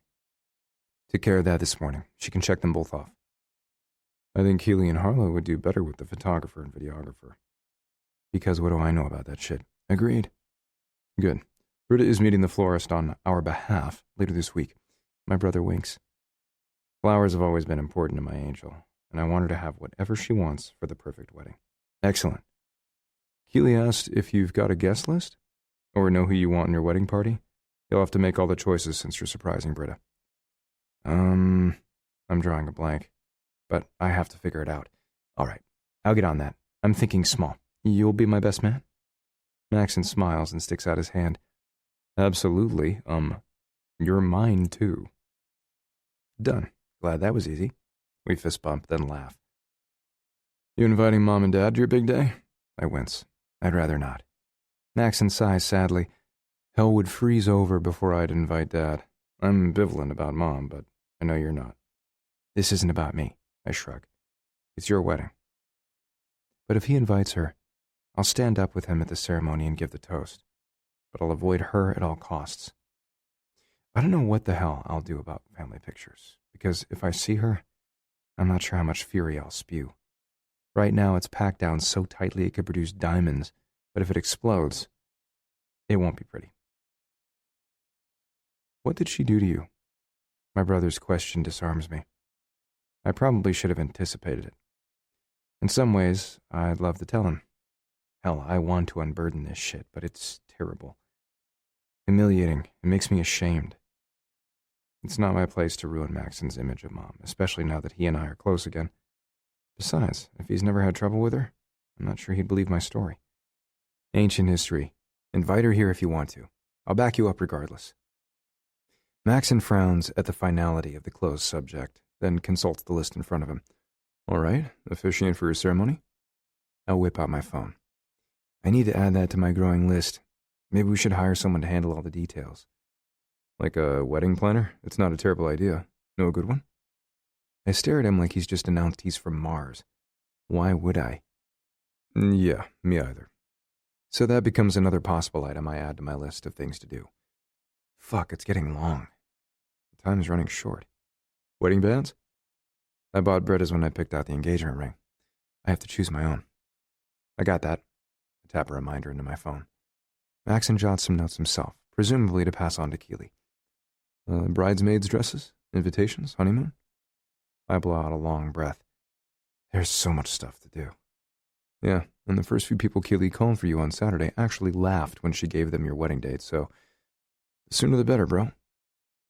If this wedding weren't so important to Britta, I would have scrapped the whole plan by now because I simply want to marry her. I don't care about the pomp and circumstance, but I refuse to take anything away from her fairy tale dream. Keely knows someone who will do her hair and makeup the day of the ceremony. Tuxes? After an hour and a half of this crap, I feel as if I'm drowning in details, but I'm determined the ceremony and reception will be perfect. And none of it matters if I can't persuade Britta to say yes. Speaking of which, she's not back yet. I send her a quick text to ask if she's all right. A good 5 minutes pass, and I'm growing worried because she always answers promptly. I'm about to call her when she replies that she's driving. With a deep breath, I sit back in my chair and relax. How's it going with her? Maxon asks. We're making progress. He slaps me on the shoulder. Good luck. I'm here if you need anything. Thanks, man. I still can't believe that we didn't speak a word to each other for 3 years. Now everything feels normal, natural, easy. I'm never going to let my stupidity, temper, or petulance come between us again. I definitely won't let them part me from Britta a second time. When she finally pushes the office door open, she's wearing big sunglasses. Her head is down. She's shaking. I cross the office and take her shoulders in hand. You all right, Angel? Fine. That's a lie, and I can hear it in her soft voice. Talk to me. Can we not do this here? She whispers, casting a glance in Rob's direction. Maxon's marketing guy is watching with great interest. So is my brother, for that matter. I bite back a curse and usher her toward the door. Britta digs in her heels. Not out in the parking lot either. I just need some time to decompress. I'm beginning to understand that's Britta's speak for keeping all her problems to herself. That's a no-go for me. It contributed to our demise in the past. Oh, I did all the heavy lifting by leaving abruptly and refusing to consider I might be wrong, but my angel also never told me when she was confused, when I hurt her feelings, when she needed more out of me. And I was too stupid to know. Not until you tell me what's upset you. I don't care whether we do this outside or in my office, but you don't have to carry this load alone. She sighs and tears her shades off, shoving them in her purse, then looks at me as if she'd like to rip my liver out with her teeth. Instantly, I see their eyes are red. She's been crying, and not just a little. Now that I look, her nose is powdery. She tried to cover the redness with her compact. Her lips are trembling. Thank you, but can't you just leave it? I drag her to my office and shut the door. Who or what upset you? She hesitates so long, I'm not sure she's going to answer. I had lunch with Mikhail. The bottom drops out of my stomach. First, because she saw him without telling me where she was going. Second, because he made her cry. Are you fucking kidding me? He called this morning and said he wanted to share the details of our wedding with me. So after last night, she's not even hesitating about going through with it? I probably shouldn't be stunned, but I am. I'm completely shocked. What we have together doesn't mean anything? I didn't say that, she shakes her head. Griff, I'm supposed to be choosing between now and mid-April. You agreed to spend this time with me so you'd know what life would be like if you and I were married. I guarantee you that if you were my wife, you wouldn't fucking be having lunch with your ex-lover to... She pokes a finger in my chest. You're the one who told me that if I wanted to see him to have lunch. I was taking you at your word. I did say that. I meant it flippantly. Shit. Of course, Britta listened and followed rules. She's a good girl at heart. I probably have no right to be pissed off, but I am, especially since she's been sobbing. I grind my teeth together. So, what did Makayo say or do to upset you? Nothing.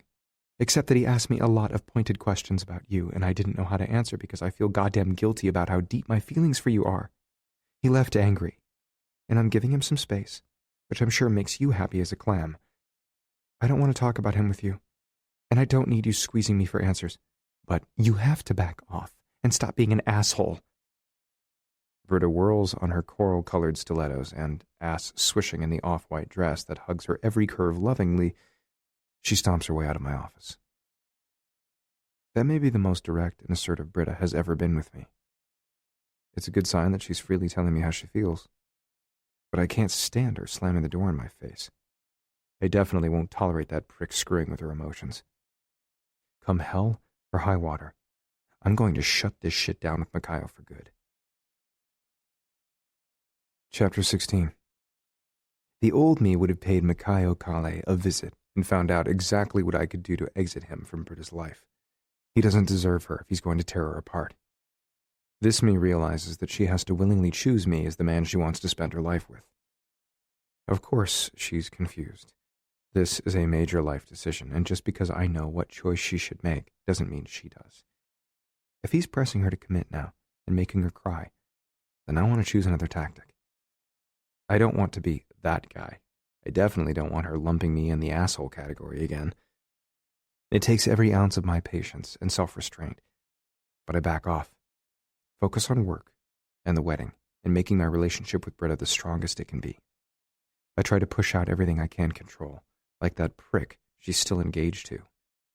Unfortunately, he's not my only problem. Why did work suddenly choose now to explode? Probably because everyone who's sick of long winters in snow-riddled states decides they'll dig out of the white stuff after another snowmageddon and sell the family home in Connecticut or Wisconsin or wherever and move to Maui. Some of those people will stay. Some will realize it's too far from their family. Some will find out the hard way that the cost of living in Hawaii is high and they won't be able to afford to stay. Some will get island fever, end up feeling trapped, and move to another warm-weather climate on the mainland. It's usually fine, but I've never been busier. Same with Maxon. Long days are turning into longer weeks that run past me in a giant blur. I barely have time to breathe.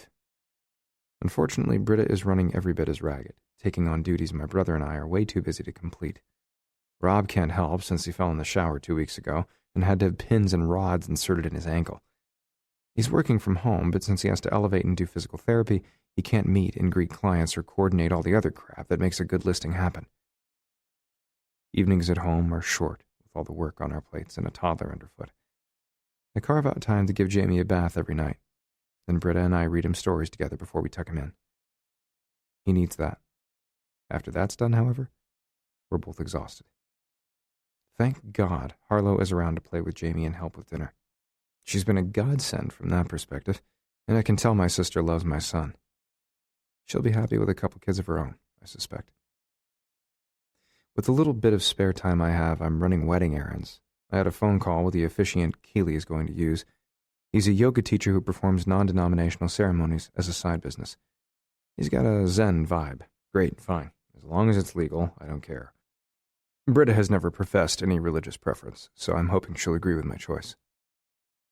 Provided she ever agrees to marry me at all. I took a chance and ordered invitations. I don't need many since the wedding will be small. They arrived quickly, and I made it very clear in the verbiage that the event will be a surprise to the bride. I fucking hope these 20 people, mostly casual friends and a few work-related folks, can keep their mouths shut. I mailed them yesterday. We didn't have time to order bridesmaids' dresses, so Keely and Harlow are coordinating on finding 2 dresses that are as close to that cornflower color, which I now know is blue, as they can find. I picked up a wedding band for myself, chose a tuxedo, then got Max and Jamie and one of my college buddies to a fitting. Keely, with Britta's help, has locked down all the visual elements of the ceremony. I have no doubt that will be perfect. The marriage license situation is under control. If Britta will sign it before the ceremony, my former client's daughter will make sure everything gets done and legal. I'm not sure what to do about a honeymoon. We live in Hawaii. How much better does it get? But I need to think of something. We deserve time to ourselves to cement our bond. We'll take Jamie with us, since Maxon and Keely will be newlyweds and won't need a toddler cramping their love life. Besides, I'm not sure I can do without the little guy for long. Head spinning, I use one of the 2 spare minutes I have to rub together and call Keely. She answers right away. Are you freaking out? She asks without even saying hello. The woman knows me well. Yes, this wedding is in 2 weeks. I know, mine is in 8 days. Gah! Sorry, I know you're under a lot of pressure too. Yes, but mine is controlled. Everything is planned, so unless something goes horrifically wrong, I'll be fine. She hesitates. Do you have any idea where Britta's mind and heart are? No. And it's killing me. She's been reserved, harder to read, for the last month since her lunch with Makayo. I regret that we've had so little time for us. I need to push everything else aside as much as I can, or I'll forever regret that I didn't take full advantage of the one opportunity I had to win her back. But I called Eleanor and talked to her. Finding the courage to pick up the phone and talk to Britta's mother, I won't lie, that took some time, and I had to search for my balls. I could only imagine how much that woman resented what I had done to her daughter. We talked for almost 2 hours. Initially, Eleanor was chilly to the point of being curt. I apologized, laid my cards on the table, and told her about the wedding with which I was planning to surprise Britta. After that, our relationship thawed to something almost friendly. Makayo, the idiot, hadn't even thought about incorporating Britta's mother into their wedding. Eleanor didn't have the money to fly to Hawaii. My angel didn't have it either, and I know her. Not having her mother there for her wedding would be something she'd always regret. A woman wants her mom on her wedding day. Keely assured me of that. Hers is coming from Phoenix, along with her stepfather, Phil, so I bought Eleanor a first-class ticket to Maui. She'll see her daughter get married, regardless of which groom Britta chooses. I simply have to push work aside long enough to figure out how to make that groom me. Why don't you send Jamie over here tonight with Harlow for dinner and a movie or something? You and Britta need a break. Normally, I'd hate to impose, but I don't have a choice now. Thank you, I owe you big. Her light laugh is a familiar comfort in my ear. I'll remind you of that someday when your brother and I need a babysitter. 15 minutes later, my sister texts me that she and my son will have a grand time with Uncle Maxon and Aunt Keely, and she'll stay gone as long as she can. I thank her. Then I start strategizing. At the end of the day, Britta and I hop in the car. She looks beyond exhausted. Jamie is with the rest of the family. Maxon picked him up from daycare. Since he's on the approved list, I'm still not, and I try not to let that bother me. It's just us this evening. She sighs tiredly. I'd be disappointed if I had any energy. I'm with you. Dinner? Whatever you feel like. I take her to a casual seafood place. It's not much to look at, but the food is incredible. Best of all, it's not crowded, so it won't be too loud to talk, and we shouldn't be distracted by anyone else. After we're seated and we order, I don't waste any time. I feel as if I've pissed away too much of it already. Tell me what you're thinking and feeling, Angel. Besides beat down by the pace of work right now? Her shoulders sag tiredly. Overwhelmed, maybe. What about you? I swallow. Our time together is running out, and I'm not sure if you're any closer to knowing whether you can love me again and want to marry me. The waitress sets down our drinks. Since we already ordered food, she slides away unobtrusively. I take a sip of my beer and watch Britta down half her wine. We are running out of time, I know. She licks her lips. Let's be real. I don't think I ever fell out of love with you. I should have. I tried to. I just couldn't. I sit up straighter and reach for her hands. If that's how you feel, you can't marry Makayo. Because you know I love you too. In the past, I've always made decisions with my heart, When I was young and didn't have responsibilities, that was great. In fact, what we had was magical and epic. While it lasted. She withdraws her hands from mine. But maybe the time has come to think with my head. I need someone I can depend on. I need a family sedan, Griff. You're a Ferrari. Is she saying no? After I've already planned our wedding? Granted, she doesn't know that, but I'm trying to go all out and prove how much she means to me. She's got to give me a goddamn chance. A Ferrari still gets people where they need to go. I've been dependable as hell the last 38 days. Yes, but it's barely a month, and we've been drowning in work for the last few weeks. I know, and I hate it, but that's not my fault. It's not, she assures. I'm still hung up for some reason. Like I said, I've forgiven, but I can't seem to forget. After you saw Makayo and he made you cry, I didn't lose my temper or push you for more information. I've been trying to back off and let you make your own choice. I didn't say you haven't changed. She looks down at the table, tracing a pattern on the clear plexiglass. But maybe I have too. Enough to marry a man who won't love her enough to put her and our son first? Nope, I won't believe that. What am I not giving you that you need? Britta falls quiet and cocks her head, as if she's debating the wisdom of her next words. All of yourself. I rear back. Of all the things I imagined she'd say, that wasn't it. What? I'm with you all day, all night. By your side when we tuck Jamie into bed. I sleep beside you. I wake up next to you. I don't mean your time. You know I love you. She sighs. I don't mean your heart. I mean whatever it is that makes you guarded and angry and keeps you from really trusting me.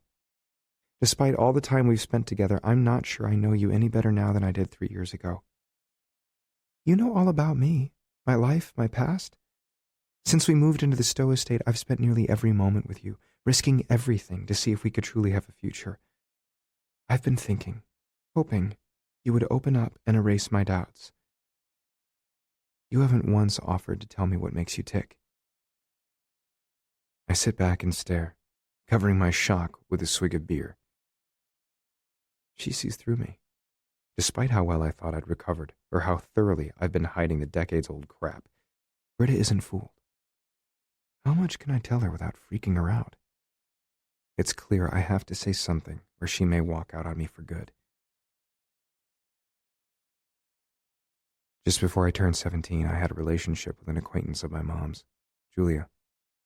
She was divorced and had kids a few years younger than me. I started doing her lawn one summer, and then she made it clear she wanted me to do her too. I still remember the forbidden thrill, the way she always made me feel like a man. I worshipped her. I didn't care that she was almost 35. She was beautiful and smart and savvy. She ran her homegrown business and her personal life like a shark, and I admired the hell out of her for it. She taught me a lot about a woman's body, about sex. I'm sure people would call her a pedophile, but I was all too willing. So you did? Britta grimaces as she asks. Yeah. I thought what we had was important to her, that it was real. By the time winter rolled around, she broke it off abruptly. No warning, no explanation. She told me offhandedly one day, after I put my clothes back on and she showed me the door, that she had hired a new lawn boy. I shrugged, thinking that if she wanted someone else to do the yard, that was fine by me. I was tired of the pretense. When I talked about being glad to see her somewhere other than her house, now that we've ditched the cover story, she laughed at me as she explained in small words that it was over. It never once occurred to me that she'd been planning to do away with me for weeks and simply waited for the most expedient moment. After getting one more fuck out of me, of course.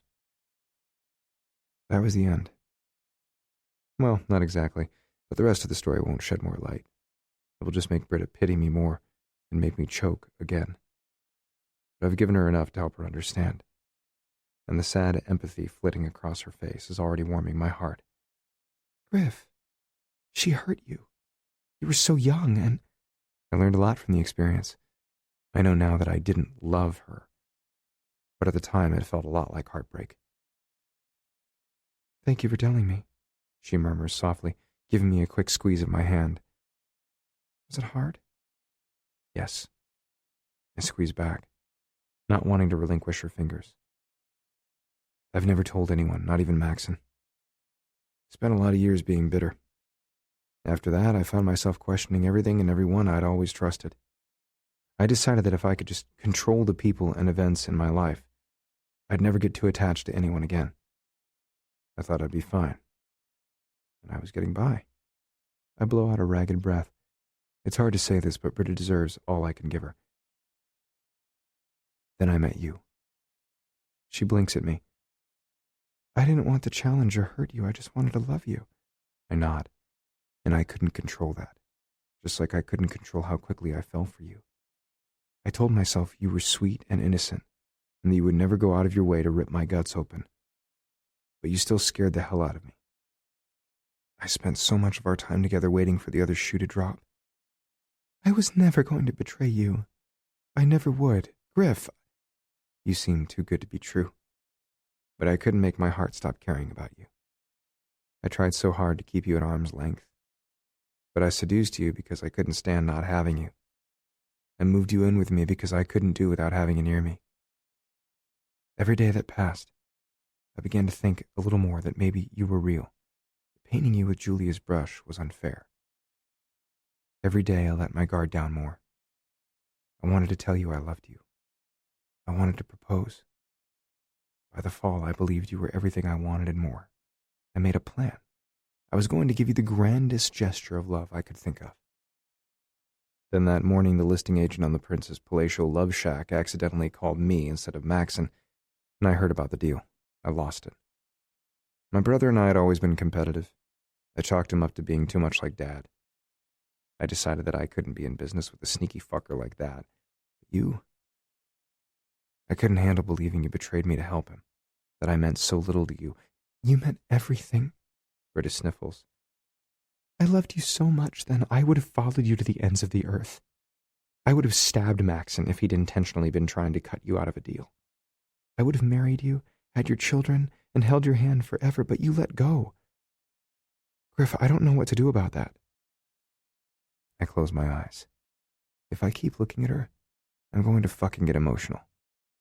We're at a restaurant, and now I wish we were anywhere with privacy. I want to hold her, kiss her, show her in some way how much she means to me. I don't want to fall days short of our happily ever after again. It fucking can't end this way. I'm going to regret that forever. So, all the women after we split up, they were numbing. I could control everything about my time with them. When, where, how long, how much, how hard, how pointless. So much of it was basically anonymous. A bar there, a swipe to the right there. I didn't do it all for you if I could. I look across the table, willing Britta to believe me. I don't know how to make you trust me again. I'm the last person who should preach to you about how long it takes to believe in someone. I'm sure it's doubly hard for you since I'm the one who first broke your heart. None of this has been easy. I'm still not sure what should come next for us. You know what I want. She presses her lips together. But that doesn't mean I can give it to you. In other words, she's not ready to take a leap of faith. I didn't manage to our first time together, so I can hardly blame her. That doesn't mean I'm going to stop trying to convince her.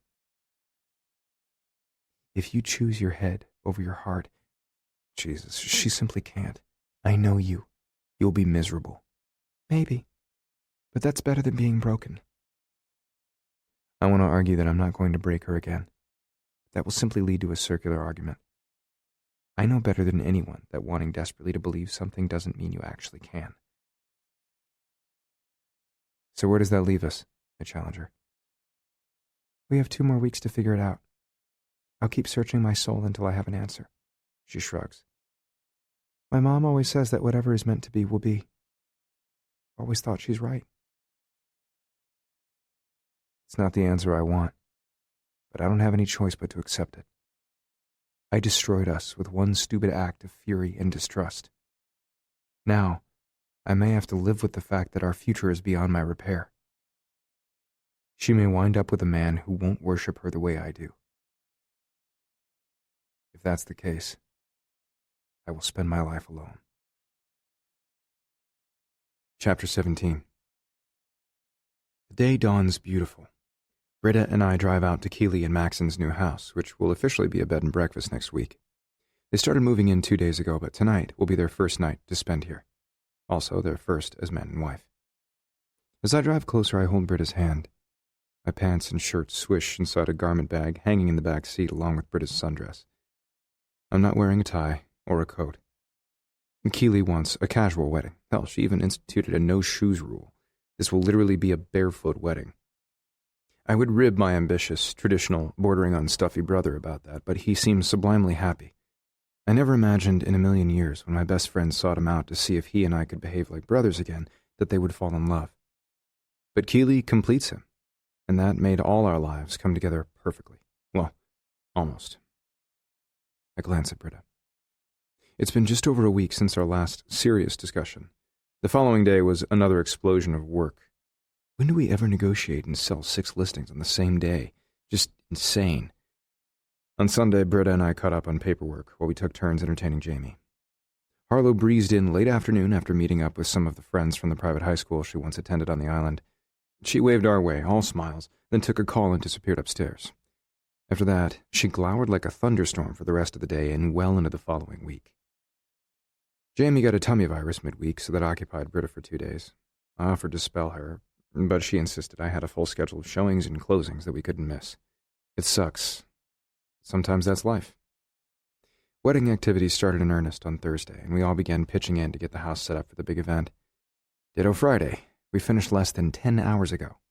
Throwing together a last-minute wedding was a mountain of work, but Keeley wants something simple, almost homemade. Maxon just wants to marry her ASAP. When we pull up, I'm awestruck by how inviting the cheerful house looks sparkling in the morning sunlight.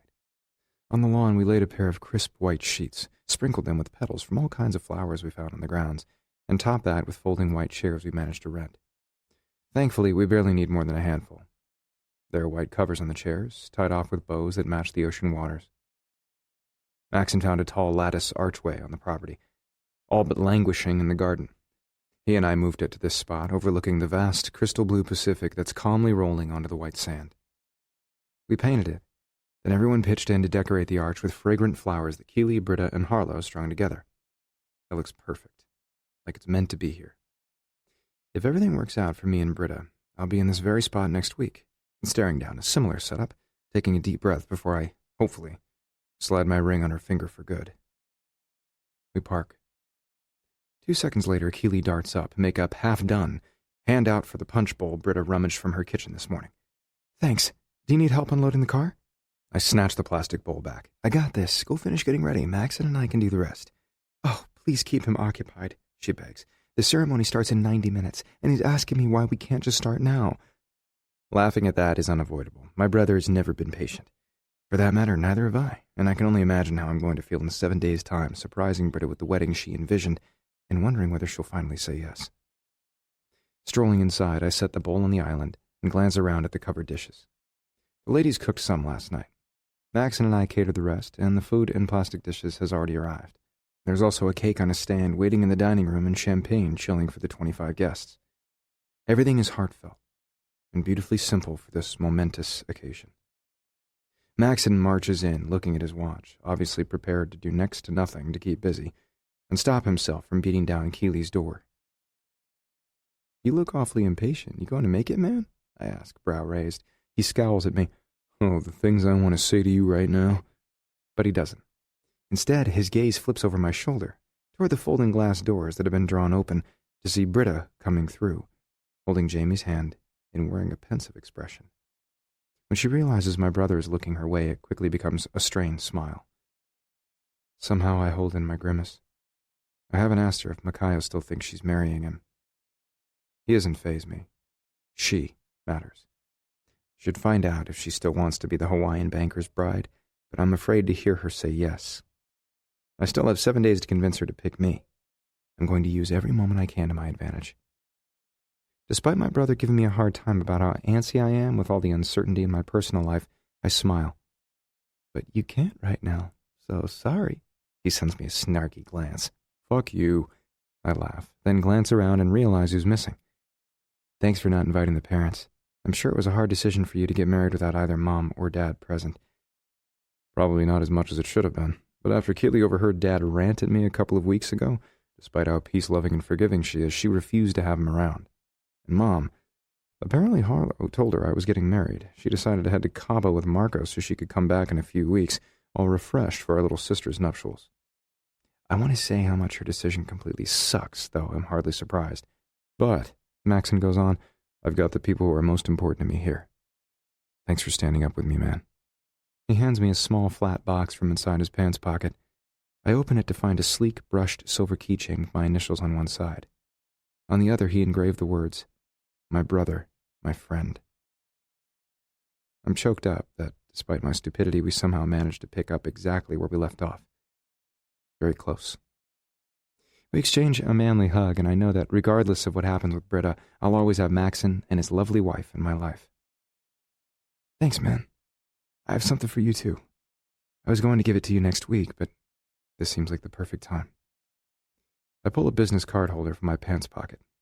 As a good realtor and broker, I never go anywhere without them. At the back of my stack of cards, I find what I'm looking for, pluck it up, and hand it over. Reed Brothers Property Associates is emblazoned across the top. It looks almost exactly like the cards we had back in the day. Updated, of course. I had them made when I ordered the invitations for my wedding. I've given this thought, and I realized that 3 years ago, I was on the right track with life. Then my stupid ass jumped off. Now I'm hoping Maxon thinks I've earned his trust back, and that he wants to be partners again permanently. I watch him scan the card, then look at me with a question in his eyes. What do you think? I ask. You sure? More than positive. I'm sorry for screwing everything up. I'd love to work with you again, build our business, the way we should have. Maxon's face breaks out in a massive grin. Hell yeah. We hug, slapping backs with manly thumps to disguise the fact we're both more emotional than our masculinity allows at the moment. Fantastic. We just need to take that terrible tarp off our sign next week. He laughs as he steps back, looking away until he finds his composure. First thing Monday. Get real, dude. You're not coming to work on Monday. With a sheepish grin, he flashes me something wry and full of white teeth. Probably not. Maybe Tuesday. I'm not holding my breath on that either. Before I can call Maxon on it, Harlow strides through the room, wearing a salmon-colored dress that's almost not okay with me. Sure, it's high-necked and there's no cleavage, and technically it covers all the essentials, but barely. It's so short I worry what I'll see if there's a stiff breeze. The waistband is a thick strip of transparent lace that accentuates her small waist. I can't believe I'm looking at naked skin on my sister's torso. There's also no way to miss that she's got boobs in this getup. I don't need the reminder. What are you wearing? I ask. A dress. Harlow looks at me like I'm an idiot. Doesn't she look pretty? Keely's mom, Patty, asks as she starts putting some of the catered food in the bulging refrigerator. I hate the dress, but I keep my mouth shut because I like Patty. I finally met her and Keely's stepdad last night. Instantly, I could tell they were great people, and I see from whom Keely gets her beauty and her red hair. They oohed and ahed over Jamie, then looked at their daughter as if the clock is already ticking. When Maxon joined in the chant for babies, I suspect I may have a niece or nephew this time next year. We all bustle around, trying to get everything ready for incoming guests. Britta might have the softest voice of everyone here, yet she's organizing the troops, scanning the site for any task that has been overlooked, and efficiently assigning it to the nearest warm body so nothing falls through the cracks. Within 30 minutes to spare, it looks as if we're finally finished. Harlow and Patty head back to check on Keely. Britta makes to follow. I grab her wrist and pull her close. You did good, Angel. I know my brother and his bride appreciate you. She gives me a tight smile. I was happy to help. She doesn't seem happy at all. I squeeze her hands. What are you thinking? Do you want to talk about it? I was just realizing. She pauses and bites her lip. This could have been us. This? Getting married? I pull her closer. Angel, it still can be. A little frown worries between her brows. It's her thinking face. We've been living together for a few weeks, and it's been good, but Britta, quick. Keely needs another opinion. Harlow sticks her head out the bathroom door and motions my angel into the all-female domain. 1 minute. She turns back to me with something obviously on her mind. Hurry, my sister shouts. Britta glances at the ladies, then looks back to me apologetically. I should go. I guess it's urgent. If the crisis involved anyone but Keeley, and if it weren't her wedding to my brother, I would gladly tell my sister to zip it until Britta could share her feelings with me. She seems ready to talk. We're close to it. Just tell me one thing. Are you any closer to saying yes to me? She tilts her head and gives my question a long moment of consideration. Since we moved in together, I've had days where I think we can't try to relive our past. I've had other days where I see a possible future for us so clearly it makes me want to cry. But neither side has won over her heart and mind for good, or we wouldn't still be having this conversation. And where are you now? I've been thinking a lot about what you said when we talked last. It told me so much about you and why you find trust so difficult. I needed that, so thank you for trusting me with your secret, but the reality is, you'll never be able to control how I make you feel. Are you truly ready to handle that? Or would you eventually push me away again like you did before? It's a fair question, and I'm glad we're getting to the root of her hesitation. Britta, my sister shouts again. Hurry, guests are starting to arrive, and we may have a problem. I have to go, my angel murmurs. And just like that, thanks to Harlow's big mouth, the moment is broken. We'll talk after the ceremony? I ask. But it's not really a question. She hesitates for a moment, like she wants to say something, do something important right now. But ultimately she nods, then turns away and disappears into the master bedroom with all the ladies and the cloud of hairspray. With a curse, I head outside. The officiant is strolling along the edge of the lawn. He's a tall man with crow's feet, laugh lines, and the sort of belly that says he likes good food and good times. He's wearing a big smile, a red and beige Hawaiian print shirt, and a pair of khakis, sans shoes. Lona? I ask. Griffin? He's clearly guessing too. I get a positive vibe right away. Keeley did well.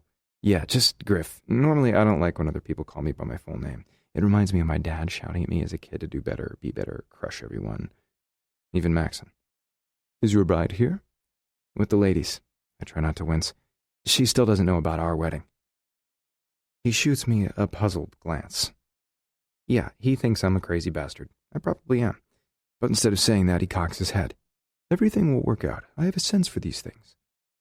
I have no idea what a sense means, and it's probably bullshit meant to calm me. But I still smile, shake his hand, and confirm that he'll be here next Saturday morning for what I'm hoping is another Reed wedding. After a little more conversation, guests start milling around the lawn, and Lono says it's time for the ceremony to begin. With a nod, I head into the house to round everyone up. Britta, Harlow, and Patty all emerge from the bathroom, looking perfectly coiffed. Jamie looks bored and comes running at me full speed. His expression says he's hoping I'll have something more male and amusing to occupy him. With a laugh, I pick up my boy and hold him close. I ruffle his hair and promise to set him up with toys as soon as we finish marrying Uncle Maxon off. When I look up, Britta is watching, silent.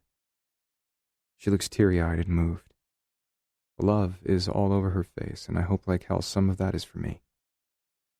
But there's no time to talk now, or to find out what's rolling through her head, so I grab Maxon, now pacing like a madman, and haul him outside. Behind the rows of chairs, we pause until Harlow and Britta catch up and take Jamie by the hand. I lead my brother to the altar, then file in behind him, hands clasped in front. The processional music suddenly sounds over speakers hooked up to Keeley's wedding playlist. Harlow gives Jamie a little nudge.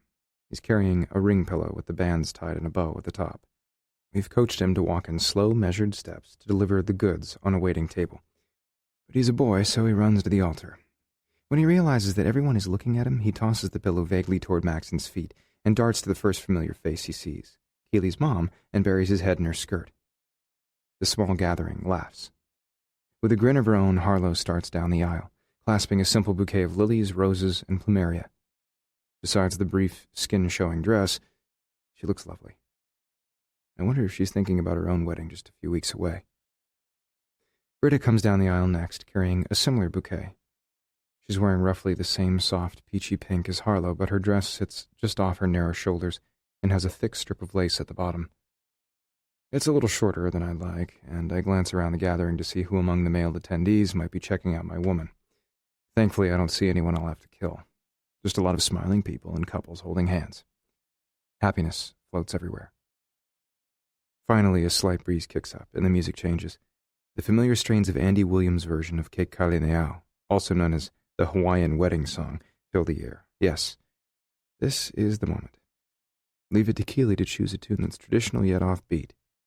It's relaxed and romantic and meaningful because I believe they will love each other longer than forever.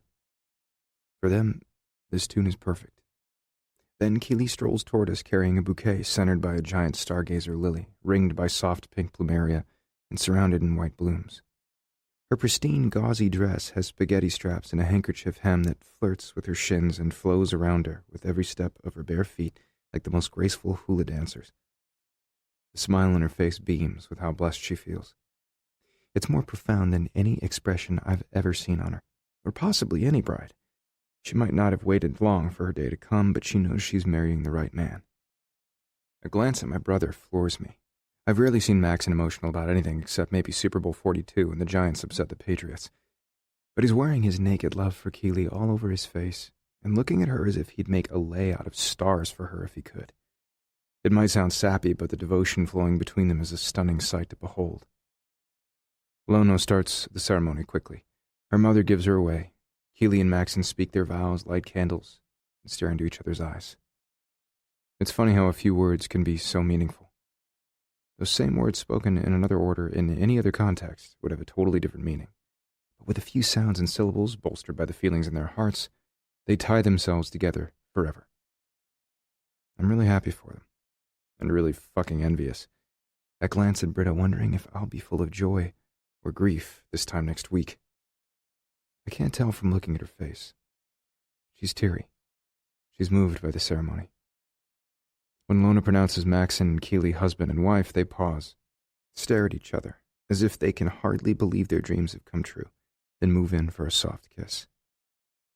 They cling together, and the embrace seems to go on until Keely's stepfather finally clears his throat. And they break apart like guilty teenagers. Everyone laughs again. "Maxon and Keely Reed, everyone," Lono shouts to the revelers. As the gathering claps for them, Maxon takes his wife's hand, and they dash back down the makeshift aisle. It's done. They're married. I'm so happy for them. Since Rob couldn't hobble up the aisle to be Maxon's other groomsman, I do double duty, escorting both Britta and Harlow away from the altar. I squeeze my angel's hand, and she looks over at me again with barely repressed emotion haunting her blue eyes. What is she thinking? God damn it, I wish we'd been able to finish our conversation. Does she realize that if she marries Mikayo, she won't be getting the kind of love she saw exchanged today? Or does she think I could never love her this wholly and she should back away from me? Fuck, I sound like a pubescent girl, running through what-if scenarios and trying to anticipate what my crush is truly thinking. I have to be patient, wait for some privacy. I have to keep believing that we're building something good. The sun sets as everyone pitches in to tear down the folding chairs and put away the sheets. In 3 minutes, we assemble the portable dance floor Maxon rented. Keely loves to dance, and as much as it makes him cringe, he'll do it for her. Soon, the DJ has his space set up. Earlier, the men set up banquet tables around the dining room table and on the attached lanai. We tied floral print cloths to the legs to dress up the situation. Now, ladies bring out the food and punch, and when the music starts, we have a party. Through the afternoon, the celebration gears up. Dancing ensues, along with bouquet tossing, garter throwing, I caught it, thank you, and lots of pictures, laughter, and toasts. Finally, the DJ announces the last song of the night, mostly because we're losing the sun and didn't have any lights to string, not to mention the fact that Maxon is losing patience waiting to be alone with Keely. It's an Elvis classic. Can't help falling in love. While Harlow is playing tag with Jamie on the lawn, I grab Britta, despite her protests that she intends to clean up this mess for Keely and Maxon so they can enjoy their wedding night without stress. I pull her against me. I've missed you all day, Angel. And to answer your question, yes, I can handle not controlling how you make me feel because it's you. I welcome it. The two of us together are stronger than either of us alone. It took me 3 years to believe that, but now I know it to my core. How can I help you believe that too? Griff, you're asking me to take a leap of faith. It's not that some part of me doesn't want to jump with both feet, especially today with the wedding and everything. Let me process that for a little while, okay? Sure. I don't love it, but I have to respect it. I've done my best not to touch her in any way that pushes her comfort level. I know I can't force her to be ready to open her heart. She can't handle cheating, but I can't handle not being with her right now. I want to touch her in any way, every way, She'll let me. That will show her how much I love her. As we sway to the music, I wrap one arm around her waist. My other hand cradles hers. She puts her head on my shoulder. I absorb the moment. Other than sleeping, it's the closest we've been in weeks.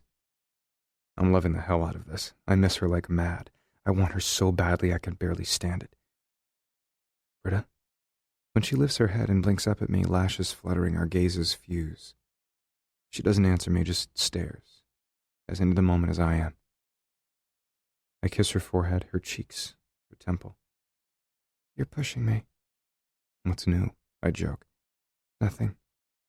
And everything. When I brush my lips over her bared shoulders, first one, then the other, she shivers. A breathy protest follows. That's against the rules. I rub my cheek against hers. Just showing you how good we are together. Besides, we agreed that it's not cheating if the intent isn't arousal or penetration. I just want to worship you. You have to admit this isn't sexual. No, she says softly, painfully. It's romantic. You didn't tell me I couldn't be romantic. I smile as I turn her around the floor in my arms, and kiss her face again, this time dangerously close to her lips. She pulls back. What are you doing to me? Her voice is both jagged and pleading, but she doesn't sound distressed. I'm curious about that. Fascinated, in fact. Something is brewing in her head, in her heart. I'm loving you. Is that all right? I kiss her jaw. I kiss her neck. I hear her draw in a sharp breath. I can't exactly stop you. She can't. Would you like me to, Angel? No. Oh, that's almost victory. My gut tightens. My pulse races. Yeah, you can guess what my cock is doing. Then what would you like me to do? I murmur in her ear. I think maybe you're right. We are stronger together. Her feet stop, her lips part. She lowers her lashes for a moment, then meets my stare head on again. You love me? Every muscle in my body seizes up. She wants to know for a reason. I always have. Britta swallows, then lifts her hand over my heart and eases closer. Then take me home and show me how much. 3 minutes after Britta softly delivered her bombshell, we're speeding down the road in my sister's rental heading home. Well, to the Stowe's mansion. Harlow spent last night with Keeley at the house, drinking wine and giggling, so she had her own ride at Keeley's and Maxon's place. Britta joined them for a few hours so they could give my bestie a mellow sort of bachelorette party. Tonight, my sister offered to drive my SUV to the house later and bring Jamie with her. Something about my expression or my urgency to leave the reception must have given my attentions away. Harlow offered to give my son a bath and have a slumber party with him tonight in her room. I'll thank her profusely tomorrow. I clutch the wheel in one hand and clasp Britta's with the other. Adrenaline roars through my system, and questions are hitting my brain. The primal part of me wants to forget them until we've been as close as two people can be and sated our desire all night, until we've cemented our bond again for good. The logical part of me is aware that probing for answers now could bite me in the ass, but I have to know. What changed your mind? A lot of things, she murmurs. Mostly time and seeing how different you are. Things you said, how honest you seem now. How willing you've been to work through our problems without burying them under sex. But you're still pushy, she scolds with a grin. I send her a wry glance. I can't change every part of me, Angel. Some things are just too ingrained. Her trilling laugh fills the car. I wouldn't know what to do with you if you weren't forever challenging me to step out of my comfort zone. It's one of those things that both infuriates and excites me. We're so opposite. It's true.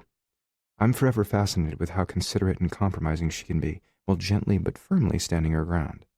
Not barging and shoving is an art form I simply never mastered. I probably never will. And Keeley helped me clarify, she goes on, confessing. She gave me this song to listen to last night. Odd that music I've never heard could move me so much, but this tune perfectly summed up my situation. It helped me to acknowledge feelings I've had, but couldn't put into words. I've been playing it over and over since then. Can I hear? She nods, then launches the song on her phone and flips the screen in my direction. Lies, by Trophonic. It's sad, haunting, with an air of finality. This woman has been denying how much she wants her man because he left, and she's convinced he's no good for her. Regardless of all that, she realizes she has to stop lying to herself and embrace her sweetest sin. Me. That's how you feel? I have for a while. I just didn't know how to face it. And now you're sure about us? Yes. She doesn't even hesitate. Triumph spikes. I press my foot down on the accelerator a little more. You're done with Mikhail? You're not marrying him? Britta unbuckles her seatbelt and crawls across the console, lying over my lap and plastering her chest to mine. She cups my neck. He doesn't belong between us anymore. Now shut up and kiss me. Yeah, I'm not turning that down. As we roll to a red light, I dip my head and seize Britta's mouth, shoving her lips apart and tasting every corner of her sweetness. It's like coming home, but better. Just being near her turns me on, but this? I hold her tight against me with one arm, wishing like hell I didn't need the other to drive. My tongue sweeps in, meeting hers, tangling until my heart threatens to thump out of my chest. Someone honks behind me, and I look up to see the light has turned green. I slam on the accelerator, cursing the few minutes between here and our bedroom. I half expect Britta to slide back into her seat for the rest of the trip, but no. She glides her plush lips up my neck, brushing them across my jaw, against a spot just below my ear that makes me shudder and the blood rush to my cock. When she unbuttons my shirt enough to skate her fingers along my hair-roughened skin, her mouth follows. Her tongue traces a loving path over my chest that makes my blood jet and my knees sore. I want her so bad I almost can't see straight. What are you doing to me? I groan. What you do to me with nothing more than a look, she murmurs softly in my ear. My whole body shudders. Oh, fuck. Angel, hurry. If I drive any faster, I'll be speeding way too recklessly to stay on the road. 2 minutes. Good. She tugs at my bottom lip with her teeth as she caresses her way past my chest to my abdomen, then toward the waistband of my pants. Her fingertips are flirting in dangerous places, and I'm trying to hold myself together. I have not waited over 3 years for this woman to lose my patience now, pull over on the side of the road and snatch a quickie in the back seat of a compact. At 6'3", I don't even think I'd fit. I definitely wouldn't have the room to make love to her the way I want, to spread her out underneath me, and leave her no question how deeply I feel for her. I groan as Britta's fingers find their way just inside my boxers. I swear she grazes the head of my cock. Griff.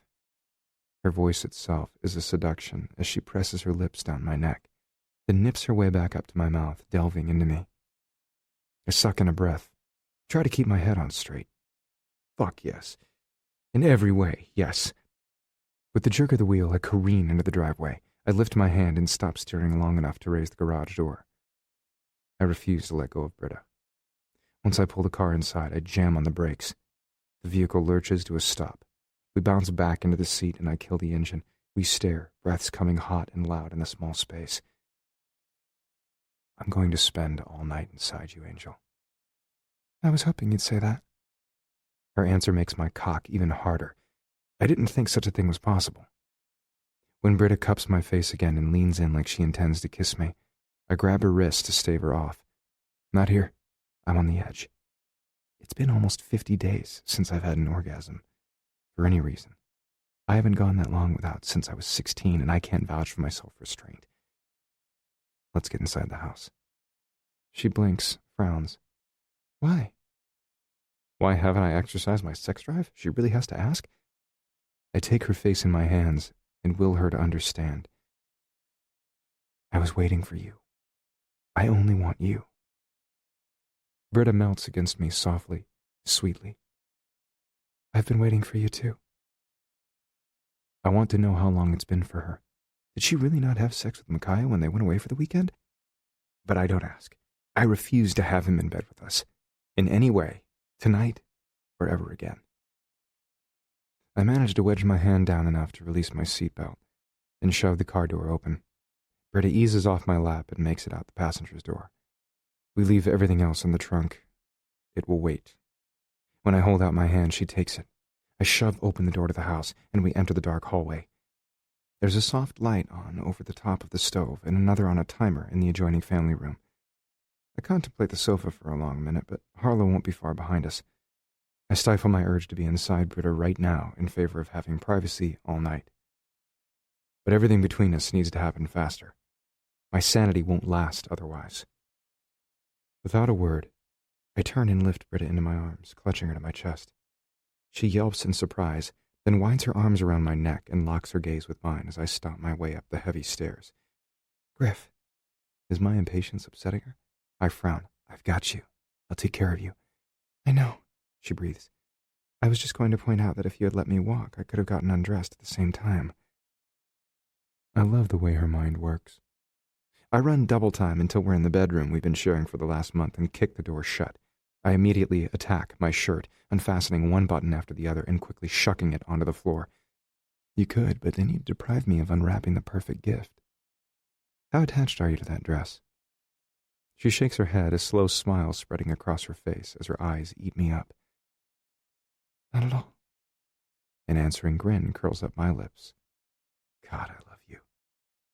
I grab a handful of the garment with my fist and tug her closer, then whirl her around to shove the sleeves down her arms. A moment later, I yank down the zipper while I'm jerking the garment down her hips.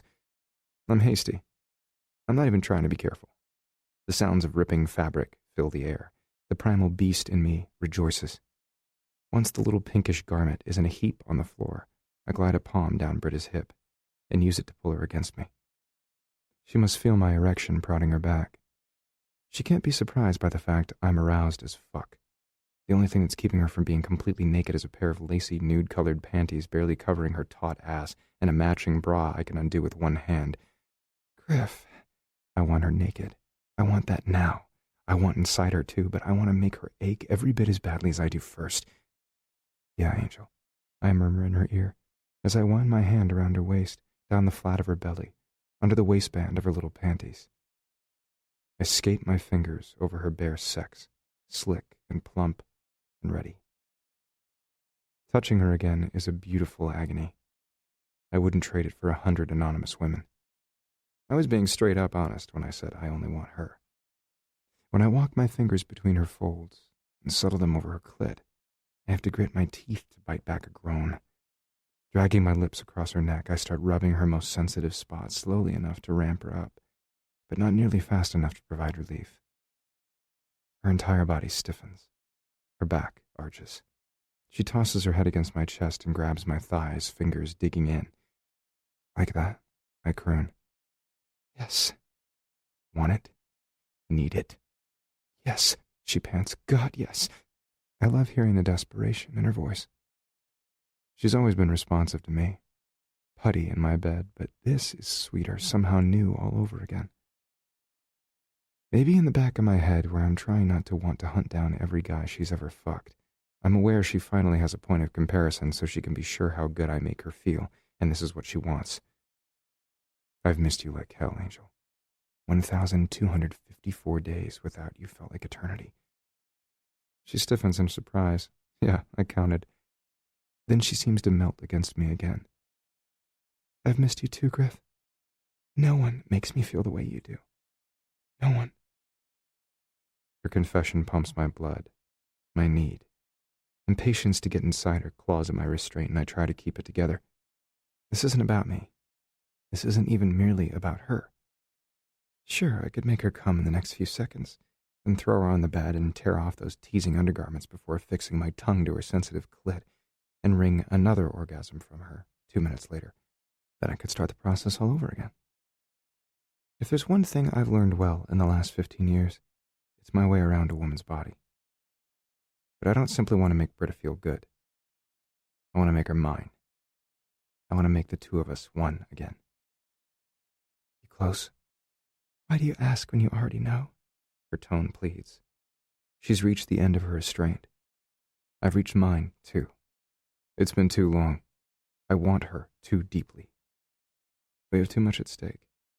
I grab the thin strings at the sides of her panties and give a vicious tug. They break apart in my hands. Britta is still gasping as I tear her bra off.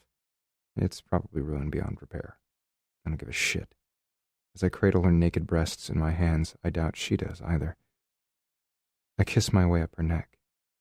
Jesus, the smell of her skin mixing with her arousal is making my thoughts hazy, my blood savage. Get on the bed. She turns, looking at me with big eyes like a blue beacon in the shadowy room, lit only by silvery moonbeams filtering through the folding doors. The waves crash, mingling with the sound of her audible breaths as I jerk my pants down and grab a condom from the nightstand. I planned ahead. I've been hoping for days, weeks, that we'd be busier. I'm well equipped since I suspect she's not on the pill anymore. If I had my preference, I'd go in bare. I've never had sex condomless with anyone except Britta, and I can't deny that I would love the chance to get her pregnant again so we could grow our family, and I could see it all the time. Be with her from the first little plus on the home test all the way through her final contraction and beyond. Later, soon. Hell, maybe even tomorrow. Once I get my ring on her finger, I'll open the conversation, and Britta stops all coherent thought when she lies across the bed, props herself on her elbows, throws back her head, and spreads her slender thighs. I kick off my trousers with a curse. In my haste to tear them off, I think I broke the zipper. Who gives a fuck? With my teeth, I open the packet and roll it on as I balance my knee on the edge of the bed, catching myself above her, cradled between her legs. This is going to go fast. At least the first time. I growl. My voice sounds like I've been on an all-night booze and sex binge. Ready, Angel? She wraps her arms around my neck, plants her feet on the mattress, and lifts her hips to me as if she can't wait another second. Stop talking. If I could spare a second or a brain cell for amusement, that would make me smile, but I can't. Instead, I reach down and line up the crest of my cock against her opening. She's so fucking wet, and my eyes nearly roll back in my head at the sensation, at the thought that I'm almost inside her again. I stretch my body out on top of hers, sliding my palms up her arms until I'm curling our fingers together. We're touching foreheads, bumping noses, tangling breaths. Britta lies beneath me, pinned to the mattress, unmoving, watching, waiting. I brace my knees for leverage, then thrust inside her with one deep stroke. Instantly she gasps, twists, arches. I can't stop my invading surge. Straining and undulating, she squeezes my fingers, gripping hard, and moans my name. When I'm finally into the hilt, totally submerged in her tight heat, it's all I can do not to pummel her like a jackhammer. She feels beyond anything I remembered, everything I've ever wanted. I pause, dragging a breath. I have to keep myself together and make this good for her. Did I hurt you? No, she gasps out, but she can't seem to stay still. I'm gritting my teeth, trying not to rock with her yet so she can adjust to the feel of me inside her. And yeah, I'm savoring this hard-won moment, but she's killing my control. What's the problem? I murmur. She tosses her head, neck arching. All that sensuality I remember awakening once upon a time unfurls for me again. She's beautiful, graceful, and so much woman I can't wait another moment. Fuck me, please. Britta sounds like she's in pain with wanting. I'm not rejoicing at her demand. I used to make you say that when you wanted me, but not anymore. That's not what this is about. I'm making love to you, Britta. That's all I'm ever going to do. Sure, we'll get raunchy and desperate and hungry sometimes. We'll be in the mood to fuck, and there's no way I'll say no, but under it all, I'll be making love to her every single time she'll let me. Britta bucks up against me as she squeezes her eyes shut and opens them to stare, gauge my expression. I feel her and the telltale tingling at the small of my back, which tells me I'm too aroused to hold out much longer. I feel her all the way down to my balls, already aching and full. I definitely feel her in my heart, where she's filled every corner with herself and the promise of tomorrow. She's mine again, body and soul. I'm going to take her so thoroughly she'll never forget it. In the silvery shadows, her eyes soften. Love me, Griff. Always love me. That's all I've ever wanted, Angel. Then we don't need words anymore. I cover her lips with my own and find my way inside, even as I fill her with slow, controlled thrusts. Quick withdrawals, unhurried plunges forward, methodical, rhythmic, torturous. Beneath me, Britta goes wild, heaving and wriggling as she whimpers and pleads wordlessly for more, while giving me her all. It was always good with her, every single time, but this pleasure is agonizing, honed like a knife's edge. It's excruciating as it opens me up, takes me apart, and with every thrust, I don't care. I have Britta, so I have everything I need. Beneath me, she's fierce as she fights for the ecstasy we've worked so hard to share. It's the bliss I plan to experience with her for the rest of our days. My senses zero in on her. Concentration narrows until there's nothing and no one else. My thoughts scatter. My body takes over. Restraint evaporates. I turn animal. Propelling inside her with all the force in my body, I hammer her again, again, again. The bedsheets bunch. The mattress jumps the frame. Her nails dig into the backs of my hands.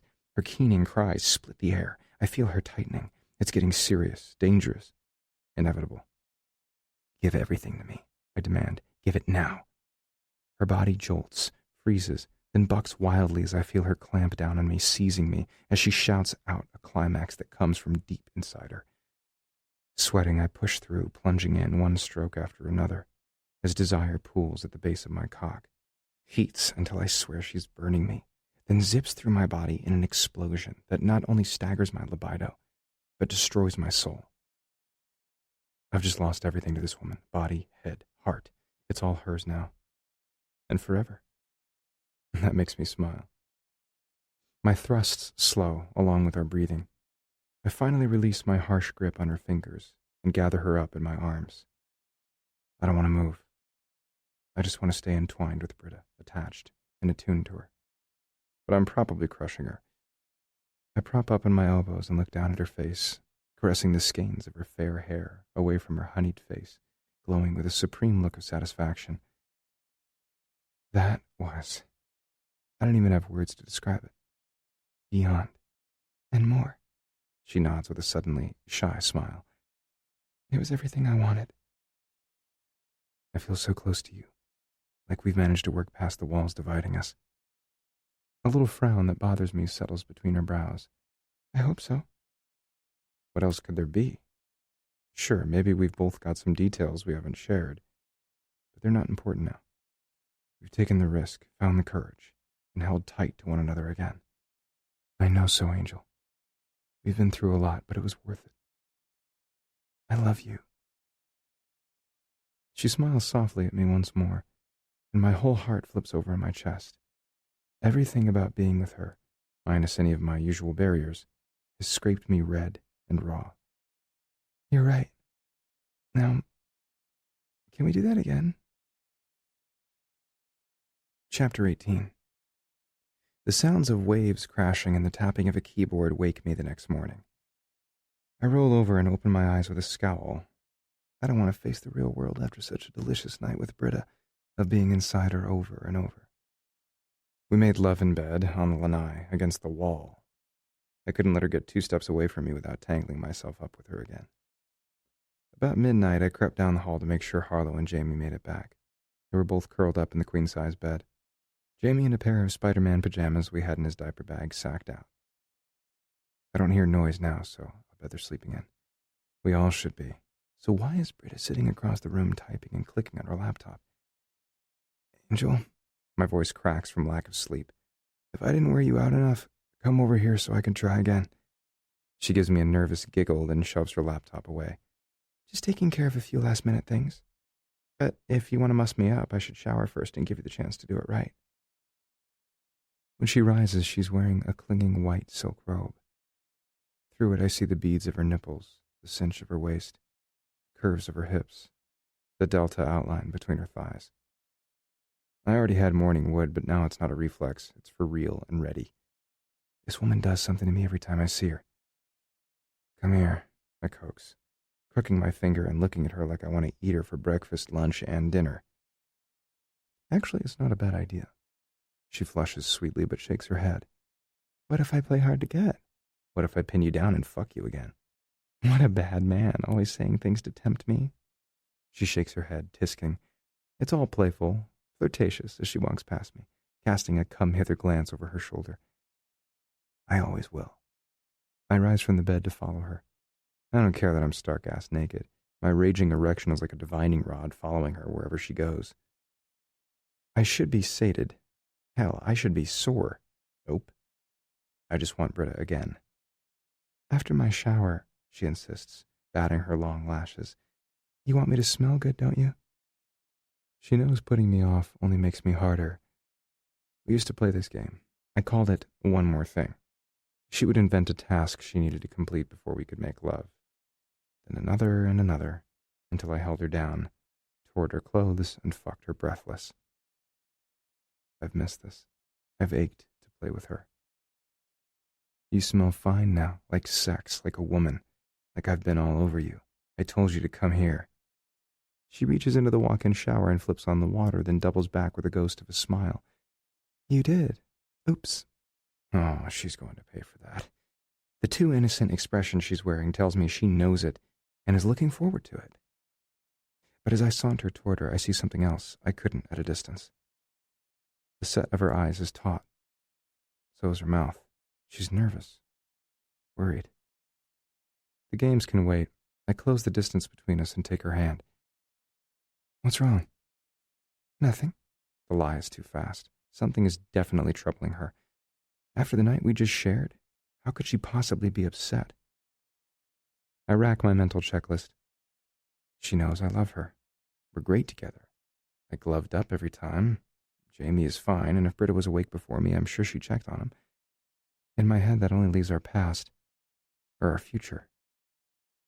The former feels as if we put so much of it to rest. How could it be a problem anymore? She finally believes I'm sincere about wanting only her for the rest of my life, and she has a functioning understanding about the reasons I've had trouble trusting. I'm fine, she offers and drops her robe. As it pools on the tile floor, I gape at her body.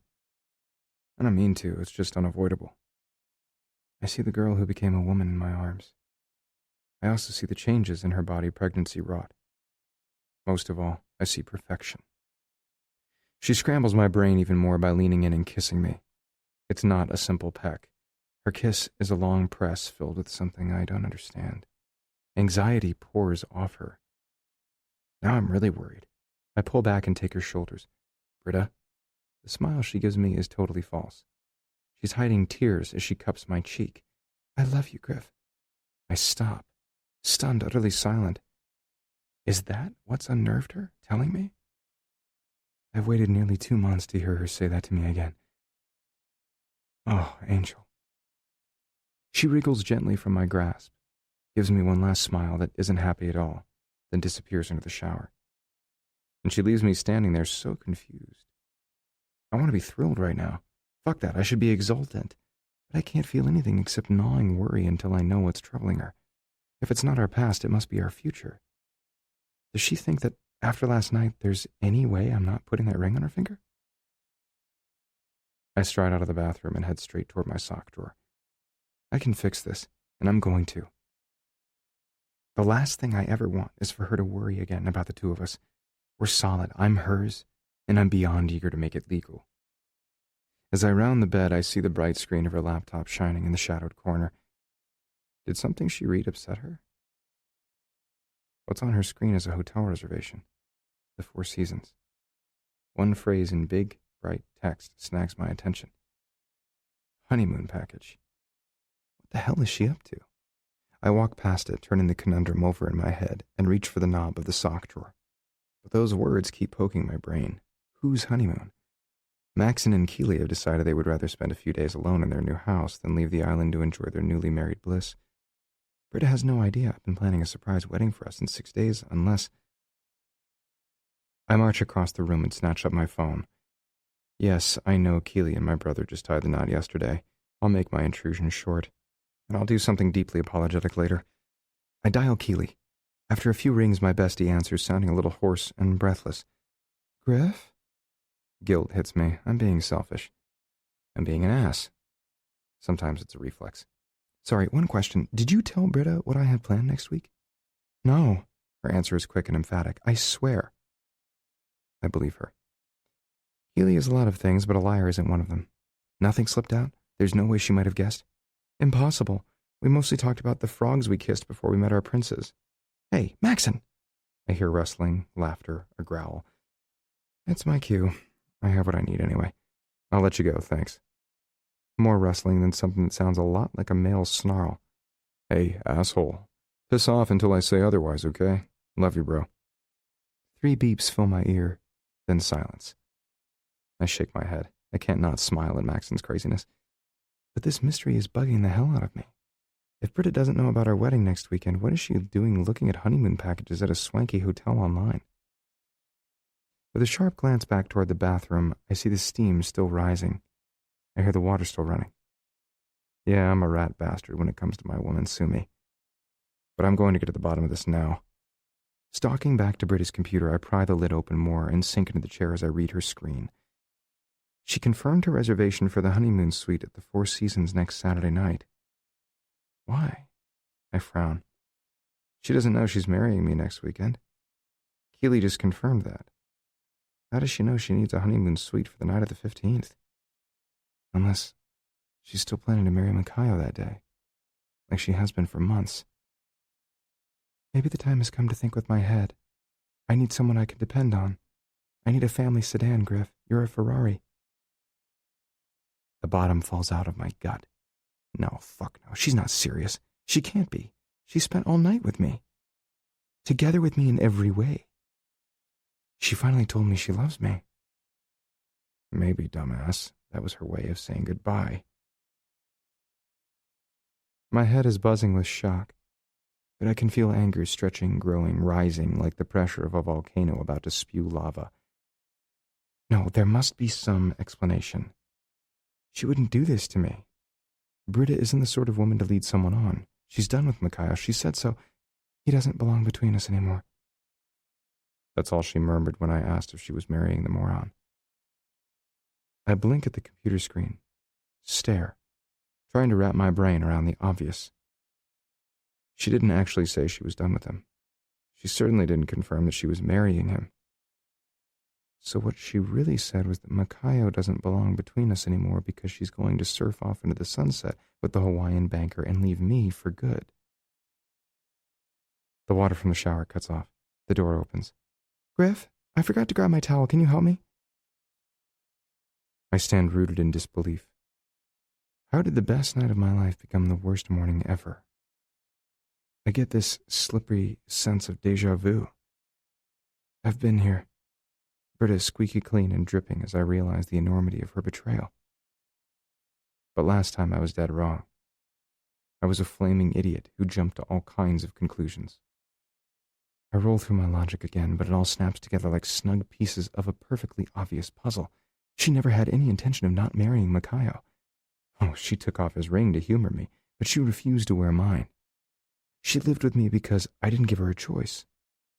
I convinced myself she had one. I assured myself there was no way she would choose that dipshit over me. And why? Because I didn't want to believe it. Just like I didn't want to believe she could string me along. I never wanted to believe Julia could either. Look where that got me. Is this resentment? Is this her payback? Or did she just never really give a shit? God damn it, I won't be Britta's fool. I stomp into the bathroom and grab a towel off the counter. I toss it at her with a snarl and try not to notice how naked she is. How fucking dare you? She doesn't act at all surprised as she wraps the terry cloth around her. You saw my computer? You're damn right I did. When were you going to tell me? I get up in her face and scowl. Friday night while you were packing your bags to run off and marry another man? Or did you plan to fuck me one more time, cheat on him like you did last night, then get up Saturday morning and speak your forever vows to him?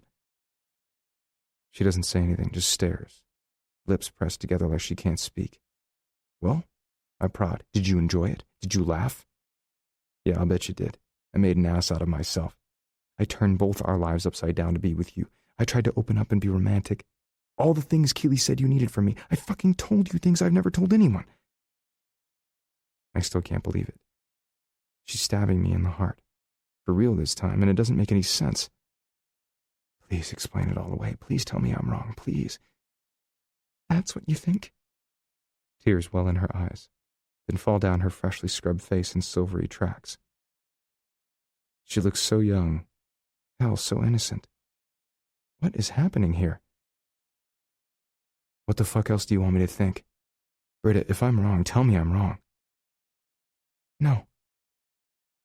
Shuddering her way past me, she makes for the bedroom and shimmies into panties and a bra. I watch, dumbfounded. That's all you have to say? No, what? No, I'm wrong? Or no, you're not going to tell me anything? Silence. God damn it. I've been fighting for us. I've done everything I know to make you love me again. To make you believe in us again. And this is what you do? She opens the closet. Her back is facing me, but I see her shaking. I hear the sobs. She's heartbroken, but I don't understand. I haven't ripped us apart. She has. She wanted me to see her computer. Planned it that way. Why the hell should she suddenly be verklempt? After putting down the first 2 garments in front of her, she tosses on a pair of capri pants and a t-shirt, then storms past me again, towel in hand, and heads to the bathroom. Tears stream in earnest down her face. She's behaving as if I've somehow wronged her. I don't understand. She never intended to stay with me. She led me on. She basically admitted it. What can I possibly be missing? I grab her arm. Talk to me. I think you've said enough for both of us. Britta wrenches free from my grip, then makes her way to the bathroom woodenly on autopilot. She shoves her hair in a wet ponytail, then grabs her suitcase from the linen closet. My jaw drops. You're leaving? Give me one reason not to. She blinks at me, waiting, looking so desolate. I'm confused as shit. Does she want me to slice my heart open and bleed for her one more time before she marries someone else? To hell with that. I toss my hands in the air. I think I'm all out of them, Angel. I've done everything I know to win you back, and apparently you'd already made up your mind. But hey, at least we had a night of great sex before you decided to fuck off. So that's what you think? And you're done? What the hell? I look at her as if she suddenly spoke Greek. That's how much I comprehend her question. What else do you want? I can't do it all for both of us. I sure as hell can't keep twisting your arm to be with me. I can't keep telling you I love you when you don't care in return. I can't. Suddenly I choke. Emotion is closing my throat. My eyes sting. I can't speak. I will not cry in front of this woman. I refuse to cry for her again. Am I a backstabbing bitch? She challenges, eyes narrowed. That's what I called her 3 years ago before I walked out. She's baiting me. Why? Something inside tells me not to take it, but my temper grabs my tongue. I'm so angry. I feel so fucking betrayed. How could she do this? How did I not see it? Just how did we wind up here again, a week short of being together forever? Yes, God damn you. Well, you're a bastard, Griff. She opens the suitcase and sweeps everything on the counter aside. Bottles and tins rattle and clink to the bottom. Then she dumps it on the ground, opens the cabinet, and tosses everything under the sink on top. I watch in disbelief as she zips it shut with angry jerks. I believed in you this time. I did the first time too. But you think I would have learned? Nope. I'm still the stupid girl who falls for the same asshole who already hurt her once. Fool me once, shame on you. She yanks up the collapsible handle of the suitcase. Guess I'm the one who should be ashamed this time. Seriously? I hurt you? You're the one marrying someone else. What the fuck do you think I did this time? It's not what you did. It's what you didn't do. You couldn't give me the thing I needed from you most, trust. Without it, we have nothing. She rolls her bag out of the bathroom and through the bedroom. I follow. Trust? This time, just like last time when you saw something that looked damning, you didn't ask me to explain. You just assumed. You accused. And you ended things between us. She shrugs. I'm just beating you out the door this time. I freeze. Tell me I didn't fuck up again. Please tell me I didn't make the same mistake twice. So you're not marrying Makayo next Saturday? I ask, my voice so muted I barely recognize it. If she says she is, I'll have been right. But it's a small fucking consolation. If she says she's not, I'll have fucked up. Again. I will have to live with the fact that I screwed up in exactly the same way. But either way, she'll be gone. I shut my eyes. I'm not, she says finally. Her voice is like a death knell in my heart. Her sniffle puts the final nail in the coffin I shove the lid on with my own 2 hands. I almost demand to know why she simply didn't tell me that I was wrong, that Makayo wasn't in the picture. But I understand the answer now. She wanted me to trust her. She needed to know that I would give her the benefit of the doubt, not automatically convict her in my mind. She needed me to believe in us. I failed. "I'm sorry," I blurred. "I lost my temper. I didn't think I—" "And I have no reason to think it wouldn't happen again. That you wouldn't simply assume the worst. If I wasn't leaving right now, you would have beaten me to it and walked out on me again." I opened my mouth to protest, but she holds up a hand. "Don't lie to me or yourself, Griff. I can't let you break my heart anymore, and I won't let you break Jamie's. I'm leaving now. Don't stop me." She turns away, reaching for the knob of the bedroom door. I don't have any illusions. Once she walks out, I will be at less than square one with Britta. I will be nothing to her. Air freezes in my lungs. My thoughts race. What can I do? What can I say? How can I stop the shattering of my heart? My hand shakes as I reach out, drop my palm on her shoulder. "Please, don't go." Nothing else comes out. I've told her I love her. I've said I'm sorry. I've tried to explain. Too little, too late. "Griff," she shakes off my touch. I need to keep her talking. I need to understand. I drag in a deep breath, and my temper finally downshifts. Logic kicks in. "When did you decide you weren't going to marry Mikhail?" "It doesn't matter now." "It does. Help me understand." She hesitates, then glances at me over her shoulder. "In the beginning, I didn't think you could do or say anything to change my mind. I was so angry at you for barging into my life and trying to screw it up again, but you explained Tiffany and your failure to acknowledge Jamie. Then you caught him at the park. And you kissed me. God, after that, I was so furious at you for making me think about you and want you again. But I couldn't seem to fight it no matter how hard I tried." She clenches her fists. "But then I caught bronchitis, and Mikhail refused to take care of me. He left me to cope, left Jamie exposed to my germs, and I kept thinking, if we're going to be married, doesn't in sickness and in health mean anything? And if that vow is meaningless to him, what else will he shrug off? You were having second thoughts 8 weeks ago?" She turns to me finally and nods. "I was still undecided, teetering, but you kept pursuing me. You wanted me, and Jamie. You wouldn't take no for an answer. You seemed so different, like the man I needed you to be all along." "Then what?" I rasped. "When you proposed, I was shocked that you actually did love me back then. I never knew. I wanted and hoped. And I'm so touched that you held on to that ring, like you subconsciously hoped you would marry me someday. That night I knew I had to stop resisting you simply to protect myself. That night I knew I couldn't marry Mikhail." Her voice is shaking, and I want to touch her again so badly. I didn't see any of this. Why was I so fucking stupid? "Then you kept being wonderful, helpful, understanding, and, okay, ruthless. It probably sounds weird, but you forcing me to move in with you reinforced how much you wanted to be with me. The night you didn't touch me in the tub told me you were really trying to be good for me. I know that was hard. Not to touch you. Torture. But you respected my feelings." I sigh, my shoulders falling with my breath. "I wanted to be a better man for you." She doesn't acknowledge my comment. It's silent subtext that I failed. "The following Monday, I had lunch with Mikhail." "You were crying." Suddenly everything makes sense. "You ended the engagement. You gave him back his ring." "I did. We haven't been engaged for weeks." Incredulity roars through me. Elation followed by despair crashes in next. Finally, confusion settles in. Why didn't you tell me then? Or any time since? Before I could completely commit, I needed to know if you really, truly had changed, or if you were simply a smoother talker than you were before.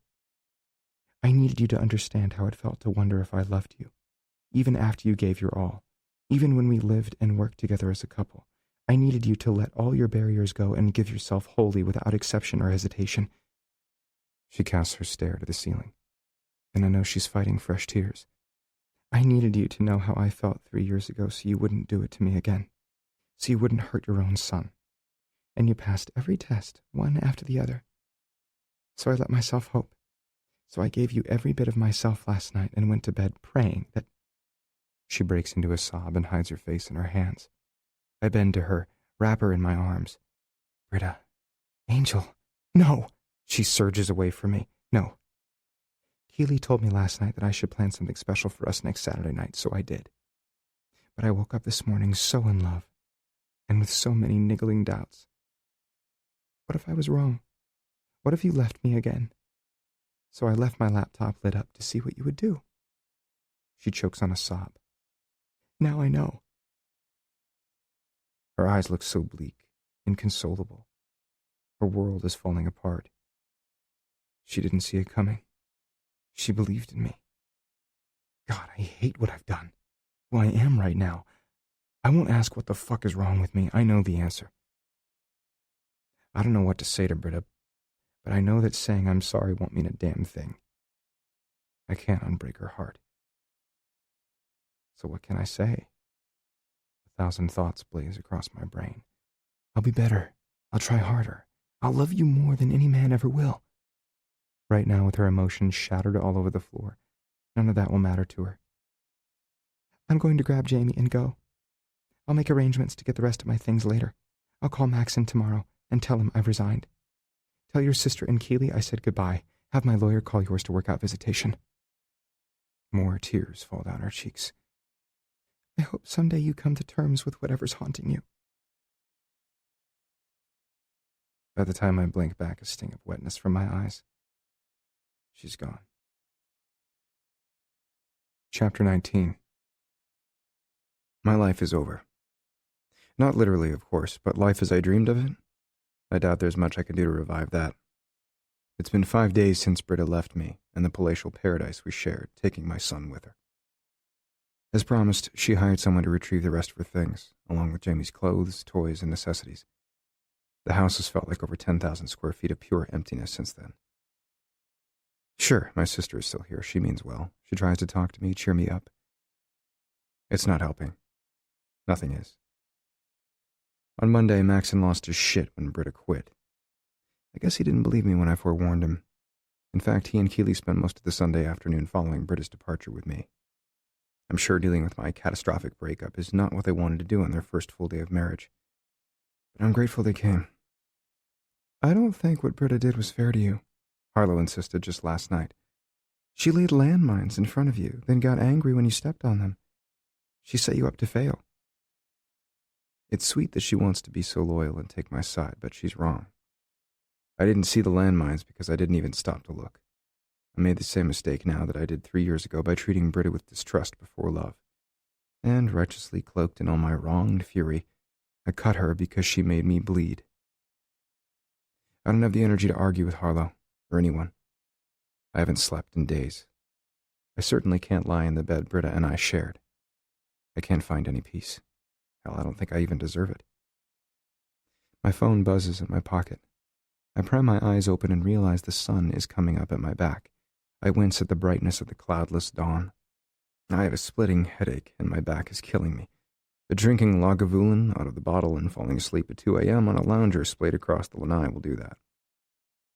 All I can think of is that my dream wedding should have been tomorrow. If I'd been smart, I would have canceled everything and gotten what refunds I could. That might have saved me a small fortune, but I couldn't bring myself to do it. Some stupid part of me can't stop hoping. The phone buzzes again. I fish it out of my pocket to turn it off. I don't want any more well-meaning texts and phone calls, especially since I don't know yet what to say or do. I want to fight for Britta, just as much as I'm sure she'll hate me even more if I do. I don't need my tribe's feel-good chatter telling me to give it another go. With a sigh, I look at the screen. Keeley has been texting me for an hour. Call me now, call me, damn it. I can't accuse her of being inconsistent. Moving like someone a few days shy of becoming a centenarian, I unfold myself from the lounger and head inside, empty bottle in hand. I feel like shit. I'm sure I look like it too. I can't remember my last meal. I don't even miss food. I don't miss anything except Britta and Jamie. God, I sound pathetic. And hungover, definitely that.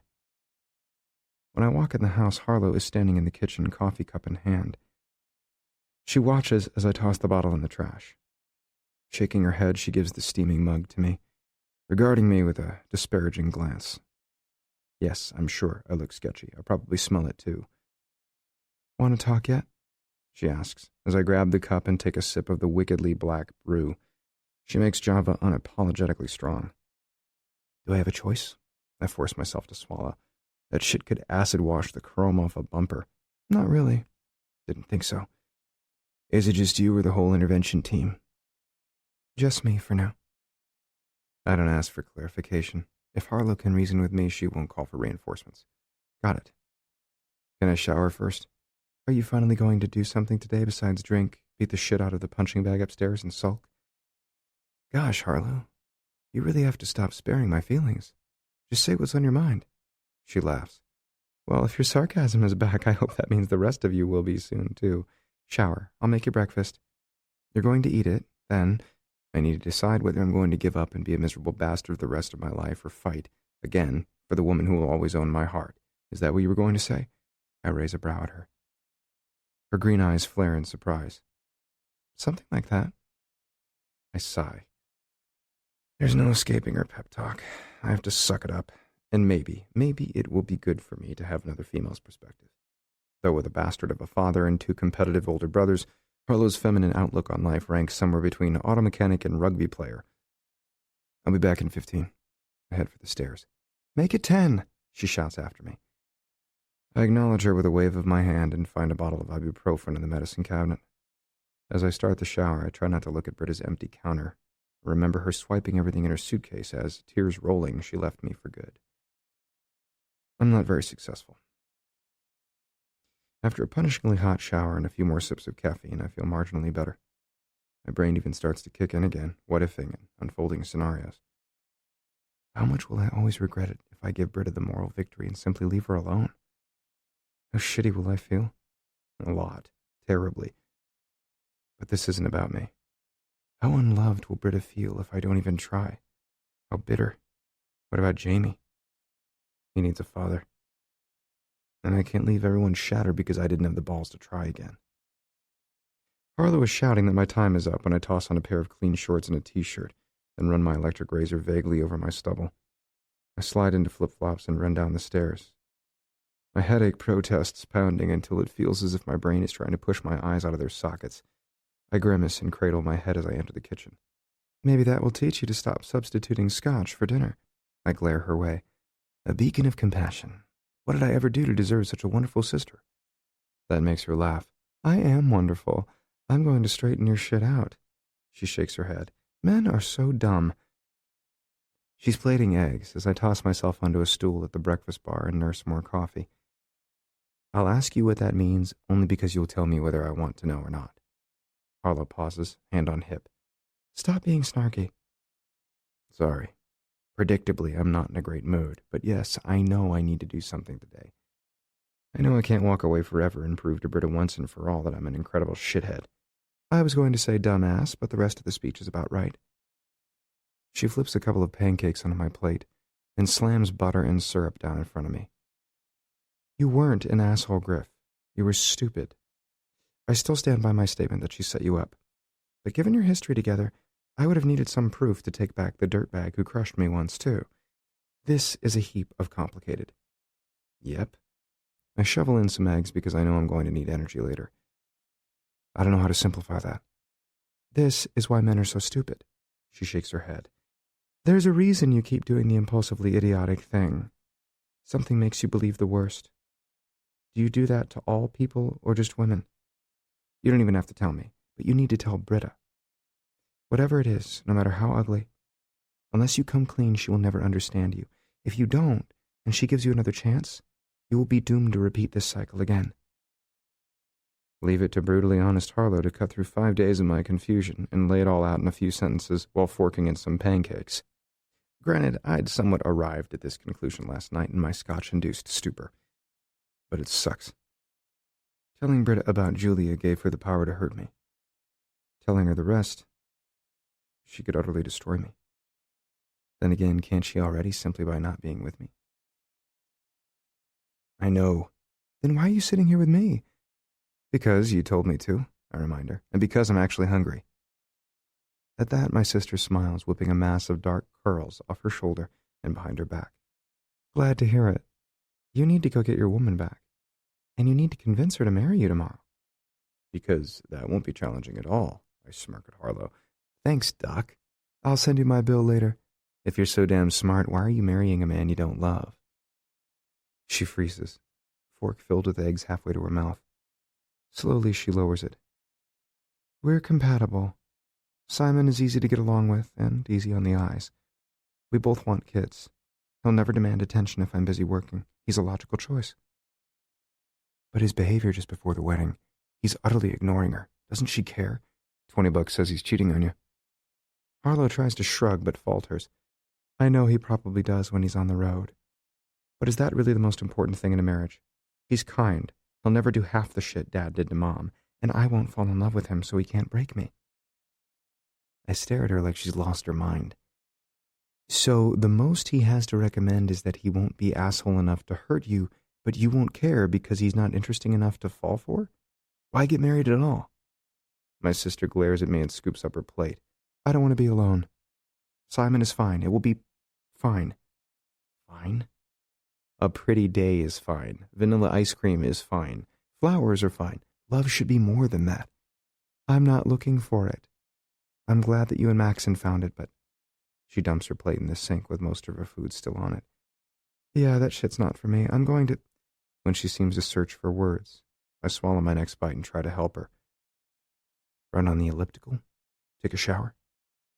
She shakes her head. End this conversation. Putting me and love in the same sentence gives me hives. Hey, I need to know if we should keep all the wedding plans tomorrow as is or start bailing on what we can. Leave it. I'll do my best to get Britta there. If it doesn't work, at least I'll have gotten to see it. And I'll be able to close my eyes and imagine our perfect wedding for a brief, bittersweet moment. If I can't have her anymore, at least I'll have that memory. All right. Her expression tells me I'm crazy. Maybe I am. She waves as she heads up the stairs. Good luck. Yeah, I'm going to need it. How the fuck did I get here? An hour after breakfast with my sister, I sit outside of Britta's little blue house. There's a for sale sign in the yard. My heart still stops at the sight. The longer I sit in my Porsche and stare at her door, the more I refuse to give up on her without one last attempt. If she doesn't want me, us, even after I've given her every part of myself, well, there's nothing more I can give her. I check to make certain I have everything I need in my pockets, then I head to the front door. Her car is under the carport. There's a sign in the window proclaiming it for sale too. Yes, she might have decided it's time for a new car. It sounds more likely that she's decided to leave Maui. Guts twisting, palms sweating. I knock and wait the longest 30 seconds of my life for her to open the door. Finally, she cracks it. Her golden hair is slicked into a ponytail. Her face is as bare as her feet. She's wearing a pair of short denim cutoffs and a too-big Hawaiian print blouse, with the tails tied at her slender waist. I can't go down the rabbit hole of being aroused by the sight of her. I've got too many important things to say. But I can't help being a man. I think of the perfect night we spent together last weekend. I wish to fuck I could go back there and do it all again and make different choices the next morning. But I have to play the hand I idiotically dealt myself. Griff, she bites her lip. What are you doing here? I'd like to talk to you. I glance across the yard. You're moving off the island? Yeah, the landlord called me on Tuesday and told me he'd decided to sell the house, so it seemed like the right time to head back to Chicago. She's not just leaving the island. She's leaving me. Her mother has always tried to tempt her to go back home. Maybe with nothing to tie Britta to Maui anymore, she's relented. My gut seizes up. If I don't succeed today, I'll be lucky if I see Jamie once a year. I'll be a name, a picture, and a voice to him at most. Britta will only speak to me through lawyers. But if my gamble doesn't pay off, I won't even have that. You hate Chicago. She stifles whatever is on the tip of her tongue. What else do we have to say? I'm pretty sure we said all we needed to the other morning. I just want one conversation. Can I come in and talk to you? That's all, just talk. When Britta blocks the entry through the door with her body and looks like she's going to refuse me, I blurt, I have something you want. You don't. She shakes her head. You don't have a damn thing I want anymore, Griffin Reed. I dig into the pocket of my shorts and take out the papers she gave me weeks ago to force me to relinquish my rights to Jamie. If you give me 30 minutes, I'll sign them. and you never have to see me again. It guts me to offer her that. Hell, to even think about it. The thought of never seeing Britta or my son again is a physical ache twisting my stomach. My chest is on the brink of imploding. I'm making the biggest gamble of my life. If I lose, I can't even imagine how it will decimate me. I never wanted to sign the papers. Normally, I would refuse for the rest of my fucking life, but it's literally the only way I know to persuade Britta to listen, to save us. Finally, she sighs and opens the door wide enough to admit me. 30 minutes. Is Jamie here? When she nods, I look around for my son. Can I see him before the clock starts? Before Britta can even call him, he comes toddling down the hall, holding a book in one hand and a truck in the other. Daddy! I run to scoop him up and hold him close. He smells like baby powder and peanut butter and sunshine. Grief twists my insides when I think this may be the last time I hold him. I can't imagine it. This can't be it. Jamie, boy, I manage to croak out. I missed you, buddy. He wriggles out of my grip and tries to hand me his truck. Can we play? Not right now, young man, Britta says softly. You're supposed to be taking a nap. Don't want my crib, he insists. I want the big boy bed. It's still at the Stowe estate, in the room adjoining the master. It's the only thing in there that reminds me Jamie once slept feet away from me. Everything else of my son's is gone. I know. How about if I let you sleep in my bed? When Jamie looks unsure, Britta throws in a sweetener. And ice cream for dessert. Yeah, the little boy cheers, then looks my way. Can we play later? Britta sends me a warning glance. Don't make promises I can't keep. Right. We'll see, I say finally. I hope so. Go on. Britta shoos him down the hall and into her room. I hear a fan engage, then she shuts the door behind her. I stand awkwardly in the foyer waiting. She glances at her watch. The clock is ticking. You can't talk your way out of what you did, Griff. You can't apologize. I know you love me, in your way. I love you. Unfortunately, that doesn't change anything. I can't trust you to trust me.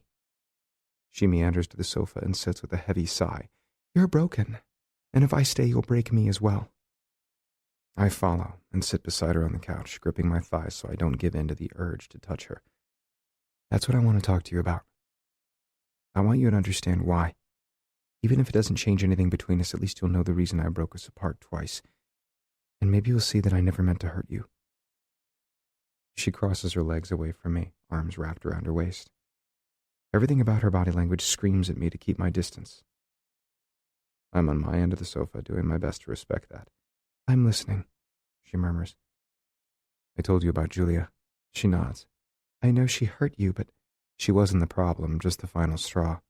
I swallow, feeling like I'm going to choke on the boulder of my past. It's stuck in my throat, suffocating me. It started months before that. When I turned 16, my dad thought it would be a great rite of passage to get me laid. So he brought me to his office and set me up with his assistant and mistress, Annabeth. She was 23. She couldn't type at all, but my father hired her because he wanted her to bang out more than correspondence. I didn't know her. I didn't even like her. He told you to have sex with her? What he said was that he'd made the same offer to Maxine with his previous assistant, Danielle. My brother passed on the opportunity to become a man. Dad mocked Maxine and made his life hell from that day forward. He constantly referred to my brother as a coward and a pussy. I didn't want Dad's needling and contempt, so I told myself losing my virginity was no big deal. I shrug. After all, I was 16 and horny. Sex with her was better than randomly choosing some girl at school to deflower. I was happy to skip the blind leading the blind thing. If not Annabeth, it would have been someone else. I had a lot of excuses for why this was okay. My dad always said relationships were a waste, and after seeing him and Mom constantly at each other's throats, I didn't want one. They're toxic together. Britta agrees quietly. I nod. They feed each other's worst tendencies. I'm glad they're finally getting divorced and ending their 35 years of lying, cheating, and misery. I can't disagree. Her face softens. So you had sex with this woman? A lot of it. Britta looked somewhere between stunned and horrified. She just let you? She was happy to. She said having sex in the office was way better than working. My angel's expression asks me if I'm kidding. She must know I'm not. What a... Yeah. But Dad was glad to have a real man as a son, so he hired me to work after school. I thought I wanted to follow in his professional footsteps. According to him, I had the killer instinct. And the market was volatile that year. He claimed he wanted to train an analyst the right way. What he really meant was that he was traveling a lot and wanted someone to keep Annabeth thoroughly occupied whom he could control. You, she says, her voice painfully quiet. I've barely started and she's already nearly mute. Believe me, I'm not thrilled about my sordid sexual past either. Exactly. Your dad wasn't any sort of responsible father. You weren't even old enough to consent. That woman raped you repeatedly. I gave her an ugly scoff. I never saw myself as a victim. Hell, guys at school thought I was downright lucky. Sex anytime I wanted it with a woman who knew how to please a man. They envied me. I frowned. I won't say the pleasure wasn't great, especially at first. And I won't lie and say I ever turned her down. I reflect, trying to put that time of my life into words. I kept thinking there had to be more.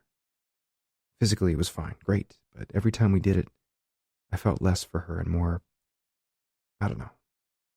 Empty is the word, I guess. I kept waiting for it to mean something. It never did. How long did that go on? About 6 months. And all that time your dad was still having sex with her? I really don't want to answer that. I'm nauseated when I think of it now. Yeah. Every time I think my angel can't look more shaken by something I say, I open my mouth again. Oh my God. She lifts a trembling hand over her lips. If she thinks that's bad, I'm just getting started. And you weren't having any sort of relationship with her? Britta is still having a hard time wrapping her brain around what I'm admitting. We didn't date, if that's what you mean. Having a relationship with Annabeth would have been as cozy as cuddling up to an octopus. If she wasn't bending herself over my desk or bobbing her head between my legs, I never saw her. We didn't even talk. In fact, I didn't really attempt more than casual flirting with someone my age until I was almost 19. So you're saying she warped you, and that's why you are the way you are? No. I had to explain Annabeth because if I didn't, you couldn't comprehend what happened next. One day I was too wrapped up in what she was doing to me orally to realize I should have been in a meeting. The firm lost a client. The pressure from other partners was too much, and Dad had to fire me. After letting his mistress abuse you, he threw you under the bus? She blinks at me incredulously. Actually, I was relieved. I didn't have to see Annabeth anymore. I didn't have to have sex with the gossipy, catty, and vindictive shrew. It was for the best. Or it should have been. Everything would have been all right. Mostly. If she hadn't decided she wanted to be the next Mrs. Barclay Reed. You see, when my mom asked why I got fired, I told her that I'd been goofing around. It was kind of true. Dad happily went along with it. Of course he did. Britta scoffs. That way he didn't have to take any of the blame. Precisely. But Annabeth knocked at our front door one day while I was in school, just before the end of my junior year. She told my mother everything. Every single thing. Britta's jaw drops wide. What a heartless, horrible bitch. Yeah, she was. When I got home, my mom confronted me. I thought she was going to be furious with my dad. I thought she would scold or ground me for not telling her sooner, for telling anyone who could put a stop to it. I had visions that she might even call the police. I expected something. But Annabeth went on and on about my prowess, and my dad's too. She was probably just looking for any blade in her arsenal that would stab my mom in the heart. Little did she know that Linda Reed had grown an iron shield around hers years ago. I discovered that ugly truth. Easing to the edge of the sofa cushion, Britta leans closer. What did she do? My mom? First, she asked me what happened. What did you say? I confessed to everything. I knew she was already aware of my dad's hookups, affairs, and mistresses. But I thought she would be shocked by what had happened to me. I thought she would make sure no one used me again. I duck my head because I can't look at Britta right now. I might not be able to look at her for the rest of this confession. Instead, my mom cooed and awed, like she was comforting me.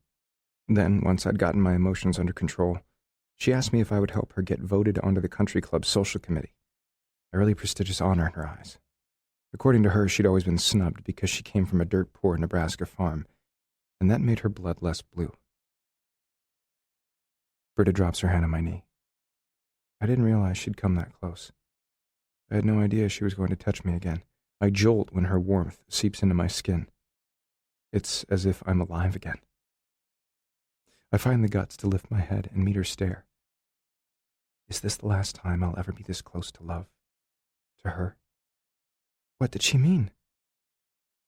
Well, if I could just be a good boy and persuade the committee members she'd make a fine addition. Britta's horrified gasp guts me, and I look away again. Yeah, I never wanted her to know just how fucked up I was, but I couldn't shove it down forever.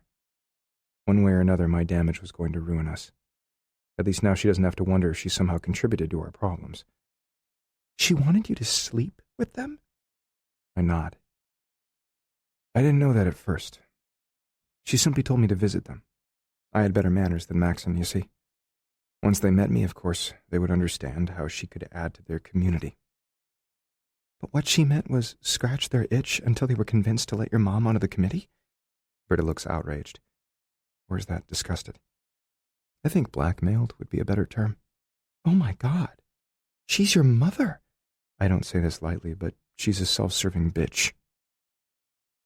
How many committee members were there? Britta's voice shakes. Once I tell her I can't take it back, she'll know what a man-whore I was as a teenager. The kind of man-whore who became exponentially more practiced as an adult. 12. I started on her project in mid-May. By August, I made sure she was not only on the committee, but she was the chair. And you were 16? I risk another glance at Britta. She's gone ghost white, pale lips pressed together. Yeah. I think what hurt most was that my mom knew I wanted more than empty sex. I found the courage to tell her that's what I hated about being with Annabeth, but she set you up to have more of it. Britta shakes her head, looking dumbfounded and numb. A lot more. A summerful, yes. Dad found out, of course. He clapped me on the back and congratulated me on my hot dozen hussies. His words, not mine. Maxon had already escaped to college. Harlow probably knew something was up, but I did my best to shield her from everything ugly. I sigh, wishing like hell I was at the end of the story. I don't think she knows, Britta assures. One small blessing. If my sister knew, she would look at me like a monster, the same way I fear Britta is going to look at me by the time I finish. The only one of the committee members I was with more than the few times it took me to convince them to give my mom a seat at the table was Julia. She came across as nice. She actually talked to me. She seemed to care. So you didn't mow her lawn? I did. That was my cover story for all of them. A free mow, some conversation, a smile, an invite inside for a drink since it was so hot outside, and I was between their legs in under 30 minutes. Didn't any of them care that you were just a kid? I was 6 feet tall, 160 with a full beard. A kid wasn't what they saw. And these people were used to getting their way at someone else's expense. You should have called the police. Probably. I was too ashamed. I couldn't imagine going to school and everyone finding out I had cried rape. Life in high school was already vicious enough, constantly fighting off guys who were already jealous of all the pussy I was getting. All I wanted to do was crawl out of my skin. Julia came in the middle of the bunch. By then, the whispers had started. She knew why I was knocking on her door. Unlike the others, she didn't make me go through the motions. She just sat me down and asked me how I was doing, how I felt. I don't know what possessed me, but I told her that I wasn't very happy. I dragged in a deep breath and let it out in a shudder. This part is going to be harder. I told her I was lonely. She said she was lonely too. She connected with you emotionally. You thought she understood you? Yeah. But she still used you? Absolutely. I scrub a hand across my face and stand. I thought I was in love with her, and that she was the one person I could trust, who would always be on my side. She dumped me just before Halloween, laughing like it was a great joke because she had already replaced me. You know the rest. Griff. Britta stands, easing beside me, compassion welling in her blue eyes. Don't cry for me, Angel. I've cried enough. It's hard for me to admit that. It's over. And I admit I've let it fuck me up for far too long. When I met you, my first thought was that you were an angel. A little smile creeps across my face. I thought you were the most handsome devil, she whispers. Your brother warned me, but you didn't listen. He warned me to leave you alone, too. I shrug. But I couldn't. When I first kissed you, I was sure you were too good to be true. I guess I was afraid to let myself believe you were beautiful inside and out, that I could trust you with my whole self until it was too late. Her chin wobbles as she tries to hold in tears. I hope she doesn't regret me for too long. What we've been through is gut-wrenching torture, but I wouldn't trade my time with her for the world. She's changed me, made me better. Maybe after this, someday, I can have a normal life. Oh, I'm still going to make my last-ditch pitch to win her, but I'm not holding my breath that she'll say yes. Now that she knows how fucked up I am, why would she ever marry me? Do you have any questions? My voice almost sounds normal. She frowns, searches her thoughts as she holds back tears. Now that you've told me, do you feel any better? How do I answer that when I feel as if I'm dying inside? If you understand me better, I'm glad. But my adolescent shit cost me my son and the only woman I've ever loved and trusted. I didn't show it last weekend, but I do trust you, Britta. Sometimes I have to remember not to be an ass, that not everyone is out to get me. I just spent a lot of years feeling that way. I press my lips together. Emotion clogs my chest, tightening my vocal cords. I grit my teeth to hold it back. I know it's good to unburden, as Keely would say. Does she know any of this? I've never told a soul. She looks touched that I chose her. Thank you for telling me. For trusting me.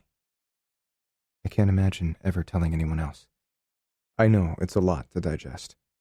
It is. But all of this helps me understand you. I nod. And yeah, I feel better. You got a pen? Britta seems perplexed by my request when she meanders to the bar between her family room and kitchen. I follow as she produces a pen and a pad of paper. I set the pad down again and withdraw the document relinquishing my parental rights. With my chest buckling, I grip the pen tightly and sign my name everywhere her lawyer has laid a tape flag. My hands are shaking when I set the pen aside and leave the paper behind. There. Now you're free of me. Oh, God, Griff. I don't know what she's thinking exactly, except that she's feeling sorry for me. I don't want her making decisions on that kind of emotion. This is the last time I'm ever going to lay my heart on the line. She's the only woman I'll ever do this for. Shh. I've said everything I came to say except two things. First, if Jamie ever wants to know his father, I will welcome him with open arms. I'll be the best dad I know how. You were wonderful with him. I hear the tears in her voice. I look up to find them pouring down her face. I wipe a path dry with my thumb, more than grateful when she doesn't flinch away. I love him. Would you tell him that for me? She doesn't answer, just dissolves into sobs that shake her entire body. I want to take her in my arms, soothe her, kiss her, tell her everything will be all right. But I won't lie to her. Angel, don't do this. Please don't make it harder. I'm not worth it. Don't say that. She lays her hand on mine and clasps our fingers together. I close my eyes and savor her touch for a sweetly sharp moment. But I'm barely holding it together now. I need to say the last thing I came to, then leave. Second, I reach into my pocket and pull out the box containing her engagement ring and wedding band. I want you to have these. I bought them for you. I know you probably won't wear them, but maybe you'll look at them and think of me sometimes. Or not. I just know these don't belong with me anymore. She presses her hands to her chest, as if her heart will fall out at my feet if she doesn't. I can't take these from you.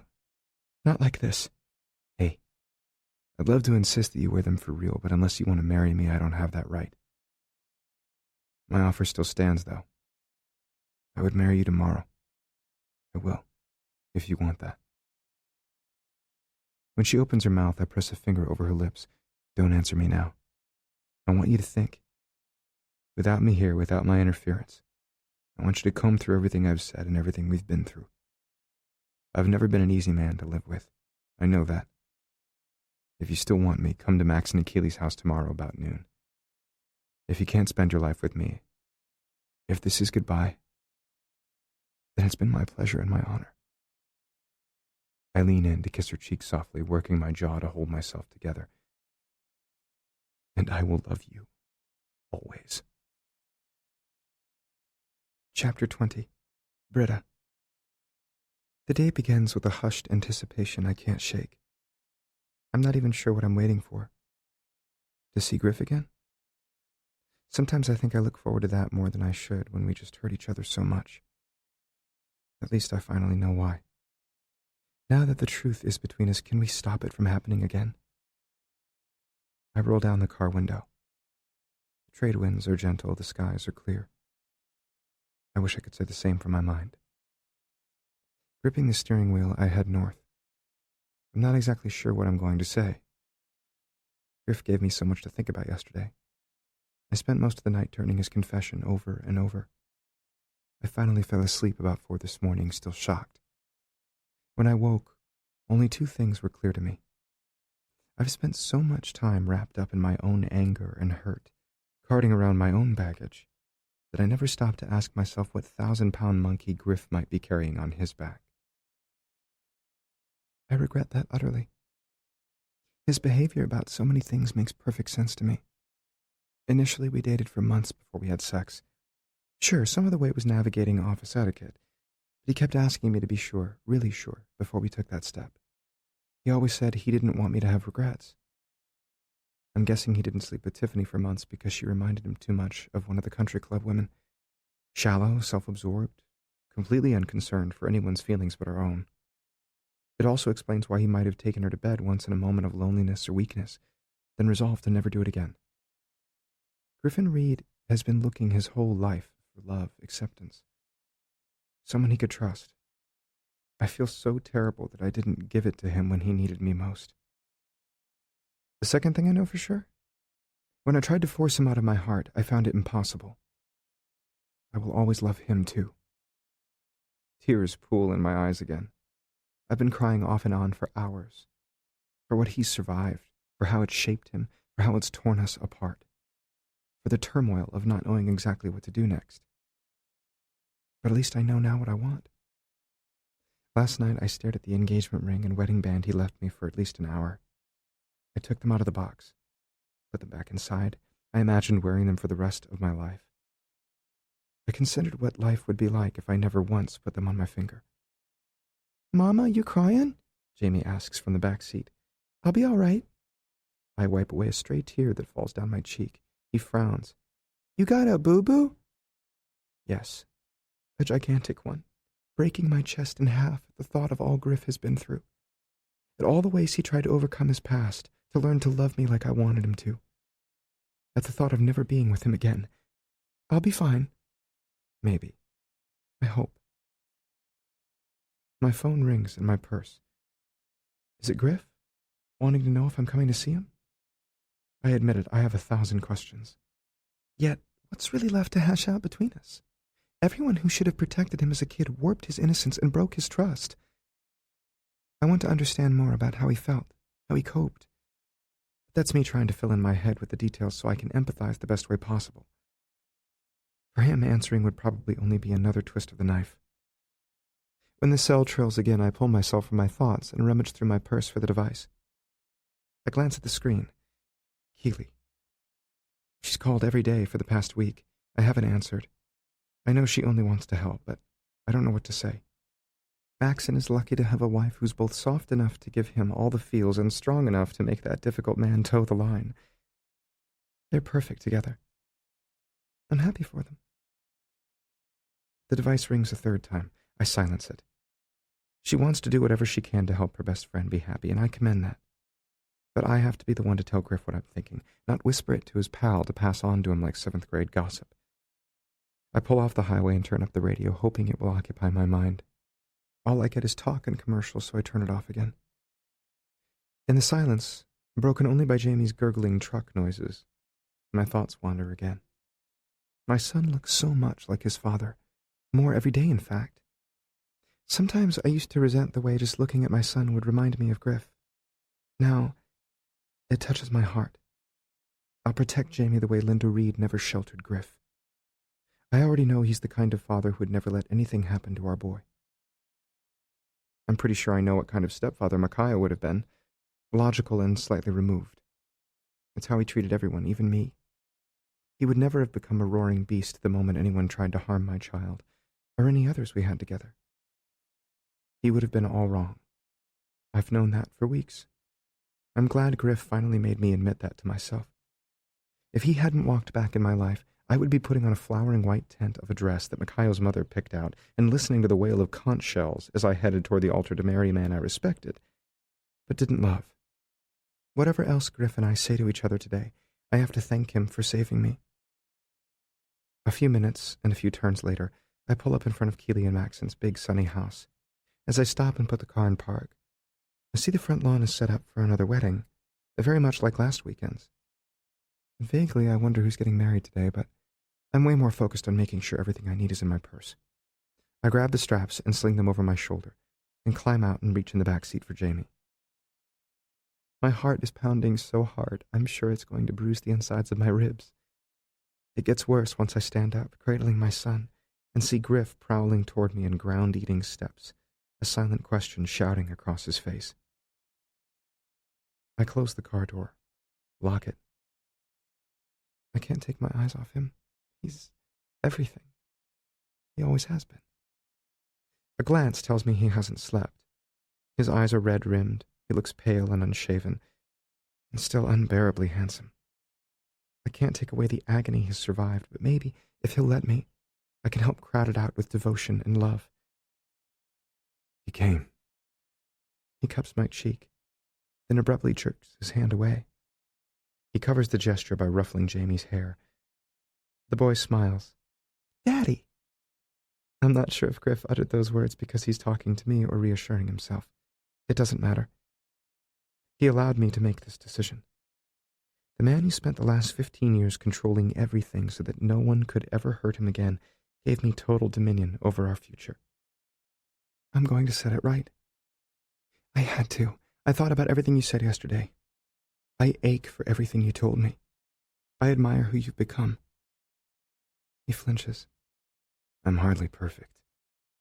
I'm not either, far from it. The fact that you could open yourself up to tell me your darkest memories simply to help me proves your strength and compassion, and I couldn't leave you to wonder anymore. Not explaining was cruel. You were protecting yourself, Griff. You probably learned to do that a long time ago because no one else did. He frowns, drops his head. He doesn't have to tell me I'm right, I know. And every bit of me aches for him. Why did you come? The question takes me aback. He told me to, at noon. I'm 5 minutes early. Did he change his mind overnight? Dread clenches my belly. I wanted to see you. I wanted to talk about us. Over Griff's shoulder, Harlow runs out of the house and adjusts all the blue bows on the folding chairs. She drops more tropical petals on the white sheets underneath. There's another wedding here today? Is this Keely and Maxon's first official day open for business as a bed and breakfast? He pauses. Not exactly. Maybe Jamie can run around with Auntie Harlow while we talk? Sure. Griff calls out to his sister, who dashes our way, wearing a beaming smile and a full face of makeup, which seems odd for this early on a Sunday. Maybe she's got someplace to go later? She hugs me tightly, which surprises me even more. Glad you're here. We're going to talk. Griff cuts in. Can you entertain Jamie for a few? Harlow's smile falters, but she nods. Sure. When the pretty brunette carries my son away, I watch. She's an interesting woman. I hope she doesn't marry the guy she's engaged to, but it's none of my business. She's not my sister-in-law. I don't even know if she considers me a friend right now. The mixed signals are confusing. Then again, I've got a mountain of problems in front of me. Harlow is a smart cookie, and she'll make the right choice. I hope she finds love someday. but I'm pretty sure her outlook on happily ever after matches the one her brothers shared for years. Her heart won't go down without a fight. Vaguely, I wonder what secrets are lurking in her closet after growing up in the Reed household. But Griff takes my hand, distracting me. Is this okay? He squeezes my fingers.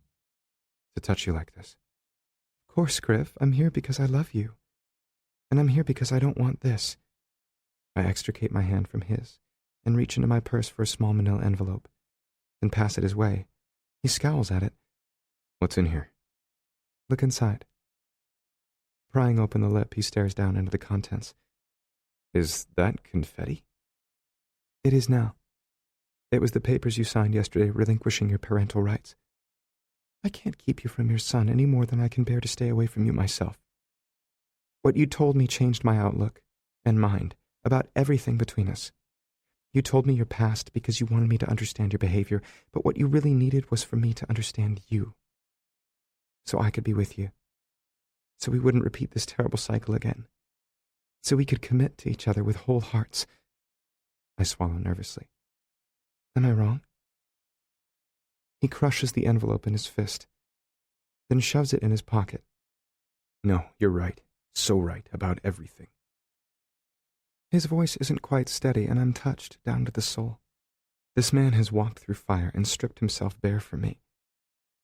I can't do any less for him. I reach into my purse again and withdraw another form, the one he had drawn up voluntarily establishing his parental rights. I swiped it from his desk at the office on my way over here. With a deep breath, I hand it to him. I understand this is forever, and that makes me so happy now. Here, I've already signed this. If you do the same and give it back to your attorney, you'll be Jamie's father in the eyes of the law. Reverently, he takes the paper from my hand and unfolds it. After a quick scan, he breaks out in a big smile and starts looking for a pen.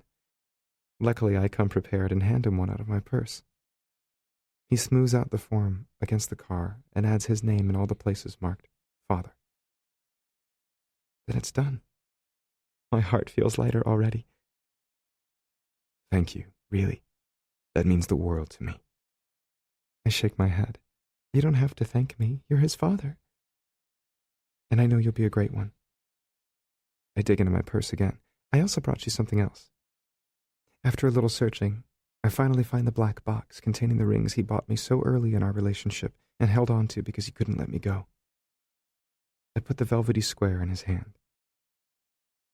I also came here today because I finally have an answer to your proposal. He glances at the box, then yanks his gaze to my face, as if he's desperately trying to read my intentions. Angel. Yes. I cup his jaw and look into his beloved hazel eyes. Unequivocally, most certainly, wholeheartedly, yes, I want to marry you. I break out into the tears I swore I wouldn't cry. Finally. Thank God. His voice crumbles. I love you, Angel. I love you too. Griff wraps his fingers around my nape and hauls me closer like he can't get to me fast enough, slanting his mouth over mine. There's hunger in his kiss, but I taste the relief and the devotion. We've only been apart for a week, but it's felt like an eternity. I press myself against him. He's solid, strong.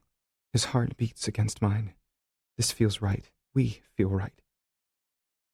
We share a love and trust we can both count on. I'm convinced of that all the way to my soul. His fingers are in my hair. I grope for his shoulders. He moans. I melt. Get a room, Maxon yells across the yard. We jump apart guiltily. I give a nervous laugh. Leave it to Maxon to say the most inappropriate thing at the most inappropriate moment. Griff turns to him with a snarl. I'm going to kill you. No, you look like you're going to be too busy to mess with me. He winks, then waves at me. Hi, Britta. Your job is still available. I giggle through my tears. I'll think about it. Later. Griff adds to his brother. Go the fuck away. Don't you have things to do? Now I do. He salutes us. I'm on it. Then he disappears inside the house again. What was that about? Griff clears his throat nervously. Why he should be worried now that I've said yes is a mystery. Let's get this engagement ring on you. I'm beyond ready. Please. He flips open the box, and I'm struck again by how beautiful the stones and setting are. It's something I would have been drawn to. If he had turned me loose in a room full of rings, I have no doubt I would have chosen this one. He knows me so very well. Finally, that's a comfort. He lifts the ring from its pristine perch. I hold out my hand. Together we work to slide it on my finger. It fits perfectly, and the unfamiliar weight clenches at my heart. I'm his, now and always. It's beautiful, I murmur. I really believe it was made for you. He pockets the box containing the wedding band. I'll keep this until the right time. You're happy? More tears flow, and I have to laugh at myself. I never considered myself a crier until Griffin Reed walked back into my life. What part of me bawling doesn't say happy to you? Finally, his face breaks out into a blinding smile. Just checking, Angel. I have a couple of surprises for you if you'll come with me. I try to think through that, but you didn't know I was coming. Not for sure, but I hoped. With that, he takes my hand again and leads me into the main house, where everything is a bustle of activity. I see a wedding cake on a stand in the dining room that looks eerily like the one I fell for in a bridal magazine. The same pale blue fondant, the same classic white trim. White lilies and plumeria decorate the 3 tiers. It's even more breathtaking in person. I try to stop and stare. I'd love to take a picture for our wedding, hopefully soon, but Griff keeps dragging me toward the master bedroom. What is he up to? I'm about to tell him we can't make love in Max and Keely's bed, then ask if there's another one free in this house, when I see someone I didn't anticipate seeing for weeks. Mom? She rushes forward in a formal cocktail dress and a coral shade that looks beautiful on her and embraces me. Baby Britta. No one calls me that except my mom. I smile at all the childhood memories those 2 words evoke. I didn't grow up with a father, but I grew up sheltered and loved. My mom is the best ever. I squeeze her tight, then lean back to look back at her. What are you doing here? When did you arrive? Thursday evening. Griff called me a few weeks ago and asked me if I'd like to come to your wedding. I spin around to face him in shock. A few weeks ago you thought I was marrying Makayo. Slowly he shakes his head. I look up and see a wedding dress hanging on the front of the door, one I tried on with Keely weeks ago, that I fell in love with, all pressed and repaired. I see a satiny pair of shoes I pointed out to Harlow when we did some window shopping. A few weeks ago, I knew you had plans to be marrying him, Griff begins. But I was hoping you would marry me instead. I glance between my mom and the dress. I remember the cake, Harlow's polished makeup, and the chair set up outside. Oh my God! You planned us a wedding for today? I gape at Griff. He nods. 3:00. My mother reaches up to kiss my cheek. She soothes my back. Your engagement ring looks lovely. Congratulations, baby. I'll let you 2 talk. She leaves and closes the bedroom door behind her. I hear impatient feet and hushed whispers just outside the bedroom. Keely, Harlow, Griff calls. Can you give us a minute? If the wedding is on, we need to start hair and makeup, Keely insists. Oh, the caterer is here. BRB. You suck, big brother. Hurry. You need to make sure Jamie's tux fits, and we have to try on Britta's dress in case she needs any last-minute alterations. Oh, and it's way past time to hug her and welcome her into the family. Soon, my groom shouts. Scram! They might do so reluctantly, but the duo scampers off. I'm staring at my now fiancé in blinking shock. You and all the people I love, you did this? For you. I couldn't stand the thought of you marrying Makayo, of course. I wanted you to marry me, but I wanted you to have the wedding you'd been planning, dreaming of. You deserved that, so I took your magazines out of the trash can and gave them to Keely and Harlow. We all took note of your preferences. Then the girls took you wedding shopping on the pretense that Keely needed your help for her big day. Oh my... I kept wondering why they both seemed so interested in what I thought of everything. I mean, it was her wedding. Or I thought it was. No. It was for ours. This is all for you. He stares into my eyes, his sincerity making my heart catch. The tears won't stop falling now, but they're accompanied with smiles. I throw my arms around Griff, and he pulls me in. holding me against his body for a long embrace. He kisses my forehead, my temple. I reciprocate on the top of his shoulder, his jaw. This is the most amazing, beautiful gesture. I'm moved beyond words. So you're okay with becoming my wife in less than 3 hours? Okay. I take his beloved face in my hands. I can't wait. I'm going to love and honor you, and I'll protect you always. I'll do the same. And I vow to trust you no matter what. We kiss softly, sweetly, a lingering expression of the devotion we feel. The rest of the family comes in to break it up with smiles, good-natured ribbing, and champagne. Griff and I are separated with Harlow's stern, "It's bad luck to see the bride before the wedding. Your turn to scram." Maxon tries to pull Griff out of the room, who hangs onto the door jamb. Hey, did you cancel that honeymoon suite you booked? No. I couldn't bring myself to do it. Excellent.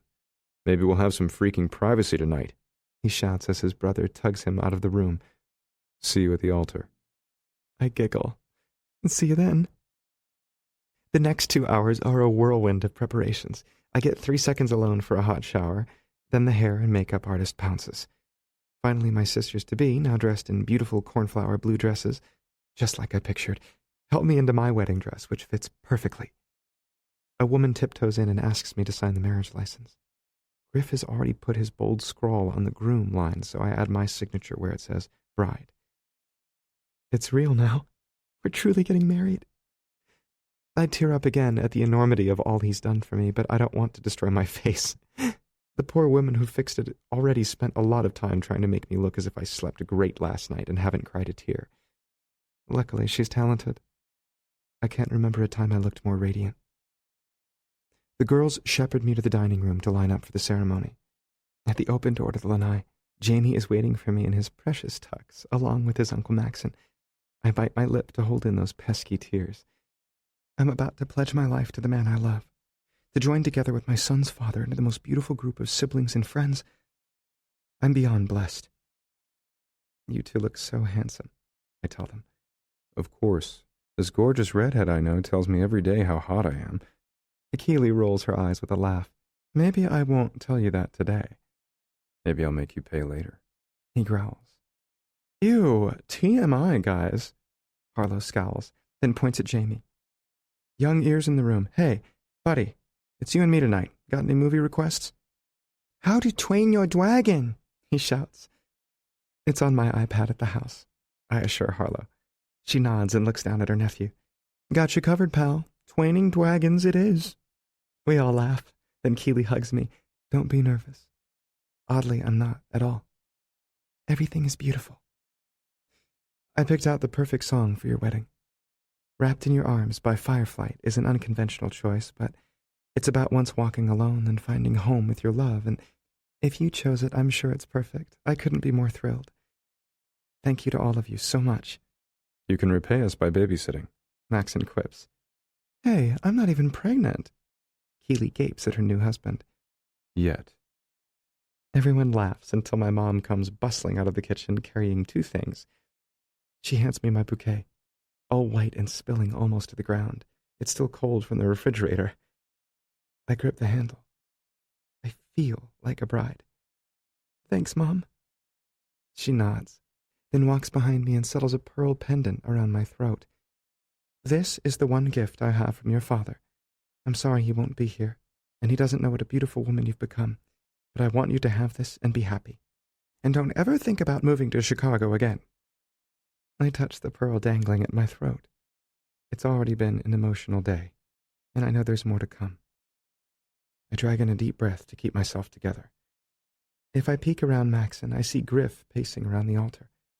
He's anxious, beyond ready, like me. You know, you could always move here, I say to my mom. She smiles as if that's a lovely impossibility. I don't have a job. You cook, you bake. Keely sounds thrilled. I'll hire you. We all laugh, but Maxon's bride is very serious. My mom sends her a considering glance, then looks around the big, happy house. I just might do that. It's time, Harlow shouts, then bends to Jamie. Remember last week, buddy? When my son nods, his aunt straightens his bow tie. No running.